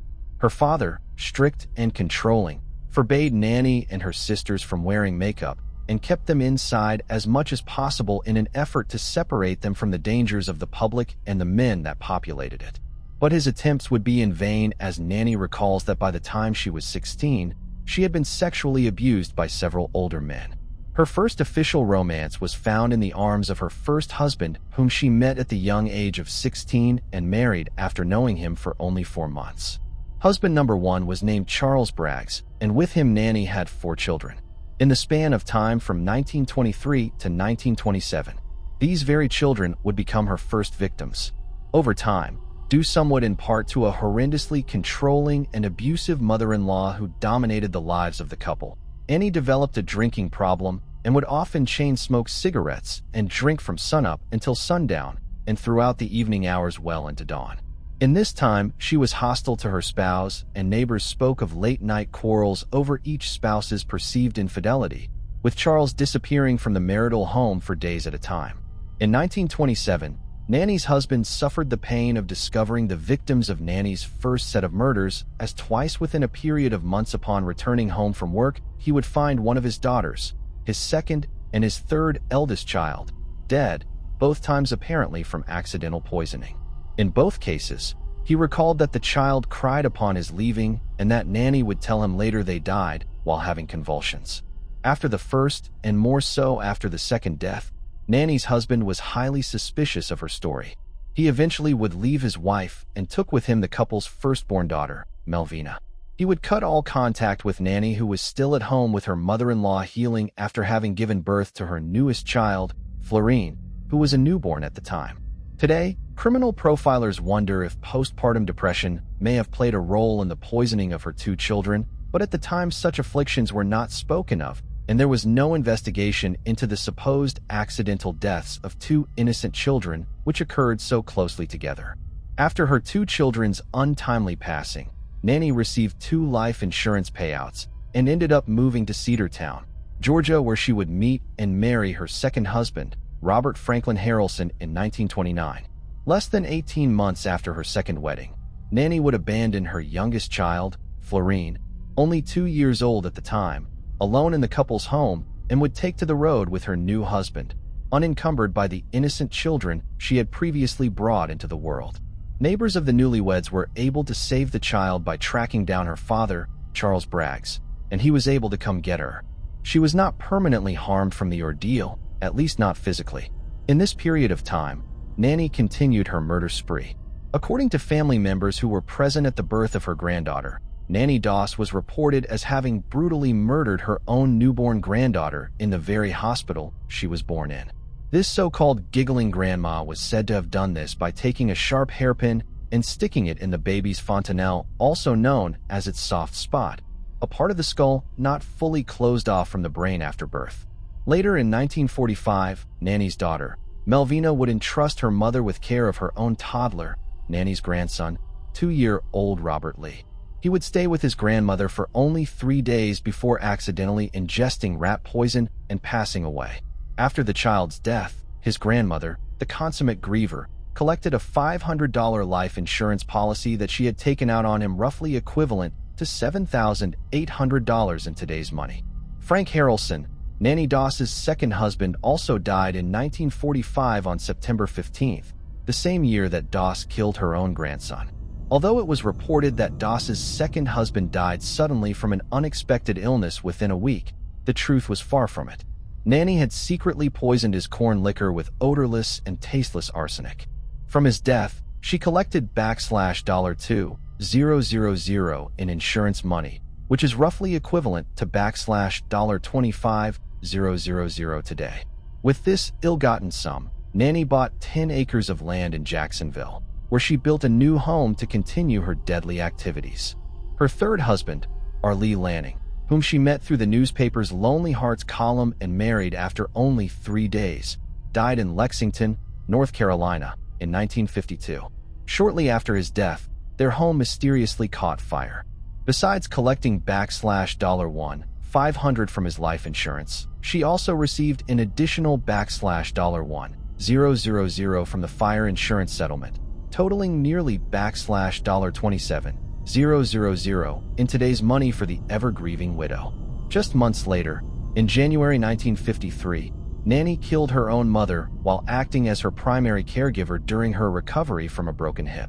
That same year, 2 of Nanny's sisters died in separate towns, both while Nanny was visiting. Their symptoms were strikingly similar: stomach cramps and convulsions. By 1953, Nanny had already set her sights on a new victim, her fourth husband, Richard L. Morton Sr., 69, of Emporia, Kansas. Nanny had come to know him through yet another advertisement placed in the Lonely Hearts Club portion, this time of the Diamond Circle Club publication. His life was insured for $1,500, which is equivalent to nearly $16,000 in today's money. Poisoned like the rest of them by his beloved wife, his ominous last words were recalled, as being, quote, "I shouldn't have drunk that second cup of coffee." He died May 19, 1953, and was laid to rest in his hometown of Emporia, Kansas. Nanny married her fifth and final husband Samuel Doss in Tulsa, Oklahoma in July of 1954.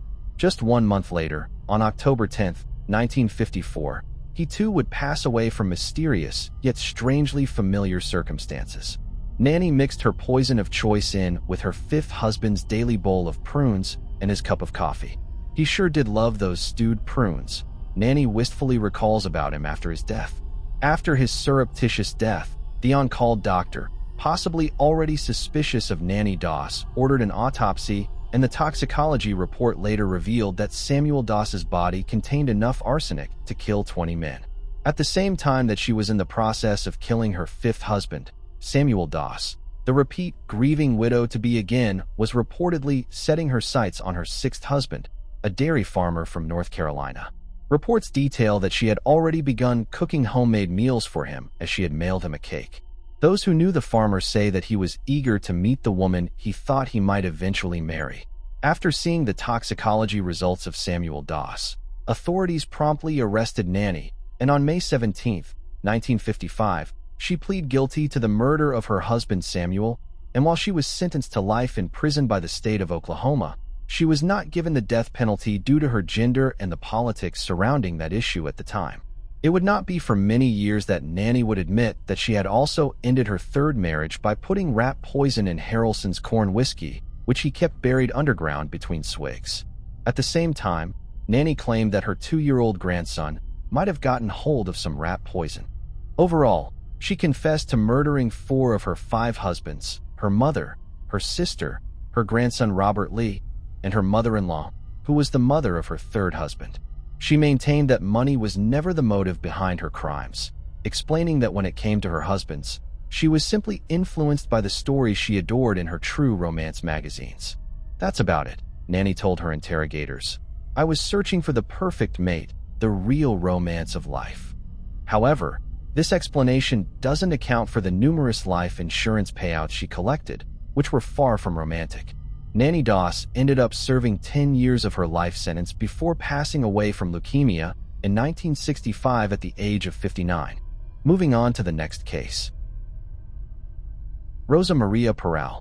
The case of Rosa Maria Peral Vinala, marked by a body set ablaze, unfolds like a cautionary tale about the dangers of love triangles. Such entanglements rarely end well, with all parties eventually suffering as emotional dependencies take root.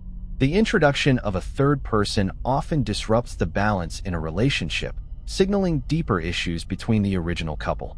Still, some argue that monogamy is outdated, promoting the idea that love shouldn't be limited to just one partner. This was the belief held by today's central figure, whose actions devastated the lives of the men drawn into her orbit. The case of Rosa Maria Peral Vinala stirred significant controversy in Spain just a few years ago. She entered relationships with ease, manipulated her partners by exploiting their emotions, and cast them aside through harsh, even extreme, means. What made the situation even more shocking was that Rosa worked in law enforcement and frequently engaged in romantic liaisons with colleagues. Gifted with striking beauty, she skillfully used her appearance to her advantage. Rosa Maria Peral had once been married, found herself at the center of an intimate scandal, and maintained simultaneous relationships with 2 men. But even this complex web of romance wasn't enough for her. She ultimately crossed a dark line, committing a shocking crime against a fatigued fiancé and attempting to shift the blame onto her ex-husband and a lover. Perhaps the most chilling detail is that her own child bore witness to the horrifying event. Rosa Maria Peral Vinala was born on October 15, 1985, in a suburb of Barcelona. She was the second child in a working-class family that had moved from Andalusia in hopes of building a better future. Her mother, Maria, was a homemaker focused on providing a warm, nurturing home, while her father, Francisco, worked as a security guard. Rosa grew up alongside her older brother, Paul, to whom she was especially close. Those who knew her personally described Rosa as sweet-natured, friendly, and kind. Neighbors spoke highly of the Perot family, considering them a united, strong, and happy household. In school, Rosa was a good student. She wasn't necessarily at the top of her class, but was diligent and persistent, always striving for high grades. She was also active in sports and dreamed of a career in law enforcement.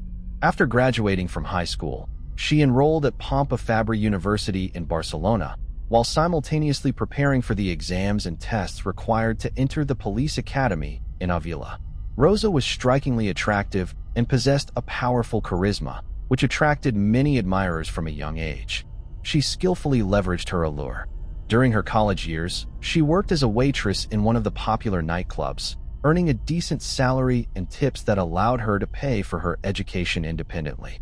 At that time, Rosa was dating a young man named Ruben Carbo, who served in the Barcelona City Guard. He helped his girlfriend prepare for the competitive examinations at the academy, a talent detection test, a multiple-choice exam, and an oral interview. Although Rosa didn't pass the physical test on her first try, her perseverance paid off, and she was eventually admitted to the academy, where she underwent professional training. Perro specialized in general law enforcement activities. She quickly advanced in her career, was highly valued at her service, and her salary allowed her to live comfortably without wanting for anything. A valued employee, a stellar wife and mother. Soon after graduating from the police academy, the young woman married her beloved Ruben. The couple had a modest wedding attended only by their closest relatives and friends.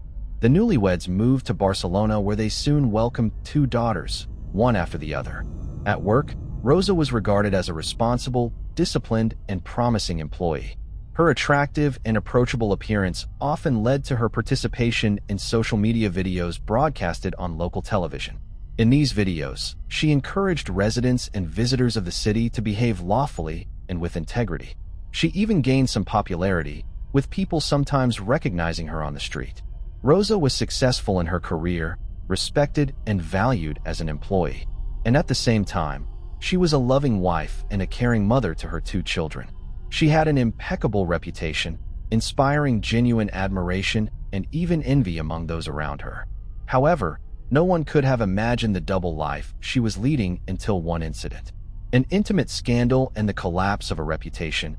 In early 2011, Rosa's colleagues began receiving emails containing photographs and videos of a personal nature. The images showed the married Perel engaging in intimate moments with her former partner, Junior Inspector Oscar Lefs, at their place of work. Outraged by her lover's actions, Rosa immediately filed a complaint with the police, demanding compensation for emotional distress and strict legal action against the perpetrator. However, it proved impossible to establish that Oscar was indeed the one who sent out the photos and videos, though Rosa had no doubts about it, and he avoided any repercussions. Nonetheless, both employees were demoted and transferred to different departments for their inappropriate behavior. Moreover, the distribution of compromising materials did not cease, with not only colleagues, but also friends and relatives of Rosa receiving them. A serious scandal erupted, and Rosa's previously impeccable reputation was shattered. The situation had a negative impact on her work, family life, and relationships with colleagues and friends. The young woman was acutely aware that she was being judged by everyone around her, and her actions became one of the most discussed topics. Furthermore, some expressed their disapproval of her immoral actions directly to her face. Rosa's character began to deteriorate rapidly. From a friendly, sociable person, she turned into someone perceived as harsh and even spiteful. However, many rightly considered this transformation a defensive reaction to the bullying and condemnation she faced. Surprisingly, despite such a scandalous and resonant ordeal, Rosa managed to maintain her marriage with Ruben. Yet, the trust between them was irreparably damaged. They stayed together for almost another year and a half until a new romantic interest entered Rosa's life. Another workplace romance and professional misconduct around mid-2012, it became known about Rosa's new romance with another colleague, Albert Lopez Ferrero. The couple spent a significant amount of time trying to keep their relationship under wraps, but between 2011 and 2012, they became involved in several incidents related to the abuse of their official powers. During the investigations into these incidents, the partners and lovers protected each other, which allowed them both to evade any disciplinary actions. It's worth noting that Albert was reserved, shared little about himself, and didn't make close friends among his colleagues. He was seriously into boxing and had a quick temper, which sometimes made him very aggressive, often to the detriment of those who happened to be near him at the wrong time. For instance, in 2011, while he and Rosa were patrolling the streets of Barcelona, Ferrero got into an argument with an immigrant from Senegal who was selling goods on the street without the necessary permit. Instead of taking the vendor to the station, after a brief verbal altercation, Ferrero physically assaulted him, causing severe injuries. However, during the subsequent investigation, Ferrero defended her lover, claiming that the victim had attacked him first and that he was merely defending himself. Another similar incident occurred, and in 2012, a suspect that Rosa and Albert were supposed to bring to the station mysteriously lost his life during the arrest. The investigation led nowhere, and the partners insisted that the fault lay solely with the deceased himself. Eventually, their version of events was accepted, and the case was dismissed due to a lack of evidence of any wrongdoing. As for the relationship between the two, it could be described as sporadic. The lovers grew closer through their work together, but their passion ebbed and flowed. Albert showed little interest in Rosa beyond physical intimacy. Their affair didn't progress, but continued for several years without ending. It seems that both were content with this arrangement, divorce and a new love triangle. When Rosa and Albert's relationship was no longer a secret, Ruben finally decided to divorce his unfaithful wife, realizing she would never change and would continue to seek other romantic encounters whenever the opportunity arose. The couple managed to avoid public scandals and bitter confrontations, but their parting could hardly be called amicable. Ruben soon entered into a serious relationship with a woman named Antonia, who quickly found common ground not only with his daughters, but also with his ex-wife. Rosa often called Ruben's new partner, sharing her personal disappointments and professional troubles. Antonia listened calmly, offered comfort, and even advice. For Antonia, this communication was a sort of assurance that Ruben had no lingering ties to his ex-wife and that their relationship was truly over. Regarding custody, the daughters stayed with their mother, but Ruben was allowed to see them anytime and take them home for weekends and holidays. Following her divorce, Rosa decided not to pursue a future with Albert, feeling the relationship had reached a dead end. Not long afterward, she entered into a new romance with Pedro Rodriguez, a man who had long expressed interest in her and had been persistently trying to win her over. Pedro remained somewhat of a mystery. Born in Barcelona in 1979, he spent both his childhood and adult years there. Like Rosa, he worked in law enforcement, though his role was in the transportation department, meaning their paths rarely intersected professionally. When he began his relationship with Rosa, Pedro was still married and raising a 5-year-old son with his wife. However, Rosa's charm proved irresistible. Obsessed with her, Pedro didn't hesitate to leave his family the moment she returned his affection. What made matters even more tangled was that Pedro had been a longtime friend of Albert. So when the relationship between Pedro and Rosa became public, Albert was stunned and confused by the betrayal. Driven by a painful jealousy, he began to harass Rosa, demanding explanations for her actions. To defuse the situation, Harold told Ferrero that the connection between her and Rodriguez could never match the chemistry they had shared over the years. This way, she implied to her former lover that she still harbored certain feelings and physical attraction towards him. The resumption of their intimate relationship seemed inevitable, as a definitive end to their saga had yet to be declared. A double engagement, Rosa and Pedro seemed to be living more than a blissful life together. Along with Rosa's children, they settled into a spacious home in a nice neighborhood of Barcelona, traveled often, appeared everywhere as a close-knit family, and seemed genuinely happy. Feeling ready for the next step in their relationship, Pedro proposed to Rosa with a beautiful ring, and she joyfully accepted. The couple started planning their wedding. Around the same time, Rosa began secretly meeting with Albert. Typically, they spent time together in hotel rooms on the outskirts of the city to avoid being seen. Rosa even complained to her lover that Pedro didn't quite measure up to him in intimacy. She also mentioned Pedro's difficult personality and expressed doubts about her future happiness with him.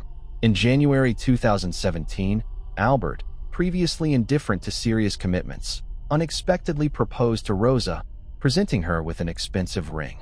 Remarkably, she accepted his proposal too, wearing the ring secretly from Pedro. The fact of her double engagement greatly flattered Rosa, and she even bragged about it to her closest friends. Soon, Pedro noticed changes in Rosa's behavior, and her frequent absences led him to suspect. Moreover, Rosa found it increasingly difficult to justify her meetups with Albert.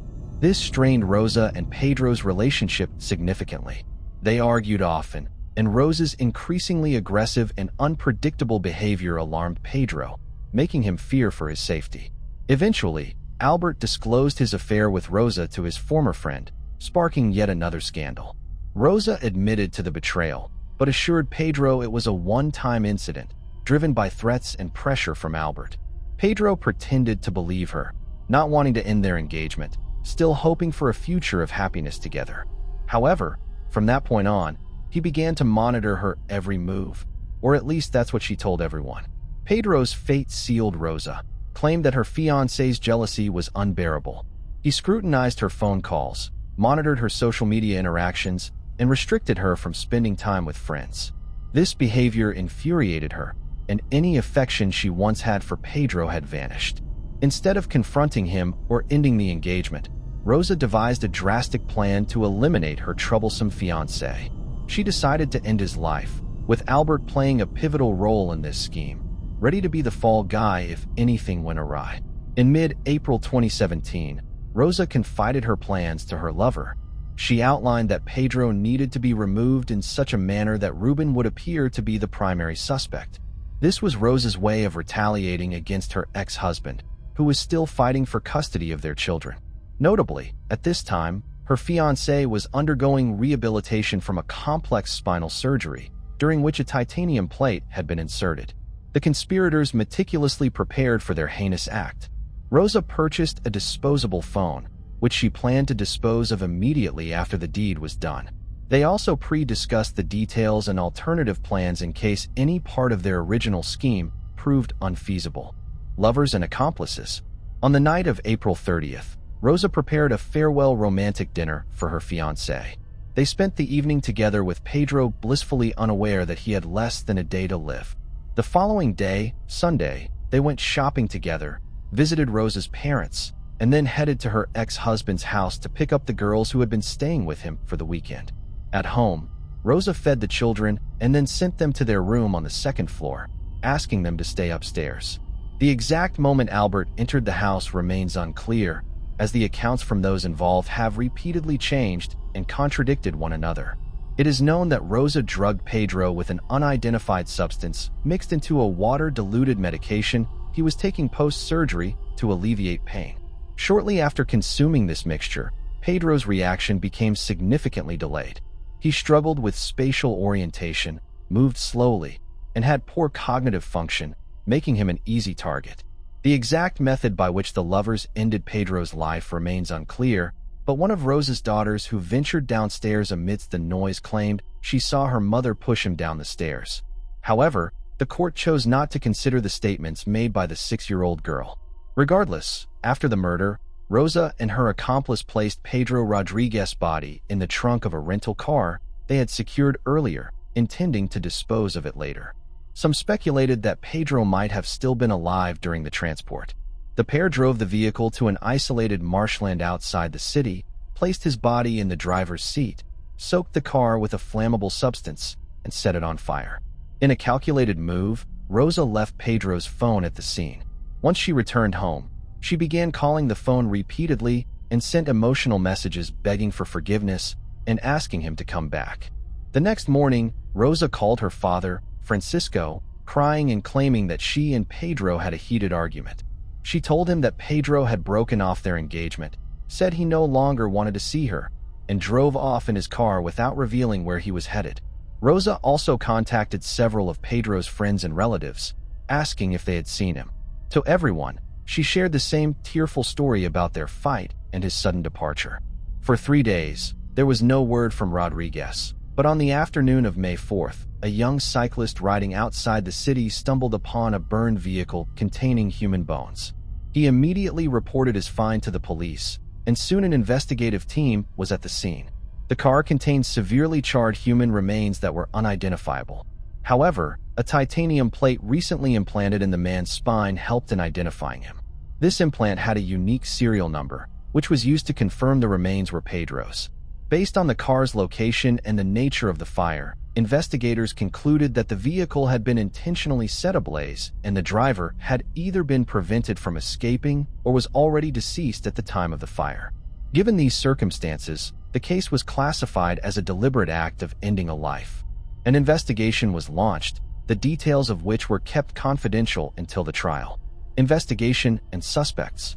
Once the remains were identified, police officers were dispatched to Rosa's residence to deliver the tragic news of her fiancé's fate. She attempted to feign shock and grief, but her expression quickly reverted to an indifferent calm as she responded to routine inquiries. Her demeanor was oddly composed for someone who had just been informed of her fiancé's demise. Rosa refused to go to the police station, claiming she had no one to watch her children, and also denied the officers entry to her home to avoid alarming her daughters. However, she immediately suggested to the officers that her ex-husband, Ruben, could be involved in her fiancé's demise, driven by jealousy. This accusation promptly placed Ruben among the primary suspects, but he soon provided a solid alibi, having spent several days in another city with Antonia, visiting her parents after picking up the girls with Rosa. Rosa herself became a suspect next. Her remarkable calm and detachment raised eyebrows. Yet, aiming to stay ahead, she voluntarily went to the station and suggested her former lover, Albert, as the perpetrator. According to Rosa, he had been harassing her, demanding she break off the engagement with Pedro to marry him instead, and had become enraged and threatening after her refusal.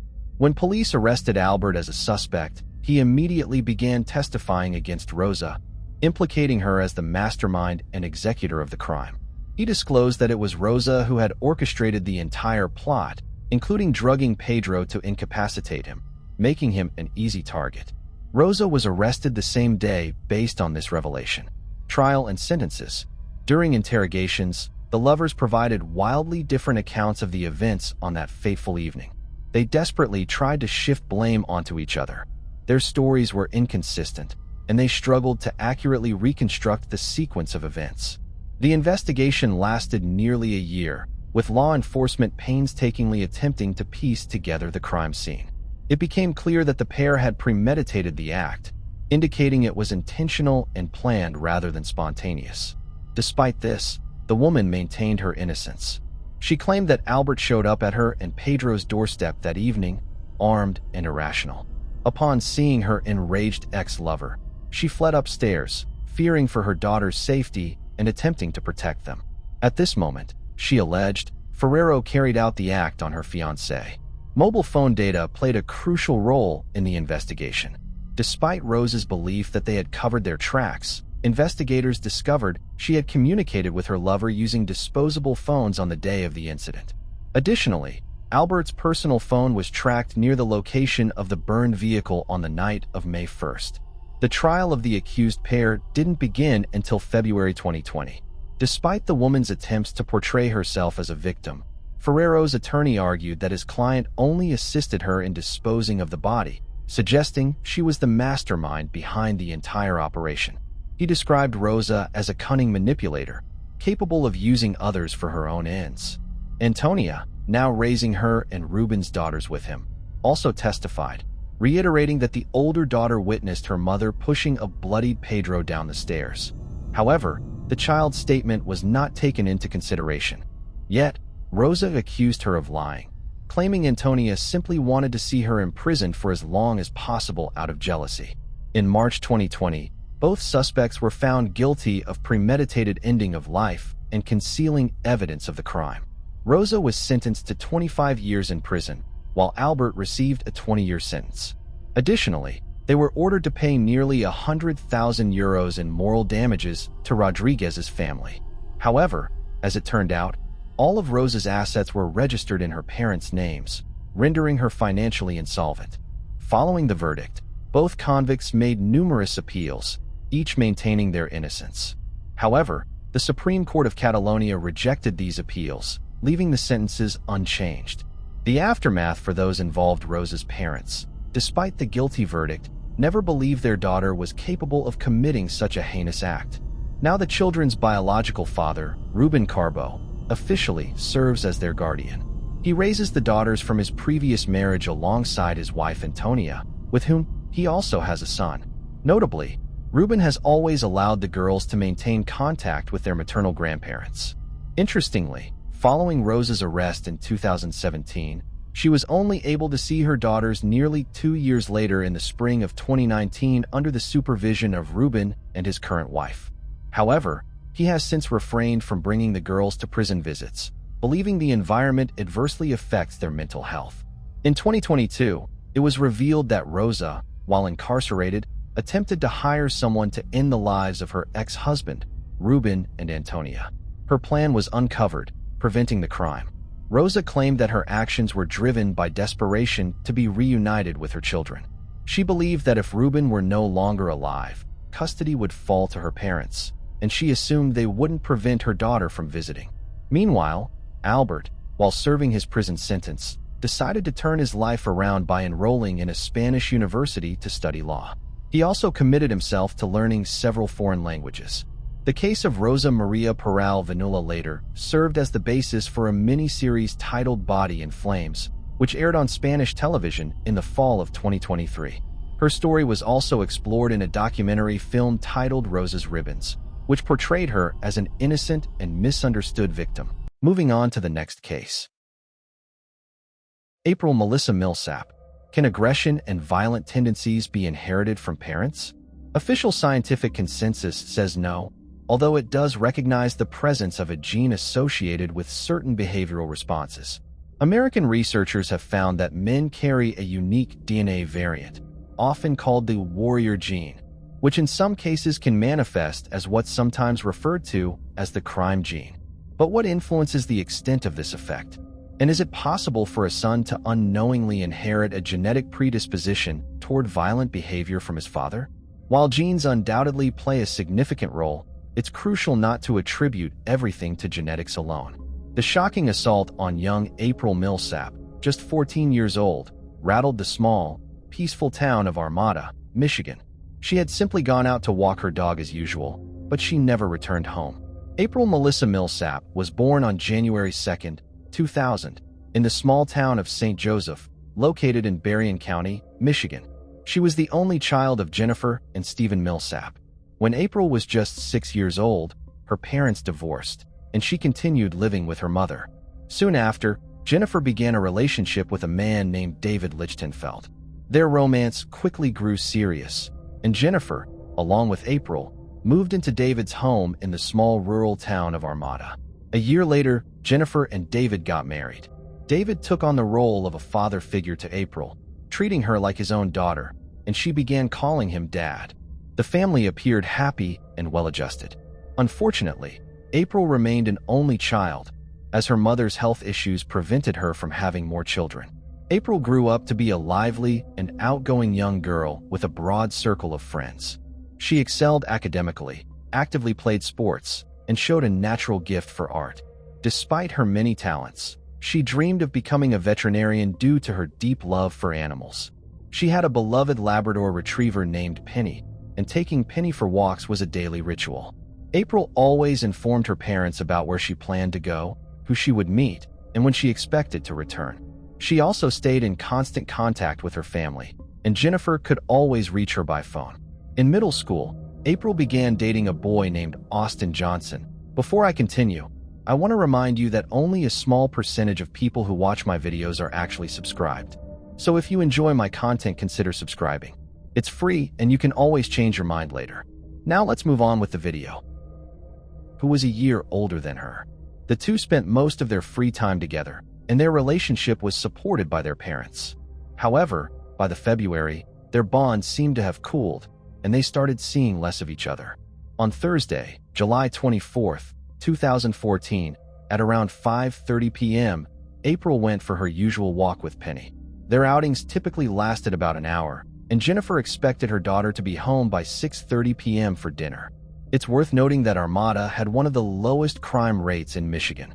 With a population of less than 2,000, the town was considered a safe and peaceful place to live. So when April didn't return home at the expected time, Jennifer wasn't immediately alarmed. By 7 p.m., however, Jennifer tried calling her daughter only to discover that her phone was turned off. This was unusual and concerning, but she tried to stay calm and not let her thoughts spiral. With summer break in full swing, Jennifer assumed her daughter might have met up with a friend or possibly Austin.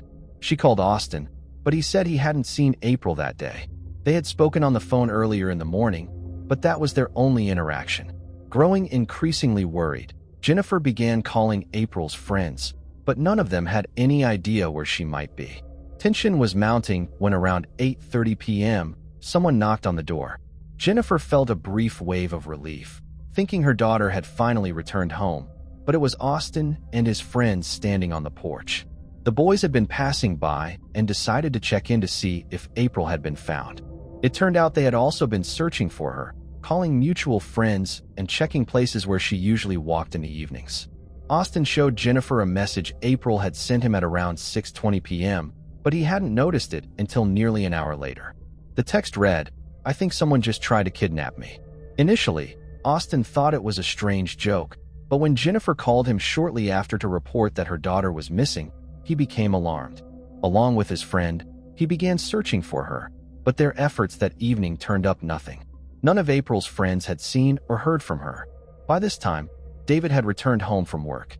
When he learned about his stepdaughter's disappearance, he wasted no time organizing a search.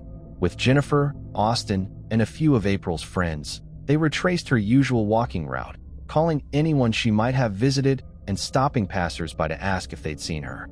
At 9:45 p.m., Jennifer and David went to the local police station to report April as missing. While Jennifer, David, and Austin searched the familiar paths April often took, a married couple jogging in a wooded area about 1.5 miles from the Millsap home stumbled upon something unusual. They were on a trail when they spotted a Labrador with a leash still attached, but no owner in sight. The dog appeared distressed, whining and darting away, before turning back as if trying to lead the couple somewhere. The couple decided to follow the dog.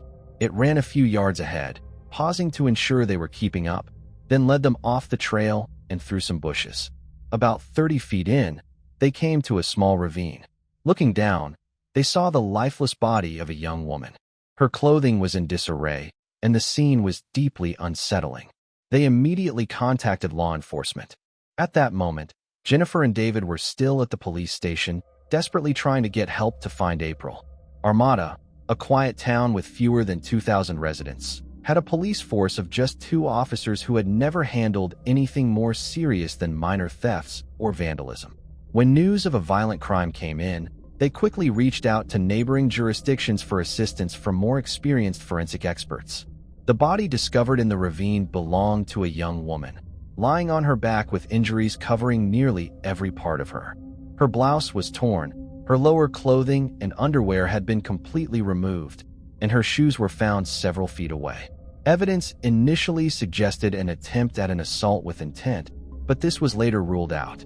It was clear, however, that the victim fought back fiercely, and her resistance likely enraged the attacker, leading to her death. Her head, face, and neck had been brutally crushed. On her skin were unusual marks that forensic experts initially struggled to identify. Later, they determined that the marks were from the sole of a large shoe, matching impressions found in the dirt nearby. The assailant had, quite literally, stomped on the victim's body, crushing her throat. Defensive wounds were found on her hands, indicating she fought desperately to survive, but the odds were against her. The medical examiner also identified numerous injuries consistent with being struck by a blunt object, although the specific weapon could not yet be determined.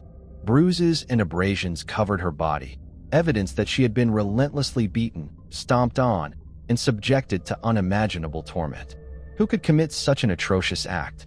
There was little doubt that the body belonged to April Millsap, the young woman who had gone missing that evening. Witnesses were led to the scene by her dog, Penny, who had stayed near her owner's body.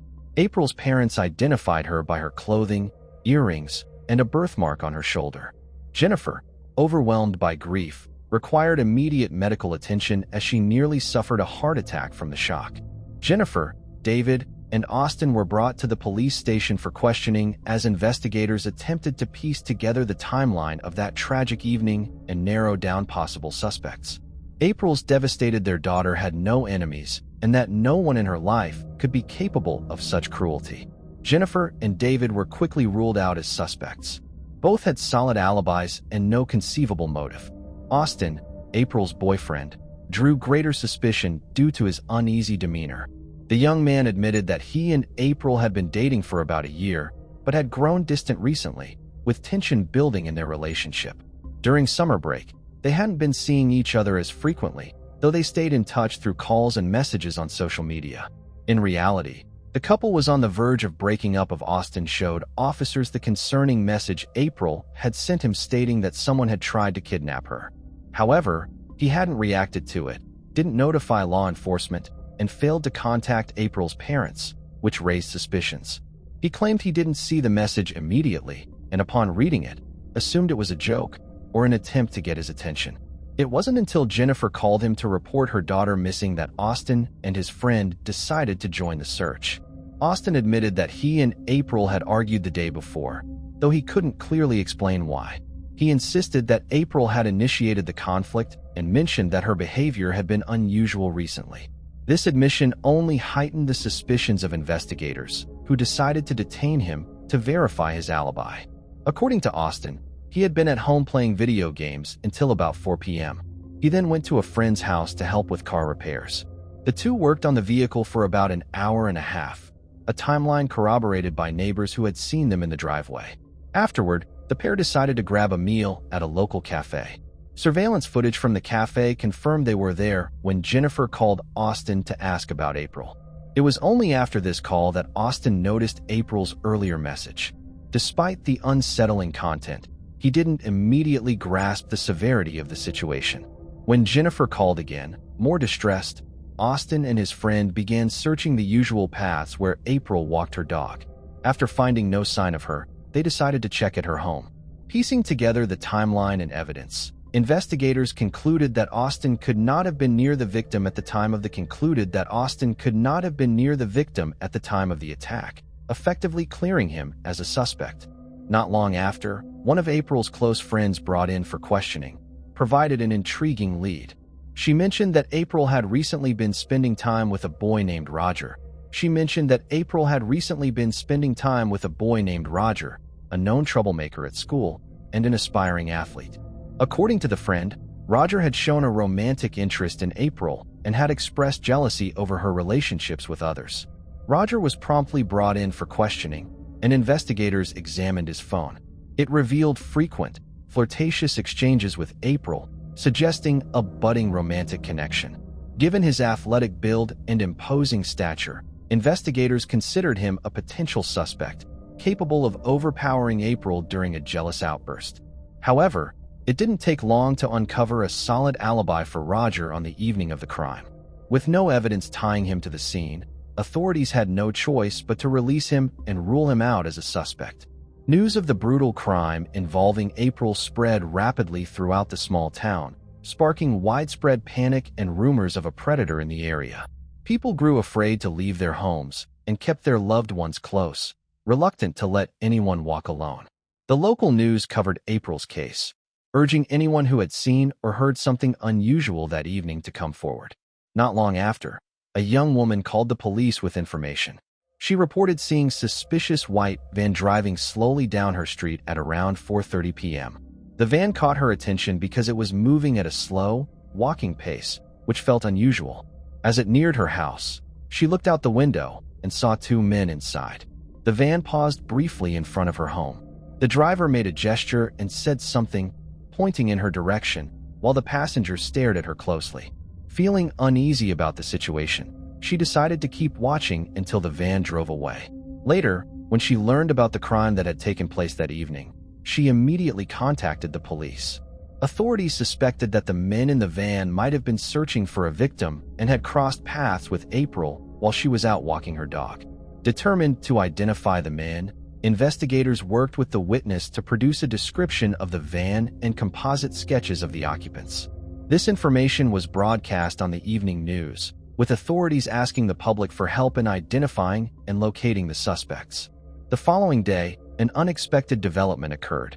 The men in the white van voluntarily went to the police station to give their statements. They were identified as repair workers from a nearby town who had been in the area to fix a cable issue. They explained that they had gotten lost while trying to find a house on a parallel street and had stopped in front of the witness's home to check the address. After confirming their story, investigators cleared them of any involvement and released them. 2 days later, another witness came forward with new information. This witness reported seeing a young woman walking her dog on a leash, accompanied by a man pushing a motorcycle beside him. They appeared to be having a casual conversation as they walked. The man noted that nothing about their interaction seemed suspicious. There was no sign that the young woman was upset or being forced. Everything about the scene suggested it was just a normal walk. When a news segment aired detailing the horrific crime involving April, including her photo, a witness realized he might have seen the perpetrator that evening. He provided a detailed description of the man, his clothing, and a distinctive white and blue motorcycle he had never seen in Armada before. When investigators showed the composite sketch to April's parents and friends, none of them recognized the man. They insisted they had never seen him before, and he wasn't part of April's circle. The suspect appeared to be around 35 years old, far too old to have been a friend or acquaintance of April's. Based on the witness's testimony, he had seen the man and April together shortly before she sent the chilling message about a possible abduction attempt. It seemed likely that after being alone with April and ensuring no witnesses were nearby, the attacker made his move. April managed to break free and send her desperate text for help. Thanks to the description of the motorcycle and its distinctive color scheme, the vehicle was located on July 27th outside a local resident's home. The man was immediately detained and taken to the station where the witness was called in for identification. However, the witness stated that this was not the man he had seen with April. The detained man explained that the motorcycle belonged to his friend, a 32-year-old named James Van Callis, who lived in Goodell's, Michigan, about 20 miles from Armada. The next day, July 28, 2014, officers knocked on Van Callis's door to question him about his whereabouts 4 days earlier. Van Callis appeared calm and cooperative, explaining that he had visited a friend in Armada and stayed there for the evening and overnight. His friend corroborated the story, but the account seemed shaky and unconvincing. Detectives requested the clothing and shoes Van Callis had worn during his visit. He handed over a pair of sneakers, jeans, and a t-shirt. Forensic analysis revealed no incriminating evidence on the items, and the sole pattern on the sneakers didn't match the impressions found on April's body or at the crime scene. Despite feeling certain Van Callis was hiding something, investigators had no concrete evidence to detain him further. Investigators decided to take a closer look at James Van Callis Jr.'s background. It was soon revealed that he had a history of minor offenses, including burglary, possession of illegal substances, and failing to pay child support. However, he had no prior record of violent crimes. In contrast, his father, James Van Callis Sr., had a far more serious criminal history. He had served 2 lengthy prison sentences, one for assault and another for an egregious act involving a minor. His most recent conviction, which resulted in a 10-year prison sentence, involved violence of an intimate nature against a young girl. Van Callis Sr. had been released from prison about a year before April's case and was living at the family home with his wife and son. Detectives also began investigating Van Callis Sr., but the witness confidently ruled him out, stating that the man he saw with April was much younger. However, when shown Van Callis Jr., the witness immediately identified him as the man who had been walking with April that evening. A search of the Van Callis home uncovered an illegal operation. James Jr. and his father had been growing band plants in the basement with the intent to sell. Both men were arrested and brought in for questioning. This ensured that the suspect would not flee while investigators worked to build a case against him. All the shoes in the Van Callis home were examined, but none matched the tread pattern found on April's body and at the scene. Investigators concluded that the suspect had likely disposed of the incriminating footwear. Similarly, testing James Jr.'s clothing revealed no evidence. There were no bloodstains or DNA traces from the victim. As for the motorcycle, it had been thoroughly cleaned with harsh chemicals, clearly in an effort to destroy any potential evidence. At this point, a new witness came forward, James Jr.'s girlfriend, Christine. She described him as a cruel and aggressive individual prone to violent outbursts. She revealed that he had physically assaulted her on several occasions and expressed her belief that he was capable of attacking someone like April. According to Christine, James Jr. had a particular interest in much younger girls, mirroring the disturbing tendencies of his father. Christine also mentioned a specific pair of sneakers James Jr. was particularly fond of, black and white Jordan brand shoes. On the evening of July 24th, she returned home to find him frantically trying to clean these sneakers, growing increasingly angry when he couldn't get them spotless.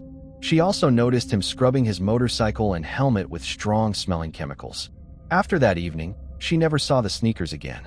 However, Christine provided investigators with photos of James wearing them from his social media accounts. Using these photos, police identified the model and brand of the shoes, obtained an identical pair, and confirmed that the tread pattern matched the prints left on April's body. Unfortunately, this evidence was considered circumstantial and wouldn't be strong enough to hold up in court. Investigators needed more to solidify their case. James Van Callis's personal computer was seized as part of the investigation, and what law enforcement discovered was both disturbing and incriminating. First, they found an extensive collection of illegal explicit material featuring underage girls stored on his hard drive. Possession of such material is a serious crime in itself, and it was clear that the suspect had been collecting it for years, indicating a troubling fixation on young teens. Second, a recovered browser history revealed that Van Callis frequently searched for content on how to approach and gain the trust of younger girls. He had also been reading articles and watching videos on pickup techniques and ways to charm and manipulate. Third, investigators uncovered evidence of his social media interactions with underage girls. These conversations included compliments and attempts to invite them on dates, further highlighting his unhealthy and unlawful interests. After an extensive search, April's phone was found about half a mile from the crime scene, lying in tall grass by the roadside. It had clearly been discarded by the perpetrator. Although the phone was turned off, it was undamaged, allowing investigators to retrieve its data. One crucial piece of evidence was a fitness app installed on the device. The app tracked April's steps and movement speed, offering insight into her final moments. About 2 minutes before she sent the ominous message to her boyfriend, her pace suddenly increased significantly. This suggested she was trying to flee from someone while typing her plea for help. Immediately after sending the message, April turned and began running in the opposite direction. It appeared she had tried to escape, but was likely blocked by her pursuer. Within a minute, her movement stopped abruptly.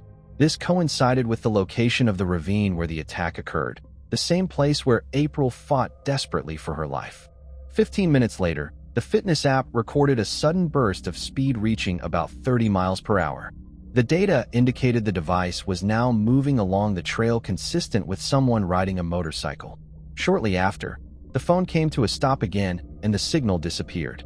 It seemed the perpetrator had taken the phone, turned it off, and discarded it in the bushes after driving a short distance.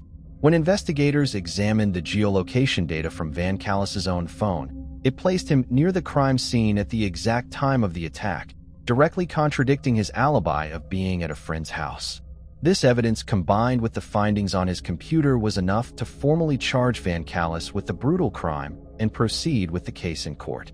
Despite the substantial amount of evidence collected, much of it was circumstantial, which worked in favor of the suspect and his defense. No DNA from James Van Callis was found at the crime scene or on April's body, and none of her DNA was detected on his belongings. In court, Van Callis claimed he had washed his motorcycle and helmet because they were stained with motor oil during repairs. He also stated that his sneakers, the same brand and model linked to the crime, had torn months earlier and he had discarded them. However, the prosecution presented compelling evidence showing that Van Callis had been photographed wearing the same sneakers just a week prior to the crime.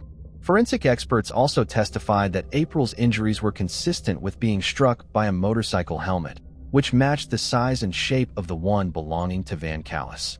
Throughout the investigation and trial, James refused to cooperate with law enforcement and consistently denied any involvement. Although there was no direct evidence tying him to the crime, the circumstantial evidence was overwhelming. The jury deliberated for only a short time before unanimously convicting Van Callis of the brutal attack, including charges of attempted abduction and assault. In February, James Van Callis Jr. was sentenced to life in prison without the possibility of parole. All of his appeals were denied. To this day, he continues to assert his innocence and has shown no remorse for the crime. Moving on to the next case. Jennifer Lin Markham. Jennifer Lin Markham was born on June 15, 1977, and attended Lanphier High School in Springfield, Illinois. She enjoyed shopping, dancing, and participating in sports. Jennifer worked as a dancer at a strip club in Colorado and also had experience working in the fast food industry. She was last seen on February 17, 2003, at the Denver airport, though it remains uncertain whether she ever boarded a flight. Her 1999 Saturn was later discovered abandoned in a parking lot. Authorities suspect that her disappearance may be connected to her boyfriend, Stephen Ennis, who was incarcerated in a federal detention center at the time. Stephen was awaiting trial on charges related to operating an ecstasy distribution ring, and Jennifer was considered a key witness in the case. Her parents described her as a dedicated mother who would never have willingly left her child behind. Jennifer had brown hair and blue eyes, stood 5 feet 6 inches tall, and weighed approximately 115 pounds. Moving on to the next case. Kelsey Smith. The case of 18-year-old Kelsey Smith is truly baffling. She was taken in broad daylight from a bustling Target parking lot in Kansas, a situation you don't often hear about, but sadly, it does happen. While kidnapping is always terrifying, it's usually easier to understand when it occurs to someone alone in a remote area, especially after dark. But what do you make of this case? After learning about Kelsey Smith's tragic and horrifying experience, one thing becomes clear. Harmful intentions and actions can strike without warning or reason. Whether it's day or night, anyone who crosses paths with danger can become a victim. Kelsey Ann Smith was born on May 3, 1989, in Overland Park, Johnson County, Kansas. Her parents are Greg Allen and Missy Smith. Kelsey was the third of 4 children in her family. From a young age, she was cheerful and full of life. And when I say bright, I truly mean it. She had a warm and friendly personality that made her a joy to be around. She deeply loved her family and friends and wasn't one to shy away from challenges. Whenever someone doubted her abilities, her go-to response was, "Want to bet?" People who knew Kelsey also said she was fair and caring. She never accepted anything for herself unless her brothers received the same. This showed just how much she valued teamwork and fairness. Shawnee Mission West High School was where Kelsey went to school and finished on May 24, 2007. From the start, she was a girl who spoke a lot. She loved being on stage, playing different instruments, and nearly everything else. Kelsey worked hard in her school's dance band and played the clarinet. She did everything from track and field to theater, art, choir, and a writer's class. She worked part-time at AMC Movie Theater at the time of the case. Kelsey was going to Kansas State University in the fall to study veterinary science after high school. Well, Kelsey did want to work in medicine in some way. When she was younger, she wanted to be a doctor, but she changed her mind, and now she wants to be a veterinarian. Around the same time as the case, Kelsey was seeing a boy named John Beersmith. He loved Kelsey more than anything else in the world. The things that John liked most about Kelsey were that she was smart, friendly, and lived life to the fullest. Also, John wasn't a stranger in the Smith home. Sometimes, John's girlfriend's family would ask him to their house for dinner and games. John and Kelsey's dad, Greg, got along great too. They mostly became friends over sports. Everyone in Kelsey's family thought John was the best guy for her. Kelsey liked to celebrate even the smallest events, so even though they were just starting out, they were already getting along great. Their relationship had been going strong for 6 months before June 2, 2007, when Kelsey chose to buy John a small gift at her local Target. But for Kelsey's family, this was the day that everything changed because she never came home. The June 2, 2007 began like any other day. Misty, Kelsey's mom, had to go to a friend's wedding during the day while Kelsey had to work at the AMC Theater. Kelsey, her dad, Greg, and her sister, Lindsay, went to the nearby amusement park after Kelsey got off work. Later that night, around 6 p.m., Kelsey wanted to quickly go to Target to buy her boyfriend John a gift to mark 6 months of being together. The first thing Kelsey did was ask her sister to come with her, but her sister was busy and couldn't. So Kelsey took her sister's 1987 Buick Regal and drove to Target. This was something Kelsey did all the time. Kelsey already knew the way to the nearby Target, so she wasn't going anywhere uncharted or dangerous. Plus, it was still light outside, so there was no reason to be scared, right? Kelsey went on her trip. She parked her car and went inside the store. CCTV video showed her getting what she needed as she walked around. Kelsey had on shorts and a light pink tank top. Phone records also showed that Kelsey called her mom. They talked for a while, and then her mom said she would be home soon and hung up. After a few minutes, though, Kelsey missed a call from John, her boyfriend, which was strange. Kelsey always picked up the phone, and she had just talked to her mom, so she hadn't left her phone at home.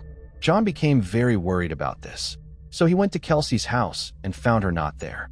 Kelsey wasn't home when everyone thought she would be after a long time. Right away, a scared Greg called Kelsey several times, but she wouldn't answer. Now this was really scary. Anyone who knew Kelsey knew that she would always answer the phone when her parents called. She had just talked to her mom, so it was very strange that she stopped talking to anyone all of a sudden. Kelsey's parents called her friends to see if she was with any of them, but she wasn't. The Smith family was really scared by Kelsey's silence. After some time, Greg and one of Kelsey's sisters drove around the neighborhood and even looked in the parking lots of several stores to see if Kelsey's car was there. Sure enough, they found Kelsey's car. But oddly enough, it wasn't at Target, which is where she was last seen.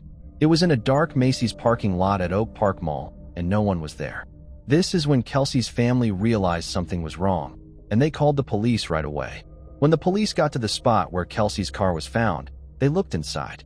They found her purse, wallet, other belongings, and the things she bought at Target. Kelsey was the only thing that wasn't there, her phone. The car wasn't broken. The cops didn't see any trash or anything else that seemed odd, but the cops saw something pink sticking out of the trunk when they looked at the car from the back. When the police opened the trunk, however, they found nothing inside.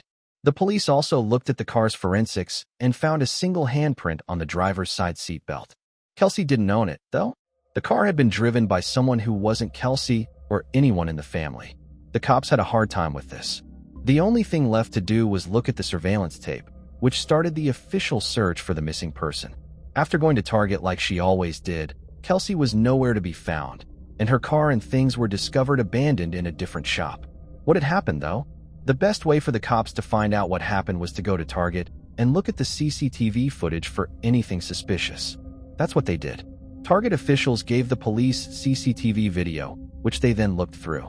They saw Kelsey walk into the store, look around, get her things at the checkout counter, and leave the store.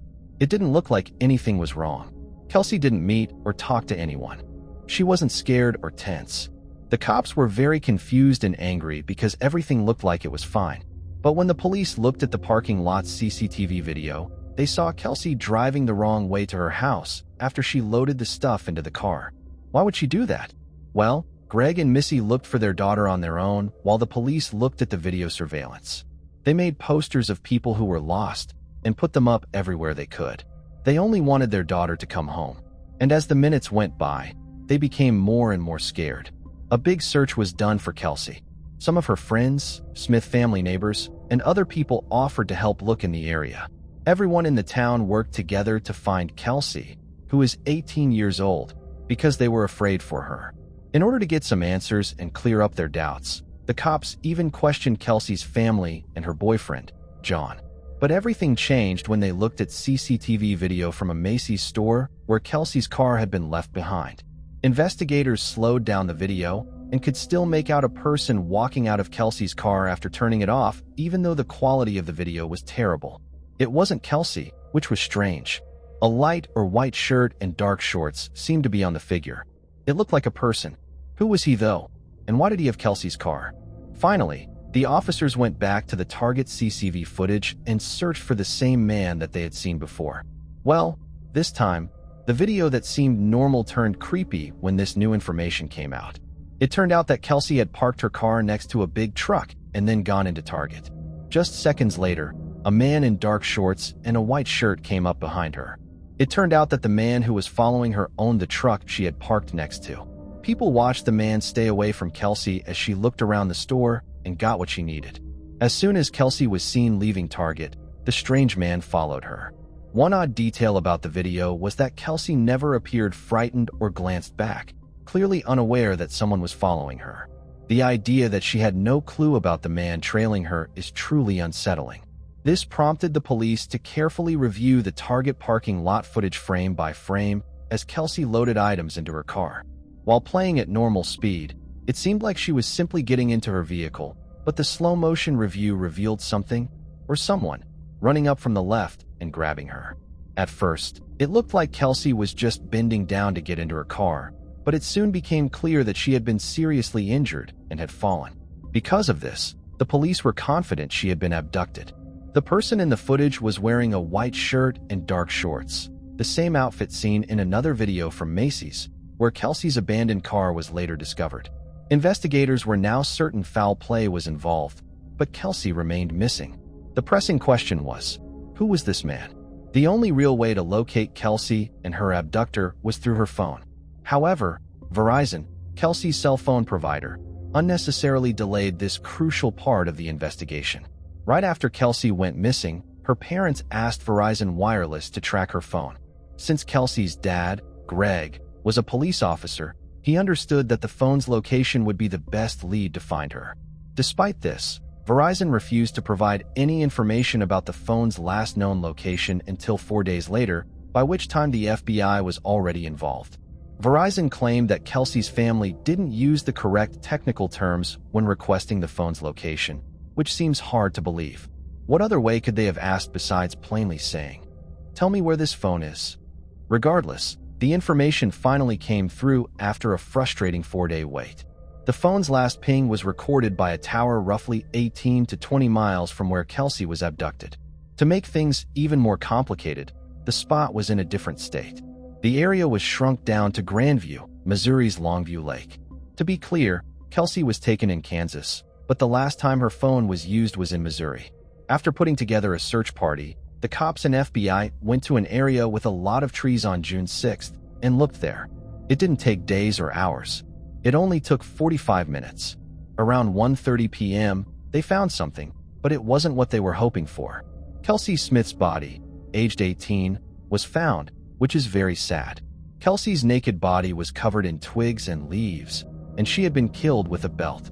Investigators had to tell Kelsey's parents that they had found her body, which was a very hard thing to do.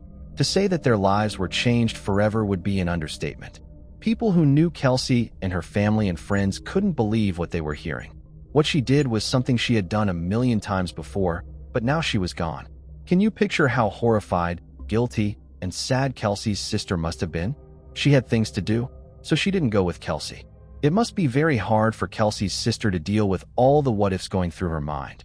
This wasn't her fault at all, but it's easy to see why she feels guilty. But the police had to find the person who killed Kelsey even though they had found her body. To do this, they looked at CCTV images from Target and Macy's. See, Kelsey's car was left behind at Macy's around 9:17 p.m. on June 2nd. When police looked at video footage from Target around the same time, they saw something or someone.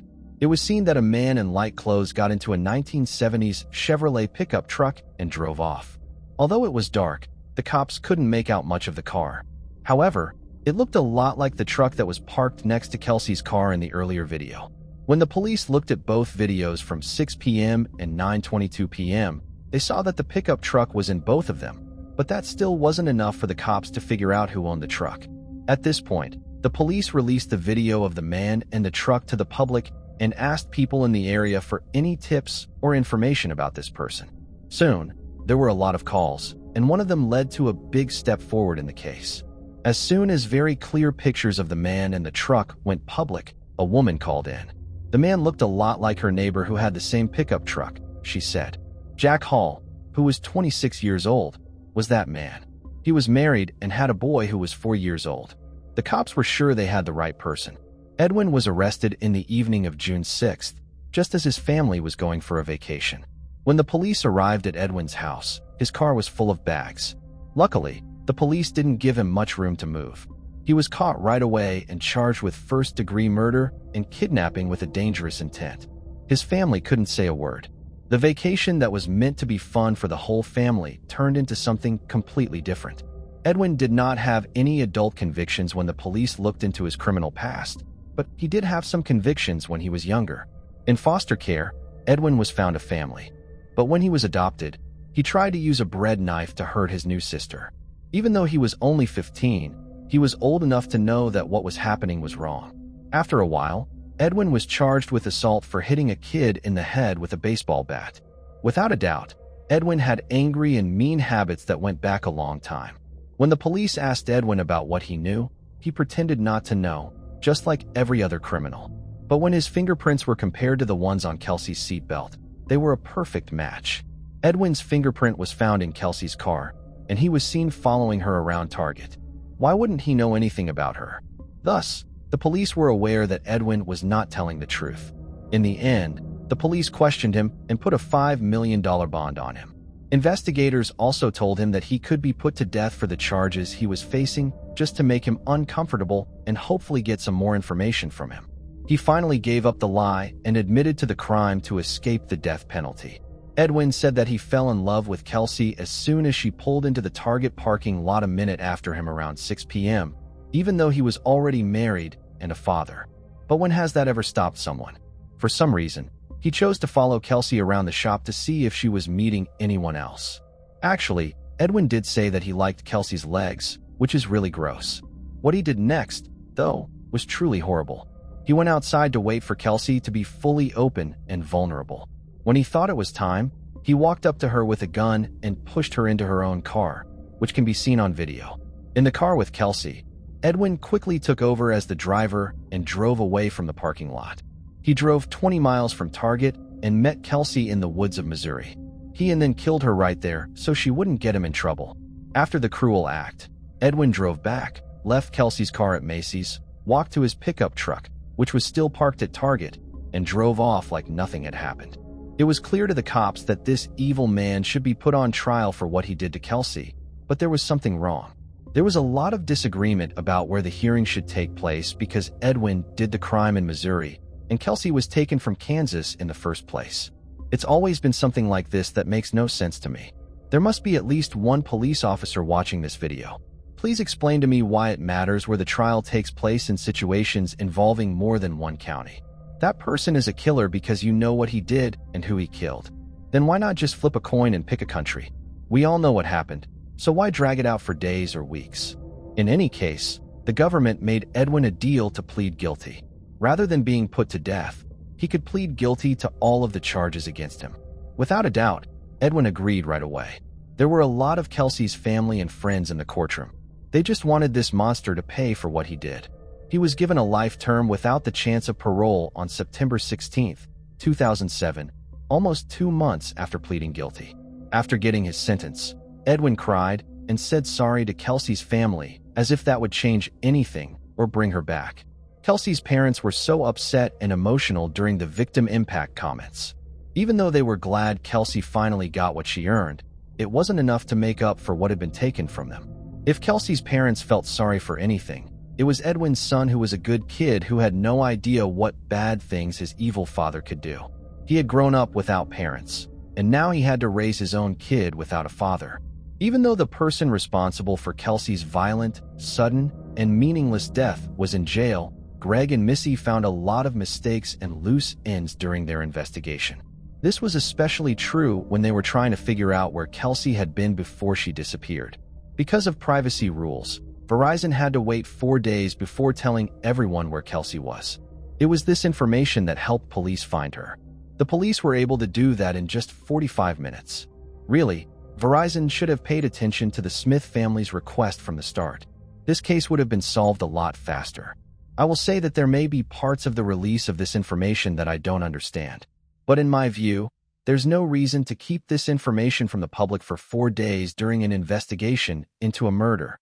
In Kelsey's case, it's not like knowing this sooner would have saved her life. She was already dead when she was reported missing. On the other hand, this much time could mean the difference between life and death in another case. During the time that Kelsey went missing, Phone companies would only share information like location, text messages, and calls if the user asked them to or if a court ordered them to. And if you know anything about crimes and warrants, you know that they take time. This is very helpful in situations where people have gone missing. The Kelsey Smith Act was made because of this. This law said that cell phone companies have to give information like the location of a phone straight to the police if someone is in danger. This way, the police can quickly find the person and hopefully find them unharmed. In February 2009, the act became law in Kansas, but sadly, the law didn't make it past the U.S. House of Representatives in February 2016. I don't understand how this act was thrown out. Again, I'm sure there are privacy issues with this kind of thing that I don't understand, but I find it crazy that an act that could save so many lives could be thrown out so quickly. That's all I have to say about it. I think it would be an invasion of privacy for people who leave on their own. They've been trying to get the Kelsey Smith Act made into a federal law since February 2009, and they're still going after it. They don't want anyone else to go through what Kelsey did. Greg and Missy also started the Kelsey Smith Foundation to keep Kelsey living in the hearts of others. The foundation helps kids and teens understand the bad things going on around them. Self-defense training, seminars, and public awareness efforts are all things that the foundation offers to people who want to protect themselves. Greg taught his children this lesson during his time as a police officer. This case was truly shocking. It's frightening to realize that danger can lurk even in the middle of a busy, well-populated area. Kelsey believed she was safe because she saw no obvious threat nearby. It's heartbreaking to imagine how terrified Kelsey must have felt when a dangerous and threatening stranger forced her into her car. This highlights how crucial it is to always stay alert to your surroundings, even in places you think are secure. Trust your instincts. If something feels off, it usually is, no matter what others might say. Most of the time, your gut feeling is right and can protect you from harm or worse. Moving on to the next case. Morgan Harrington. One of the most unforgettable experiences is witnessing your favorite artist or band perform live. Think about it. Maybe you grew up listening to a certain singer or band on the radio, but seeing them in person and feeling a connection to their music is an entirely different experience. Morgan Harrington, who was 20 years old, likely felt this excitement deeply. She was eagerly anticipating October 17, 2009. For Morgan, it was a dream come true to see Metallica perform live at the John Paul Jones Arena at the University of Virginia in Charlottesville. Sadly, she never made it to the concert she had been eagerly awaiting for months, and she vanished that very day. Born on July 24, 1989, in Charlottesville, Virginia, Morgan Harrington was the daughter of Dan and Gil Harrington. At the time, she was an ordinary young woman. She also had a brother named Alex. Morgan's family said she preferred staying home rather than going out frequently. Even though she had a tight-knit group of friends, she didn't enjoy partying or being out late often. If given the choice, she would much rather be at home. Her mother described her with 4 simple yet powerful words: shining, loving, beautiful, and unique. Morgan was passionate about making a positive difference in the world, particularly by advocating for children's rights. She chose her college major thoughtfully, knowing that her ultimate goal was to work with and support children, something she truly loved.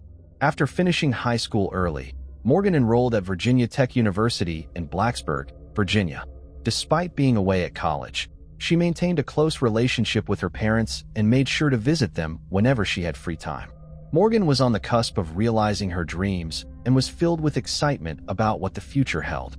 Morgan was great for Virginia Tech because she would be able to work toward a good cause by teaching young people. Morgan liked to listen to music and go to live shows when she wasn't studying. Her favorite band was Metallica. You could see Metallica pictures all over Morgan's room if you went there. Now, to be honest, Morgan is the last person I'd think would like Metallica, but hey, good for her. That band is great. Morgan was known as the world's best hugger by her family and friends. Morgan was definitely touchy-feely, but not everyone is. She didn't like to just shake hands or nod. She wanted more. It was easy for Morgan to get along with her parents and brother. One thing Morgan's family doesn't wish they had done differently after she died is that they never took a moment for granted. Her family was always there for her and made sure to say, "I love you," before leaving. For them, time with Morgan was very valuable, and they made the most of every moment. In fact, There was a very special way that the family said, "I love you." Morgan and her mom would sign 2-4-1 to each other every day as they left the yard. Her mom says that this means "I love you too much forever and again." It's the little things like this that tend to stay with you forever. In this case, Gil remembers these small acts because 2-4-1 was the last thing Morgan signed for her mother before she left and was never seen again.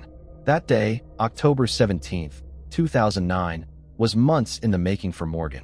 Metal Gear Solid was having a big show at the John Paul Jones Arena at the University of Virginia in Charlottesville that day.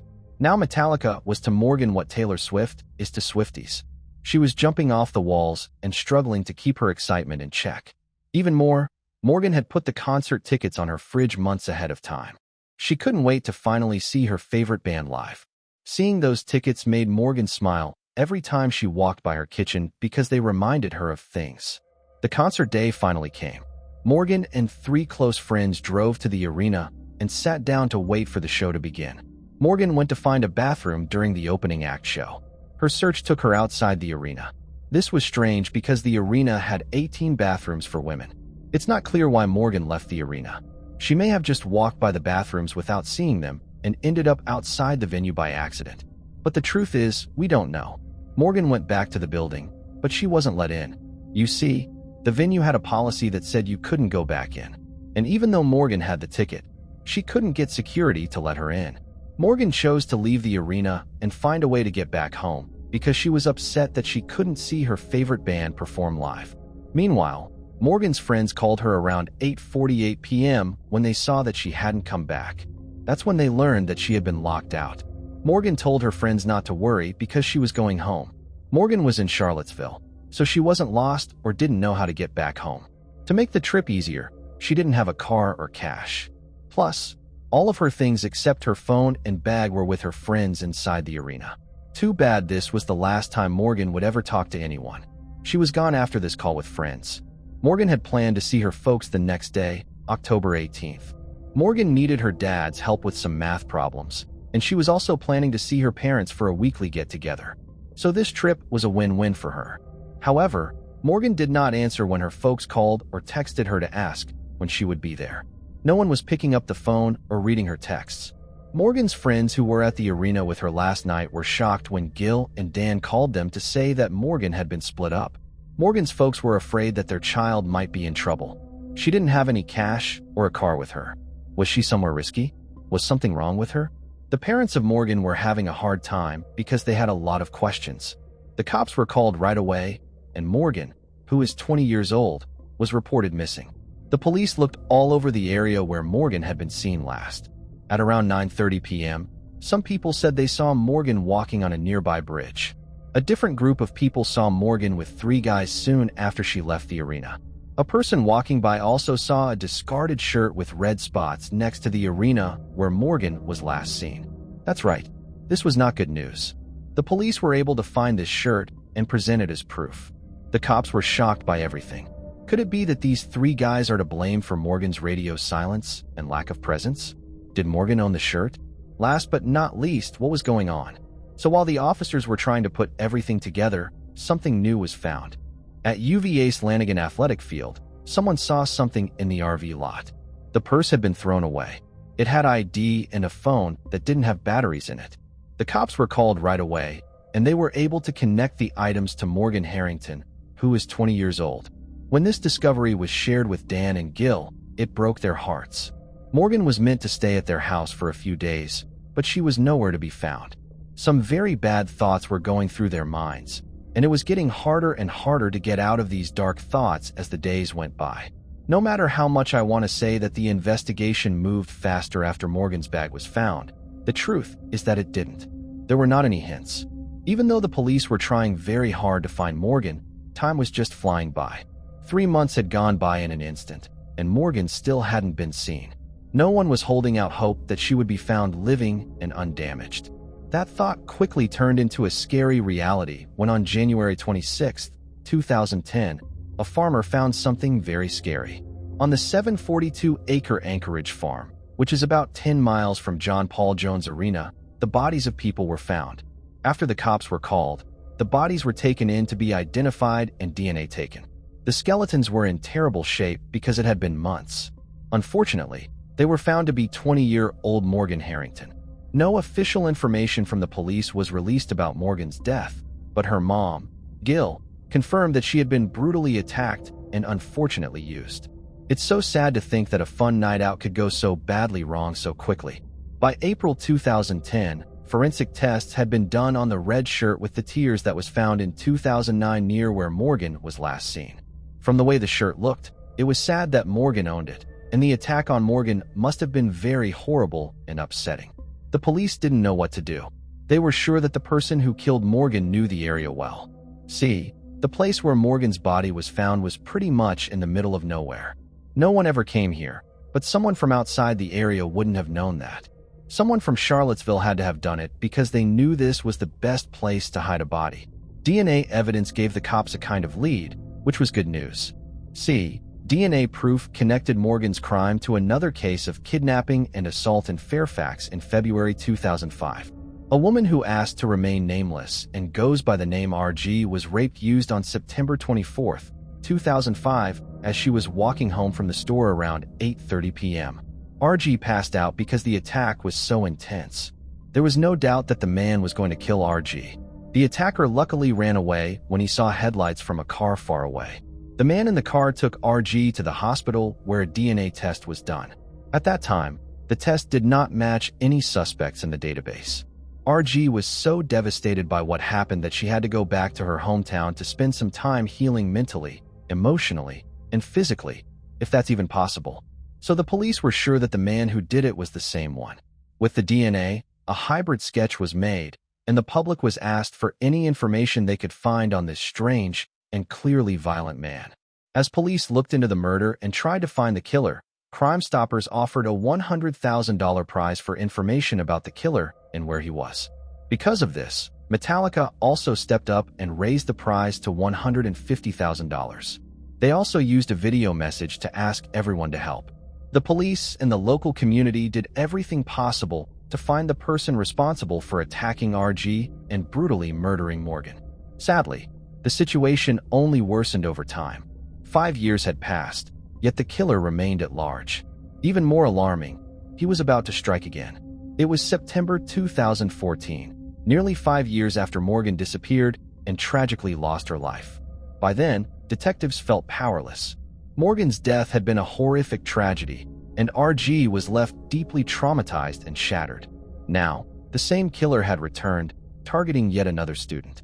This new victim was an 18-year-old British student named Hannah Graham, attending the University of Virginia. Hannah went missing on September 14, 2014. That morning, she was seen at Charlottesville's downtown mall. Later that evening, she attended several parties with friends. After leaving the second party, Hannah, who was very intoxicated, sent a text to her friend just after 1 a.m. saying she was lost and trying to find her way home. Those words were tragically the last she ever communicated. Right now, I just want to say this. I'm deeply frustrated by how many cases I encounter where someone leaves a party or bar alone at night. The solution is simple. Don't let your friends wander off alone and risk getting lost or hurt. It doesn't matter if you have to take their keys or physically hold them back. Never let your friends get lost when they're drunk or even when they're not drunk. People could easily escape this kind of trouble if they would just watch out for each other. In any case, Hannah didn't show up to meet her friends the next day, which made them very worried. Hannah Graham, 18, was reported missing on September 15, 2014 after her parents were contacted. When the police looked at the CCTV video again, they were able to find Hannah's last traces and figure out where she was before she vanished. Hannah was seen walking alone in several places after midnight, including by a club, across a gas station, and finally, at 1:06 a.m. at a pizza place. However, this is where the detectives saw something very strange. Someone was following Hannah. Anyone could see that the man was following Hannah everywhere she went, even though he was close behind her. The strange man was first seen on the other side of the street across from the mall. But as soon as he saw Hannah, he ran straight for her. Several people who saw the man told the police that he had a very strange aura around him. He didn't look nice at all. He went up to Hannah at one point and led her to a bar where they spent some time together. The man was so rude to Hannah by offering her more drinks when it was clear she didn't need any. Another witness saw Hannah and the same man standing next to an orange 1998 Chrysler Sebring. He could clearly hear Hannah yelling, "I'm not getting in that car with you." The police thought that this strange man might hold the key to solving not only Hannah's case, but also Morgan's, and maybe even RG's. It was too easy to see the connections. The guys who did these crimes were after college students, especially young women. They went missing in the same area, so the search for this man began. However, Hannah's family would also experience a terrible disaster 5 weeks later when her body was found. This happened while the police were still looking for the murderer. Searches from the Chesterfield County Sheriff's Office found dead bodies at an abandoned home on October 18, 2014. The bodies were definitely identified as those of Hannah Graham, who was 18 years old. The police initially did not share the official cause of death. However, on November 18, 2014, Hannah's cause of death was simply listed as undetermined. But the proof investigators were able to find made it look a lot like Morgan Harrington's death. Even though Hannah's death was very sad, it helped the police find the person who was planning this huge terror attack. The cops were finally able to figure out who the man was in the CCTV footage who was seen following Hannah. This was Jesse Leroy Matthew Jr., who is 32 years old. In Charlottesville, Virginia, he worked as a nurse's aide and a cab driver. Jesse had a very hard childhood. Poor Jesse was a child, which is terrible. But Jesse didn't learn how to heal from this trauma. Instead, he hid his emotional scars deep, and over time, he became violent, dark, and angry at women. He first went to the conservative Christian Liberty University in Lynchburg as an adult, and then he went to the Christopher Newport University in Newport News. This change happened because he was suspected of attacking women violently at both universities. This is what led him to quit the CNU football team in September 2003. That was in February 2006. Jesse got his DMV pass and worked as a taxi driver in the Charlottesville area. A fight between Jesse and RG is thought to have happened when he was leaving college and getting his driver's license. After that, when Morgan went missing in October 2009, police thought she had met Jesse and that he took advantage of her because she was poor and couldn't defend herself. He pretended to give her a ride home. Moving forward to September 2014, the police thought the same thing happened with Hannah. However, it seems more likely that he forced her into his car because she was heard refusing to get in with him. Because of all of this, the police were able to get a request to search the man's house and car. It was possible for the cops to find Hannah's print on the car's passenger door. Meanwhile, the detectives found a phone with the SIM card still in it and shorts with DNA from both Jesse and Hannah on them in the flat. Officially, Jesse was named a suspect in Hannah's missing by police on September 24, 2014. The police also found out where Jesse was when Hannah went missing. Footage from CCTV showed him going from bar to bar, getting drunk, and acting very rudely and angrily toward women. In the end, Jesse went to the police station and asked the cops to let him talk to a lawyer about Hannah's case. He was charged with speeding as he was leaving, though, which is how they got a warrant for his arrest in the first place. Jesse had other ideas, though. His bank account was empty almost right away after what happened, and he was on the run. Investigators were able to find him 2 days later on September 24, 2014, sleeping on Gilchrist Beach in Galveston, Texas. He was caught right then and there. It was finally time for everything to fit together. The DNA from Morgan's body matched the DNA found on RG and Hannah's shorts that were found in Jesse's apartment. Every match put Jesse in charge of every crime. The bad things that Jesse had done were finally going to catch up with him. Jesse was officially charged with first-degree murder and kidnapping in the death of Morgan Harrington on September 15, 2015. The hearing was set for October 24, 2017. Jesse pleaded guilty to all charges on March 2016 before this could happen. This included the murder charge against Hannah and the attack and attempted murder charge against RG in February 2005. As part of a deal, Jesse pleaded guilty. After pleading guilty to all charges, Jesse would not be able to appeal the decision. This means that the death sentence would not be an option. The judge finally gave Jesse Matthew 4 life sentences without the chance of release in the cases of Morgan and Hannah. For his attack on RG and attempt to kill him, Jesse got 3 more life terms. Jesse would spend his whole life in jail and would never show his face again. In May 2019, several news sites said that Jesse Matthew had been diagnosed with colon cancer in the 4th stage. After telling the families of the victims, Jesse was moved from Red Onion State Prison to Sussex State Prison for treatment. He is still living right now. I know that no one should ever wish something like this on anyone, but I guess for a crazy man like Jesse who thinks it's okay to scare women, an exception can be made. This guy doesn't make me feel bad. While Morgan's mom, Gil, was hearing about Jesse's illness, she showed a lot more compassion. Whatever justice is, she went on, maybe this is the next step in his justice. If so, this might be his karma. It's scary to think that Jesse Matthew abused and attacked women for 10 years, and these are just the acts we know about. I think Jesse has something to do with a number of missing people and cold cases in Virginia, but we will never know for sure because there is no DNA evidence or other solid proof. Something scares me more than that. Being aware of how many people Jesse has attacked, or the fact that this evil killer must have hurt a lot of people and not punished them. The Harrington and Graham families went through terrible things that brought their loved ones closer together. During the search for Jesse, they were there for each other. Really strangely comfortable to know that there are people next to you who have been through the same pain and are there to help you get through it. When a monster with an unfathomable grudge against women set his sights on Morgan and Hannah, they had no way to defend themselves. Sadly, these two helpless women were carried straight to their deaths. Even though Hannah's death was sad, it was this that made Jesse lose his cool and get arrested. Following this terrible event, Gil and Dan Harrington set up a group called Help Save the Next Girl. It is an honorary nonprofit group that was created to remember Morgan and all that she was.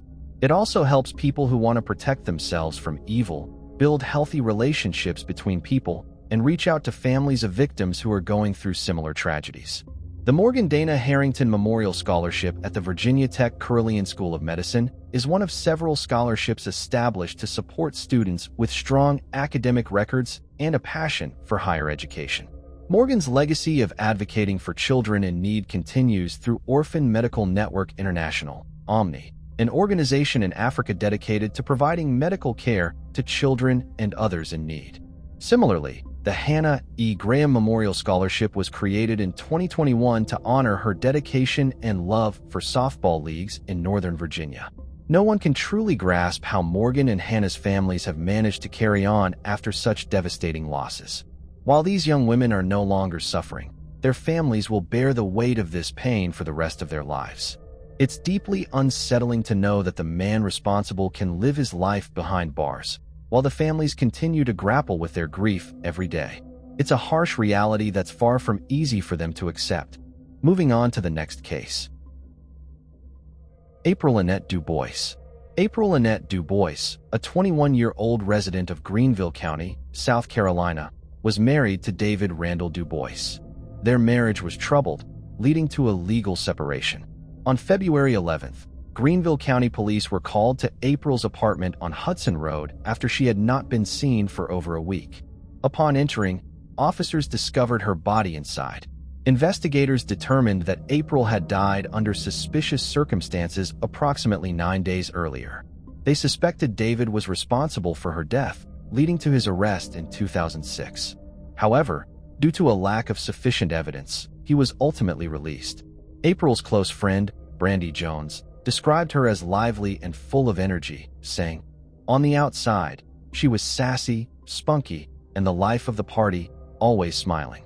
But when she was alone, she was scared. She was broken." On March 18, 2021, 55-year-old David DuBois was arrested once again in connection with the case.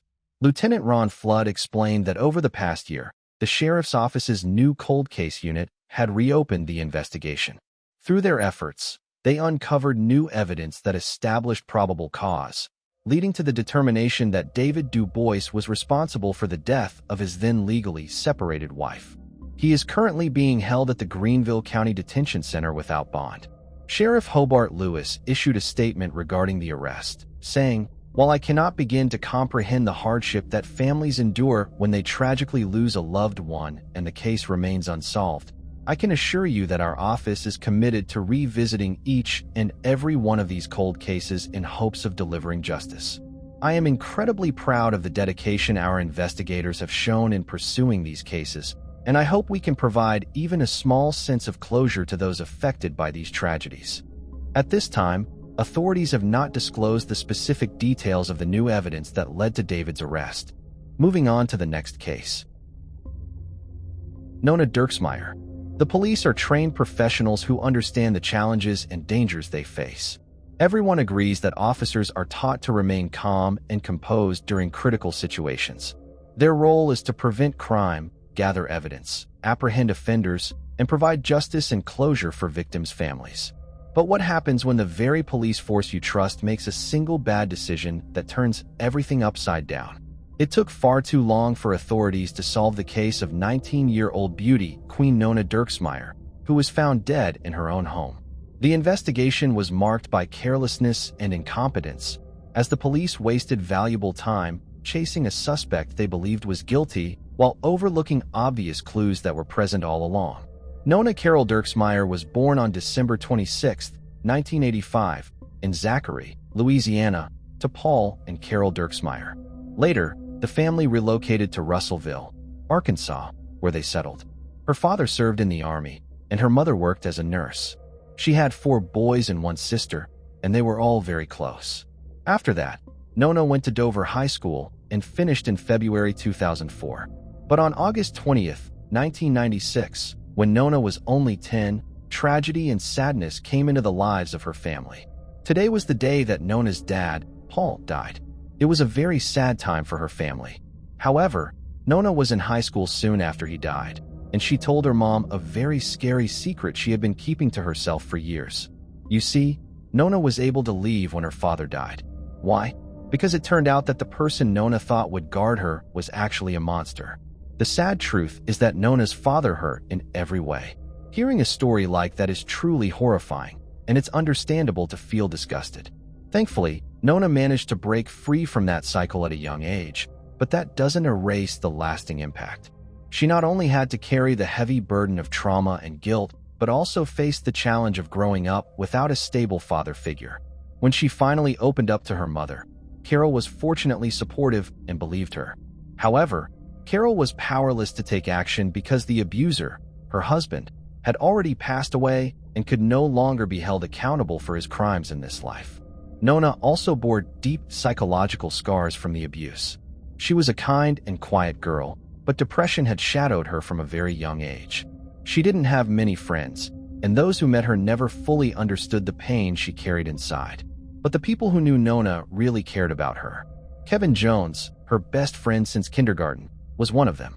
Kevin was the kind of best friend that everyone wants. He was kind and loving, and he looked out for Nona too. They grew up together because they lived close to each other and couldn't be separated. They always planned events and did things together because they liked being with each other. One of the few people who knew about Nona's abuse was Kevin. He didn't leave her to deal with it on her own, though. He stayed with her through it all. Kevin had a lot of patience and thought Nona would get through it, even though she was tough at times. He was there for her when she was depressed, and their friendship grew stronger over time. In fact, they became so close that they started dating, which was wonderful. Anyone who saw Nona and Kevin together knew they were meant to be together. Other people who knew Nona told her to come out of her shell too. There's nothing wrong with being private, but Nona's friends knew she was meant to do great things and just needed a little push. Finally, this little push got Nona to compete in beauty pageants. Several neighborhood beauty contests she competed in and won many prizes. Her first competition was for Miss Patagene Valley in February 2005. That same year, she also went to the Miss Arkansas pageant. Nona also used her mental pain to do good things. She did a lot of volunteer work for women who had been or violently assaulted. That being said, she was very religious. She sang in the choir at her church and was a member of the First Christian Church and the Big Brothers and Big Sisters organization. In terms of college, both Nona and Kevin went to Arkansas Tech University. Nona chose to major in music education because she wanted to use her musical skills as a possible job path. Nona's time to fly was now college, so she chose to rent an apartment close to school.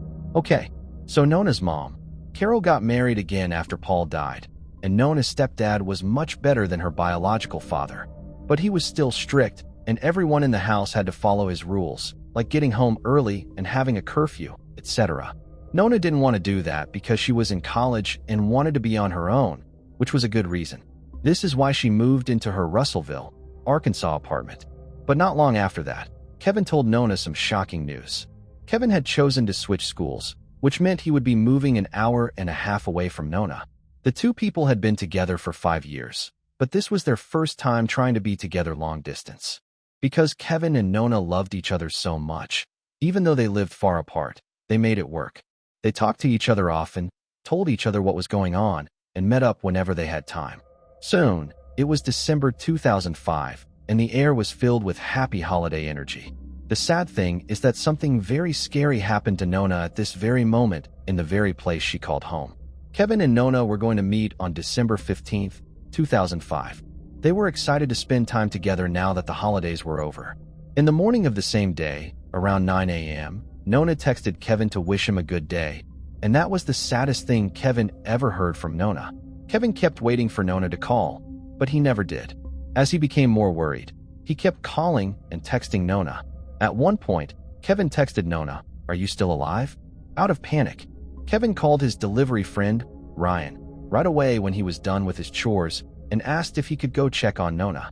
Ryan was shocked to see Nona's car parked outside her apartment building when he got there. The lights in the house were still on from the outside, but no one answered the doorbell when he rang it. Kevin felt really bad about this, so he asked his mom to go with him to Nona's place.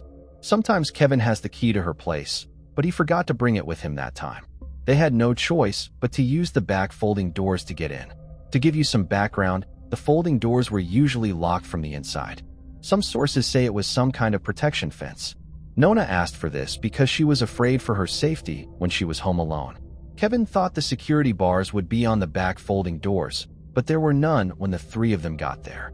Kevin was scared right away because Nona would never have taken down the fence, especially if she was home by herself. So why was it taken down? Kevin saw something red on the blinds as soon as he walked into the flat. It's likely not a surprise what it was. He went up to Nona's bedroom, though, and saw a terrible scene. A dead and cold 19-year-old woman named Nona was lying on the floor. It was a horrible scene.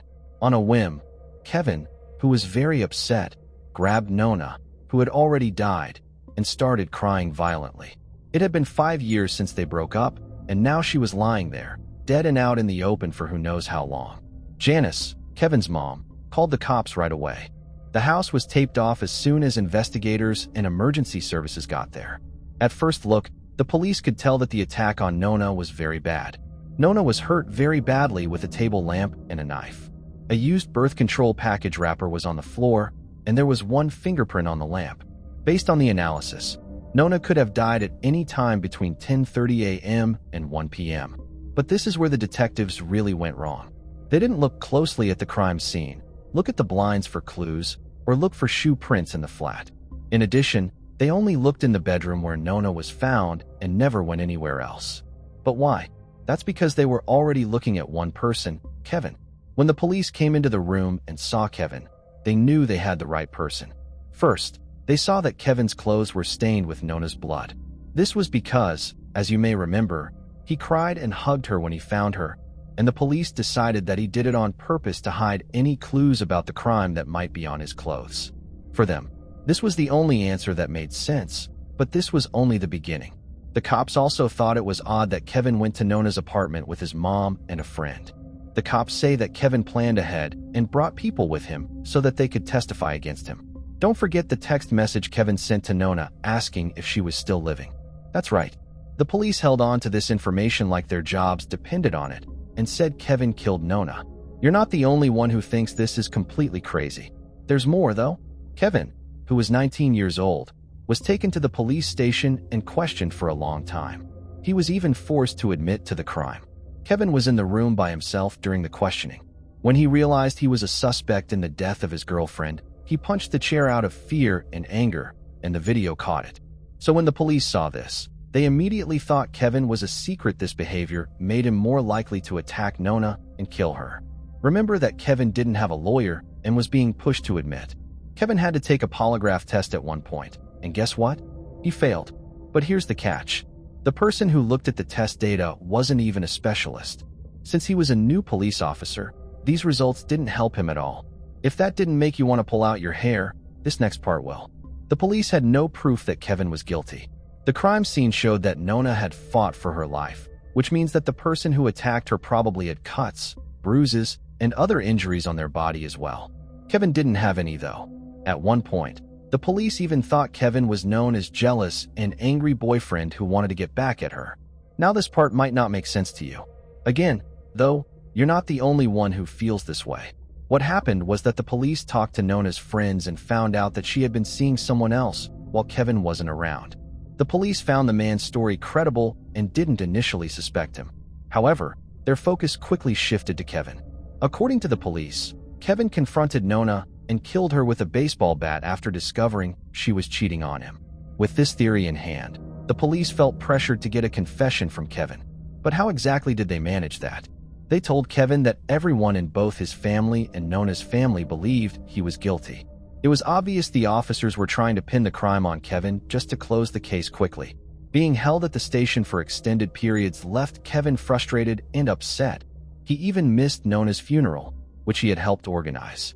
This ordeal dragged on for months. And if you think that sounds extreme, the story was far from over. Kevin was ultimately arrested and charged with murder in March 2006, nearly 3 months after Nona's death. Their only proof, Kevin's fingerprint, was found on the light bulb in the lamp. Detectives thought that this one fingerprint on the murder weapon was enough to prove that he did it. Truth be told, Kevin did touch the lamp while he had Nona in his arms, which could explain the print on the light bulb. But was that enough for the police to find him guilty of murder? That would be found out soon enough. Everyone knew about the investigation, and they were afraid that the jurors would make the wrong decision based on rumors. That's why the trial took place somewhere else. It was said by the defense that Kevin killed Nona because his phone was off from 10:30 a.m. to 1 p.m., and his fingerprint was found on the murder weapon, but only one fingerprint. On the other hand, the defense brought in people who supported Kevin's alibi. They saw Kevin at a gas station and gave him money to buy food. His grandma was one of them. Someone else saw Kevin eat lunch between 12:30 and 1 p.m. This was also proven by CCTV film. That means Kevin couldn't have done the crime in that short of a time. At that moment, he wasn't near Nona's house. The defense also brought up the mistakes that were made in the probe. The defense says that the cops did look at the unknown fingerprints, but the database did not show any matches. Those could have been the fingerprints of the real criminal. Also, the police didn't find any DNA on the birth control package at first. But when the lawyers asked for a second test, they found bits of unknown male DNA that didn't belong to Kevin. An autopsy tech also told an interesting fact about Nona's body position. He said that the body was on its back at first, but after a while, it was turned over so that it was facing downwards. This made it look like someone used Nona after she had died. It may seem impossible, but Kevin's hearing went on for more than a year. After deliberating, the jury came to the conclusion that Kevin was not guilty because there was not enough proof to prove his guilt. Kevin was relieved, but what really hurt him was that a lot of people, including the cops, still thought he was guilty. Think about how Kevin must have felt. Not only did he find his 5-year girlfriend dead, but the cops were making him look like the killer, and some people believed them. The cops made a lot of mistakes and weren't very professional or skilled. They were so close to convicting someone who wasn't guilty of killing Nona. When Kevin was no longer a suspect, the agents went back to their desks. This time, lawyers were there to tell them what to do. The DNA on the birth control box was compared to the DNA of all the guys who knew and talked to Nona, but the results were not clear. That is until September 2007, when the case finally got better. A man named Gary Dunn was caught stealing. What did that have to do with the attack by Nona? The DNA that was found at Nona's crime scene was the same as Gary's. On top of that, Gary lived in the same apartment building as Nona, and at first, Nona even thought Gary might be involved in her research. But because the police were looking in the wrong way, he was ruled out. Even worse, Gary was also charged with and found guilty of assaulting another woman. It was also never checked that he had a good excuse for the attack on Nona. Gary says that he was just shopping with his mom. Remember this because it will be important again. During this case, the detectives keep making big mistakes. It was time for them to make things right. The cops finally got it, and Gary was brought in to be questioned. He did pass a polygraph test, though. One more thing, though. This test was once again given by someone who wasn't authorized to read polygraph results. That's not true. When the police finally examined Gary's story, they discovered it didn't hold up. Gary had indeed gone shopping with his mother, but that was 2 days before Nona was attacked. He had shown the shopping receipts to the police back in February 2005, when he was first questioned as a suspect, but either the detectives overlooked the dates or simply didn't care. This case could have been solved years earlier if the police had given proper attention to Gary's alibi, instead of pressuring Kevin so much that he ended up confessing to a crime he didn't commit. Adding to the confusion, the unknown fingerprints found on the lamp resembled Gary's, but the match wasn't perfect. Because so much time had passed since the murder, crucial evidence had been lost. The fingerprints and DNA weren't collected within the first few hours after the crime was reported. This meant that, despite the police's mistakes, the DNA and fingerprint evidence clearly pointing to Gary couldn't be used in court, which severely hindered the investigation. Now, armed with this new information, Gary was finally arrested and charged with Nona's murder. He was on parole for almost killing a woman in February 2002. Gary was a very mean person. He was known for being rough with women in the past. He hurt a woman who was out for a run in February 2002. It was so bad that he told her he would kill her if she fought back. The woman was lucky to get away. She ran to her car and called the cops. Soon after, Gary was caught and sentenced to 19 months in jail. At Gary's murder trial, which began in April 2010, his wife spoke out against him. She said that he was a scary and angry man, and that she was just someone he could hit. The husband of Gary also told a very scary but damning story. See, she caught him watching Nona through her window a few weeks before her sad death. The prosecutor was shocked by this because it smelled like it was planned ahead of time. Gary didn't just attack Nona for no reason, even though we don't know why. Gary had picked Nona on purpose to be his next target of abuse and violence, and she died because of that choice. In other words, this is what the prosecutor said happened on December 15th. Gary knocked on Nona's door because they lived in the same building. For some reason, Nona let him in. He was either acting like he needed help or there was another reason. And no matter what, he quickly beat Nona up in her bedroom where he did many horrible things, including using the lamp to kill her. The most bizarre thing about this whole situation is that Gary's defense team kept blaming Kevin and sticking to the story that Kevin caught Gary's woman cheating on him. The trial was called a mistrial because Gary's fingerprints and DNA could not be used as proof. The judges also couldn't decide what to do. There was only one meaning here. A new trial was set up, and this time, the woman Gary Struzak in February 2002 was one of the witnesses. Although this did not help, the judges still could not decide, and they had to try again. It is totally upsetting to learn that the investigators had the proof but couldn't use it because it had been damaged. I can't think of anything worse that would feel like for Nona's family. Gary Dunn, who clearly attacked Nona and then killed her, was let go without being charged. It's all because the detectives didn't do their job at the start of the case. Gary, who was 39 at the time, was caught again soon after for 2 more crimes in one day in February 2018. The first one was an attempt to take a woman, which luckily failed, and the second one was acting badly in public in front of another woman. The police were called right away, and because Gary had a history of violence, he was eventually found guilty and given a 15-year prison term. This case was really sad. The person who killed Nona not only got away with it once, but several times. Gary is in jail, but he's not there because he killed Nona.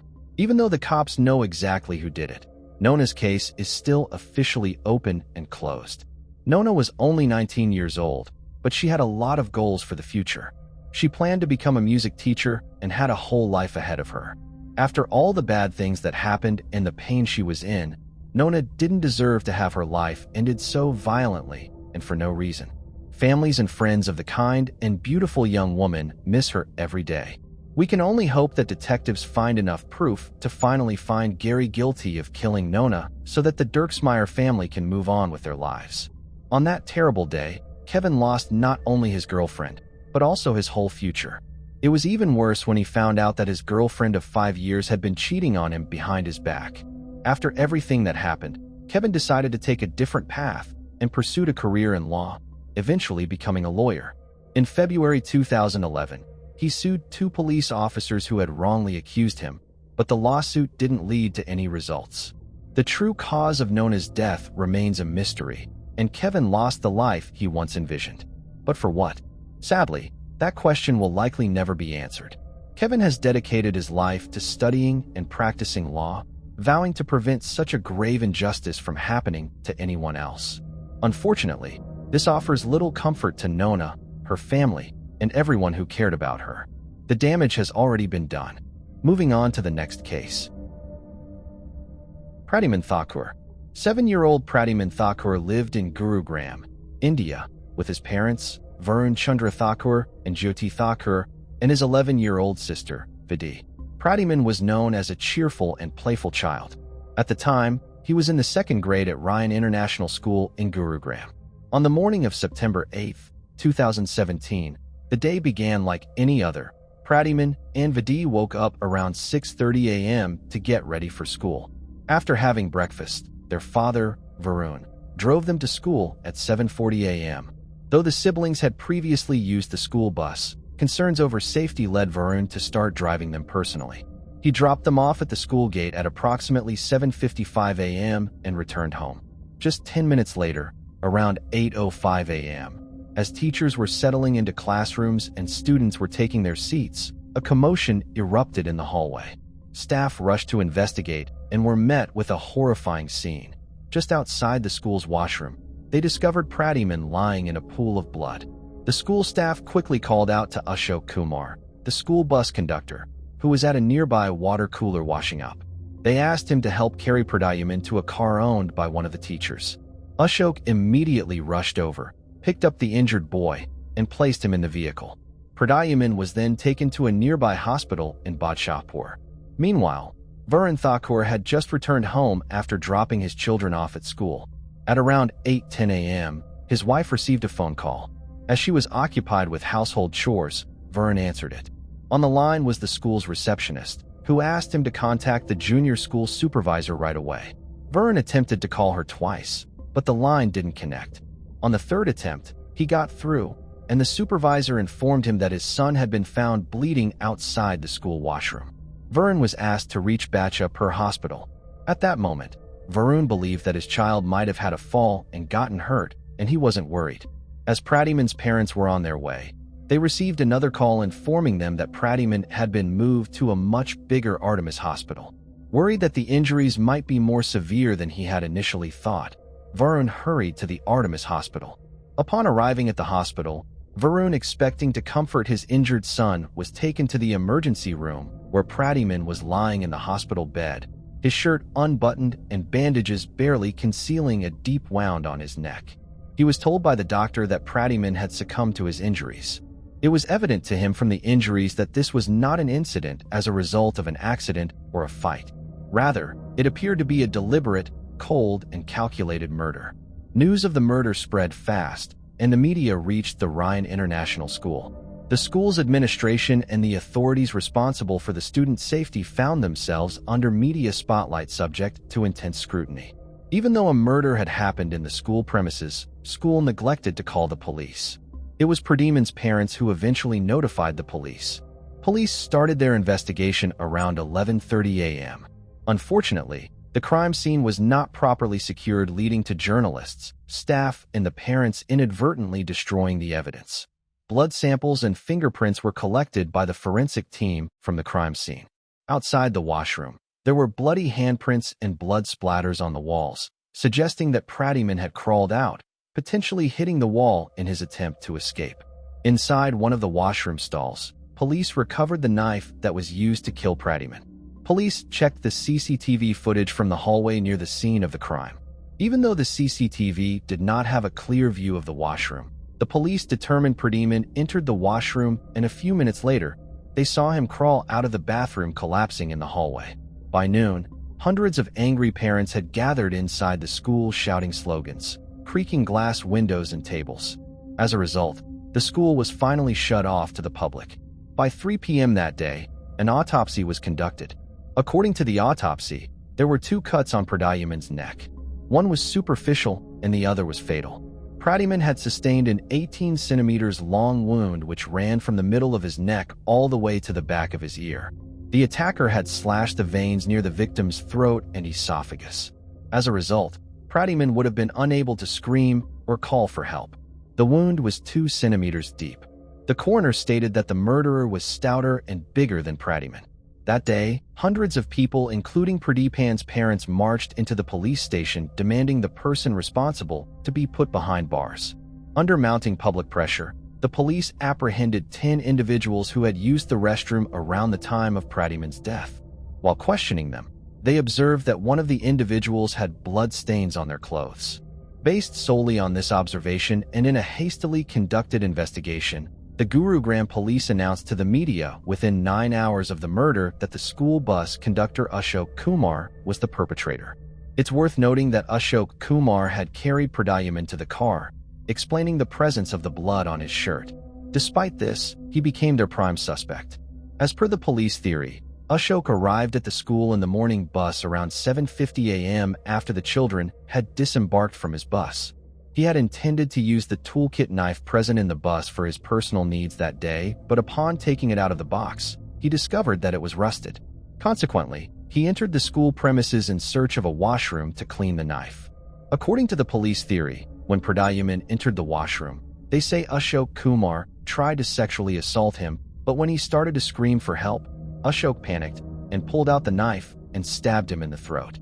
He then leaves the knife at the scene of the crime and walks out of the washroom and washes his clothes at the nearby water cooler. This is when he was called to assist in carrying Pradyumin to the car. To support this theory, they claimed that the gardener who was among the initial individuals to discover Pradyumin had told them that he saw Ashok washing his blood-stained clothes and slippers at the water cooler. A teacher along with 2 more students claimed to have seen Ashok near the washroom. The next day, the Gurugram police paraded Ashok Kumar in front of the media. Ashok even confessed to murdering Pradyumin in front of the media. Ashok Kumar's arrest sparked widespread skepticism and concern, including from Pradyumin's own family. A few days after the incident, his mother publicly expressed her belief that Ashok was not responsible for the murder and was being falsely accused. The police's narrative was called into question, particularly since the autopsy report found no evidence of sexual assault, contradicting their claims. Further doubts arose when the bus driver, with whom Ashok worked, revealed to the media that he had been coerced by Gurugram police into stating that the murder weapon came from the bus toolkit. Disillusioned by what he saw as a flawed investigation, Pradyumin's father took the matter to the Supreme Court, requesting the case be handed over to the Central Bureau of Investigation, CBI. On September 15, 2017, the state's chief minister officially announced that the case would be transferred to the CBI, India's premier investigative agency. The CBI began its probe from scratch, deploying a forensic team to independently examine the school premises and crime scene. They meticulously re-evaluated all evidence and forensic material, ultimately finding no link between Ashok Kumar and the murder. Their analysis confirmed that the fingerprints at the crime scene did not match Ashok's, casting serious doubt on the initial investigation by the Gurugram police. Following this, on 22 November 2017, Ashok was granted bail by the district court in Gurugram. On 28 February 2018, Ashok was acquitted of all charges relating to the murder of Pradyumin Thakur. Ashok stated that his confession had been coerced. During questioning, Ashok told the CBI that the theory was concocted by the Gurugram police, and he was made to rehearse it several times before he could say it in a proper sequence. He alleged that he was beaten up mercilessly, was not given food, and was not allowed to sleep until he confessed. It was also found that a gardener actually stated that he had not seen any blood stains on Ashok's clothing before he assisted them in picking up Pradyumin to take him to the hospital. He also stated that he had also been repeatedly assaulted by the police in an effort to coerce him into confessing to the murder. The teacher too confirmed that Ashok stained his shirt while lifting Pradyumin to take him to the car. The witnesses told the CBI that their statements were tweaked to suit the line of investigation by the Gurugram police, just as Ashok was compelled to confess to a murder. The CBI then closely observed the CCTV footage, inspected the crime scene, and monitored the movements of everyone near the washroom. In the CCTV footage, they did see Ashok Kumar entering the washroom. However, he left before Pradyumin got there. The CBI started investigating all the students who had initially seen Pradyumin in the hallway. With the help of the school staff, all the students were identified and the CBI questioned them. One of the students, however, stood out. In the CCTV footage, the CBI accessed a 7-second clip showing Pradyuman with his student, something the Gurugram police had ignored. When the CBI enhanced the photo, they noticed that the student was carrying something in his shirt. They believe it was the knife used to kill Pradyuman. He was seen entering and exiting the washroom around the time of the murder. On July 2017, the CBI arrested the unnamed Class 11 student who was aged 16 at the time for Pradyuman Thakur's murder. The student was one of the first students present at the crime scene and had informed the school authorities that Pradyuman had been injured. This student had been questioned by the CBI before his arrest. They had also pulled up his phone records and found that the student had searched about types of poison before the murder and ways to remove fingerprints after the murder. The CBI also found that the student had purchased a knife a few days before the murder from a local market. It was found that the student was not doing well academically. 2 other students had alleged that prior to the murder, the student had brought poison to the school and tried to trick some students into drinking it by mixing it in their water bottle in an attempt to postpone the half-a-day exam and parent-teacher meeting. Fortunately, the students detected something unusual and refused to drink it. It was reported that the incident was brought to the notice of the class teacher, but it was not taken seriously. One of the students said that around 3 weeks before the attack, the student had told them that they did not have to worry about the upcoming exams and parent-teacher meeting. When asked why, he reportedly said that it would not happen. During his interrogation, the student had confessed to murdering Pradyuman in the presence of his father, independent witnesses, and a juvenile welfare official. A CBI officer said the student had devised a plan to kill someone so that the exams and the PTM would be canceled. He said, quote, "The student lured Pradyuman inside on the pretext of discussing something important and within seconds slit his throat. Somebody was going to die that day. He came prepared that he was going to use the knife he was carrying on someone. Pradyuman just happened to be at the wrong place at the wrong time." After murdering Pradyuman, the student informed the school staff about the injured boy. As teachers and staff started to gather near the washroom, he slipped away and sat in his classroom. He was late by a few minutes for the exam and did not write anything in the exam. Schultz said the student was quite popular in the school as he used to play the piano, but he didn't know Pradyuman. He was known to often skip classes and was found in the music room. His interest was in music, not so much in his studies.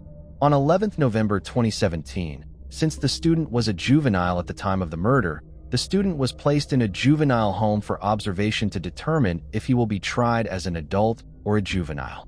After conducting evaluations on the student's mental and physical state, the Juvenile Justice Board declared on 20th December 2017 that he would be treated as an adult and undergo a regular trial in court.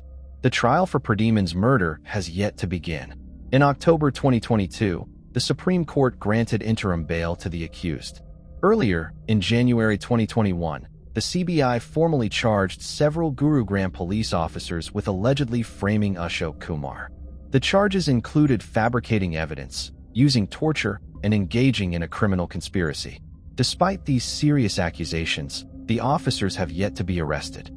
Meanwhile, Pradyuman's parents continue their relentless pursuit of justice for their son's tragic death.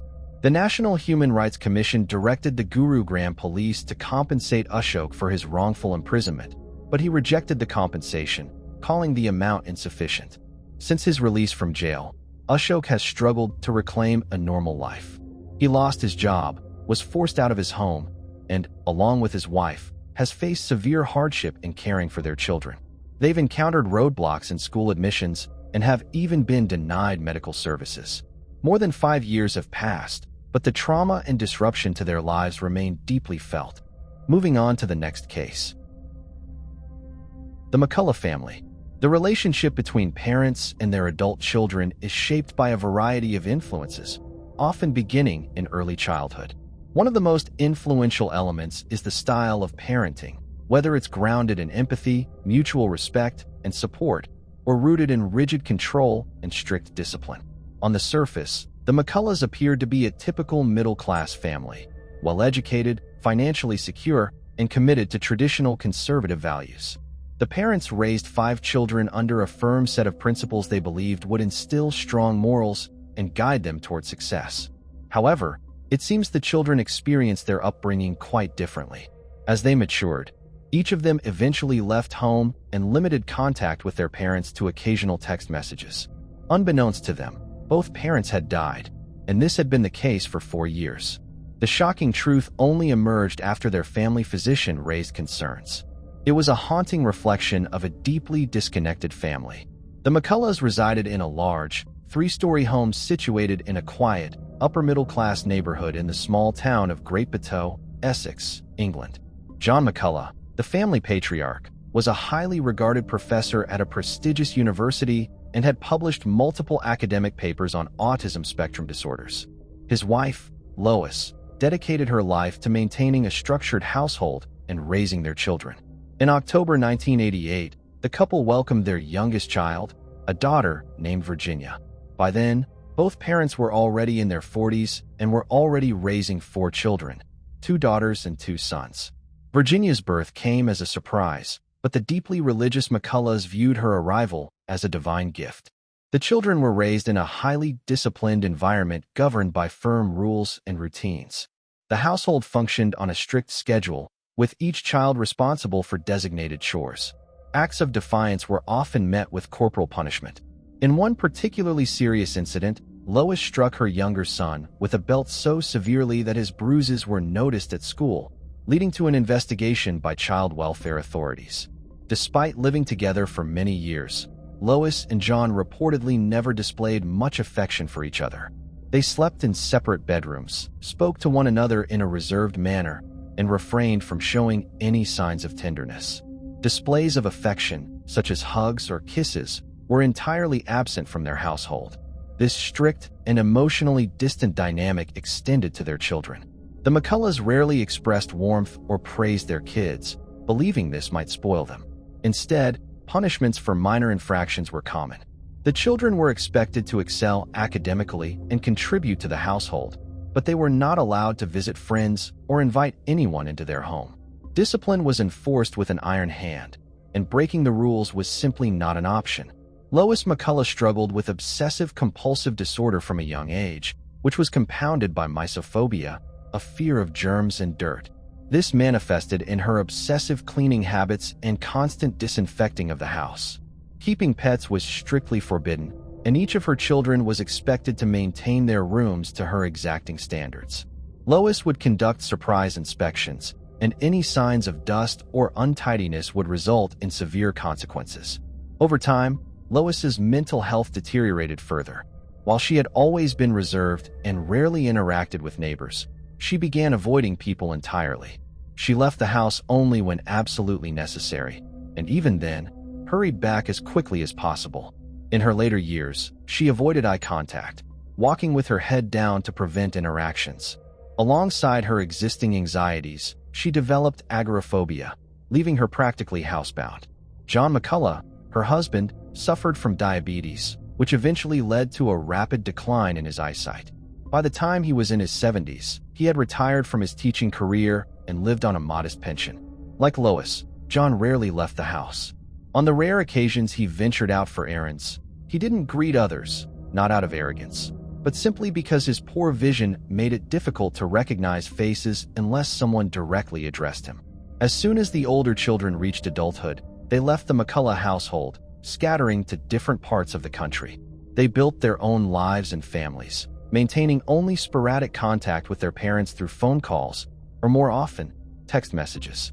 The McCullough family's emotional distance became evident in this pattern. They had no tradition of gathering for holidays, nor did they celebrate special occasions at home. To the grown children, it was enough to know their parents were alive and being cared for by their youngest sibling, who still lived in the family home. Virginia, the youngest of the McCullough children, stood apart from her siblings. Unlike them, she did not rush to leave home after high school. From an early age, Virginia was regarded as an odd and reclusive child. While her siblings had limited social lives due to their parents' strict rules, such as banning guests and outings, Virginia took her isolation further. She struggled to connect even with her brothers and sisters. Instead, she often talked to herself and concocted elaborate stories, passing them off as true events. As a result, she was labeled a compulsive liar. Her parents, however, seemed unconcerned about her lack of social connections. They believed Virginia had been sent by a higher power to care for them in their old age. The fact that she had no personal life, had never dated, and actively avoided people was seen as entirely natural. To Lois and John, Virginia's role as their caregiver was simply her destiny. It is unclear whether Virginia received any formal education after high school, but it's likely she did, as her parents considered it an essential part of life. However, building a career proved impossible for her, as she couldn't stay at any job for long due to her eccentric behavior and tendency to lie. For a while, Virginia worked as a bartender at a local pub and also had a job at the post office. But for the most part, she spent her time at home, helping her parents with household chores. Sometimes her parents would inquire why she wasn't working, but Virginia always had a plausible excuse. Either she was unfairly fired, still looking for a job, or waiting for an invitation from a large company that had already reviewed her resume. As her parents grew older, however, they became less and less concerned about their daughter's situation. By the time John reached his 70s, his eyesight had deteriorated significantly, with almost no vision in one eye and blurred sight in the other, so he rarely left the house. Lois's phobias also worsened over the years, and she only left the house for medical appointments with their family therapist, who monitored their health and adjusted their treatments. The couple hardly interacted with their neighbors. It seemed they were content with this life, especially knowing Virginia would always be there to care for them. Virginia spent a lot of her time on the computer, mostly playing games. She told her parents that she was actively looking for work, sending out her resume to different companies. But as time passed, Virginia never managed to secure a job. She came up with a simple yet effective scheme to continue living off her parents without facing their disapproval. By making them pity her instead. Virginia knew how seriously her parents took their health. They regularly went for medical checkups and took their prescribed medications without fail. So Virginia started complaining about her own health, inventing serious conditions that she didn't actually have. To make her complaints more believable, she visited doctors, describing symptoms she found online. She was sent for various tests and blood work, but of course, none of her diagnoses were ever confirmed. She told her parents she had been diagnosed with diabetes, which she claimed she inherited from her father, as well as heart problems. Then she mentioned a tumor and the need for urgent surgery. Concerned for her health, John and Lois gave her money for treatment. In February 2017, Virginia suddenly announced that she was pregnant, but never revealed the name of the father. John and Lois, though shocked by the news, were ready to accept an illegitimate grandchild. After all, their daughter was almost 30, completely alone, and they thought she would have someone to live for after their passing. This time, Virginia's lie went too far. She even bought a fake belly online to pretend she was pregnant. But after a few months, she claimed she wasn't feeling well and needed to go to the hospital.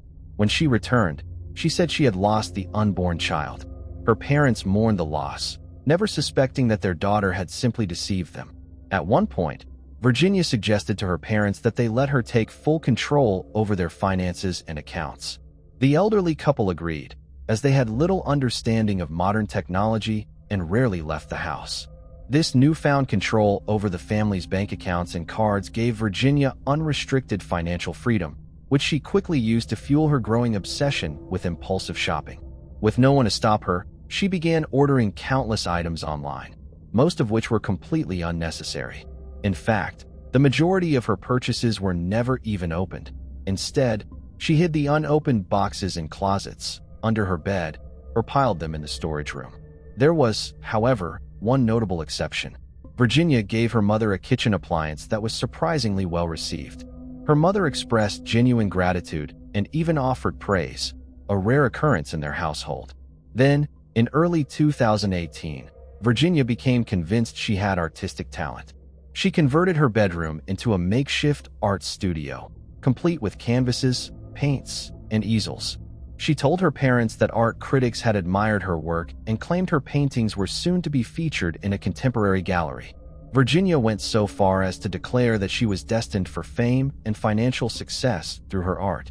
Around the mid-2000s teens, Virginia began visiting online casino sites regularly, placing bets and constantly losing money. Over time, her gambling addiction deepened, and after gaining access to her parents' savings, she started increasing her bets until she had gambled away all their money. Naturally, John and Lois had no idea that they were essentially bankrupt. They couldn't check their account status since they didn't have access to the online banking portal. And by that point, Virginia had started taking out loans in their names, continuing her spending spree on useless items and gambling away their savings. But things couldn't go on like this forever. No one was paying off the loans. The debt kept growing, interest piled up, and Virginia just kept taking out new loans. One day, the bank called their home phone, and John answered. The bank informed him of the substantial debts and outstanding loans. John felt faint upon hearing the news and nearly suffered a heart attack. He immediately told his wife, and together they went to confront Virginia, demanding an explanation. Virginia, however, was quick to play the part of the surprised daughter. She assured them that she would look into it right away. Then she sat down at her computer, clicked away for a few minutes, and claimed that her account had been hacked by criminals who had stolen all their money and taken out loans. Virginia reassured her parents that she would sort everything out and they would get their stolen money back. Over the next few months, she put on a show of activity, telling her parents that she had filed a police report and that the criminals were being pursued and would be forced to return everything. Eventually, she told them that everything had been resolved, the money had been returned to their account, and there were no more loans. For a while, John and Lois calmed down, but about 6 months later, they were once again contacted about the growing debts. This time, Virginia convinced her parents that there had been some sort of mistake in the bank system, and the wrong information had been passed along. She was very convincing, and the elderly couple believed their daughter once again. However, Virginia knew that this couldn't continue forever. She had been taking out loans and knew that the bank wouldn't just let them slide. Her parents would keep receiving calls, and soon they would have more questions. Eventually, they would stop believing her lies. Or even worse, after another round of deceit, they might contact the authorities to figure out who was mismanaging their finances. The horrific plan. Virginia thought long and hard about how to keep living in her parents' house, spending their money, and taking out loans in their name without anyone being able to hold her accountable. Shockingly, her older siblings remained unaware of what was really going on. They didn't call their parents often, and even less frequently visited them. Meanwhile, John and Lois never complained or shared their concerns with their children. By March 2019, the situation had escalated to a breaking point. Virginia understood that she was walking on thin ice, and she had to act quickly. Unfortunately, her solution was as shocking as it was chilling. She decided to eliminate her elderly parents.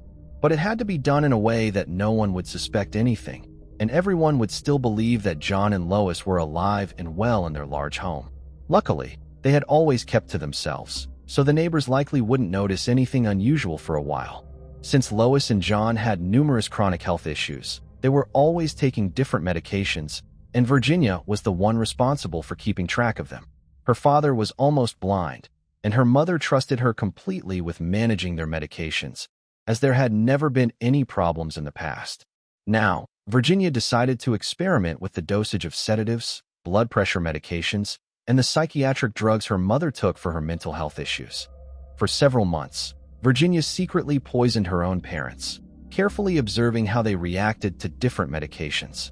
Unfortunately, the elderly couple, trusting their daughter and believing it was just a normal seasonal health issue, didn't go to the doctor about their deteriorating condition. They chalked it up to the usual symptoms they had experienced many times before, convinced it would soon pass. In early June 2019, Virginia had gathered enough powerful prescription medications that would have been more than enough to end the lives of both of her parents. However, she decided to be cautious and bought a sharp kitchen knife, just in case the drugs didn't work as planned. On June 17, 2019, Virginia finally made the decision that this would be the last day of her father and mother's lives. She behaved as usual, without raising any suspicion. She cooked dinner, went to the store, and helped her mother with some household chores. In the evening, she sat with her parents while they watched TV, and later prepared them both a deadly cocktail that would ensure they wouldn't wake up the next morning. Her father occasionally enjoyed a small amount of strong alcohol from his collection of expensive bottles stored in his office.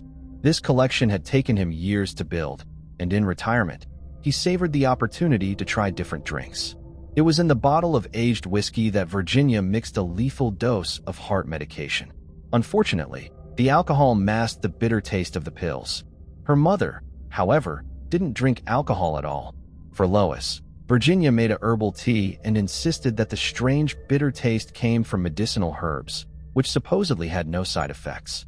But Lois refused to drink the rest of the tea. John finished his drink, and Virginia helped him to his bedroom, wishing him good night. She left her mother's tea on the bedside table, still hoping that Lois would drink it. Before going to her own room, Virginia took one last glance at her mother through the partially open door, then went to bed. That night, Virginia slept soundly without any guilt or second thoughts. The next morning, she didn't rush to get out of bed, staying under the covers until almost 11 o'clock, an indulgence in their house. She decided that if no one had come by to check on her by that time and scold her for being lazy, there would be no one to do so. First, she went into her father's room. He was lying in bed, seemingly peacefully asleep. Virginia touched his hand, but it was cold and stiff, meaning he had passed away shortly after going to sleep. His body couldn't withstand the effects of the medications mixed with alcohol, and his heart gave out. Afterward, Virginia made her way to her mother's bedroom, only to find that Lois hadn't finished her drink. Still alive, Lois was unable to get out of bed, heavily sedated and in a state of confusion, unsure of her surroundings. When she asked Virginia what time it was, her daughter calmly replied that it was still early and encouraged her to go back to sleep. Virginia then switched on her mother's favorite radio station and quietly exited the room. She headed to the utility closet, where she retrieved a sharp knife and a hammer, items she had bought in advance. Although her plan wasn't fully formed, she knew these tools would allow her to complete what she had begun. Returning to her mother's room, Virginia found Lois smiling and lost in the music, completely unaware of the danger. After a moment of hesitation, Virginia raised the hammer and struck her mother's head with force.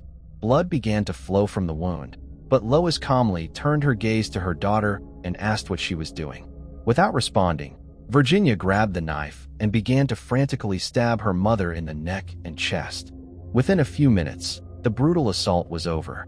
Virginia dropped the blood-stained knife onto the floor, knelt down, and took her mother's still warm hand in hers. She sat silently for about half an hour before calmly going to the shower to wash off the blood and change into clean clothes. The following day, Virginia stayed in the house with her parents' bodies, trying to figure out how to dispose of them. She considered various options, but realized that it would be impossible to secretly remove the bodies and bury them. For one, the neighbors might notice something odd. And secondly, she simply didn't have the strength to move two bodies out of the house and dig graves. In the end, Virginia came up with a grim solution. She decided to wall her parents up inside their own home. However, carrying out this plan would require significant effort. First, she went to a sporting goods store and bought 2 sleeping bags, which she intended to use as makeshift coffins. Then she headed to a hardware store where she bought dozens of rolls of plastic sheeting, a mix for making cement, expanding foam, and cinder blocks, which were delivered directly to her home. When the neighbors asked, Virginia explained that her father was planning a small renovation project, and they didn't press further. Struggling with the weight of the bodies, Virginia packed her parents into the sleeping bags and then wrapped them in layer after layer of plastic sheeting and tape, trying to make them as airtight as possible. She then dragged her father's remains to his office, placing them in a corner behind his desk. She prepared the cement mixture according to the instructions and began building a makeshift sarcophagus around the body. She poured the cement generously over the remains, filling in any gaps with expanding foam. Virginia decided to leave her mother's body in the room where the violent incident had occurred. She shoved the sleeping bag into the closet along with the blood-stained blanket and other bedding, then covered everything in expanding foam. After that, she wrapped the closet in 20 rolls of plastic sheeting. To finish, she built a wall from the remaining cinder blocks, sealing off the corner where the closet with her mother's remains stood. On the same day, Virginia ordered 2 new credit cards from the bank in the names of her now-deceased parents and began to relieve stress by making online purchases. She also sent several messages to her siblings, pretending to be her mother, telling them that she and her father had decided to get away for a while and were going to the seaside to relax and improve their health.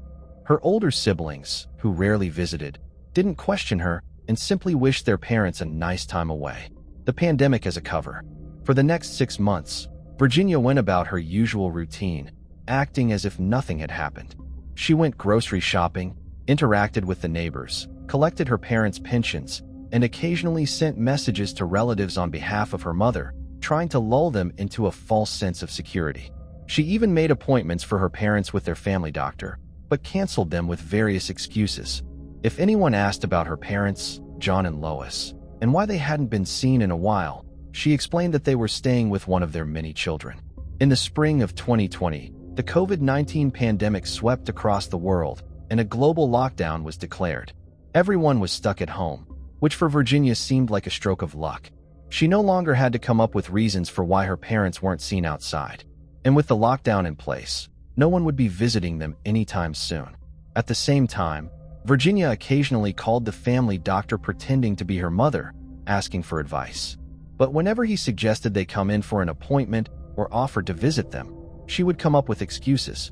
She sent messages to her siblings from Lois's phone, asking about their lives and the grandchildren, but never invited them over. If any of them mentioned planning a visit, she would discourage them. She even called the police pretending to be her mother and complained about noisy neighbors or troublemakers. Over time, Virginia's behavior became increasingly odd. She started pushing herself on people she barely knew, offering them friendship, inventing strange stories about her personal life, saying she was about to get married and leave town. She bothered delivery drivers with all sorts of questions and frequently called the police for trivial reasons. In the small town, people started to think of her as the local eccentric, harmless, but a little off. The truth was, she was desperately trying to draw attention to herself and likely, subconsciously hoping that her parents' bodies would finally be discovered. For over 4 years, Virginia McCullough successfully managed to conceal the deaths of her parents. Even her own siblings never suspected that their mother and father had been gone for so long, believing the messages and greeting cards they received were truly from them, when in fact, it was Virginia sending them. The only person who suspected something was wrong was the family doctor. The doctor became concerned when the McCulloughs, who had always been vigilant about their health, failed to make appointments for routine checkups, lab tests, and adjustments to their ongoing treatments. Virginia was the one to pick up their prescriptions, assuring the doctor that everything was fine with her parents. Lois had repeatedly scheduled appointments, but each time, Virginia canceled, citing various excuses. On several occasions, the doctor personally visited the McCullough home, hoping to check on their health. But he was always met by Virginia, who claimed that her parents were out visiting relatives. In the end, in August 2023, the doctor contacted the police to report his suspicions and asked them to investigate. On September 1st, 2023, the police called the McCullough home and asked Virginia to have her parents come to the door. She became visibly anxious and tried to convince them that her parents had gone on vacation and decided not to bring their phones so no one would disturb them. She insisted that her mom and dad would return in a couple of weeks. But when a month passed without any word, the authorities began an investigation and obtained a search warrant. When the police finally forced their way into the house and Virginia was formally charged in connection with the deaths of her parents, she calmly told them she had something to show them. She led the officers to her father's office and pointed to a makeshift tomb by the wall, then moved to her mother's room, silently nodding toward the sealed closet. The bodies of the Mykolos were recovered that same day. Due to the advanced decomposition, it was difficult to determine the exact cause of death. However, the daughter, now charged with the crime, fully confessed and voluntarily described in detail how she had ended her parents' lives. When asked why she did it, Virginia blamed old childhood resentments, accused John and Lois of cruelty, and portrayed them as true monsters. When the tragic events at the McCullough household came to light, the residents of the small town of Great Bedeau were shocked. Perhaps no one was more shocked than the older siblings of the deceased couple, who had long believed their parents were alive and being cared for by their younger sister. It was precisely this distant family dynamic that allowed Virginia to hide her crime for so many years. On October 11, 2024, Virginia was found guilty of the intentional double murder. Investigators concluded that her actions were not motivated by childhood trauma or abuse, as she had claimed, but rather by financial gain. For years, Virginia had been living off her parents' pension while racking up significant debts in their names. She received a life sentence, with the possibility of parole after 35 years. Thanks for watching. I hope you enjoyed exploring these intriguing cold cases with me. If you found the video fascinating, don't forget to give it a thumbs up and subscribe to Cold Case Mystique for more deep dives into cold case investigations. Your support helps me bring you more compelling content. Leave a comment below with your thoughts or any cases you'd like me to cover next. See you in the next video, and remember, the search for truth never stops.